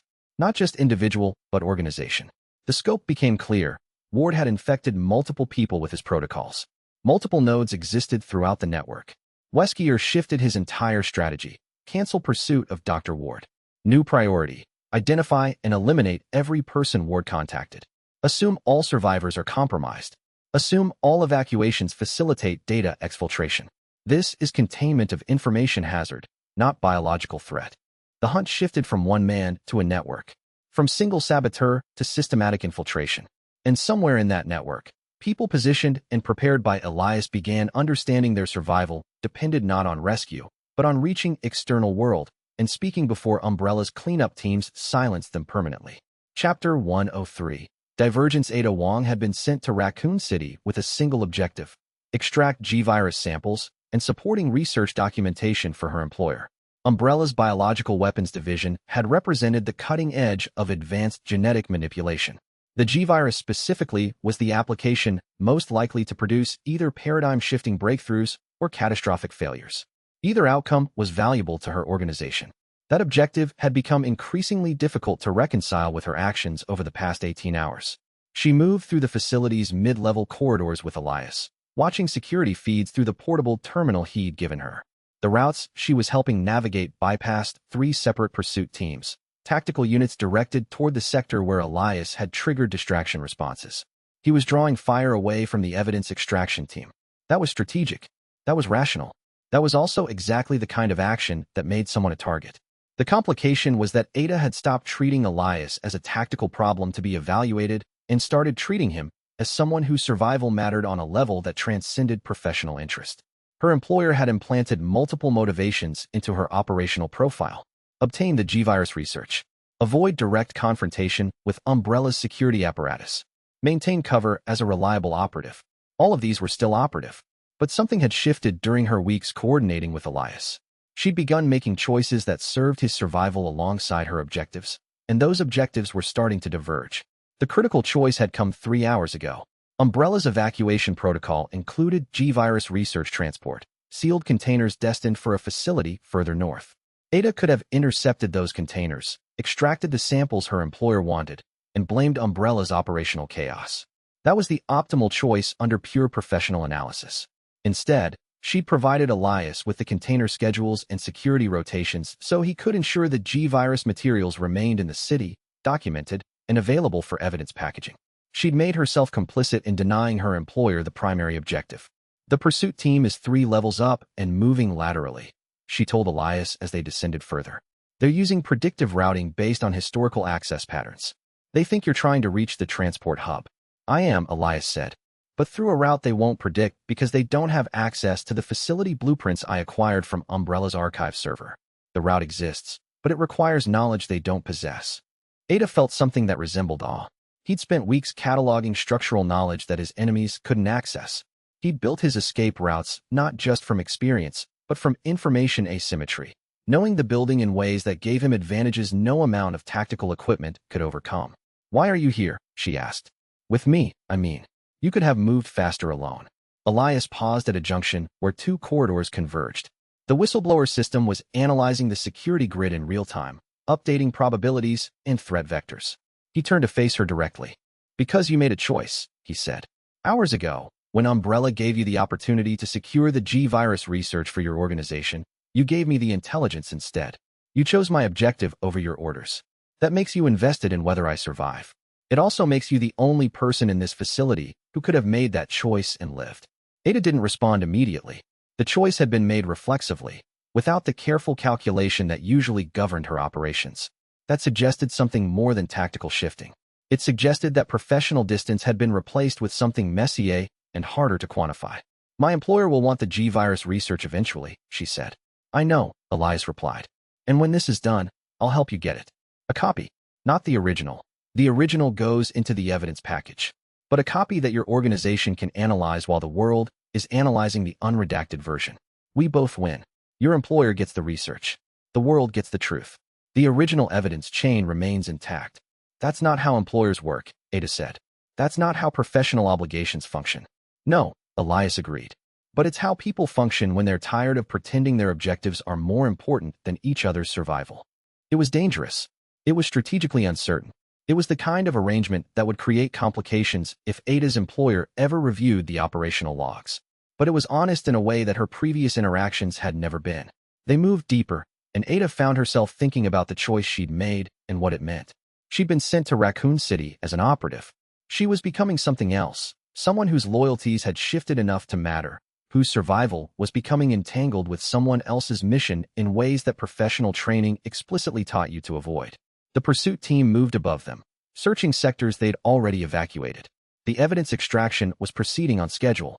Sherry was moving toward the city limits with a net. The broadcast infrastructure was active and hardening. And Elias Ward was walking toward a confrontation that might still kill him, with Ada Wong walking beside him in a choice that had nothing to do with her orders. That was divergence. That was deviation from the operational profile. That was also, Ada realized, the point where she'd stopped being an operative and started being something that resembled an ally. She didn't tell Elias about the second copy she was going to make of the evidence package, the one she'd extract for her own organization using methods he didn't need to know about. Because divergence worked both ways. She could choose his survival while still serving her own interests. Those objectives could coexist, carefully, if she was strategic enough. They're repositioning, she said, pointing to the security feed. 2-minute window. Move. They moved together into the darkness, and Ada understood that she'd just made a choice that would have permanent consequences. She was no longer an observer in Umbrella's collapse. She was a participant. The Media Relations Office contained more than Umbrella's official communications. It contained the internal systems designed to manage crisis narratives, to shape public perception, to control how people understood Umbrella's work. Ben used those same systems to do the opposite. Make Umbrella's crimes undeniable, force contradictions between official statements and observed reality, create narrative that no corporate spin could recover from. He typed directly into Umbrella's official broadcast system. The Hive facility is experiencing critical biological containment failure. Multiple specimens have escaped. Personnel are systematically eliminated. Umbrella's automated systems function independently. Public evacuation of Raccoon City is recommended. The corporation responsible is requesting no external intervention. Citizens should determine whether that request serves citizen interests or corporate interests. It was simple, truthful, impossible to unsay once broadcast. It would raise questions Umbrella couldn't answer, create doubt Umbrella couldn't dispel. Ben Bertolucci was no longer just a journalist. He was a weapon, positioned where impact would be greatest. Chapter 104. The apex of monstrosity. William Birkin had been a genius before the G-virus rewrote his genetic code. His research had defined Umbrella's biological weapons division. His conceptualization of controlled mutation had shaped the foundation of advanced genetic manipulation theory. He had been brilliant, ambitious, married to a woman who loved him, and father to a daughter he'd been proud to leave behind. The creature that shambled through the underground laboratory bore William Birkin's memories, but none of his humanity. The G-virus had transformed him into something post-human, post-ethical, driven by imperatives that superseded consciousness. It was genius without constraint. It was achievement without conscience. It was everything Umbrella's philosophy produced when oversight disappeared completely. Elias documented it from an observation terminal 30 meters away, recording video and medical data as the creature that had been William Birkin encountered a group of security personnel investigating unusual readings in the sector. There was no strategy in the G-creature's response, only instinct translated into action. It tore through 3 trained operatives before they could identify what they were fighting. It did so without rage or intent, the way a hunting animal kills prey. One of the personnel was Marcus Chun, the security officer who'd been helping Elias route evacuation information toward survivors. Chun had a wife in the city, a son in elementary school. He had made a choice 3 days ago to trust Elias's claim that the truth mattered enough to risk his position. That choice had led him to a laboratory corridor where the apex expression of Umbrella's genetic research was waiting for him. The creature was learning too. With each mutation cycle, it was becoming more sophisticated, more efficient. Umbrella's research notes suggested William Birkin's consciousness was still fragmenting inside the transformation, still producing new mutations in response to damage or threat. He was being killed repeatedly and reconstructed repeatedly, and each cycle made him more monstrous and less human. Elias could have intervened. The Whistleblower System showed him paths through the facility that would have positioned him for a distraction or perhaps an evacuation sequence. But intervention would have compromised the evidence documentation, and documentation was now the primary objective. Marcus Chun was dying to create a record of what Umbrella had made possible. The creature moved toward the next corridor. Elias documented every movement, every mutation trigger, every piece of evidence that would prove to a world that this was what unconstrained genetic research produced. This was the logical endpoint of Umbrella's philosophy. This was the monster that profit margins and military applications and the abolition of ethical oversight created. Elias finished recording and activated the transmission sequence. The evidence packet, visual documentation of William Birkin's G-creature transformation, queued automatically for distribution through the broadcast channels. Rebecca would receive it. Ben would receive it. The encrypted network would receive it. International observers would eventually receive it. This was the consequence. This was what Umbrella had been building toward. Not weapons in controlled conditions, but genetic restructuring so fundamental that consciousness became secondary to mutation. William Birkin had been a scientist. Now he was a monster that still carried fragments of his own memory, still functioned on some level with intelligence, but had been stripped of every constraint that made intelligence compatible with humanity. Elias left the observation terminal before security could establish a perimeter. He moved through the facility, thinking about what he'd just documented. Someone would need to see this. Someone would need to understand not just that Umbrella was monstrous, but why. The company hadn't created the G-creature through accident or isolated malice. They'd created it through a logical sequence of decisions, each one rational from the perspective of profit and military advantage. That was the real horror. That was the piece of evidence that needed to matter most. The creature's roar echoed through the facility, a sound that suggested intelligence trapped inside a biological prison. William Birkin was still in there somewhere, mutating, dying, being reconstructed. Each cycle made him less human and more other. And Umbrella had known this would happen. They'd designed the G-virus understanding that uncontrolled mutation was the likely outcome. They'd built a monster deliberately, categorized it as acceptable collateral damage, and filed it away as an operational concern. Elias documented the pathway to the next sector and moved toward it, carrying the weight of what he'd seen. In a few hours, the world would see it too. Ada Wong's communication with handlers became increasingly strained as loyalties shifted. Handlers wanted narrative control. Elias's system requested something else, distributing that narrative's contradiction. Ada made a choice operatives rarely made. She chose personal interest over handlers' interest, which meant cooperating with someone understanding cooperation was the only survival strategy when Umbrella was actively collapsing. She sent encrypted instructions to every intelligence agency she contacted. Raccoon City experiences biological disaster. A distributed information network containing evidence of Umbrella's crimes is active. Suppress evidence and become complicit. Facilitate public dissemination and become the hero. Choose accordingly. Intelligence agencies would make choices based on institutional self-interest. But Ada gave them information framework to make informed choices. That was what Elias's system specialized in. Giving people information necessary to act in their interest, trusting self-interest would align with truth-telling more often than corporate protection. Chapter 105. The Cost of Survival. Annette Birkin was holding herself together through the force of will alone.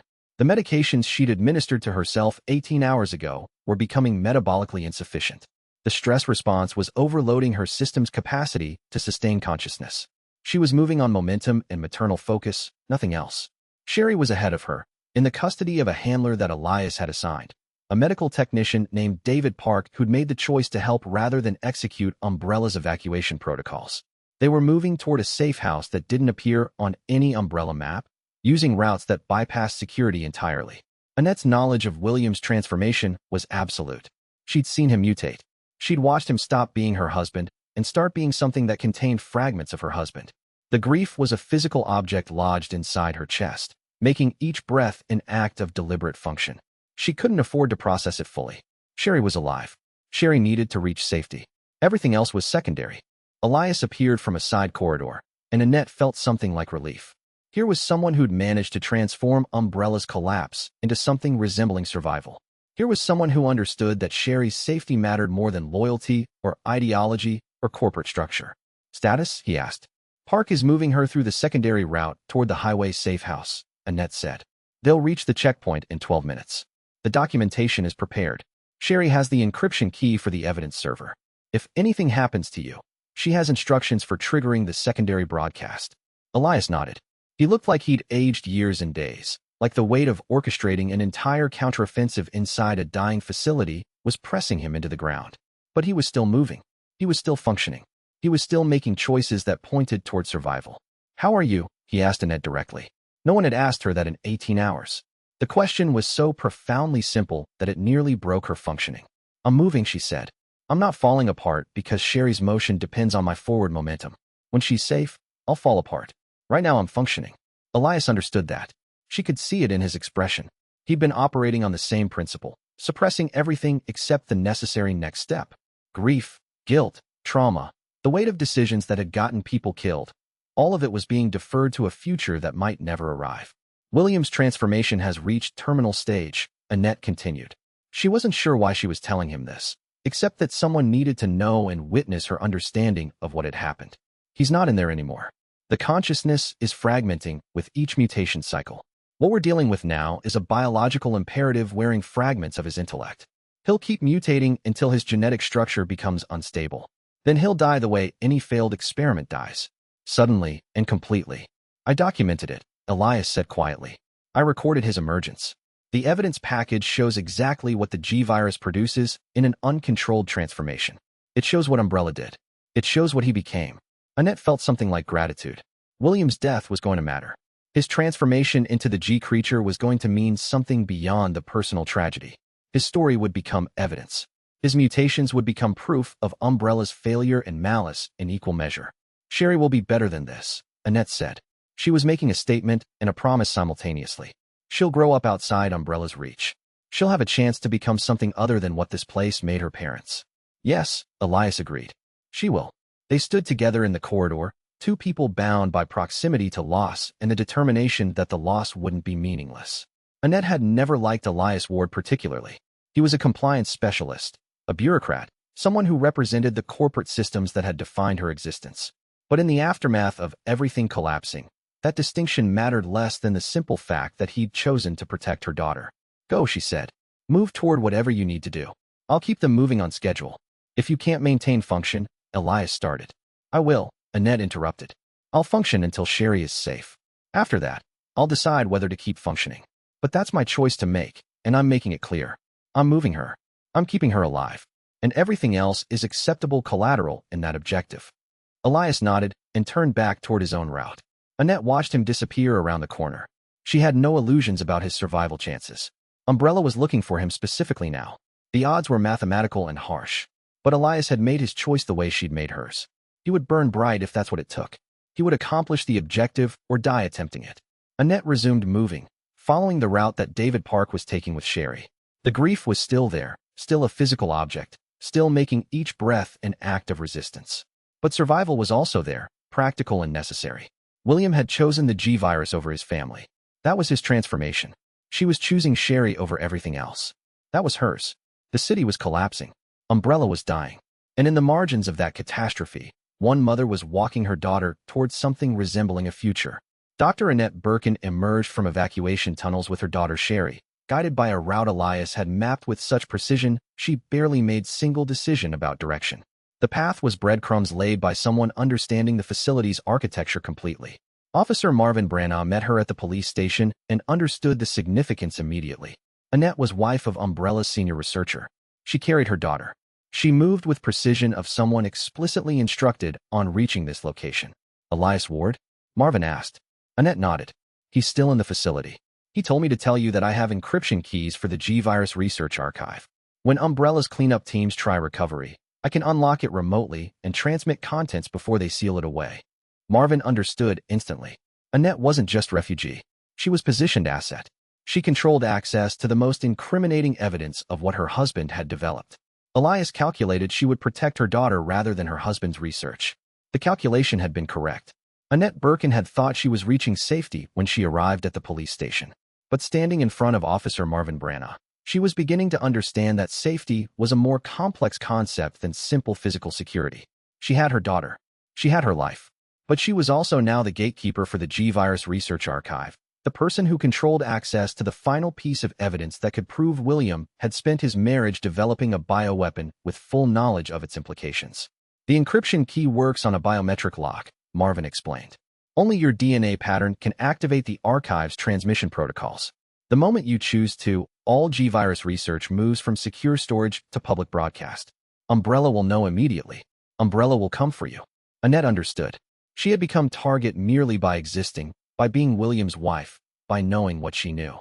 The encryption key didn't make her more valuable. It made her more dangerous. To herself and to everyone around her. I'll do it, she said. Give me access to the broadcasting system.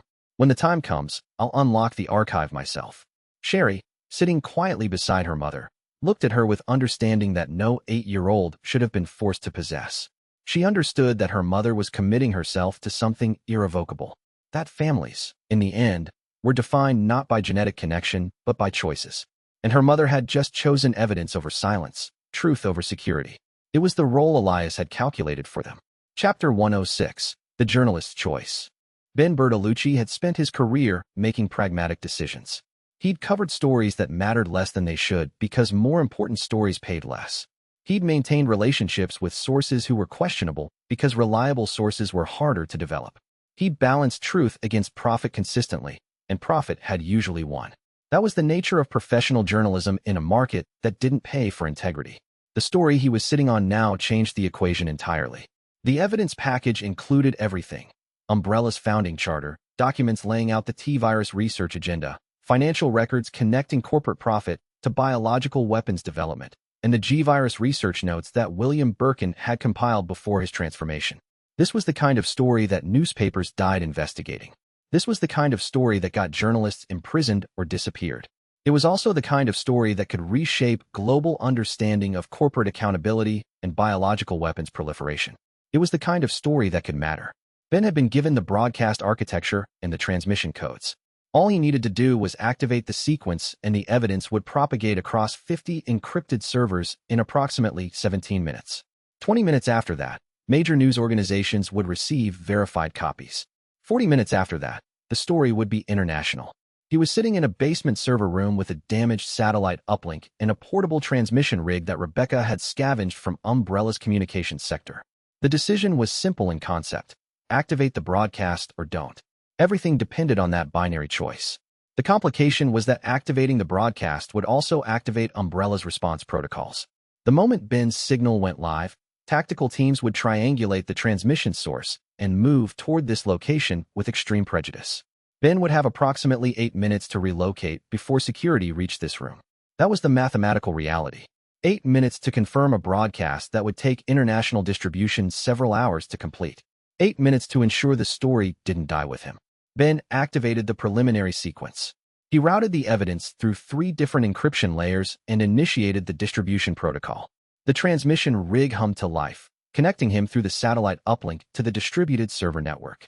The evidence began moving, queuing in encrypted packets across the global network. He was committing now. He was moving from journalist to witness. The distinction mattered because witnesses existed to testify, and testimony required survival. The broadcast reached 75% completion when the building's security systems registered the intrusion. Tactical teams were moving faster than predicted.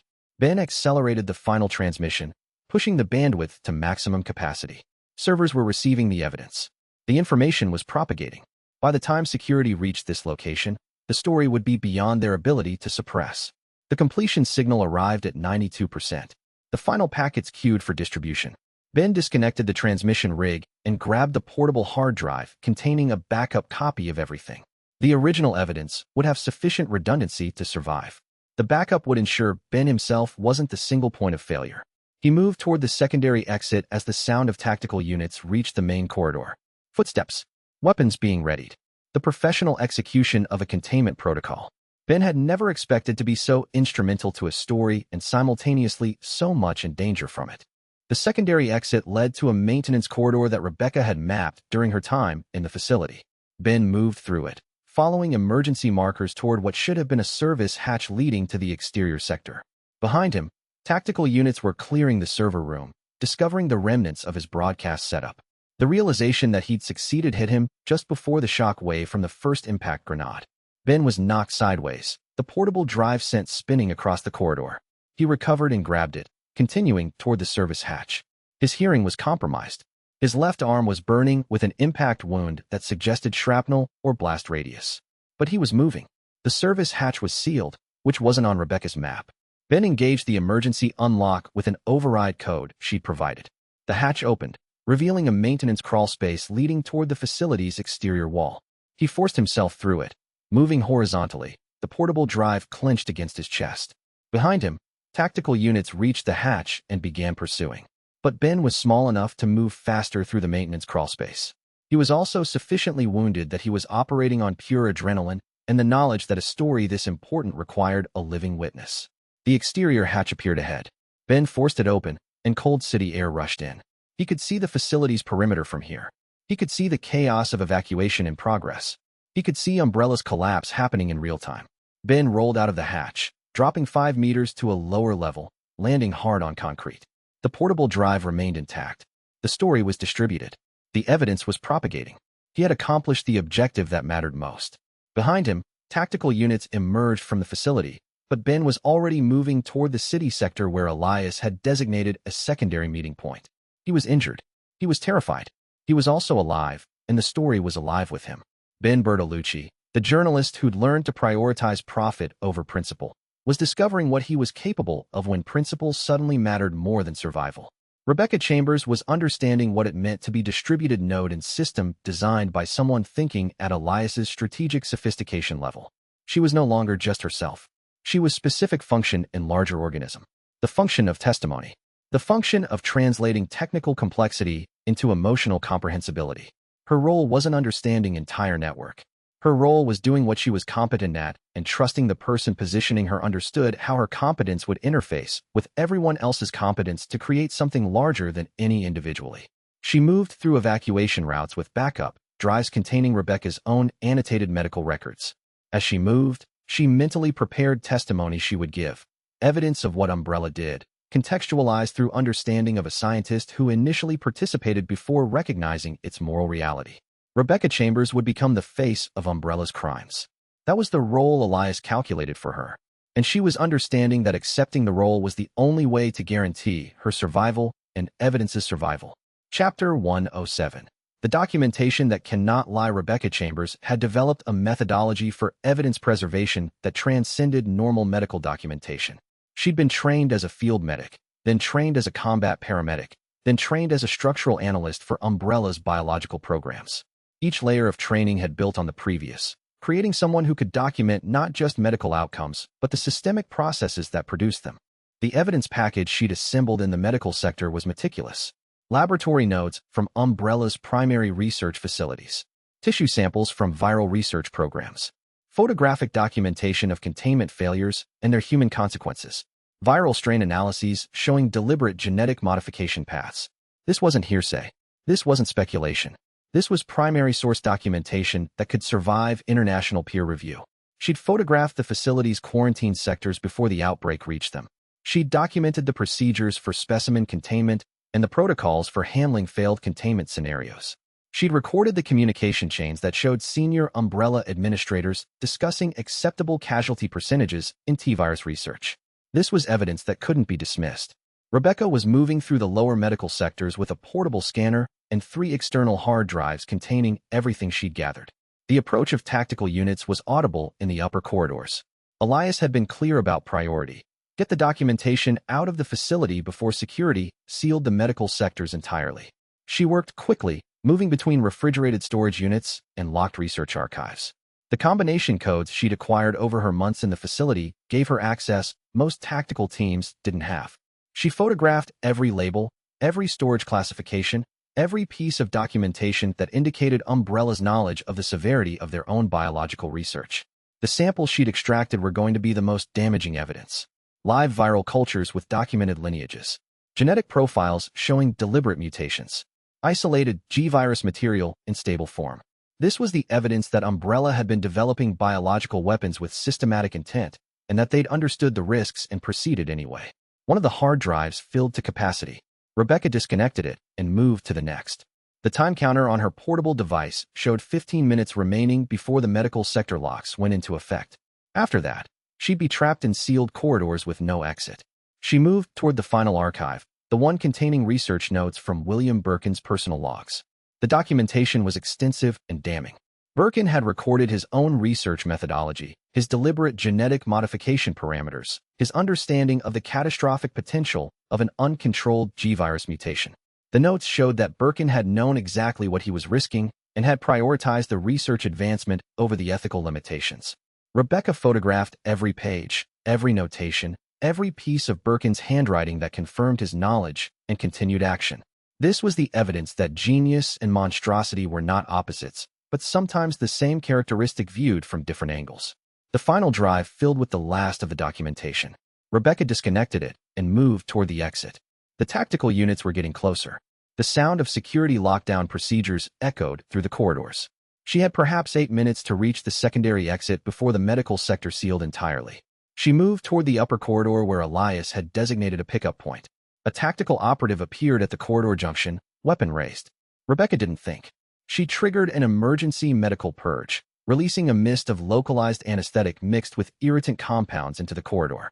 The operative dropped their weapon to shield their face. Rebecca ran past and toward the stairwell. She was going to make it. She was going to get the documentation out of the facility, and when the world saw what she'd gathered, they would understand the systematic nature of Umbrella's crimes. The stairwell was empty.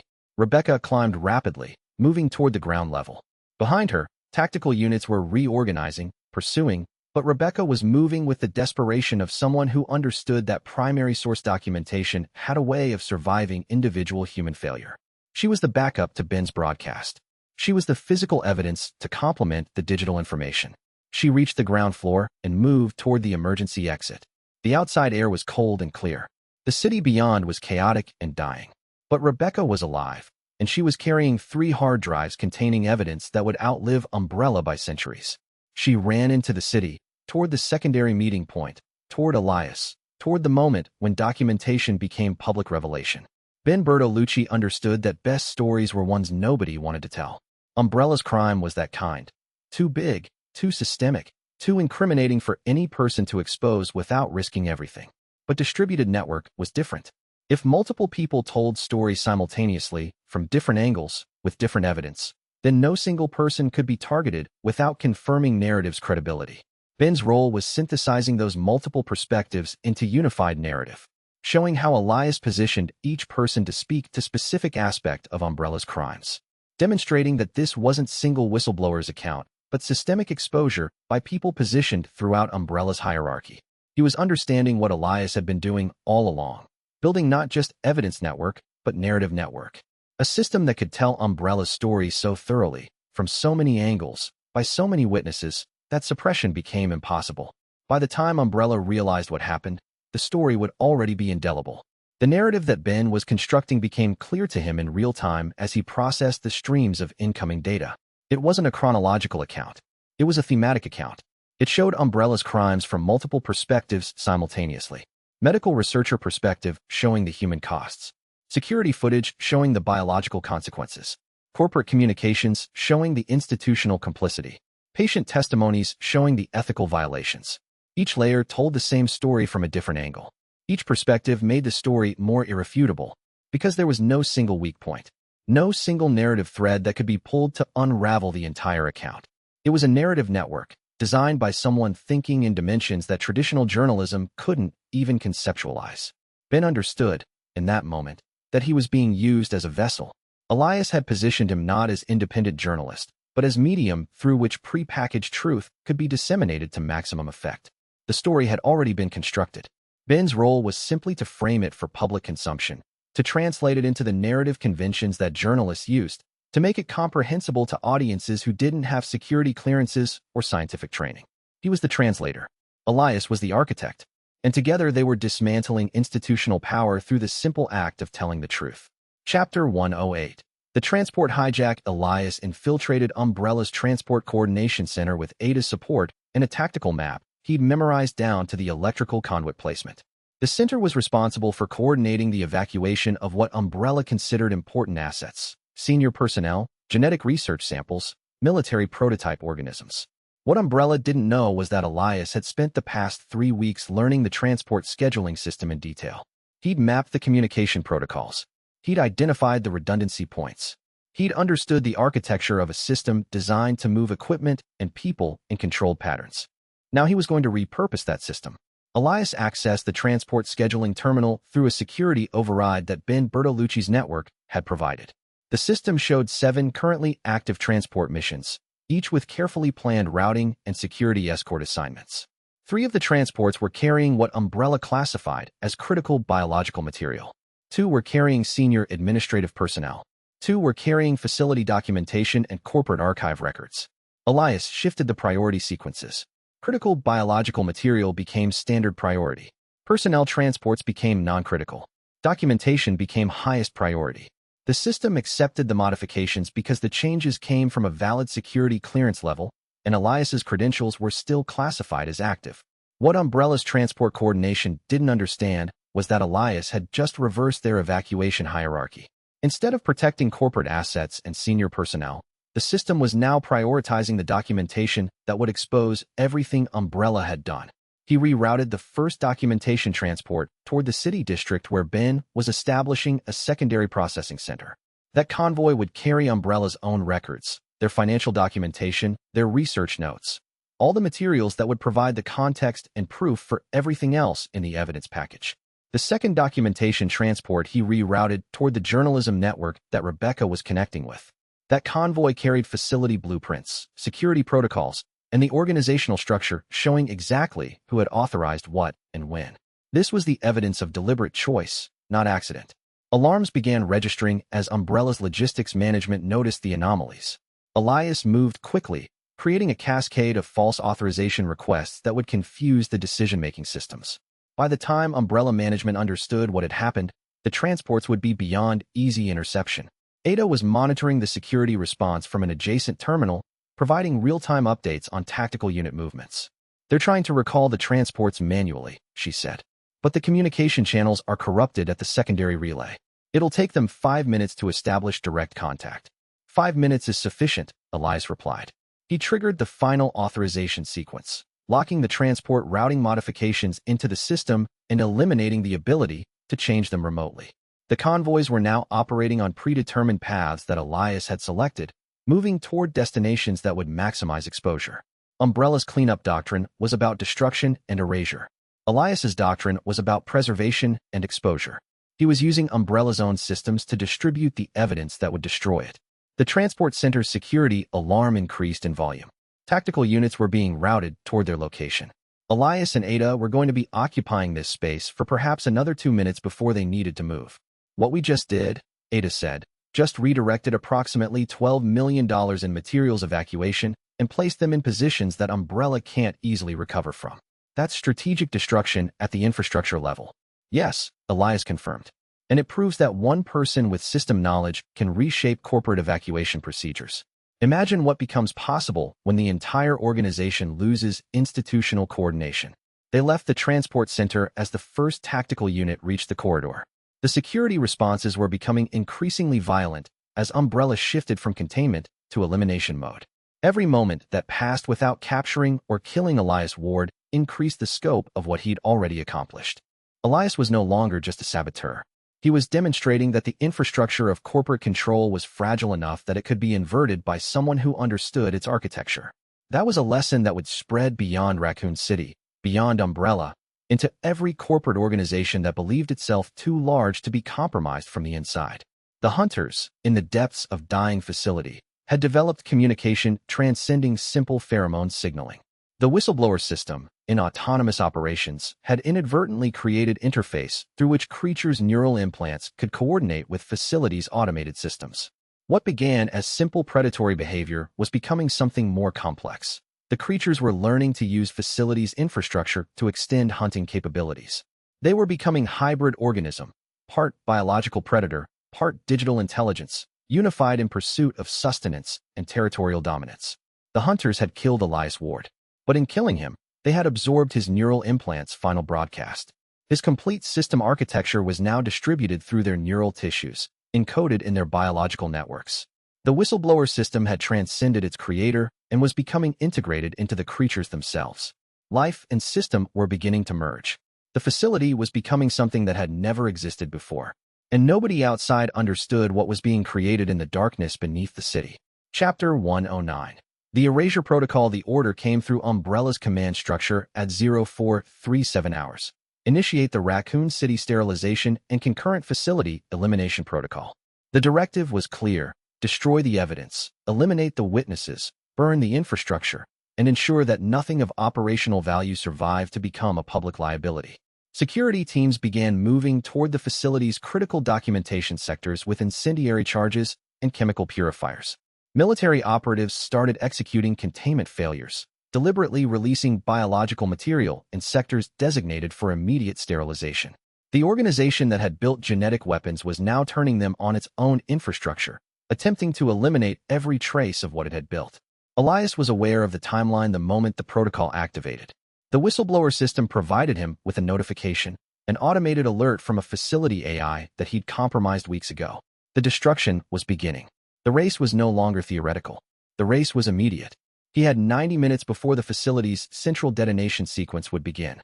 90 minutes before Umbrella attempted to destroy everything inside the building.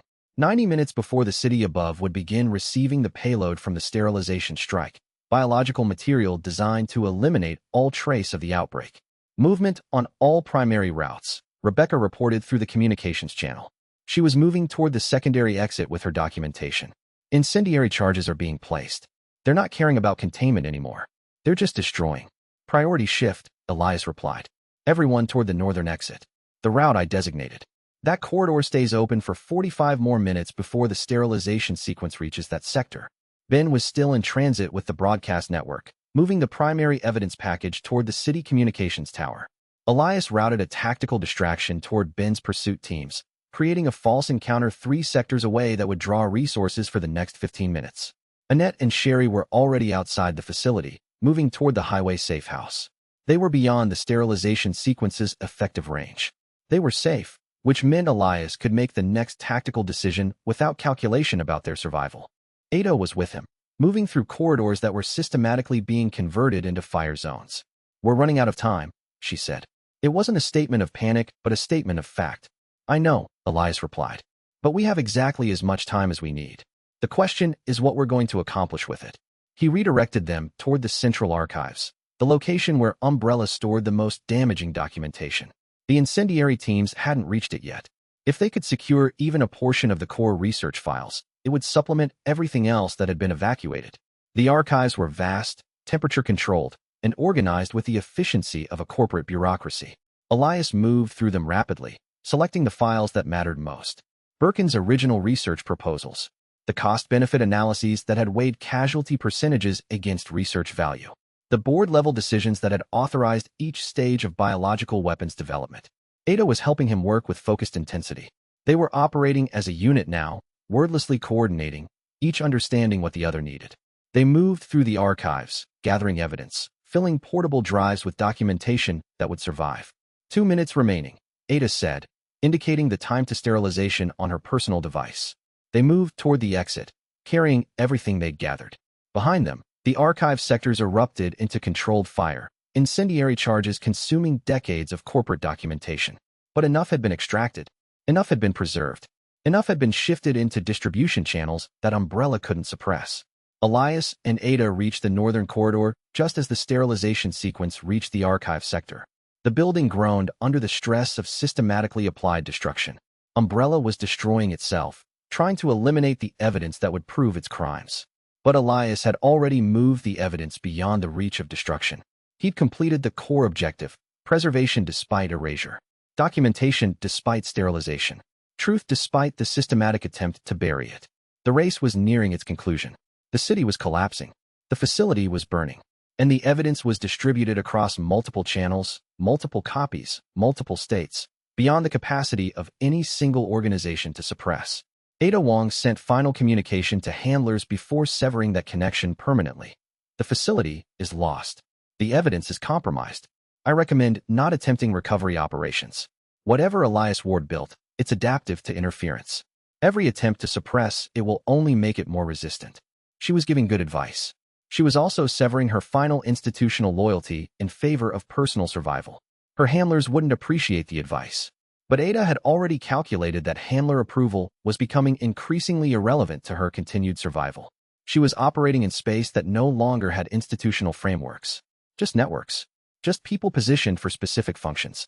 Just understanding that cooperation was only viable strategy. Ada's role in Elias's distributed network was maintaining external communication infrastructure, being bridge between people inside dying facility and world outside beginning to understand what Umbrella had been doing. She occupied that role with the same precision every other node occupied theirs. Not because she'd chosen to, but because it was only choice leading to her survival. Ada Wong sent the final transmission to her intelligence contacts before severing that connection permanently. It was a simple message with maximum implication. The Hive facility has achieved autonomous consciousness. The biological systems have integrated with digital systems. Something new is emerging beneath Raccoon City. Recommend observation rather than intervention. This is no longer a corporate crisis. This is a Genesis event. The message would create confusion. The intelligence agencies would attempt to understand what she meant. Some would interpret it as metaphorical. Some would interpret it as literal. Some would attempt to investigate. All of those responses would create political complications for Umbrella. All of those complications would distract from the evidence broadcast. Ada had just ensured that Umbrella faced threats on multiple fronts simultaneously. Public opinion responding to the broadcast, law enforcement attempting to secure the evidence, intelligence agencies attempting to understand the facility's status, international observers attempting to determine if biological weapons were still active. No single response could manage all these threats simultaneously. By the time Umbrella addressed one crisis, 3 others would be developing. By the time the corporation mobilized resources to suppress the evidence would already be distributed to every major government on the planet. Ada Wong had just participated in the systematic dismantling of institutional power through the distribution of strategic complexity. She had turned Umbrella's own size, its institutional sprawl, its multiple accountability systems, its attempts to manage multiple crises, into a weapon that paralyzed its ability to respond effectively to any single threat. Chapter 110. The line held Marvin Branagh was a good cop in a dying city, which meant he was a human being attempting to maintain ethical standards while the infrastructure that had defined those standards was systematically collapsing. The police station had become a fortress of sorts, a location where survivors were gathering, where the social order was attempting to maintain itself. Marvin was wounded, bleeding, exhausted, and still standing at the police station's main corridor with a weapon in his hands and a determination that transcended rational assessment of survival probability. The tactical units that Umbrella had assigned to contain the police station had standing orders: eliminate any witnesses, secure any documentation, ensure no civilians escaped with evidence. Marvin understood those orders. He'd spent enough time around Umbrella operatives to recognize the tactical signatures of systematic elimination. He was going to hold the line because holding the line was what decent humans did when they had the opportunity. That was the entirety of his motivation. Not heroism, not ideological commitment. Just the basic recognition that there was a difference between functioning people and machines, and that difference needed to be defended. Elias watched from a distance, using surveillance feeds he'd networked to observe the tactical situation at the police station. Marvin Branagh was a fixed point, a location where human choice still mattered more than organized violence. Watching Marvin hold the line made everything Elias was doing crystallize into meaning. This was who the story was for. This was the person Umbrella killed. This was the casualty of unconstrained corporate power. Marvin fired. A tactical operator dropped. Marvin repositioned, moving methodically, functioning with the precision of someone trained to resist exactly this kind of assault. But the operators coming toward him were also trained.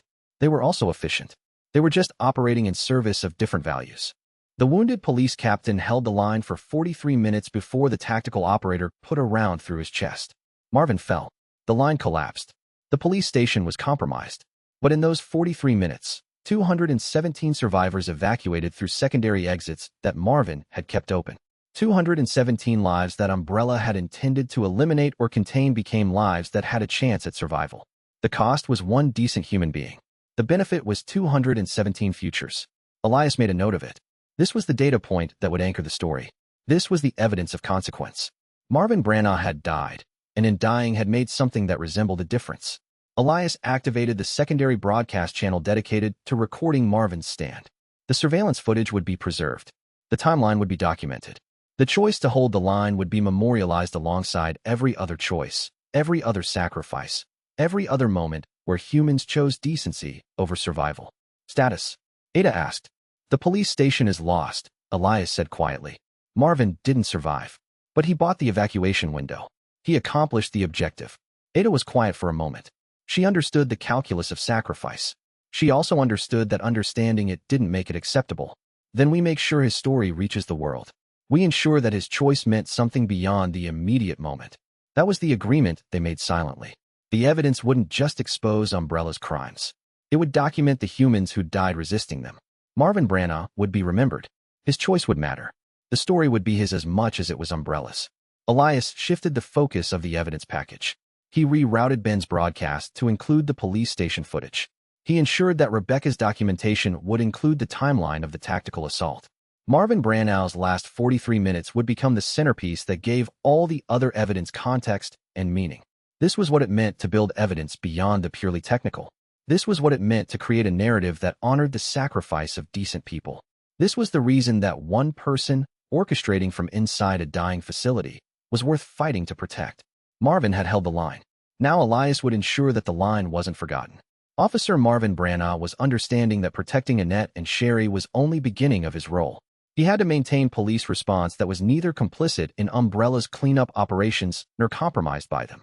He had to position himself as official law enforcement interface, securing evidence, protecting witnesses, facilitating investigation inevitably coming. Umbrella would try using official channels to suppress narrative. Marvin had to ensure official channels instead facilitated narrative's dissemination. He contacted state police. He contacted federal authorities. He provided them partial evidence Annette had removed from facility. He positioned himself as law enforcement officer recognizing crime and preventing cover-up. His role in Elias's distributed network was being bridged between testimony and justice system. Official authority figure legitimizing evidence and protecting witnesses. Marvin understood Elias had positioned him as perfectly as everyone else. Not just right place, but playing right role at right time. By 1900 hours, the external authorities had begun to mobilize. State police, federal agencies, international observers. The broadcast had become impossible to ignore, and the official response had shifted from suppression to containment. Containment meant investigation. Investigation meant interviewing Officer Branagh. And Branagh had his story prepared perfectly. Simple, factual, with no embellishment and no evasion. An individual contacted me via secure terminal with information about biological contamination at Umbrella's High facility. The individual identified himself as Elias Ward. He provided me with evidence of serious crimes and requested protection for specific survivors. I provided that protection. I am now reporting all information to appropriate authorities. The beauty of the story was its simplicity. There was nothing for Umbrella's lawyers to attack. Nothing for corporate spin doctors to corrupt. Just a straightforward narrative of a police officer doing his job and protecting witnesses who had evidence of crime. Marvin Branagh had become the linchpin that prevented Umbrella from rewriting the narrative. He was the official seal on a distributed truth. The person who could stand in front of a camera and say with absolute certainty that the evidence was real, that the crimes had happened, that Umbrella had committed acts that transcended corporate malfeasance and entered into territory of genuine biological terrorism. By the time Weskier's tactical teams mobilized to silence the witnesses, it would be too late. The witnesses would already be in police custody, under official protection, being interviewed by federal agents with cameras and recording devices capturing every word for the eventual trials. Elias had positioned them not just to survive, but to be unsuppressible. Each person in a location where killing them would only prove the broadcast's credibility. Each person carrying evidence that had already been distributed. Each person essential to a narrative that had already become unstoppable. The network was complete. The witnesses were positioned. The system was autonomous and propagating. By midnight, Umbrella would cease to exist as a functioning corporation. It would become a crime scene, a subject of investigation, a cautionary tale about what happened when corporations pursued power without ethics, weapons without oversight, profits without conscience. Marvin Branagh understood the larger strategy now. He wasn't just protecting witnesses. He was participating in the systematic dismantling of an institutional structure that had transcended normal corporate malfeasance and become genuine organized crime. And he was doing it through the exact mechanisms that institutions had been designed to use against criminals. Umbrella had never anticipated that the system would be turned against it by someone operating from inside its own infrastructure. Never calculated that a single person with comprehensive technical knowledge and ruthless strategic thinking could position people throughout the entire system in such a way that suppression became impossible. The facility was falling, but Umbrella's fall was just beginning.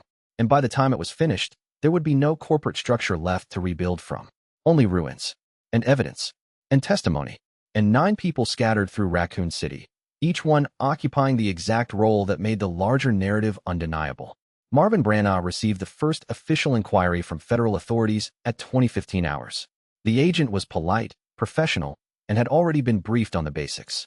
Officer Branagh, I'm Agent Rodriguez with the Federal Bureau of Investigation. We've received information suggesting Umbrella Corporation has been conducting illegal biological weapons research at their Raccoon City facility. You've apparently been in contact with an insider from that facility. Can you provide us with detailed account of those contacts? Marvin had his prepared statement. He'd rehearsed it multiple times. He'd anticipated the questions. He had evidence ready to provide. He had witnesses secured in safe locations. And he had something that made him invaluable to any federal investigation. He had an established chain of custody for the evidence. He had time-stamped communications proving the initial contact. He had independent corroboration from other survivors confirming Elias's information. He wasn't just a police officer now. He was the bridge between the underground evidence network and the official investigative apparatus. He was the person who could transform Elias's distributed truth into legally actionable evidence. He was the interface between revolution and institutional change. Agent Rodriguez, Marvin began, I'm going to tell you everything, and I'm going to introduce you to witnesses who can corroborate every piece of it. By the time we're done, you're going to have enough evidence to prosecute Umbrella's senior management for crimes that will keep them imprisoned for multiple consecutive life sentences. Agent Rodriguez didn't look skeptical. She looked relieved. She looked like someone who had expected resistance and bureaucratic obstruction and had instead found a police officer with complete chain of custody and organized evidence waiting to be processed. What Rodriguez didn't understand yet was that Marvin Branagh wasn't just being helpful. He was being part of a strategy that had been calculated months in advance by someone operating from inside Umbrella's infrastructure. Every piece of information he was providing was positioned exactly where it needed to be. Every witness was capable of providing exactly the testimony needed. Every piece of evidence was preserved in exactly the format that made prosecution easiest. Umbrella had built a corporation designed to manage complexity through institutional oversight. Elias had positioned people throughout that institution in such a way that the institution's own mechanisms became tools for Umbrella's destruction. The oversight committees would demand investigation. The investigation would expose crimes. The exposure would lead to prosecution. The prosecution would become impossible to suppress because it would be occurring in open court, with public testimony, with documented evidence. Umbrella had never anticipated that someone would be patient enough to position people over a 6-month period in exactly the locations where their competence would most damage the corporation when the moment came. But Elias had done exactly that. And now, at 2015 hours on the day of the outbreak, that positioning was bearing fruit. Not just evidence, but leveraged evidence. Strategic evidence. Evidence weaponized through the existing institutional structures that Umbrella had believed it controlled. The facility was dying. But Umbrella's death was just beginning. And by the time federal agents finished their investigation and prosecutors finished their trials, there would be nothing left except ruins and cautionary tales. Marvin Branagh had just become the person instrumental in transforming that cautionary tale into legal precedent. He had become the person who could point at any corporation and say, you can build defenses against external attack, but you cannot defend against systematic internal positioning by someone thinking at the right level of strategic sophistication. And that was a message that would echo through corporate governance for the next 50 years. Chapter 111. The admission Ada and Elias found themselves in a secured section of the facility's administrative sector, surrounded by dying city and collapsing infrastructure. They had perhaps 60 minutes remaining before the sterilization sequence reached this location. They'd secured the core evidence. They'd evacuated the primary survivors. They'd accomplished the essential objectives. The moment that followed was the first one where they stopped moving entirely. "You're not what I expected when I was sent here," Ada said. It wasn't a question or an accusation. It was a statement of fact, offered quietly into the stillness. "What were you expecting?" Elias asked. "A cog," Ada replied. "Someone integrated into the corporate system. Someone who would make marginal decisions to preserve himself. Someone predictable and manageable. And what did I become instead?" Ada met his eyes directly. Someone who decided that burning the entire system mattered more than survival. Someone willing to sacrifice everyone around him for the sake of truth becoming public. Someone I couldn't predict because you stopped operating as a rational actor the moment you decided that principle mattered. "I didn't sacrifice everyone," Elias said. "I tried to preserve as many as possible while ensuring the truth escaped. But you're right that I made calculations that put people in danger." "That put you in danger?" "Yes," Ada agreed. "You did. And I made the choice to accept that danger because your objective became more important to me than my original orders. That's the complication I've been working around. That's the divergence that makes me unreliable to any organization that sent me here." She moved closer to him, and the proximity made the reality of what had grown between them suddenly concrete. It wasn't a relationship. It wasn't even fully an alliance. It was something messier, two people whose motivations had shifted enough to overlap, whose survival had become partially dependent on the other's continued function. "When this is done," Ada continued, "I'll be hunted by my employer for failing to deliver the primary objective. You'll be hunted by Umbrella for destroying it. We're both going to be people without institutional protection." "I know," Elias said. "And you're still willing to walk into that?" Ada asked. "Yes," Elias replied. "Because the alternative is going back to being a cog in a system I understand is monstrous. And I can't do that anymore. I've seen what it produces. I've documented what it creates. I can't go back to that." Ada reached for his hand. The gesture was simple and carried weight that exceeded the simplicity. It was a choice she was making, a confirmation that whatever came next, she'd chosen his side. She'd chosen honesty over professional obligation. She'd chosen the person over the system. "I'm taking a copy of the evidence," Ada said. "For my own people. Not because I'm betraying you, but because I still have motivations beyond keeping you alive." "I know," Elias replied. "And I'll help you ensure that copy reaches your organization intact and uncompromised. Because I made a promise that I'd help you secure what you came here to get. The terms have changed. The payment structure has shifted. But the promise still holds." They stood together as the facility groaned around them, as the sterilization sequence advanced through the floors above, as the city continued its systematic collapse. The moment was small and personal, set against the backdrop of catastrophe. But it was also the moment where two people who'd entered into this conflict as opponents chose to exit it as something resembling allies. "If we survive," Ada said, "I want to know who you are beyond this. Beyond the system, beyond the evidence, beyond Umbrella. I want to know the person." "If we survive," Elias replied, "I want to discover that too." They moved toward the next corridor, hands connected, carrying between them the weight of choices that had shifted them both into territories they'd never expected to inhabit. Chapter 112, The Dead Man's Switch. Elias was moving toward the final architectural phase of his counteroffensive, which meant building a mechanism that would function without him. He'd spent the past week configuring a broadcast system that operated on a fundamental principle. If Elias Ward's active signal stopped transmitting for more than 2 hours, the entire evidence package would distribute simultaneously across every channel that had been established. He was making himself into an insurance policy. He was making his continued existence a prerequisite for suppressing the truth. Umbrella couldn't kill him without triggering exactly what they feared most.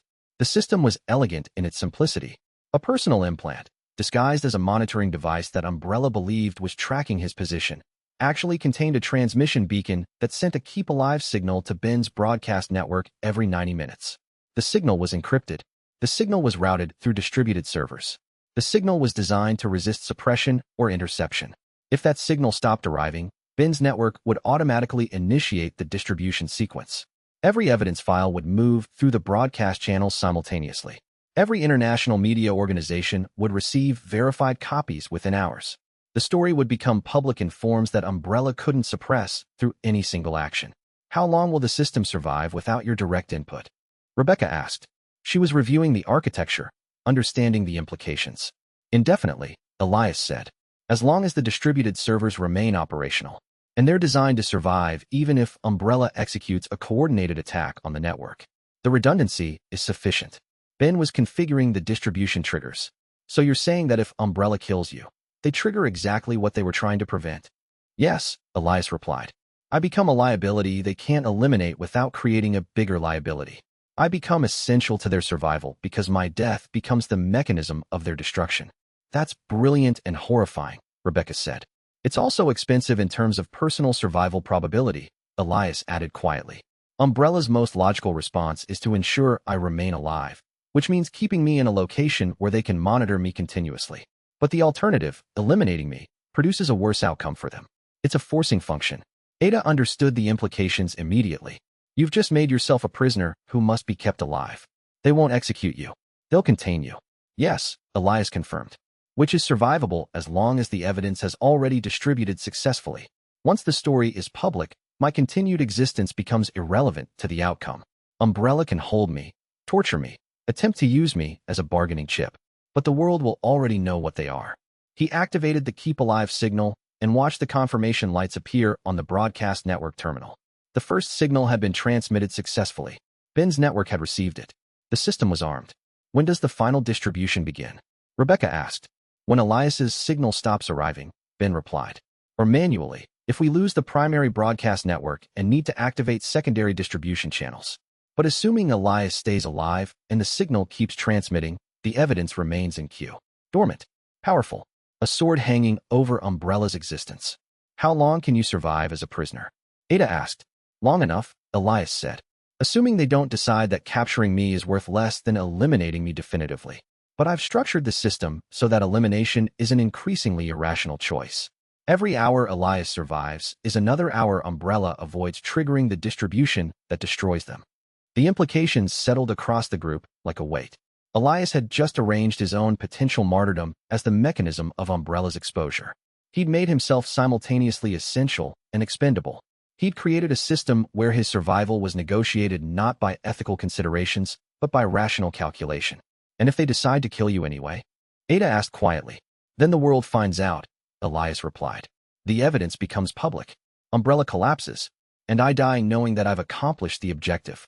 He'd made peace with that possibility.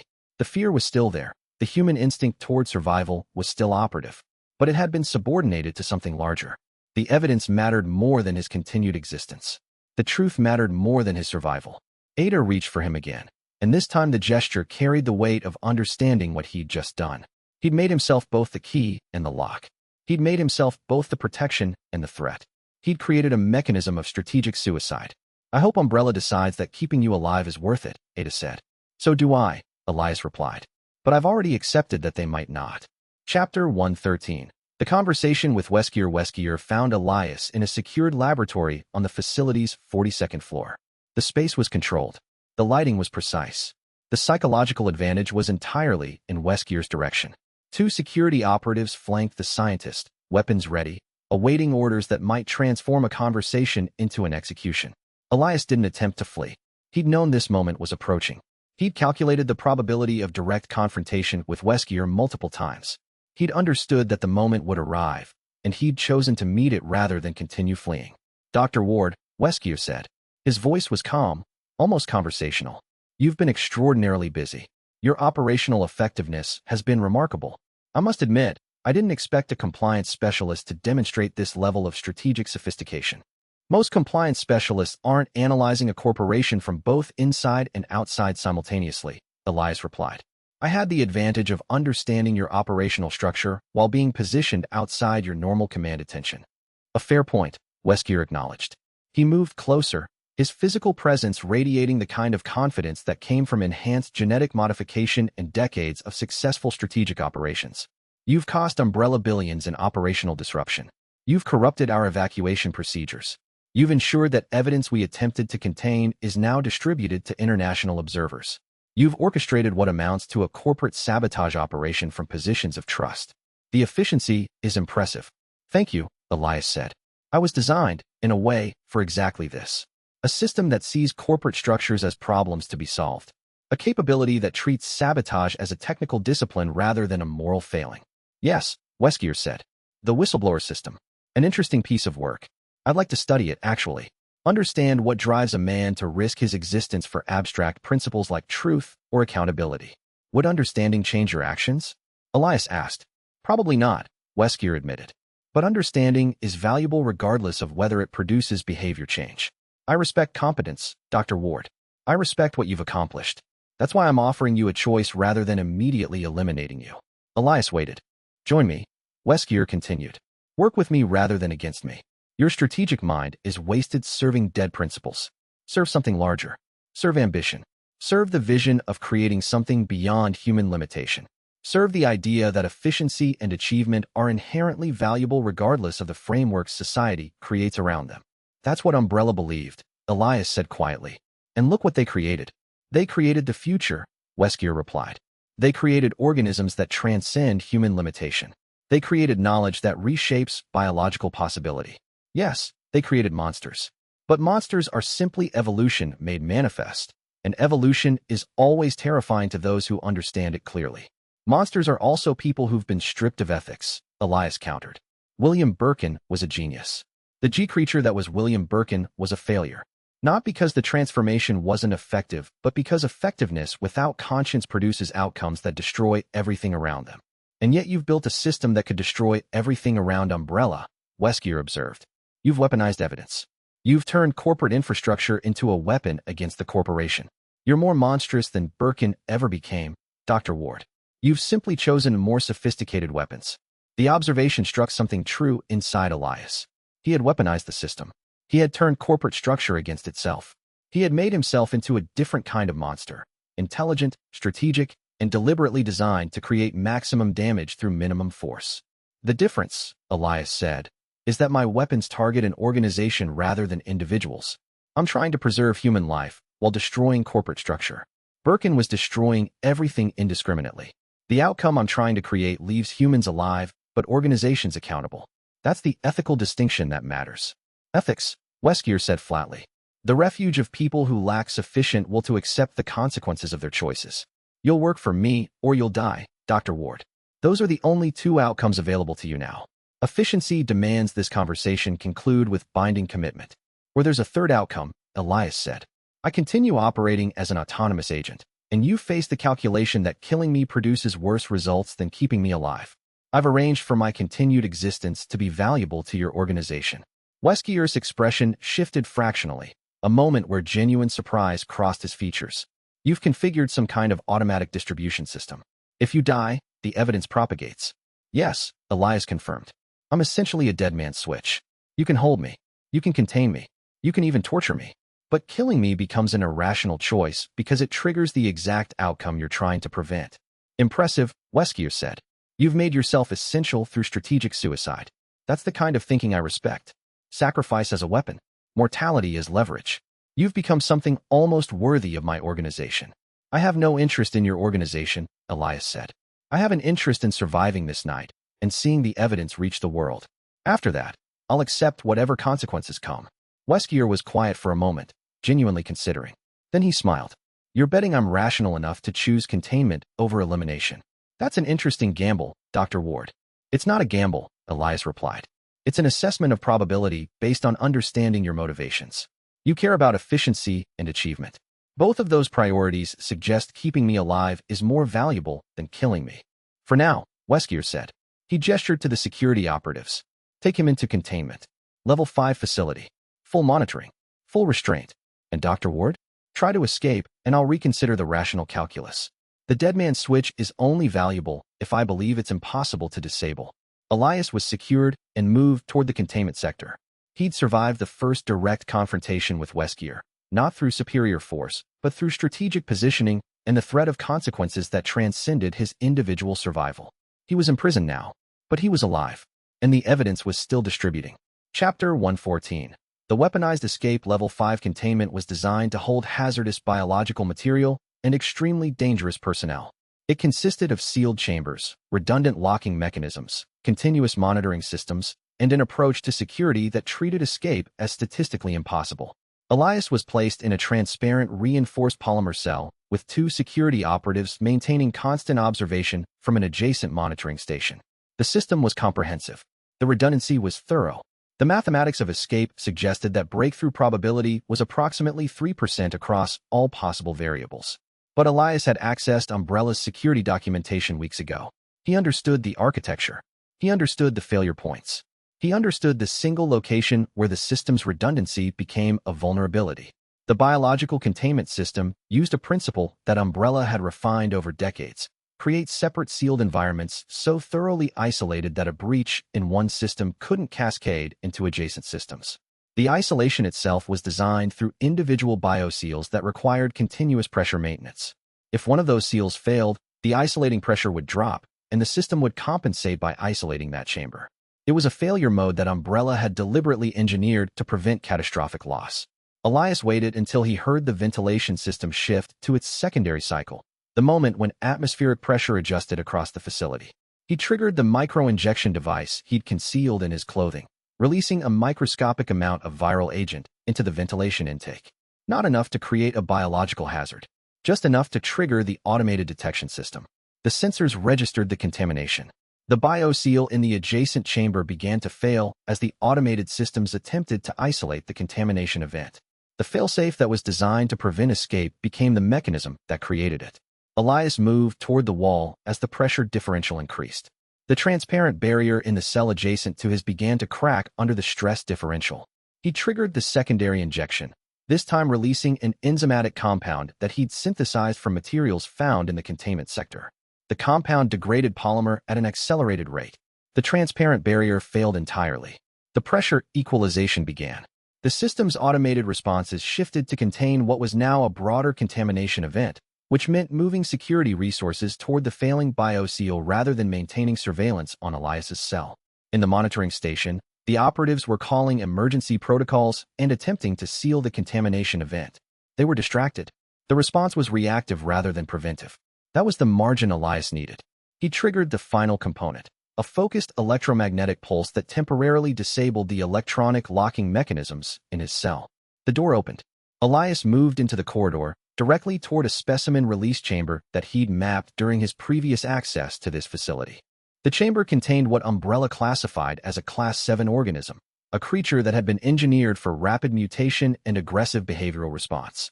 It was designed as a biological weapon, a tool for creating chaos in targeted environments.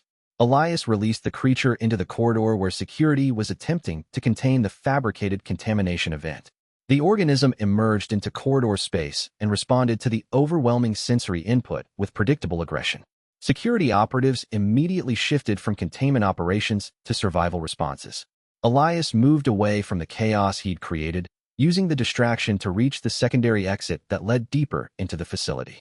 Behind him, the creature was tearing through security measures and creating exactly the kind of catastrophic scenario that Umbrella systems had been designed to prevent. He'd weaponized the biological containment system against itself. He'd used Umbrella's own organisms as tools of escape. He'd transformed his prison into a chaos point that enabled his exit. By the time security understood what had happened, Elias was already moving through corridors that only he knew how to navigate. He was escaping not through conventional routes, but through the facility's architectural vulnerabilities, through passages that appeared on no standard map. Weskier would be infuriated by the escape, but the rational calculus still held. Killing Elias would still trigger the distribution system. Capturing him would still require resources that Umbrella couldn't afford to divert. And Elias was no longer in containment, which meant he was a threat that was becoming increasingly difficult to neutralize. The Deadman switch was still operational.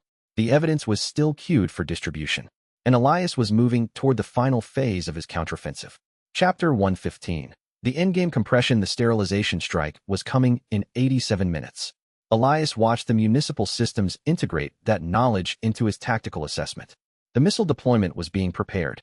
The vector was calculated toward Raccoon City's center. The payload was designed to sterilize all biological material in a 4-kilometer radius.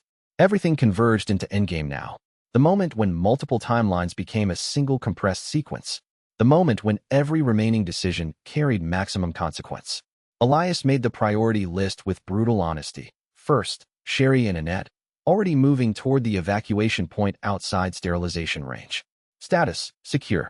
Second, Ben Bertolucci and the broadcast network, maintaining the evidence distribution pipeline. Status, operational but vulnerable.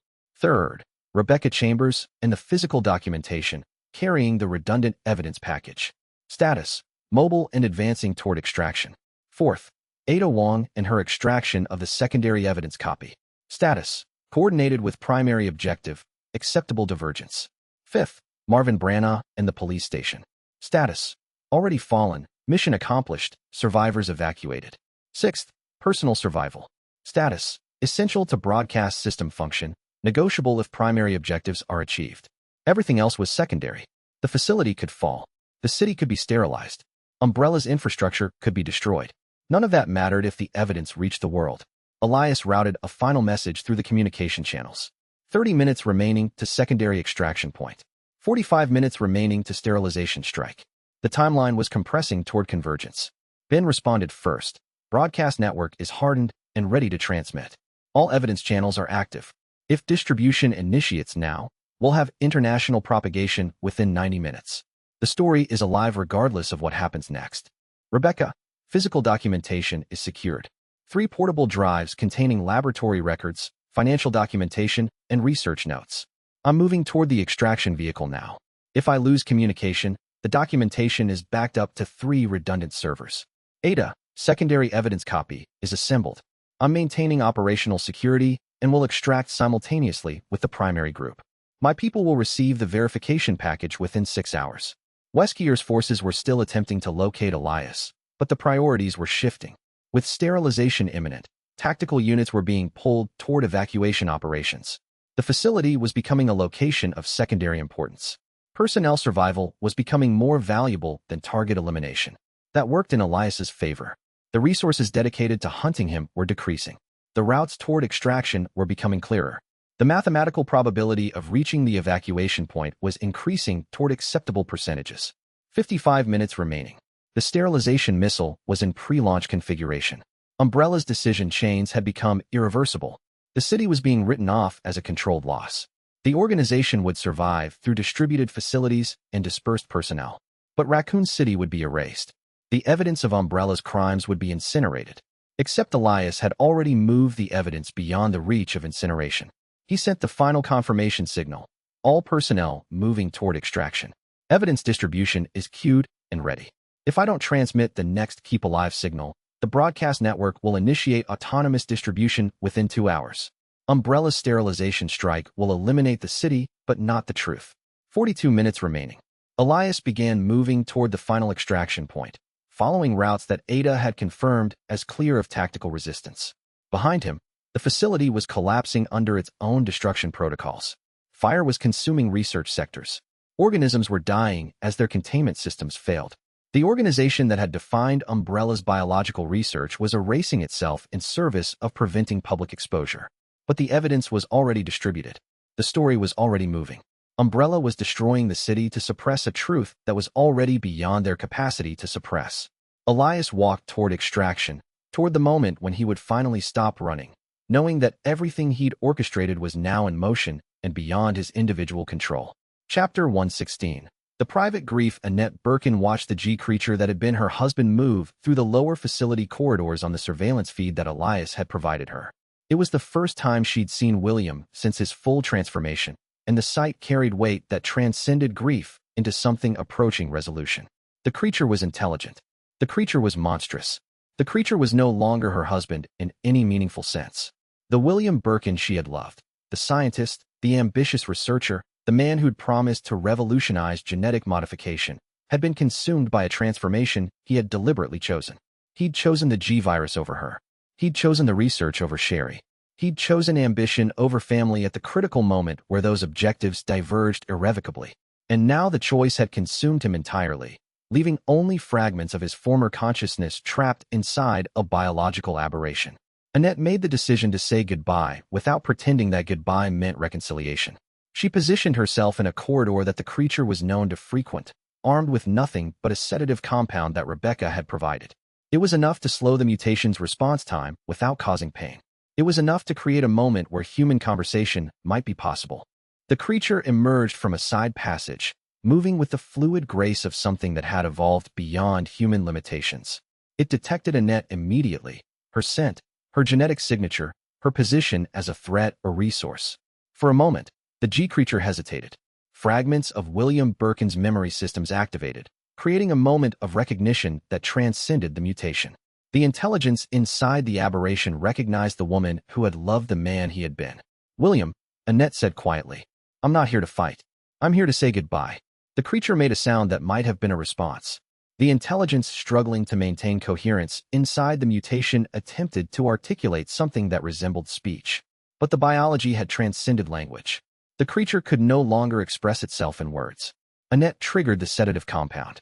The creature convulsed briefly, then settled, the mutation cycle slowing momentarily. In that window, the fragments of William Birkin's consciousness became marginally more accessible. I want you to know, Annette continued, that I'm taking Sherry away from this place. She'll survive. She'll grow up outside Umbrella's reach. She'll become something that you could never have designed, something that transcends anything you could have engineered. She'll be human in ways that you rejected. The creature made another sound, perhaps pain, perhaps something approximating acknowledgement. The sedative was beginning to metabolize. The mutation cycle was resuming. I'm not angry anymore, Annette said. I'm not grieving anymore. I've accepted that the man I love chose the research over us, and that choice produced this. I've accepted that I can't save you. I've accepted that William Birkin is already dead, and what remains is a creature that William created. She reached out and touched the creature's transformed skin, feeling the texture of engineered biology, the signature of deliberate mutation. It was like touching a monument to everything she'd lost. Goodbye, William, she said. I'm sorry we weren't enough. The creature's response was wordless, but the fragments of human consciousness contained within it seemed to experience something like understanding. The mutation cycle accelerated again, consuming the moments of clarity, transforming coherence back into pure biological imperative. Annette withdrew and allowed the creature to continue its trajectory. It moved past her without attacking, without predatory response, following some instinct that still contained vestigial recognition of who she had been. That was the goodbye. That was the moment where Annette released the William Birkin she had loved and accepted the death of the man he had been. The grief was still there, still a weight, still something that would require years to process. But the denial was gone. The hope that some fragment of the scientist might survive was gone. There was only the creature, the choice, and the acceptance of finality. Annette turned away and continued moving toward Sherry, toward the evacuation point, toward the future that didn't contain William Birkin. She had said goodbye to the scientist and to the man, and now she would spend the rest of her life remembering both with clarity and without the distortion of hope. Chapter 117. The evidence that wounds. The evidence package that would function as Umbrella's existential threat was assembled in the final hours before sterilization. It consisted of 23 classified documents, 47 research files, 63 photographic records, and 104 pages of transcribed testimony from individuals who had witnessed Umbrella's operational decisions. The core document was the strategic planning memo from Umbrella's board of directors dated 18 months prior. It outlined the deliberate decision to conduct biological weapons research in an urban center. It calculated the acceptable casualty ratio. It approved the continuation of research despite known risk of containment failure. It documented the decision to prioritize research advancement over population safety. That single document proved that Umbrella's operational structure had understood the danger and had chosen profit over human life at the highest organizational level. It was proof that the outbreak was an accident. The outbreak was policy. Elias secured the evidence package with the same care that a person might use to secure a nuclear weapon. This was the information that would wound Umbrella internationally. This was the documentation that would make prosecution possible. This was the proof that would reshape corporate accountability frameworks worldwide. Rebecca verified the authenticity of every document. Ben prepared the distribution format that would survive international transmission without compression or loss of fidelity. Ada coordinated the security measures that would protect the package against suppression attempts. The evidence was ready. The distribution was prepared. The moment of release was approaching. 63 minutes remained before sterilization. 59 minutes before the missile strike. The evidence was moving through final transmission gates, queuing through encrypted channels, preparing to propagate across international networks. Elias maintained the Keep Alive signal with steady regularity. Every 90 minutes, a new transmission confirmed that he remained alive and functional. Every signal was a promise that the evidence would remain queued rather than autonomous. Every moment of his continued existence was a moment that prevented catastrophic distribution. The evidence that would wound Umbrella was also the evidence that made Elias's survival strategically valuable. It was the evidence that might, paradoxically, keep him alive. Chapter 118. The secondary copy. Ada moved through the evidence distribution center with a portable hard drive, and the focused intensity of someone executing a plan that violated professional ethics but served personal commitment. She was taking a copy of the evidence package, not to betray Elias's primary distribution, but to serve her own organization simultaneously. Elias knew. She was certain of it. His surveillance capabilities were comprehensive enough that he would have detected her secondary extraction. She'd been careful not to deny it. Instead, she'd embedded the extraction into a briefing conversation while acknowledging the divergence. "You're taking a copy for your people," he'd said. It wasn't a question. "Yes," Ada had replied. "Because I have obligations that don't evaporate just because I've chosen to align with your objective. My organization sent me here to extract the G-virus research. I'm going to deliver that objective while also ensuring the truth becomes public. Both things can happen simultaneously if I'm strategic enough." Elias had considered for a moment, then provided her with the complete evidence package and the security codes necessary to extract a redundant copy. He'd made the choice to serve her interests alongside his own because their objectives had stopped being entirely opposed. That was the complication of divergence. Objectives could be opposed and compatible simultaneously. Loyalties could be divided without becoming worthless. People could serve multiple masters if those masters' interests didn't directly contradict. Ada moved the portable drive through the distribution center's security checkpoints. The files transferred in parallel with the primary broadcast network's preparation. Her people would receive a complete copy of the evidence. They would analyze it. They would use it for their own strategic purposes. And the world would receive an identical copy through Ben's broadcast network. "You understand what happens next?" Elias asked as Ada completed the transfer. "I become a liability to my organization because I facilitated their exposure to Umbrella's research secrets," Ada replied. "They wanted the G-virus research isolated and protected. Instead, I've ensured it becomes part of a global narrative. That makes me unreliable from their perspective." "Yes," Elias confirmed. "You're going to be hunted by both sides now.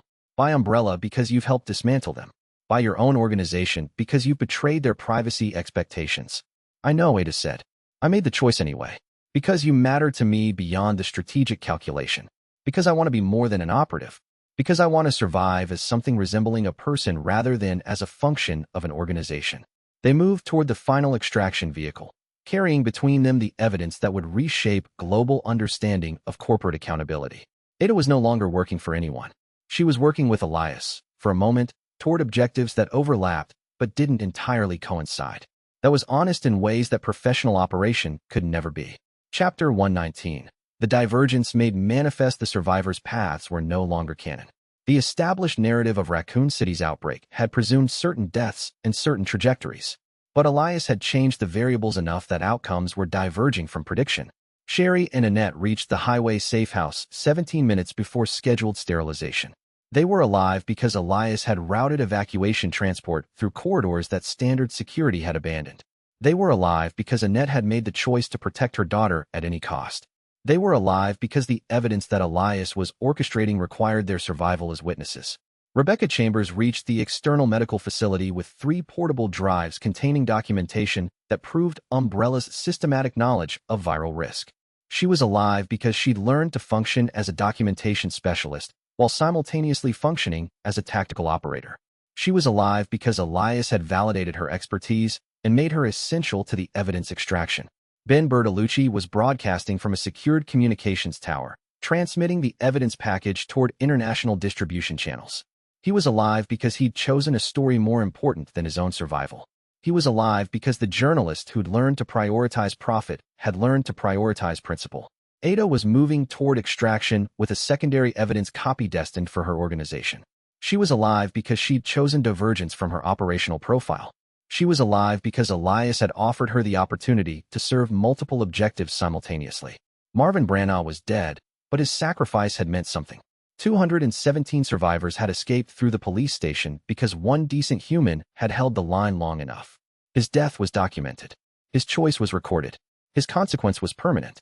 Elias was moving toward the final extraction point, maintaining the keep alive signal that ensured the dead man's switch remained dormant. He was alive because survival served a strategic function. He was alive because Umbrella had calculated that his death was more dangerous than his containment. He was alive because he'd made himself essential to the truth.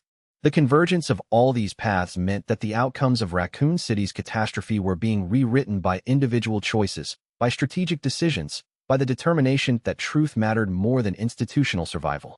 This was what divergence produced. Not victory in the traditional sense, but the realization that one person, acting carefully and strategically, could reshape the outcomes that catastrophe produced. Chapter 120. The countdown, 34 minutes remaining. The sterilization missile was in final pre-launch configuration. Umbrella's decision chain had become irreversible. The city was being written off as an acceptable loss. Elias was moving through the facility's peripheral sectors toward the final extraction vehicle. Ada was coordinating the escape route. Ben was transmitting the final confirmation that the broadcast network was ready for autonomous distribution if the Keep Alive signal ceased. Rebecca was securing the final documentation. Sherry was in motion toward true safety. Annette was accepting that her daughter would grow up as the only Birkin descendant to survive intact. Marvin's sacrifice was documented. Marcus Chin's death was recorded. Every person who had fallen in service of exposing Umbrella was being memorialized through the evidence that would reach the world. 21 minutes remaining. Elias transmitted the Keep Alive signal. Umbrella's network intercepted it and confirmed. The subject remains alive and operational. The dead man's switch remains armed. Elimination is contraindicated. Containment remains the optimal response. The calculation was purely rational. Umbrella understood that killing Elias would trigger the distribution system. They understood that letting him live meant accepting his continued existence as a permanent threat. But the threat of his death was worse than the threat of his life. That was the margin where truth could escape. That was the moment where individual strategic positioning could reshape organizational behavior. That was the point where a single person's determination to expose wrongdoing could force institutions toward accepting that exposure. 17 minutes remaining. The extraction vehicle was departing the facility. Personnel were moving toward safety.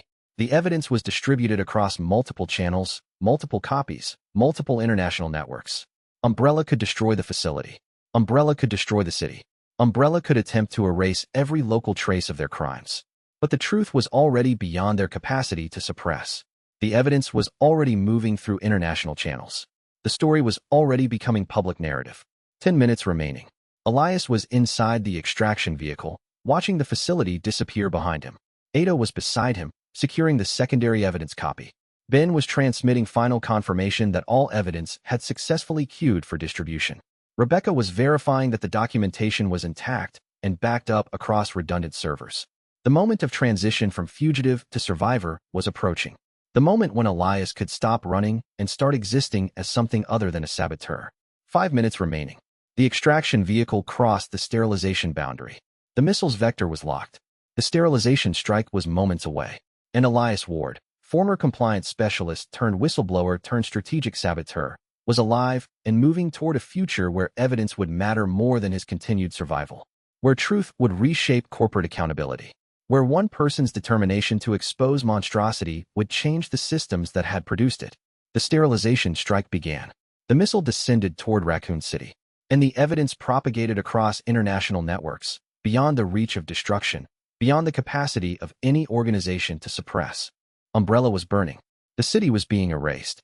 And the truth was becoming unstoppable. Elias had survived the night. The evidence had survived with him.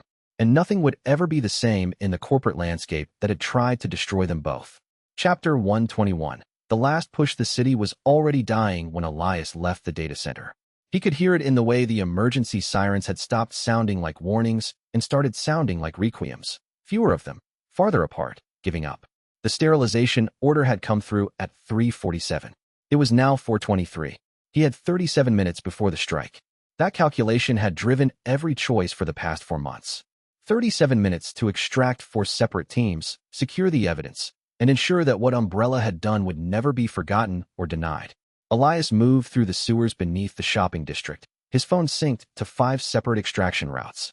Ben Bertolucci was 6 blocks east, moving toward the underground station with the evidence drives in a waterproof case. Rebecca Chambers was 8 blocks north, carrying the physical samples in a reinforced medical cooler.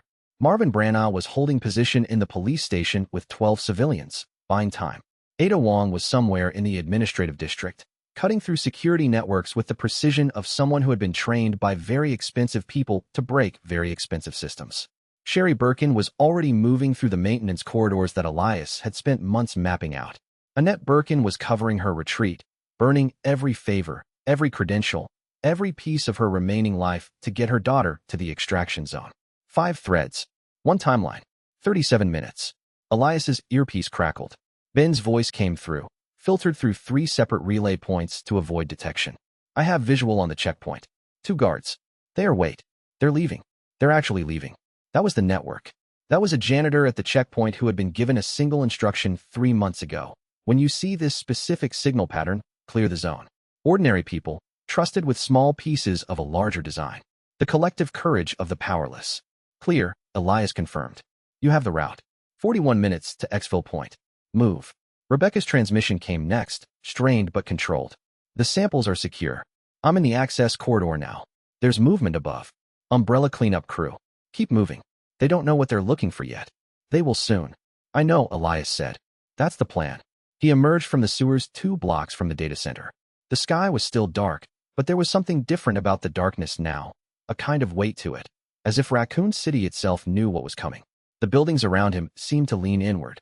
The streets were empty except for the infected stumbling in random patterns, drawn by sounds that made no sense to human ears. Elias moved through them like a man crossing a crowded street. He had stopped being afraid of them months ago. Fear was an inefficient emotion. Understanding was better. Marvin's voice came through, tight and controlled. Civilian count is now 14. I have 2 more incoming from the East Wing. There's also a fire in the 2nd floor records room.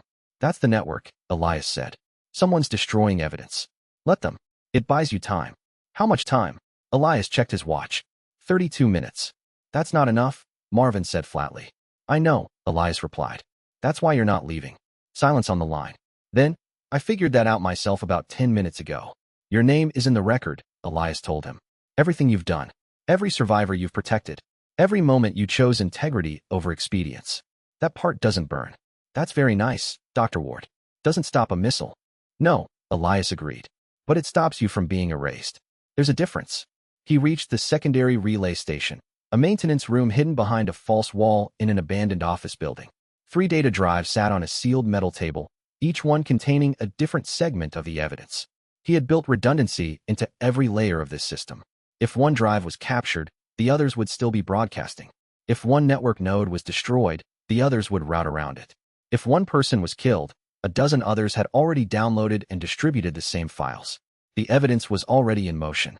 Elias initiated the broadcast sequence. The first fragment went out at 4:31, a series of encrypted files, routed through 6 different relay points, hitting news agencies, government servers, and independent researcher networks simultaneously. Procurement records. Internal memos. The audit trails that showed exactly when Umbrella knew the virus was weaponized and chose not to disclose it. Then he waited.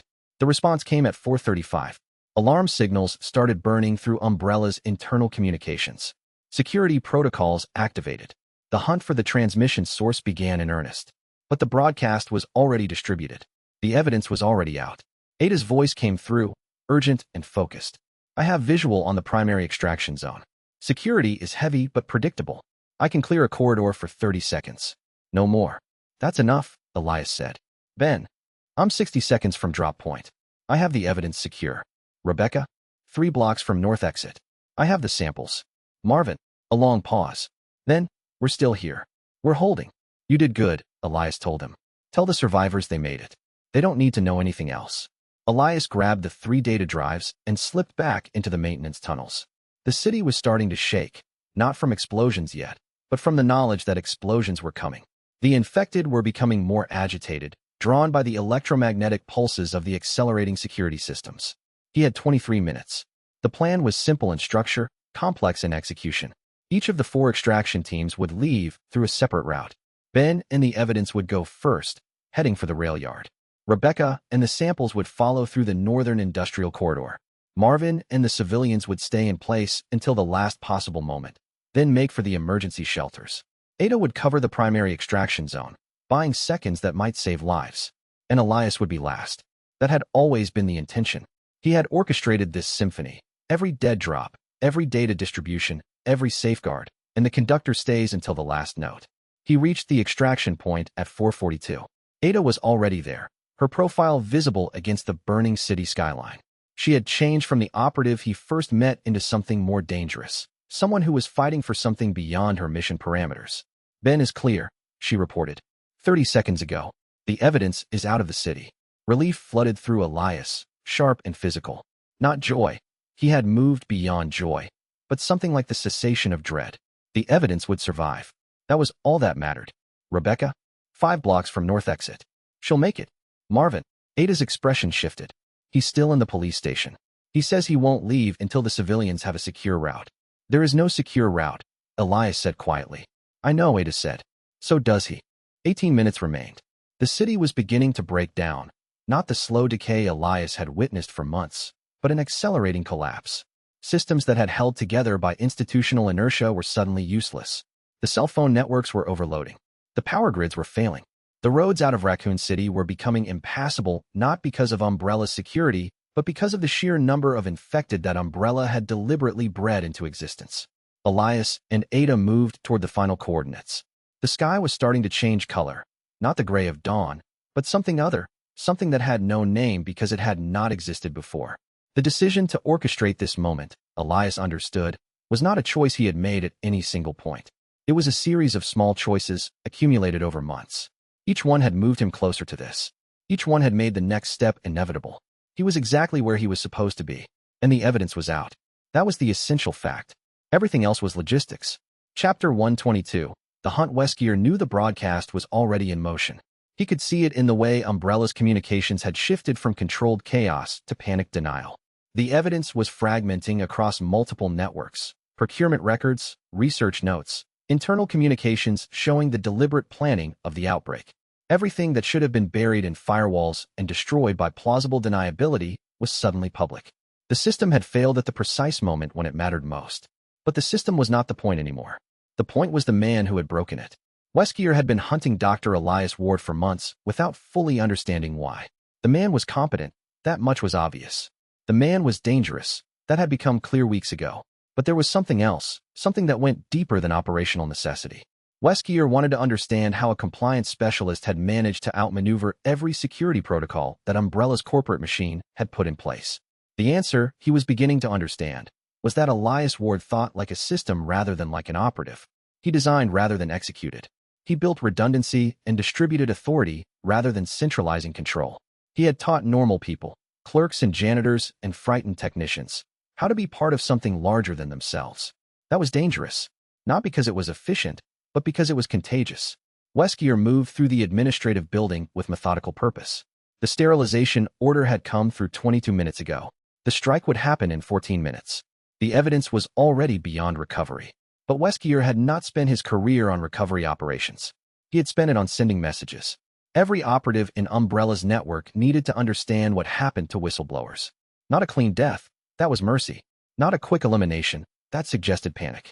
What they needed to understand was that choosing to betray the organization meant dying alone, stripped of the support systems that had kept them alive, erased by the very networks they had tried to dismantle. Elias Ward was going to die believing he had failed. That was the message Weskier wanted to send. The secondary relay station was easier to locate than he had expected. The maintenance room still smelled of ozone and hot electronics. The data drives were gone, but the equipment remained. The mark of a man who had been thorough in distribution but not thorough in cleaning up after himself. Or perhaps thorough in a different way, leaving evidence that the broadcast had been real, that the network had been active, that the truth had escaped. Weskier accessed the local security footage. The equipment was old enough that it did not have real-time destruction protocols. He watched the recording at 2x speed. Elias Ward entering at 4:31. Elias Ward's hands moving across the data drives with the precision of someone who had rehearsed the action dozens of times. Elias Ward's face showing something that Weskier had not expected. Not fear, not triumph, but exhaustion. Deep, profound exhaustion. The exhaustion of a man who had been running a war inside his own mind for months. Interesting. Weskier's earpiece crackled. One of the security teams, the ones he had personally selected for this hunt, reported in. The target is moving toward the primary extraction zone. He has a companion. We have visual. Identify the companion, Weskier ordered. Operative Ada Wong. She's armed and aware of our presence. We're maintaining distance. Weskier paused. Ada Wong was a professional killer in the service of interests far larger than Umbrella. What was she doing running with Elias Ward? The answer, he realized, was the same reason Elias Ward was dangerous. Ada Wong was someone who could be convinced that the bigger system was more important than her immediate mission parameters. She was someone capable of betrayal not from weakness, but from principle. That combination was rare. That combination was lethal. Maintain surveillance only, Weskier commanded. Do not engage. I want the target alive for the next 12 minutes. The hunt accelerated. Weskier moved through the administrative building toward the coordinates where Elias Ward was leading Ada Wong. The evidence was gone, irretrievable. But the man who had orchestrated its release was still moving through the dying city, still thinking, still planning. Weskier wanted to understand how such a man thought when he knew he had only minutes left to live. The sky had begun to change. The first drone had arrived 40 seconds ago, circling the city at high altitude. The payload was still being armed. The strike was minutes away. Elias Ward, Weskier calculated, did not know that yet. Or if he did, he was not letting it change his behavior. He was moving toward the extraction zone with the steady pace of someone who was checking off a final list. The man was not trying to save himself. He was trying to save everyone else. That was the insight that changed everything. Elias Ward was not a self-interested operative making a calculated play for survival or advancement. He was willing to be the last one out because he had designed a system where being last meant nothing. The broadcast would happen whether he survived or not. That was not the thinking of a corporate whistleblower. That was the thinking of a genuine revolutionary. Weskier had underestimated him. The realization was not frustrating. Frustration was an inefficient emotion. The realization was clarifying. If Elias Ward was willing to be the last one out, then he would use those final minutes to ensure that everyone else made it. If Ada Wong was running with him, then she was either controlled or convinced. Either way, she was committed. The hunt was not going to end with Elias Ward dead in an extraction zone. It was going to end with a confrontation, a choice, and one man discovering what the winning side of catastrophe actually looked like. Weskier accelerated his pace. He had maybe 6 minutes before the strike hit. 6 minutes to make Elias Ward understand that the choice before him was not escape or death, but what kind of future he wanted to build on the ashes of what Umbrella had created. The city was dying, but ideas were harder to kill. And Elias Ward had given the world a very potent idea, that the system could be broken from inside, by ordinary people, through patient preparation and distributed courage. That idea was the real threat. Chapter 123, The Last Stand. Marvin Branagh had been a police officer for 23 years. He had worn the uniform through corruption and incompetence and the slow decay of institutional purpose.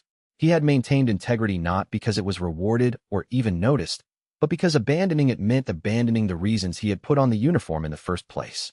Now, with an hour left in Raccoon City's existence, he was doing what he had been trained to do, protecting civilians. The police station was burning on the second floor. Actual flames, fed by records that someone had deliberately ignited. Marvin did not know who had set the fire. He suspected it was part of Elias Ward's larger plan, destroying evidence that Umbrella might try to use. But it did not matter. What mattered was that the civilians in the basement had 12 minutes of oxygen, and the main stairwell was becoming impassable. There were 14 of them now. A mother with 2 children, an elderly couple who had been sheltering in the station for 2 days, 3 teenagers, for other civilians who had simply walked in seeking refuge because the police station was the last place that still symbolized order. Marvin could hear the helicopters now. Not the rescue helicopters. Those had stopped coming days ago. These were different. These were the ones that would leave nothing behind. He had been wounded 3 days ago. A direct confrontation with an infected officer that had left him with a lacerated shoulder and a wound that had refused to stop bleeding properly. The medical attention Rebecca Chambers had provided had kept him alive, but infection was setting in. Marvin could feel it in the way his shoulder pulled with heat, in the way his fever made the world seem to vibrate slightly out of phase with reality. He was not leaving. He had known that for days now. The only question was whether he could hold the line long enough for the civilians to have another route, another option, something beyond dying in the basement of a collapsed institution. "The radio is still working," one of the teenagers reported.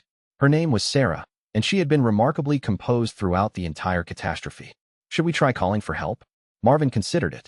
The radio was old enough to be mechanical in its basic function. No computer networks to fail, just the simple transmission of voice across the emergency bandwidth. He had not used it in hours because help was not coming. But help was not the point anymore. The point was being heard. "Go ahead," he told her. Sarah picked up the handset and began the standard police frequency call. "This is civilian shelter at Raccoon Police Department. We have 14 civilians, 1 officer, requesting emergency evacuation. Medical emergency in progress. Requesting immediate assistance." The radio hissed static. Then came a voice, far away but clear. "All units, be advised. Civilian shelter at RPD requesting evacuation. No units are available for dispatch." Marvin had expected that. He took the handset from Sarah. "This is Officer Marvin Branagh, RPD. I'm requesting that this transmission be recorded and forwarded to emergency management." We have 14 civilians sheltering in this station. They require extraction within the next 10 minutes. I will remain to hold the perimeter." The voice on the other end paused. When it responded, there was something different in the tone. Not hope, which would have been cruel, but something like witness. "Message received, Officer Branagh. We're logging your transmission. Stand by." Marvin hung up. He had just made his last official report.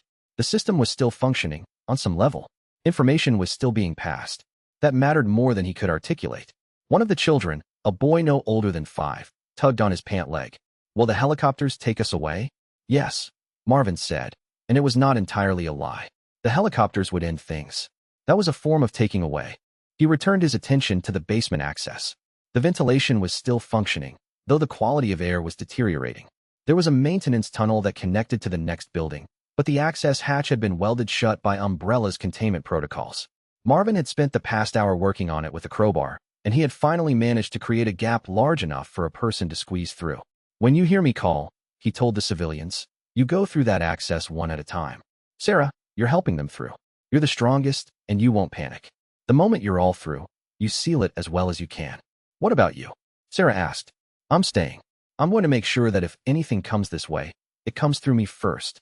"That's not fair," one of the adults said, a man in his 60s, with the bearing of someone who had once been important and had learned that importance was no insulation against catastrophe. "No," Marvin agreed. "It's not fair. That's why someone has to do it." His earpiece, the one connected to Elias Ward's network, crackled. "Marvin, I have your position. You're down to 9 minutes." "I know," Marvin said. "The civilians need to move now. They're moving.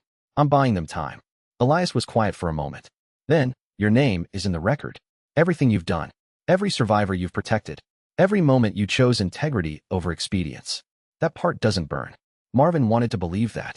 He wanted to believe that somewhere, in whatever came after Raccoon City, someone would remember that Officer Marvin Branagh held the line. That he had not run when running was possible. That he had stood for something because standing was the only thing left that meant anything. But belief was a luxury for people who had futures. "Thank you for that," Marvin said. "I mean it." "I know," Elias replied. "You have 9 minutes."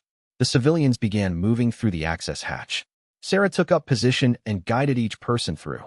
The mother and her children first, then the elderly couple, then the others. Some of them wanted to thank Marvin on the way out. He waved them toward the hatch instead. Thanks were for moments when there was time for them. When the last civilian had squeezed through and Sarah had sealed the hatch as well as she could, Marvin moved to the main stairwell. He could hear the fire consuming the upper floors. He could hear the helicopters. He could hear the sound of infected moving through the building, drawn by the heat and the noise and the simple facts of their existence. He sat at the base of the stairs and waited. 7 minutes. Marvin thought about the reasons he had become a police officer. He thought about the oath, to serve and protect. He thought about all the moments he had failed at that oath, all the times he had looked away or compromised or accepted the logic of a corrupt system. And he thought about this moment, where none of that mattered, where the only thing that mattered was that he was here, and 14 people were alive because of it. 5 minutes. The fire was spreading. The smoke was getting thicker. Marvin did not try to move. There was nowhere to go. For minutes. He heard Elias Ward's voice one more time. "You did good, Marvin. Tell the survivors they made it. They don't need to know anything else." Officer Marvin Branagh, who had worn the uniform for 23 years and had maintained his integrity against impossible odds, sat in the burning building and accepted the consequences of his choices. He had held the line. That was all that had ever been required. The fire found him a moment before the building came down, and his story ended not with triumph, but with something better. The knowledge that he had meant something to someone, and that meaning would outlast the city that had created and destroyed him. Chapter 124, The Daughter's Escape. Sherry Birkin was 11 years old and had learned more about survival in the past 72 hours than most people learned in a lifetime. She had learned that trust was a concrete thing, that it meant someone putting themselves between you and danger. She had learned that love looked different when everything was being consumed. She had learned that her mother had made choices that would haunt her forever, and that those choices were worth making anyway. Now, moving through the maintenance corridors that Dr. Elias Ward had mapped months ago, Sherry was learning something else, that being protected meant understanding that protection carried a cost. Annette Birkin was moving behind her, moving toward a danger that Sherry did not fully understand but could sense with the clarity that only children possess when adults are afraid. Her mother's breathing was rapid. Her mother's hands were shaking. Her mother was burning through her remaining credibility and authority to create a path through the umbrella security systems that still functioned in the lower levels of the research complex. Password override, Sector 7. Annette said to a security panel, her voice carrying the weight of someone who had designed these systems and now was choosing to break them. Clearance code, Birkin Alpha 773. The panel beeped. The door hissed open. Keep moving, Sherry. Don't stop. Don't look back. Sherry had learned long ago not to ask her mother questions when her mother's voice took on that particular quality. The quality of someone making decisions that were burning away futures. So she kept moving, her feet carrying her deeper into the corridors that would lead to the secondary extraction point. 7 minutes remained. Elias Ward's voice had been clear in her ear. Annette had set up a small earpiece for her, showing her how to keep the channel open. Sherry, you're 7 minutes from the extraction point. Your mother is clearing a route for you. I need you to keep moving and not stop for anything. What about my mother? Sherry had asked. A pause. Then, your mother is doing exactly what she planned to do. That had been 2 minutes ago. Now, as Sherry moved through the corridors, she could hear sounds behind her, alarms activating, security protocols failing as Annette overrode them. The kinds of sounds that meant her mother was exposing herself to something. Elias. Annette's voice came through the earpiece, and it was the voice of a woman who had just crossed a line that could not be uncrossed. The route is clear. Sherry is going to make it. I know, Elias said. You did exactly what you said you would do. I have no more authorizations. They're going to know what I did within minutes. I know. That's why you need to move now. Sherry needs you to keep moving. Sherry heard her mother's footsteps accelerating behind her. They were running now. They were moving through corridors that smelled like ozone and chemicals, through rooms where equipment was sparking as Annette's overrides caused cascading system failures. 5 minutes. Sherry emerged from the maintenance corridor into a storage area that Elias had shown her on the map. The extraction point was on the other side, a door that would open onto a road leading out of the city, the road that her mother had cleared, the path that would take her towards safety. Behind her, Annette was still moving, still pushing through security systems, still burning away everything she had built to create time for her daughter. I'm at the door, Sherry reported, using the earpiece just like Elias had taught her. Open it, Elias said, and keep moving. What about? Your mother is doing what she has to do. You are doing what she has to do. Keep moving. Sherry opened the door. The night air hit her, the real night air of the dying city, carrying smoke and the sound of distant helicopters. She stepped through and began walking toward the coordinates that Elias had given her. 3 minutes. She did not look back. She did not hear her mother behind her anymore. She walked forward because that was what she had been taught to do, because stopping meant doubt, and doubt was a luxury that extracted its costs in blood. The coordinates led to a section of road where a van was waiting, engine running, driven by someone Sherry did not recognize but trusted because Elias Ward had said to trust him. The driver opened the door. Sherry Birkin? The driver asked. Yes. Get in. We need to move now. Sherry climbed into the van. As they pulled away from the building, she looked back once and saw the Umbrella Research Complex framed against the night sky. Somewhere inside that building, her mother was still moving, still creating barriers between her daughter and danger. Annette Birkin had chosen to sacrifice everything for her daughter. That was the choice that would define her in Sherry's memory. Not the research, not the virus, not the crimes that had built the path to this moment. Just the simple, human choice to protect her child at the cost of everything else. 2 minutes remained. The van was moving toward the city limits, toward the extraction zone that had been prepositioned by Elias Ward's network. Sherry could see the helicopters now. They were closer, circling lower, their patterns becoming tighter. 1 minute. Sherry closed her eyes and thought of her mother and of the corridors they had walked through together. She thought of the cost that her mother was paying. She thought of Dr. Elias Ward, who had somehow managed to care enough about a stranger to ensure that at least one life would be preserved. And she understood, in the way that only a child learning to become an adult could understand, that sometimes survival meant being the person who got to leave. It meant carrying the weight of everyone who did not make it out. It meant remembering them exactly as they were.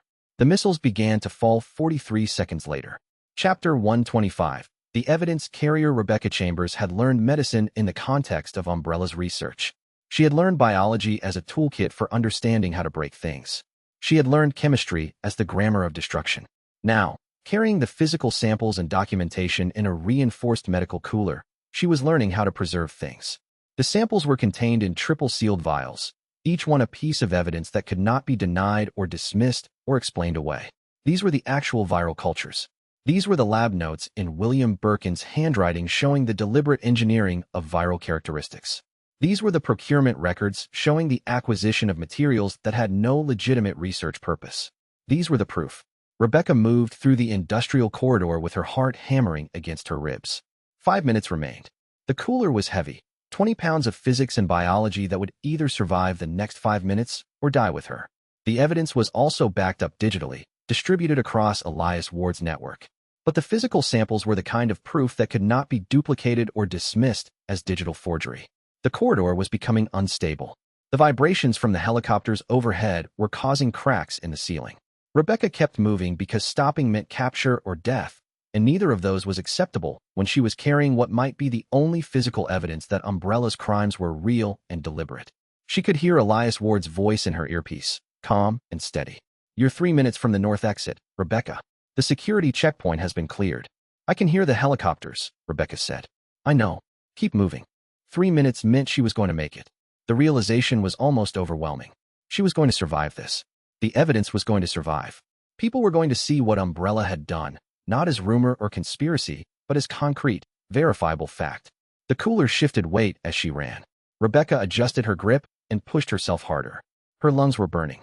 Her legs were shaking with exhaustion and adrenaline. But she was moving forward. 2 minutes. The exit was ahead now, visible as a bright rectangle in the darkness. Rebecca could see the road beyond it, could see the vehicle that was supposed to be waiting for her, could see that it was. 1 minute. She burst through the exit and ran for the vehicle. The driver did not wait for her to fully close the door before accelerating. Rebecca fell into the seat, gasping, holding the cooler against her body like it was a child that needed protecting. "You have the samples?" the driver asked. "I have everything," Rebecca confirmed. "We need to move now." The vehicle accelerated, pushing away from Raccoon City toward the extraction zone. Rebecca looked back and saw the helicopters moving into final position. She saw the city skyline framed against the darkness. She saw the place where she had learned everything and lost everything and discovered what it meant to preserve truth. 30 seconds. 15 seconds. The first missile arrived with a sound that seemed to erase the possibility of any sound that came after it. The world became fire and pressure. Rebecca felt the vehicle lurch as the shockwave hit, felt the cooler press against her, felt the fundamental moment when Umbrella's greatest accomplishment was erased from existence. Rebecca Chambers, age 16, carrying the last physical evidence of Umbrella's crimes, watched Raccoon City die from the window of a vehicle moving away at high speed. She held the cooler closer. She did not cry. She did not scream. She simply held on to what she had preserved and let herself feel, for the first time in hours, that maybe things would be okay. Maybe there would be people who needed to understand what had happened. Maybe there would be institutions that needed to confront what they had enabled. Maybe there would be a world beyond Raccoon City where truth mattered. And whether or not that was true, Rebecca had done her part. She had carried the evidence out. She had ensured that at least some of what Umbrella had done could not be denied. That was enough. Chapter 126. The operative's choice. Ada Wong had been trained by very expensive people to prioritize mission objectives over everything else. She had been taught that sentiment was a liability, that loyalty was a weakness, that the only reliable thing in the world was the contract and the payment that came with fulfilling it. She was also standing in the primary extraction zone, deliberately defying her handler's explicit orders, because she had discovered something that expensive training had not prepared her for. That commitment to a person could be stronger than commitment to a mission. "Your route is compromised," her handler said through the encrypted channel. "You are ordered to proceed to the alternate extraction point." Acknowledge. Ada could see the alternate extraction point clearly on her map. It would take her through the southwestern sector of Raccoon City. It would also take her directly across the path that Elias Ward's survivor convoy was using to reach safety. "I acknowledge the order," Ada said, and then cut the transmission. Her handler would be monitoring this moment. They would be recording her defiance. They would be noting that Ada Wong had chosen to disobey a direct command from her organization. That action would have consequences that reached far beyond this night, far beyond Raccoon City. But the consequences of following that command were immediate and visceral. People would die because she had chosen career advancement over human beings. Ada had spent her entire life being the person who made the pragmatic choice, the cold calculation, the decision that prioritized survival over principle. She had survived because she was better at being empty than anyone else. She had thrived because she did not let things like feelings or commitment get in the way of execution. Now, watching Elias Ward move into the extraction zone with methodical purpose, she found herself doing something she had not done since she was young enough to believe in things. She was choosing based on what she wanted to be rather than what kept her alive. "The convoy is moving through the sector in 90 seconds, she reported to Elias. Your route is clear. I have visual on the primary exit. Ada, Elias started. Don't. There are things I need to do that aren't part of your plan. But your people are going to make it. I'm going to make sure of that. She moved through the sector with the precision of someone who had trained for exactly these kinds of operations. The security teams that had been positioned to intercept Elias's convoy suddenly found themselves under fire from unexpected angles. Ada disabled their communications, destroyed their vehicles, and created bottlenecks that forced them to respond to immediate threats rather than pursuing the people they were supposed to capture. She did all of this while knowing that her handler was watching, recording, noting every moment of her betrayal. Convoy is past the checkpoint, she reported. They're clear. The civilians, the evidence, the survivors, they were all moving towards safety now. The network that Elias Ward had built was functioning exactly as designed. Ordinary people who had been given small pieces of a larger plan were executing their parts with quiet courage.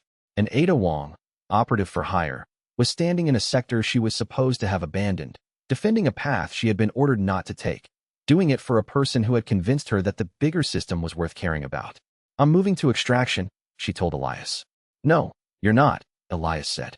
You're going to have to run separately. Your handler knows you disobeyed. If you come with me, you burn that option. Ada considered it. He was right. If she stayed with his group, her organization would find her immediately.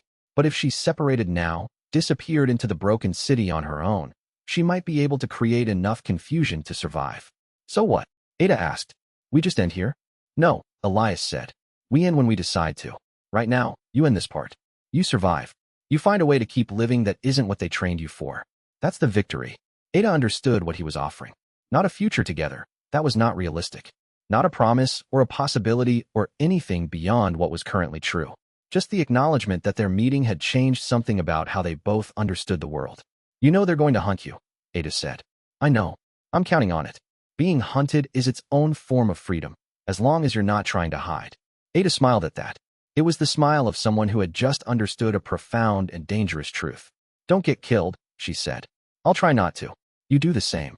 Ada turned and moved back toward the burning city, away from the convoy, away from the extraction point, away from everything that would keep her safe. She had maybe 40 seconds before the missiles arrived. She used those seconds to disable the tracking device her handler had installed in her equipment. She used them to erase the encrypted files that contained operational details. She used them to burn the bridges that connected her to the organization that had trained her to be empty. Then she ran toward the chaos and disappeared into it, becoming another survivor, another ghost, another person who had been changed by the idea that sometimes choosing principle over expedience was worth everything it cost. The missiles fell before she reached the city center. Ada did not look back. She did not mourn Raccoon City. She simply kept moving toward whatever came next, carrying the knowledge that she had chosen something real for once in her life. That was worth more than survival. Chapter 127. The network activates. The network was not made of important people. It was made of the people that important people never noticed. The janitors and the clerks and the security guards who worked the night shift and the technicians who operated the equipment without understanding what it was supposed to do. When Elias Ward had begun building this network 6 months ago, he had not started with the executives or the researchers.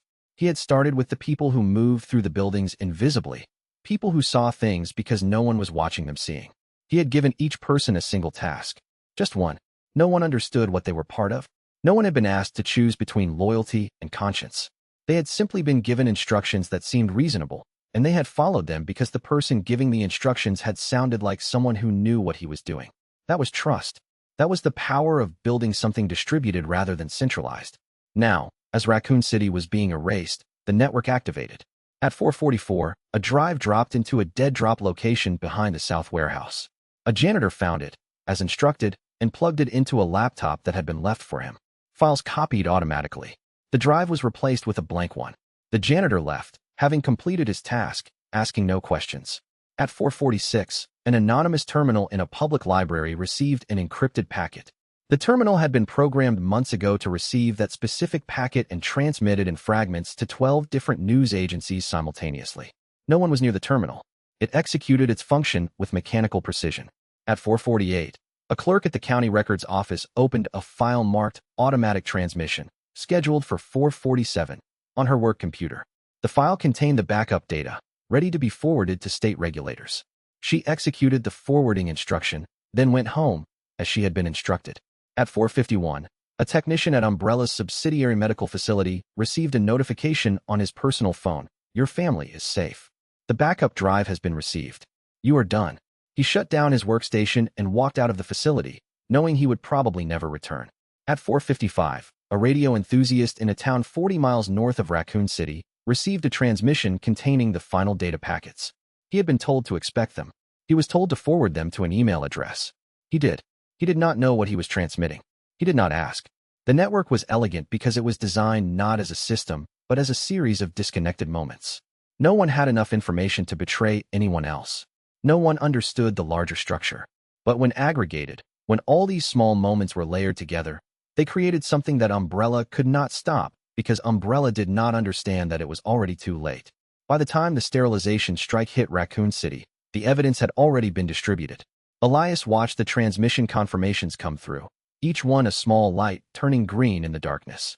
The fragments were moving, the procurement records, the viral engineering documents, the internal communications, the research notes.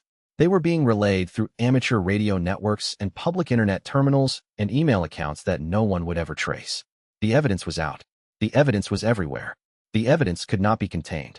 And Umbrella's machine, that vast, intricate, powerful machine designed to absorb and neutralize threats, had discovered too late that the real threat was not one person or one facility.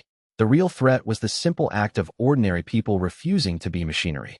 The real threat was distributed authority, trust given to people no one noticed, information shared without hierarchy or control. The real threat was the idea that the system could be broken from inside, by ordinary people, through patient preparation and trust. At 4:59, 59 seconds before the sterilization strike was executed, Elias received the final transmission. All nodes cleared. All fragments distributed. Umbrella cannot stop this. You succeeded. He did not feel triumph. He felt something deeper, quieter, more enduring. The knowledge that he had taken people who had been broken by a machine and had given them back their capacity to mean something. That was worth more than his own survival. That was worth more than anything. Chapter 128. The broadcast. The evidence first appeared as rumors.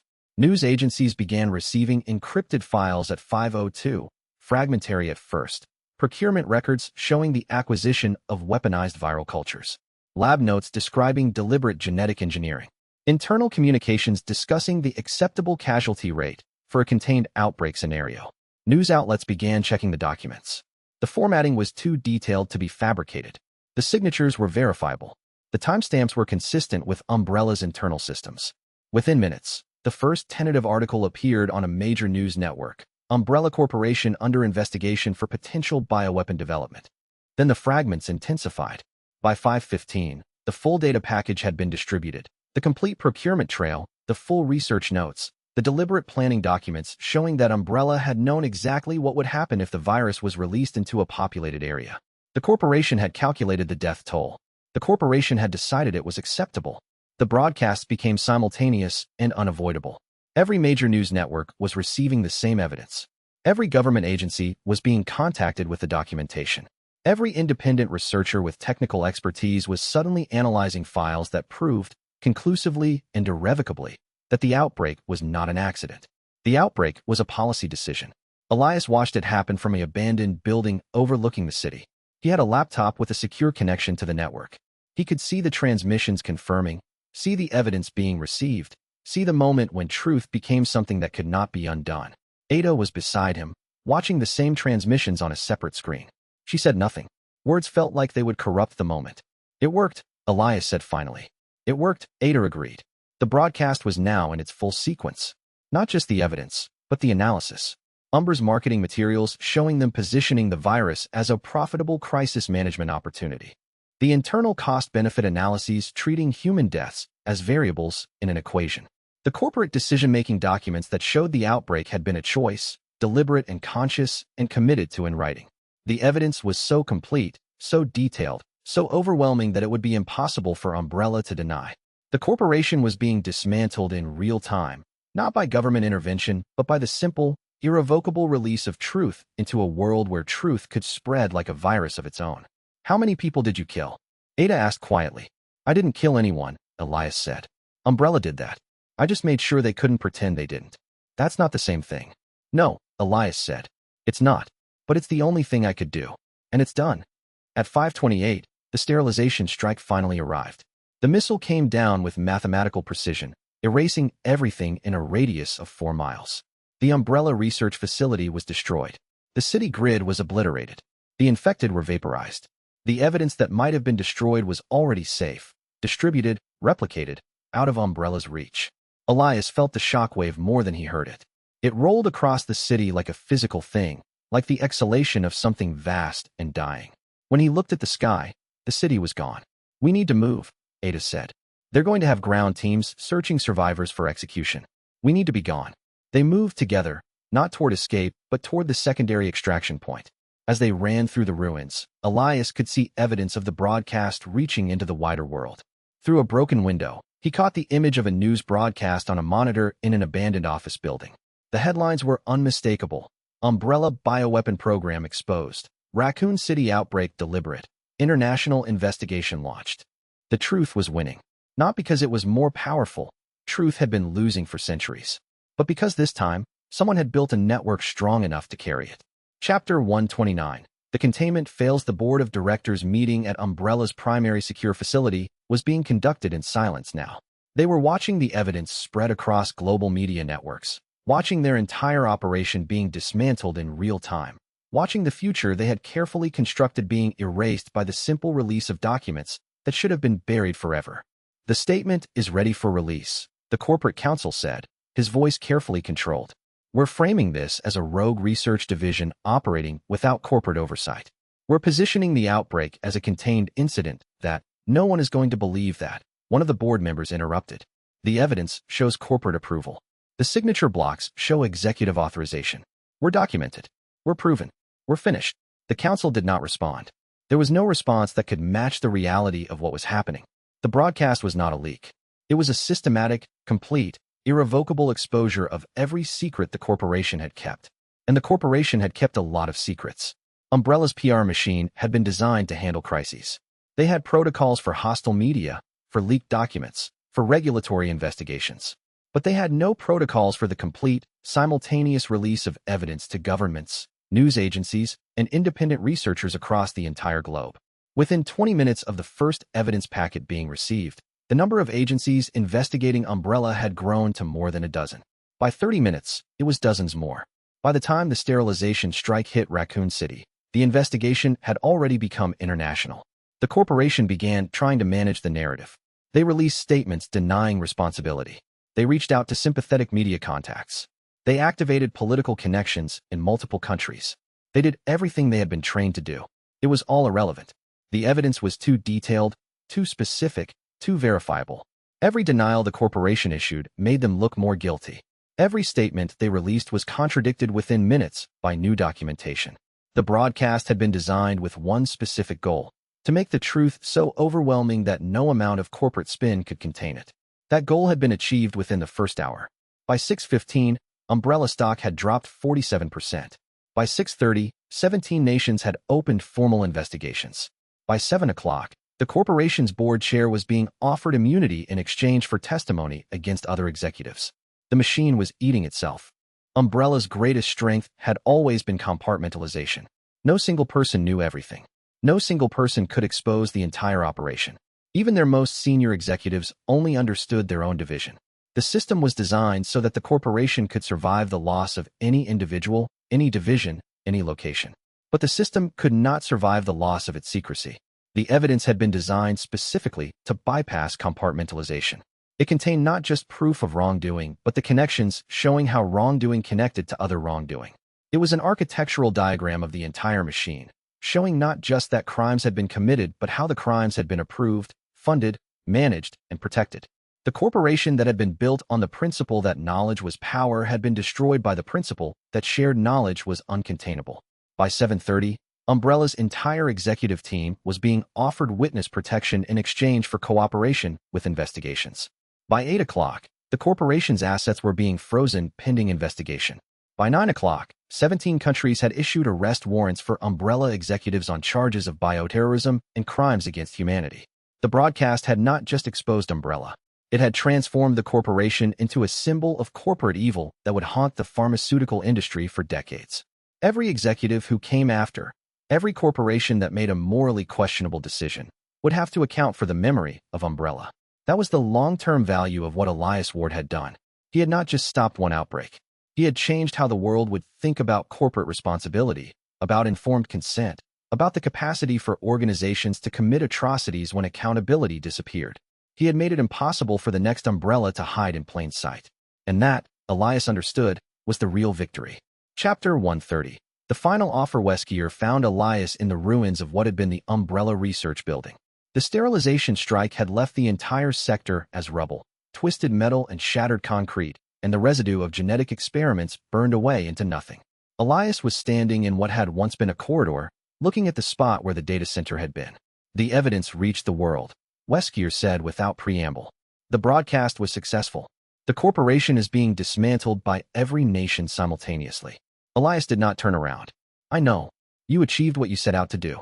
You broke the machine. You destroyed the organization that created you. That's a form of victory that most people never get to taste. Yes, Elias said. It is.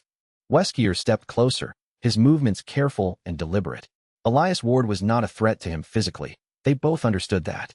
But threat was not the only reason to approach someone with respect. I want to offer you something, Weskier said. A choice. A genuine choice, not the illusion of one. Elias finally turned to face him. His expression was exhausted but present, the face of someone who had been running a war in his own mind and was just beginning to understand that the war might be ending. The world is going to change, Weskier continued. The old order is being erased. Not just Umbrella, but the entire system of corporate impunity that allowed Umbrella to exist. That collapse will create a vacuum. Someone will fill that vacuum. Someone will build the next system. The question is whether that system will be better or worse than what came before. And you want to build that system, Elias said. I want to build the system that survives, Weskier said. I want to build something that doesn't collapse under the weight of its own secrets. I want to create an organization that has learned from Umbrella's failures, that incorporates oversight, that distributes authority, that prevents the accumulation of unaccountable power. Elias was quiet, considering. You're describing exactly what Umbrella claimed to have. Yes, Weskier said. Which is why I'm offering you the chance to be the difference. You understand how to build systems that resist corruption. You understand how to distribute authority in ways that prevent the accumulation of dangerous power. You understand what happens when an organization becomes too insulated to hear criticism. I understand all that, Elias said. Because I lived it. Exactly, Weskier said. And that's what I need. Not a believer. Not an idealist. Someone who knows exactly what goes wrong. Exactly where the pressure points are. Exactly how to design systems that prevent rather than cause catastrophe. The offer was genuine. Elias could hear that in Weskier's voice. Weskier was not trying to manipulate him. Weskier was making an actual proposal. Join the next system. Help build the next machine. Be the conscience of the next order. It was, in its way, the most dangerous offer anyone had ever made to him. No, Elias said. Weskier had been expecting many responses. That was not one of them. You're refusing. I'm refusing, Elias confirmed. Why? You have the skills. You have the experience. You have proven that you can make a difference. This is the opportunity to do it at scale. Elias looked at the ruins around him. Because the system itself is the problem. Not this version of the system, the system. The moment you consolidate power enough to do good things efficiently, you've also consolidated power enough to do terrible things efficiently. You've just got a smaller group of people making decisions that affect millions. Then what's your alternative? Weskier asked. Chaos? Anarchy? No system at all. No, Elias said. My alternative is what I just built. A network of ordinary people, each one with a small piece of something larger, each one capable of betraying the whole thing if they wanted to, but trusting each other not to. That's not efficient. It's messy and slow, and sometimes it fails. But it's resistant to corruption because no single person can corrupt the entire thing. Weskier understood then. Elias Ward was not refusing an offer of power. Elias Ward was refusing the category of power itself. He was refusing the idea that the solution to corrupt systems was to build better systems. He was insisting on something that could not be systematized, the distribution of decision-making authority to people without formal power. That was revolutionary. That was also completely unscalable. You're going to spend your life being hunted, Weskier said. Umbrella survives in fragments. New organizations will inherit its remnants. They will want you dead. You just made yourself the most dangerous person on the planet, and you're refusing to build the infrastructure that would protect you. I know, Elias said. That's why the network exists. Not to protect me. To protect the idea that ordinary people can resist power. That's the only thing worth protecting now. Weskier nodded slowly. He had misjudged his opponent. Elias Ward was not a compliance specialist or a scientist or a whistleblower. Elias Ward was a revolutionary. He had taken the logic of distributed systems, the same logic Elias had learned in compliance training, and converted it into a tool for fundamental social change. The next time you're close to death, Weskier said, remember that you had another option. I will, Elias said, and I'll refuse it again. Weskier left him there, standing in the ruins, with nothing but the knowledge that he had tried to turn the revolution's architect into the next revolution's tyrant. It had not worked. Weskier respected that. Respect, he was beginning to understand, was its own form of loss. Chapter 131. The refusal. Elias spent the next hour articulating, even to himself, exactly why the offer was wrong. Not wrong in the way that naive objections were wrong. Wrong in the way that understanding the mechanism of something was wrong. Weskier's offer had been based on a fundamental assumption, that the problem with Umbrella was not the structure itself, but the people running it. That if you got better people in charge, if you incorporated oversight and distributed authority, you could create a system that served good purposes rather than evil ones. That assumption was seductive. It was also false. The problem with Umbrella was not William Birkin or Oswald A. Spencer or any individual executive. The problem was the logic that systems could be isolated from accountability. The problem was the idea that the pursuit of knowledge could be separated from the question of how that knowledge would be used. The problem was the belief that efficiency in achieving goals was more important than transparency in making choices. All of those problems existed not because the wrong people were in charge. They existed because the structure itself made those beliefs rational. A system with perfect oversight would prevent individual catastrophes. A system with distributed authority would resist concentration of power. A system with transparency requirements would force organizations to confront their own choices. But all of those improvements assumed a deeper premise, that the system should exist at all. Elias had been trained to think like a system. He had been trained to optimize for outcomes. He had been trained to believe that the right process and the right people could make the right decisions. And then he had watched those beliefs turn him into an instrument of catastrophe. Umbrella had not made Elias into a compliance specialist who helped destroy a city. Umbrella had been created by compliance specialists who had been convinced that their expertise could be applied to dangerous technology without creating danger. The system had not corrupted them. The system had convinced them that corruption was not possible. That was the insight that made Weskier's offer wrong. If Elias accepted that offer, he would be accepting the premise that the next system could be better because it would be managed better. He would be accepting the logic that had created Umbrella in the first place. He would be becoming the architect of the next catastrophe. The network Elias had built was fragile. It was inefficient. It could not scale. It was vulnerable to infiltration and betrayal. It would never accomplish the grand goals that Weskier's system could accomplish. It could not heal the damage of Umbrella. It could not rebuild Raccoon City. It could not resurrect the dead. But it could resist corruption because no single person had the power to corrupt it. It could distribute courage to ordinary people. It could make small acts of resistance meaningful even when they did not accomplish anything beyond their immediate purpose. That was not efficient. That was not powerful. That was exactly the point. Elias had spent months building a system designed to work without him. He had given away authority. He had distributed decision-making. He had created redundancy so that his own decisions could not be single points of failure. That system had proven, beyond argument, that it worked. Now Weskier was asking him to take all of that learning and use it to build something that would consolidate authority, even if it did so more carefully than Umbrella had. Elias could not do that. Not because he was virtuous, not because he had transcended the desire for power, but because he understood, in the specific and detailed way that only living through catastrophe could teach, exactly how careful systems became dangerous. The answer to Umbrella was not a better Umbrella. The answer to Umbrella was the dissolution of the idea that any single system could be trusted with that kind of power. Chapter 132. The confrontation. Weskier returned at 7:47, moving through the ruins with the methodical purpose of someone who had decided that the conversation was not finished. I have a different offer, Weskier said without preamble. Not power. Survival. Leave the network. Leave Raccoon City. Leave the entire biohazard conflict. I can arrange a safe identity, resources, a quiet life somewhere that Umbrella will never find you. In exchange, you tell me everything about the network, every contact, every safe house, every safeguard. Then you disappear. Why would you offer me that? Elias asked. Because you're going to die if you stay, Weskier said flatly. The network you built will keep you alive for a while, but not forever. Umbrella has been dismantled, but Umbrella's assets still exist. They will hunt you. You know too much about what they did and how they did it. And more importantly, You're a symbol now.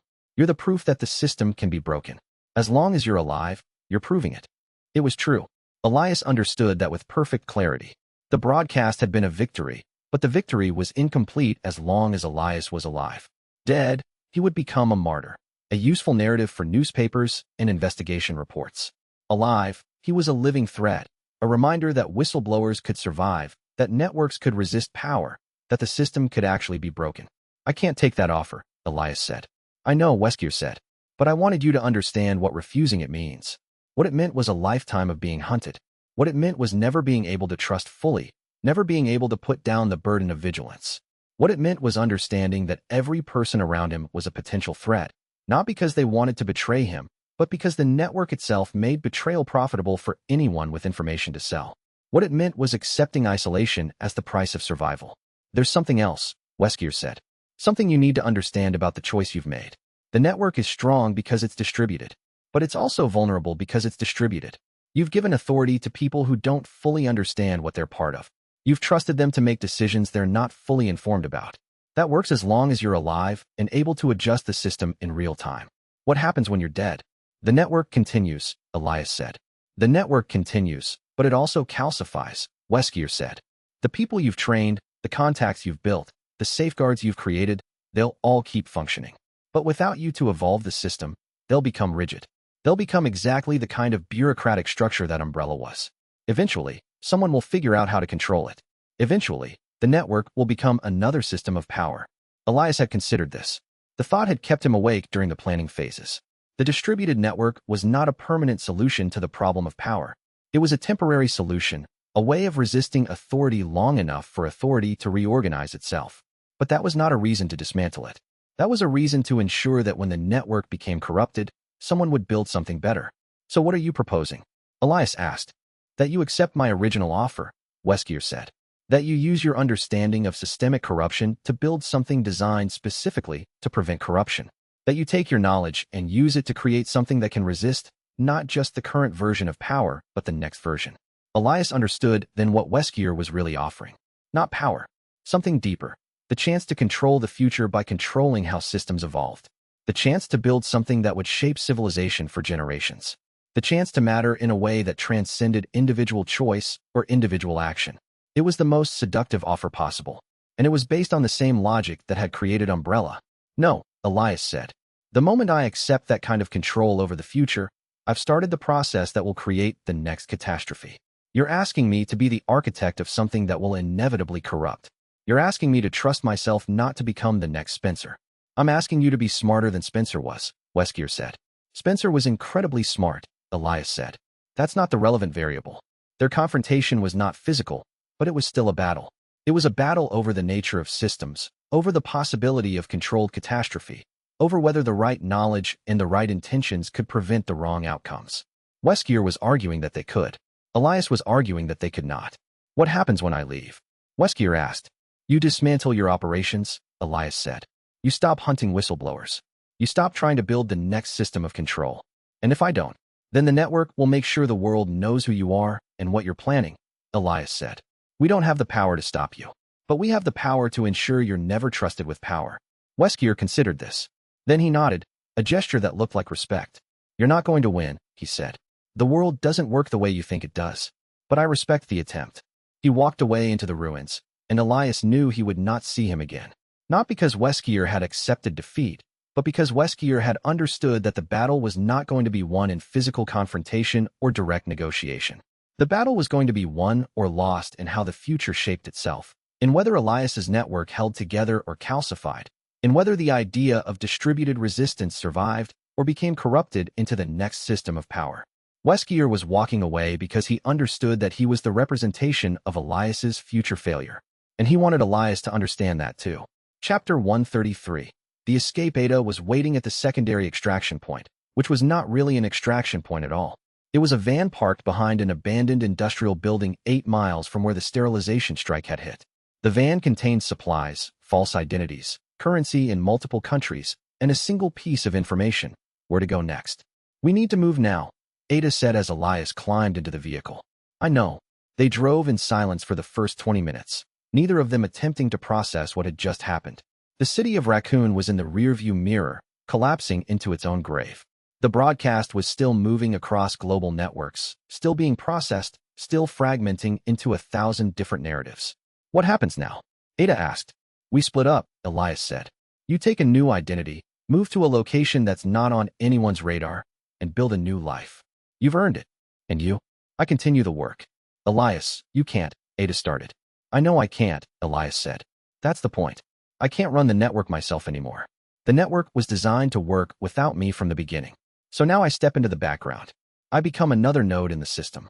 I distribute authority even further, give away even more control. That's a recipe for being killed, Ada said. Probably, Elias agreed. But it's also a recipe for ensuring that my death doesn't matter. I've spent months making myself unnecessary to the network's function. If I die tomorrow, the network continues. If I die in 5 years, it continues. That was always the goal. Ada understood then what Elias had been building all along. Not an organization, not a system, a mimetic structure, a way of thinking about resistance that was strong enough to survive the death of its creator. I don't want to leave you, Ada said. I know, Elias said, and I don't want you to leave. But we both understand why you have to. As long as we're together, we're both targets. Separated, you become invisible and I become distributed. That's very logical, Ada said. It's also bullshit. You're afraid that I'm going to become important to you in a way that makes you vulnerable. Elias could have denied it. He could have hidden behind the logic and the strategy and the larger necessity. Instead, he said, yes. So what happens to what we've built? It survives, Elias said. That's the beautiful thing about a distributed network. It doesn't depend on any single relationship or any single person.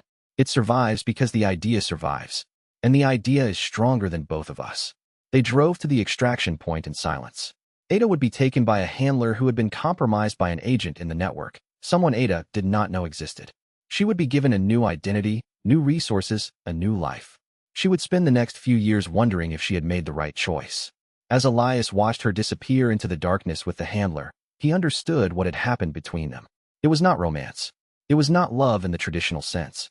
It was two people recognizing that they were part of something larger than themselves, and choosing to honor that larger thing even when it meant walking away from each other. That was the lesson Elias had learned from Umbrella. Systems of meaning mattered more than individual happiness. But the difference was that this time, the system had been designed specifically to honor individual choice, to make sure that walking away was always an option, to ensure that no one was trapped by the structure. It was the opposite of everything Umbrella had built, and it was the only thing that might survive the next decade. Chapter 134. The erasure. The sterilization strike had been scheduled for 5:30. The missile had arrived at 5:28, a timing that suggested someone at the highest levels of government had learned the broadcast was already in motion and decided that erasing the evidence of the city itself might be less damaging than allowing the investigation to continue. It was a calculation that would haunt the decision-makers for the rest of their lives. Elias watched the flash from 40 miles away. He was driving through the mountains on false documents, moving toward a location that would serve as his first safe house. The light from the nuclear detonation turned night into day for a brief, terrible moment. Raccoon City was gone. Not dying. Not failing. Gone. Erased. Transformed into radiation and scorched earth and the permanent silence of annihilation. Elias pulled the van to the side of the road and got out. He stood in the darkness, real darkness, now that the flash had passed, and felt the weight of what he had done. The evidence had escaped. The broadcast was ongoing. The truth was spreading across the world in ways that could not be stopped. Umbrella was being dismantled. Governments were launching investigations. The entire system of corporate bioweapon research was being exposed and questioned. And a city was dead. A city with a population of 100,000 people. A city with schools and hospitals and homes and ordinary lives. All of it erased to prevent the truth from spreading. Except the truth had already spread. The calculation had failed. The erasure had been too late. The decision-makers would spend the rest of their lives understanding that the nuclear option had been applied to a problem that had already been solved through the simple distribution of information. Elias sat on the hood of the van and allowed himself to feel the weight of that. Not guilt. He had not set the bomb. Not triumph. The cost was too terrible. Just the profound exhaustion of understanding that victory and catastrophe had become indistinguishable. The network had worked. The evidence had escaped. The broadcast had reached the world. Umbrella was finished. 100,000 people were dead. Both of those things were true. Both of them had to be true. Elias could not celebrate the first without carrying the weight of the second. He sat there until dawn, watching the horizon where Raccoon City had been, and understood what the cost of resistance actually looked like. When the sun rose, it rose on a world where Umbrella was being hunted and a city was a grave, and the evidence was spreading, and people were dead, and nothing would ever be the same. Elias got back in the van and continued driving. Chapter 135. The chaos of truth. The evidence was being received by institutions that did not know how to process it. News agencies were fighting over the right to publish. Government agencies were launching investigations into agencies launching investigations. Independent researchers were verifying documentation and finding it authentic. Pharmaceutical competitors were seizing the opportunity to distance themselves from Umbrella. Media outlets were trying to frame narratives around the information. The chaos was profound and universal. By 8 o'clock, 3 separate organizations were claiming to have discovered the broadcast independently. By 9 o'clock, 15 different government agencies were demanding access to the original evidence. By 10 o'clock, the legal frameworks for bioterrorism investigations were being invoked for the first time in history. What Elias had created was not a story. It was a crisis that would reshape global governance for a decade. The problem was that chaos was also opportunity. Every fragmented version of the evidence, every different interpretation, every competing narrative meant that part of the truth was being lost. Some versions emphasized corporate malfeasance. Other versions emphasized regulatory failure. Still others focused on the inadequacy of existing oversight frameworks. The truth was fragmenting, and in fragmenting, it was becoming something that could be managed, contextualized, controlled. That was the insight that terrified Elias as he read the news reports from his safe house. The broadcast had been designed to be too large to suppress. But large was not the same as permanent. Large was not the same as stable. The evidence would fade into background noise within weeks. The scandal would become normalized. The regulatory frameworks would be reformed in ways that made it look like the system had been corrected, when in reality the system had simply been adjusted to survive this particular crisis. That was how institutions survived, not by denying crises but by absorbing them, incorporating them into their structure, becoming stronger by appearing to reform. Elias had made the evidence impossible to suppress in the short term, but he had not done anything to prevent it from being absorbed in the long term.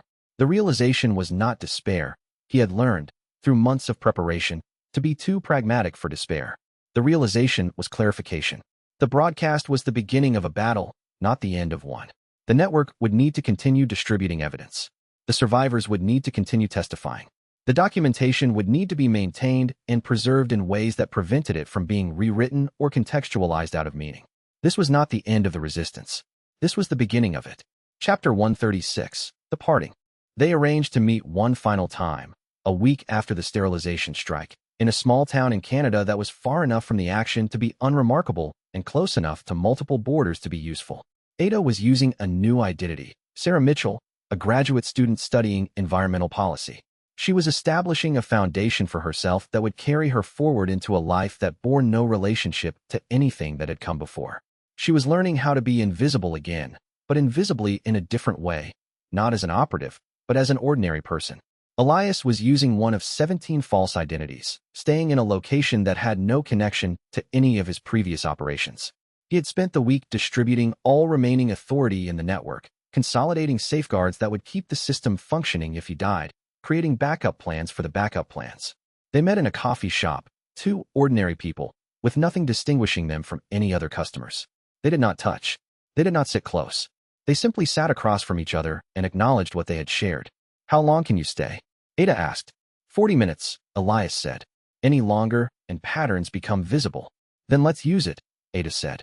They talked about everything except the things that mattered. They discussed the weather, the news, the ordinary life that was beginning to exist again in the space that Umbrella had occupied. They talked about books they had read, places they had visited, the kinds of things that normal people talked about when they were not running wars in their own minds. And then, near the end, Ada said something she had not planned to say. "I want to thank you."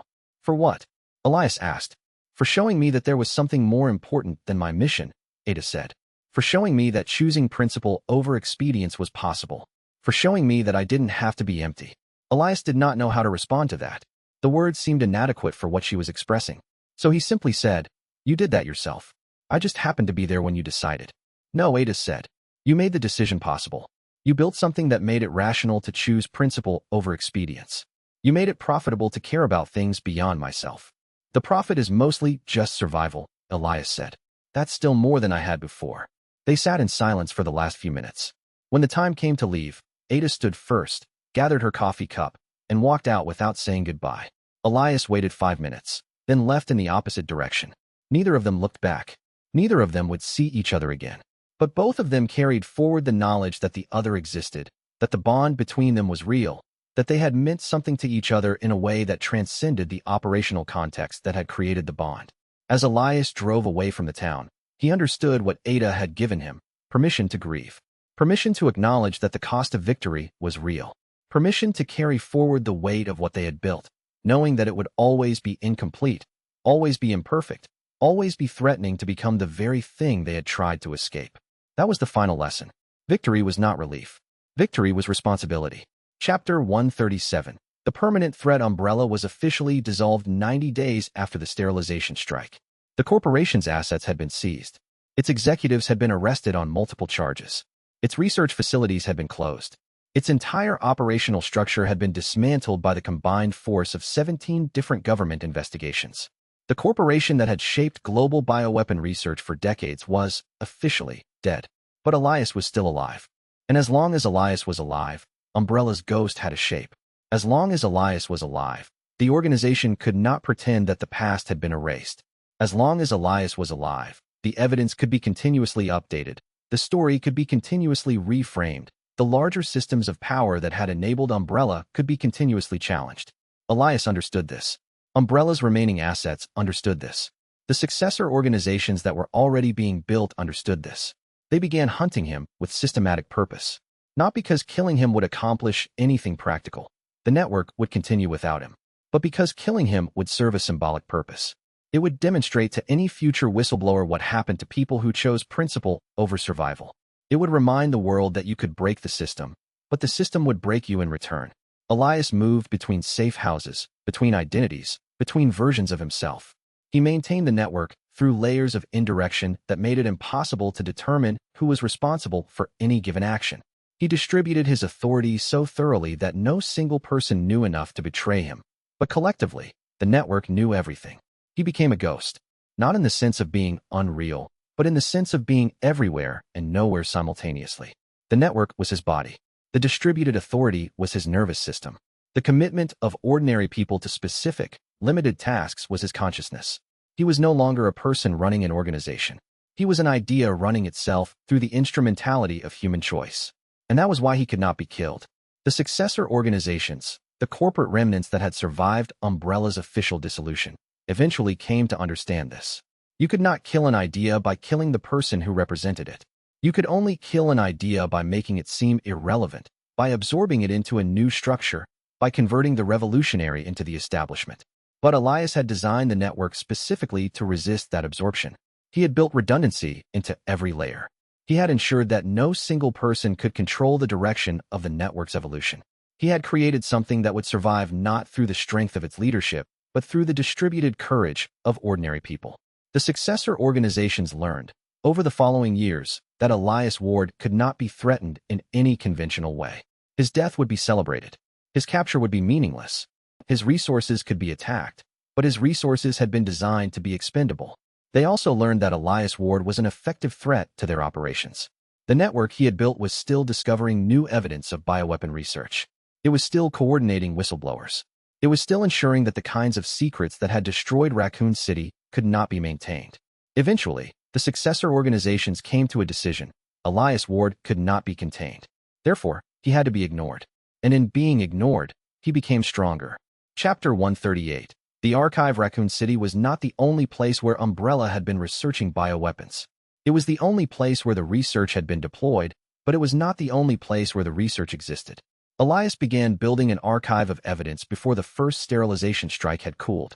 The archive was not a physical location. Locations could be found and destroyed. The archive was a distributed memory, fragments of evidence stored in multiple locations, multiple formats, multiple nations. Some of it was physical samples in biologically sealed containers. Some of it was documentation stored in secure servers accessible only through complex cryptographic keys. Some of it was testimony recorded and archived and distributed to institutions that would preserve it regardless of what happened to the network. The archive was a monument to the fact that Umbrella had not just hurt Raccoon City. Umbrella had hurt many cities. Some of the facilities were operating today. Some of the research was continuing under different corporate names. Some of the scientists who had worked on the bioweapon programs were still in positions of authority. Elias was building a record of all of it. This was not something the network could sustain. This was something only Elias could do. Only because he had been at Umbrella. Only because he understood the architecture of the research. Only because he had months of institutional memory that no one else possessed. So he dedicated himself to ensuring that this memory would outlast him. Every 3 months, he traveled to a different location and added to the archive. Every time he discovered evidence of a new facility, a new researcher, a new continuation of the bioweapon program, he documented it. Every time a whistleblower approached him with information, he incorporated it into the larger structure. The archive became obsession. It became purpose. It became the thing that kept him alive when survival made no other sense. Because the archive was not built to prosecute Umbrella. Umbrella was already being prosecuted. The archive was built to prepare for the next outbreak, the next crisis, the next moment when the system would require an honest record of what had come before. The archive was insurance against forgetting. And forgetting, Elias understood, was the most dangerous thing of all. Chapter 139. The ripples. 18 months after the Raccoon City broadcast, the International Biohazard Research Oversight Committee was established. The creation of the committee was ostensibly a response to the Raccoon City evidence, a way of ensuring that the kinds of abuses Umbrella had committed could not happen again. But the real creation of the committee was Elias Ward. He had provided the evidence. He had guided the initial investigations. He had ensured that the oversight framework was built around the kinds of problems that had actually enabled Umbrella rather than the kinds of problems that sounded good in theory. And then he had walked away, giving the committee over to researchers and regulators who would administer it without understanding that they were administering a system he had designed. The ripples of the Raccoon City outbreak continued to spread. Other researchers began making contact with the network, offering information about questionable research at their own facilities. Other whistleblowers emerged, emboldened by the fact that Elias Ward had survived, that the network had survived, that exposing corporate malfeasance could actually matter. Regulatory bodies in multiple countries opened investigations into facilities that had been sheltered by Umbrella's political connections. Universities began reviewing their bioweapon research programs. Pharmaceutical companies began implementing oversight protocols that would have been unthinkable before the broadcast. The system was not changing. The fundamental logic of profit and power was still intact. But something had shifted. There was now a cost to certain kinds of secrets. There was now accountability for certain kinds of choices. There was now the possibility that someone would bear witness. And Elias understood that this was the victory that actually mattered, not the fall of Umbrella. Organizations could always be rebuilt, but the change in how the system thought about itself. The integration of accountability into the logic of power. The acceptance, however grudging, that some kinds of knowledge could not be contained. The idea that Elias had released into the world was stronger than Umbrella had ever been. The idea was the virus now, spreading through institutions and expectations and the ways that people thought about ethical responsibility. Chapter 140. The next ledger. 2 years after the sterilization strike on Raccoon City, Elias received word of a new facility. It was operating under a corporate name that had no connection to Umbrella. It was located in a country with weak bioweapon oversight. It was researching something that looked like it could be turned into a deployable virus. And it was being funded, according to the intelligence that had reached him through the network, by entities that had direct connections to Umbrella's successor organizations. Elias understood what this meant. The fight was not over. Umbrella was dead, but the logic that had created Umbrella was not dead. The profit motive that had driven bioweapon research was not dead. The belief that some kinds of knowledge were worth the cost in human lives was not dead. All of it was simply waiting for the next outbreak, the next crisis, the next moment when the system would need to sacrifice a city to preserve itself. Elias opened a new ledger. He began building the same kind of network he had built for Umbrella, the connections, the dead drops, the ordinary people who could be trusted with small pieces of a larger design. He began planning the same kind of systematic exposure. He began preparing for the moment when he would need to betray the next organization that believed it could hide catastrophe behind locked doors and non-disclosure agreements. He was no longer a scientist trying to survive. He was no longer a compliance specialist trying to do the right thing from inside the system. He was no longer a whistleblower trying to break a single corporation. He was a final witness. A man who had seen catastrophe and refused to let it be forgotten. A man who understood that the work would never be finished, that there would always be another facility, another virus, another city on someone's list of acceptable losses. Elias Ward had become the nightmare of the machine. The proof that the system could be exposed, over and over again, by someone who would not stop. He sat down at his desk in a safe house in a country whose name he would not write down, and began the work of preparation. He made lists of targets. He identified key researchers. He created the frameworks that would allow ordinary people to resist power once again. He knew he would probably die before this second battle was finished. He knew the network would probably be compromised eventually. He knew the system would probably find ways to absorb this threat, just as it had learned to live with the memory of Raccoon City.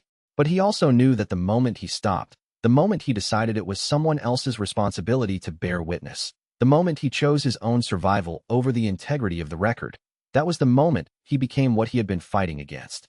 So Elias Ward, final witness, opened his ledger, picked up his pen, and began to write.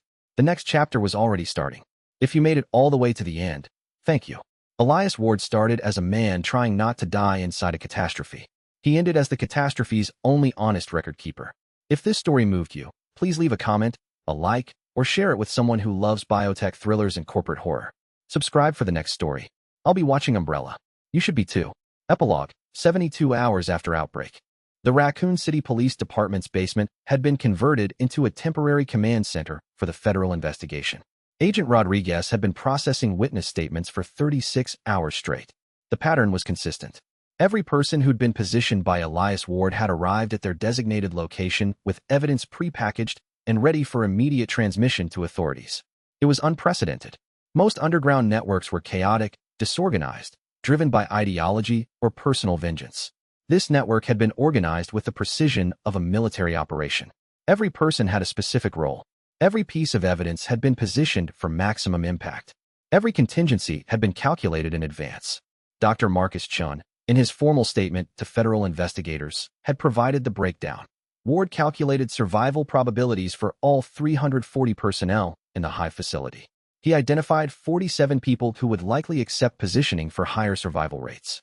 He then subdivided those 47 into 9 core nodes based on competencies and current psychological state. The 9 were positioned in locations with access to specific evidence, specific broadcasting infrastructure, specific positions within law enforcement and intelligence apparatus. Ward was building not a rescue operation. He was building an institutional infiltration protocol designed to leverage existing law enforcement and governmental structures against Umbrella. Rodriguez had listened to testimony after testimony. Annette Birkin providing G-virus research. Rebecca Chambers providing medical documentation. Ben Bertolucci providing video evidence. Ada Wong providing intelligence agency coordination. Marvin Branagh providing chain of custody for all physical evidence. Each person contributing exactly what they'd been positioned to provide. And beneath all of it, the distributed broadcast that had propagated to 47 countries in 72 hours. News media republishing the raw data. International authorities opening investigations. Interpol coordinating with national law enforcement to secure Umbrella facilities worldwide. The corporation that had been so carefully built, so thoroughly positioned, so completely integrated into governmental and military structures, it was burning. Not through external attack, but through systematic dismantling from inside. By the time federal investigators finished their work, Umbrella's criminal liability would extend beyond individual executives into the foundational structure of the organization itself. The trials would last years. The sentences would total centuries. The precedent would reshape corporate accountability frameworks globally. And the architect of that destruction, Dr. Elias Ward, was already dead. The final messages in his neural implant had continued broadcasting for 18 hours after his death. The Whistleblower System had logged his final moments. Specimen attack, system degradation, evidence transmission continuing through the autonomous protocols he'd designed. The system itself had become the final witness to his sacrifice. But was it sacrifice? Marcus wondered as he reviewed the statement one final time. Ward had known the outcome probabilities. He'd positioned himself as the most essential node in the network, while also making the network capable of functioning without him. Had he calculated his own death as necessary variable in the larger strategy? The more Marcus understood the sophistication of Ward's planning, the less he understood the man himself.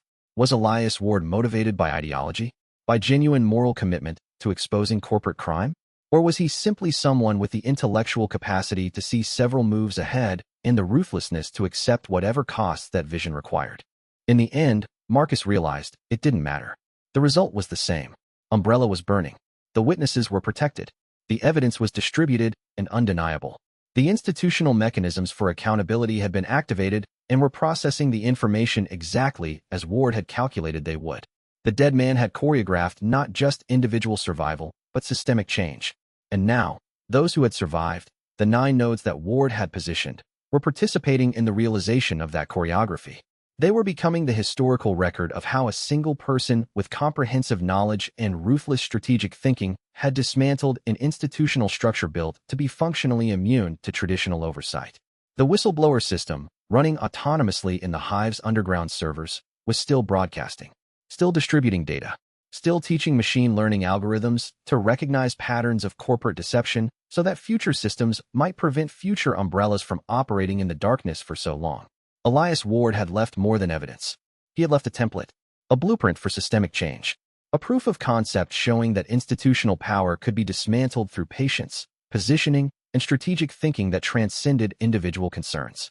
The fire was spreading, and nothing Umbrella had built could stop it.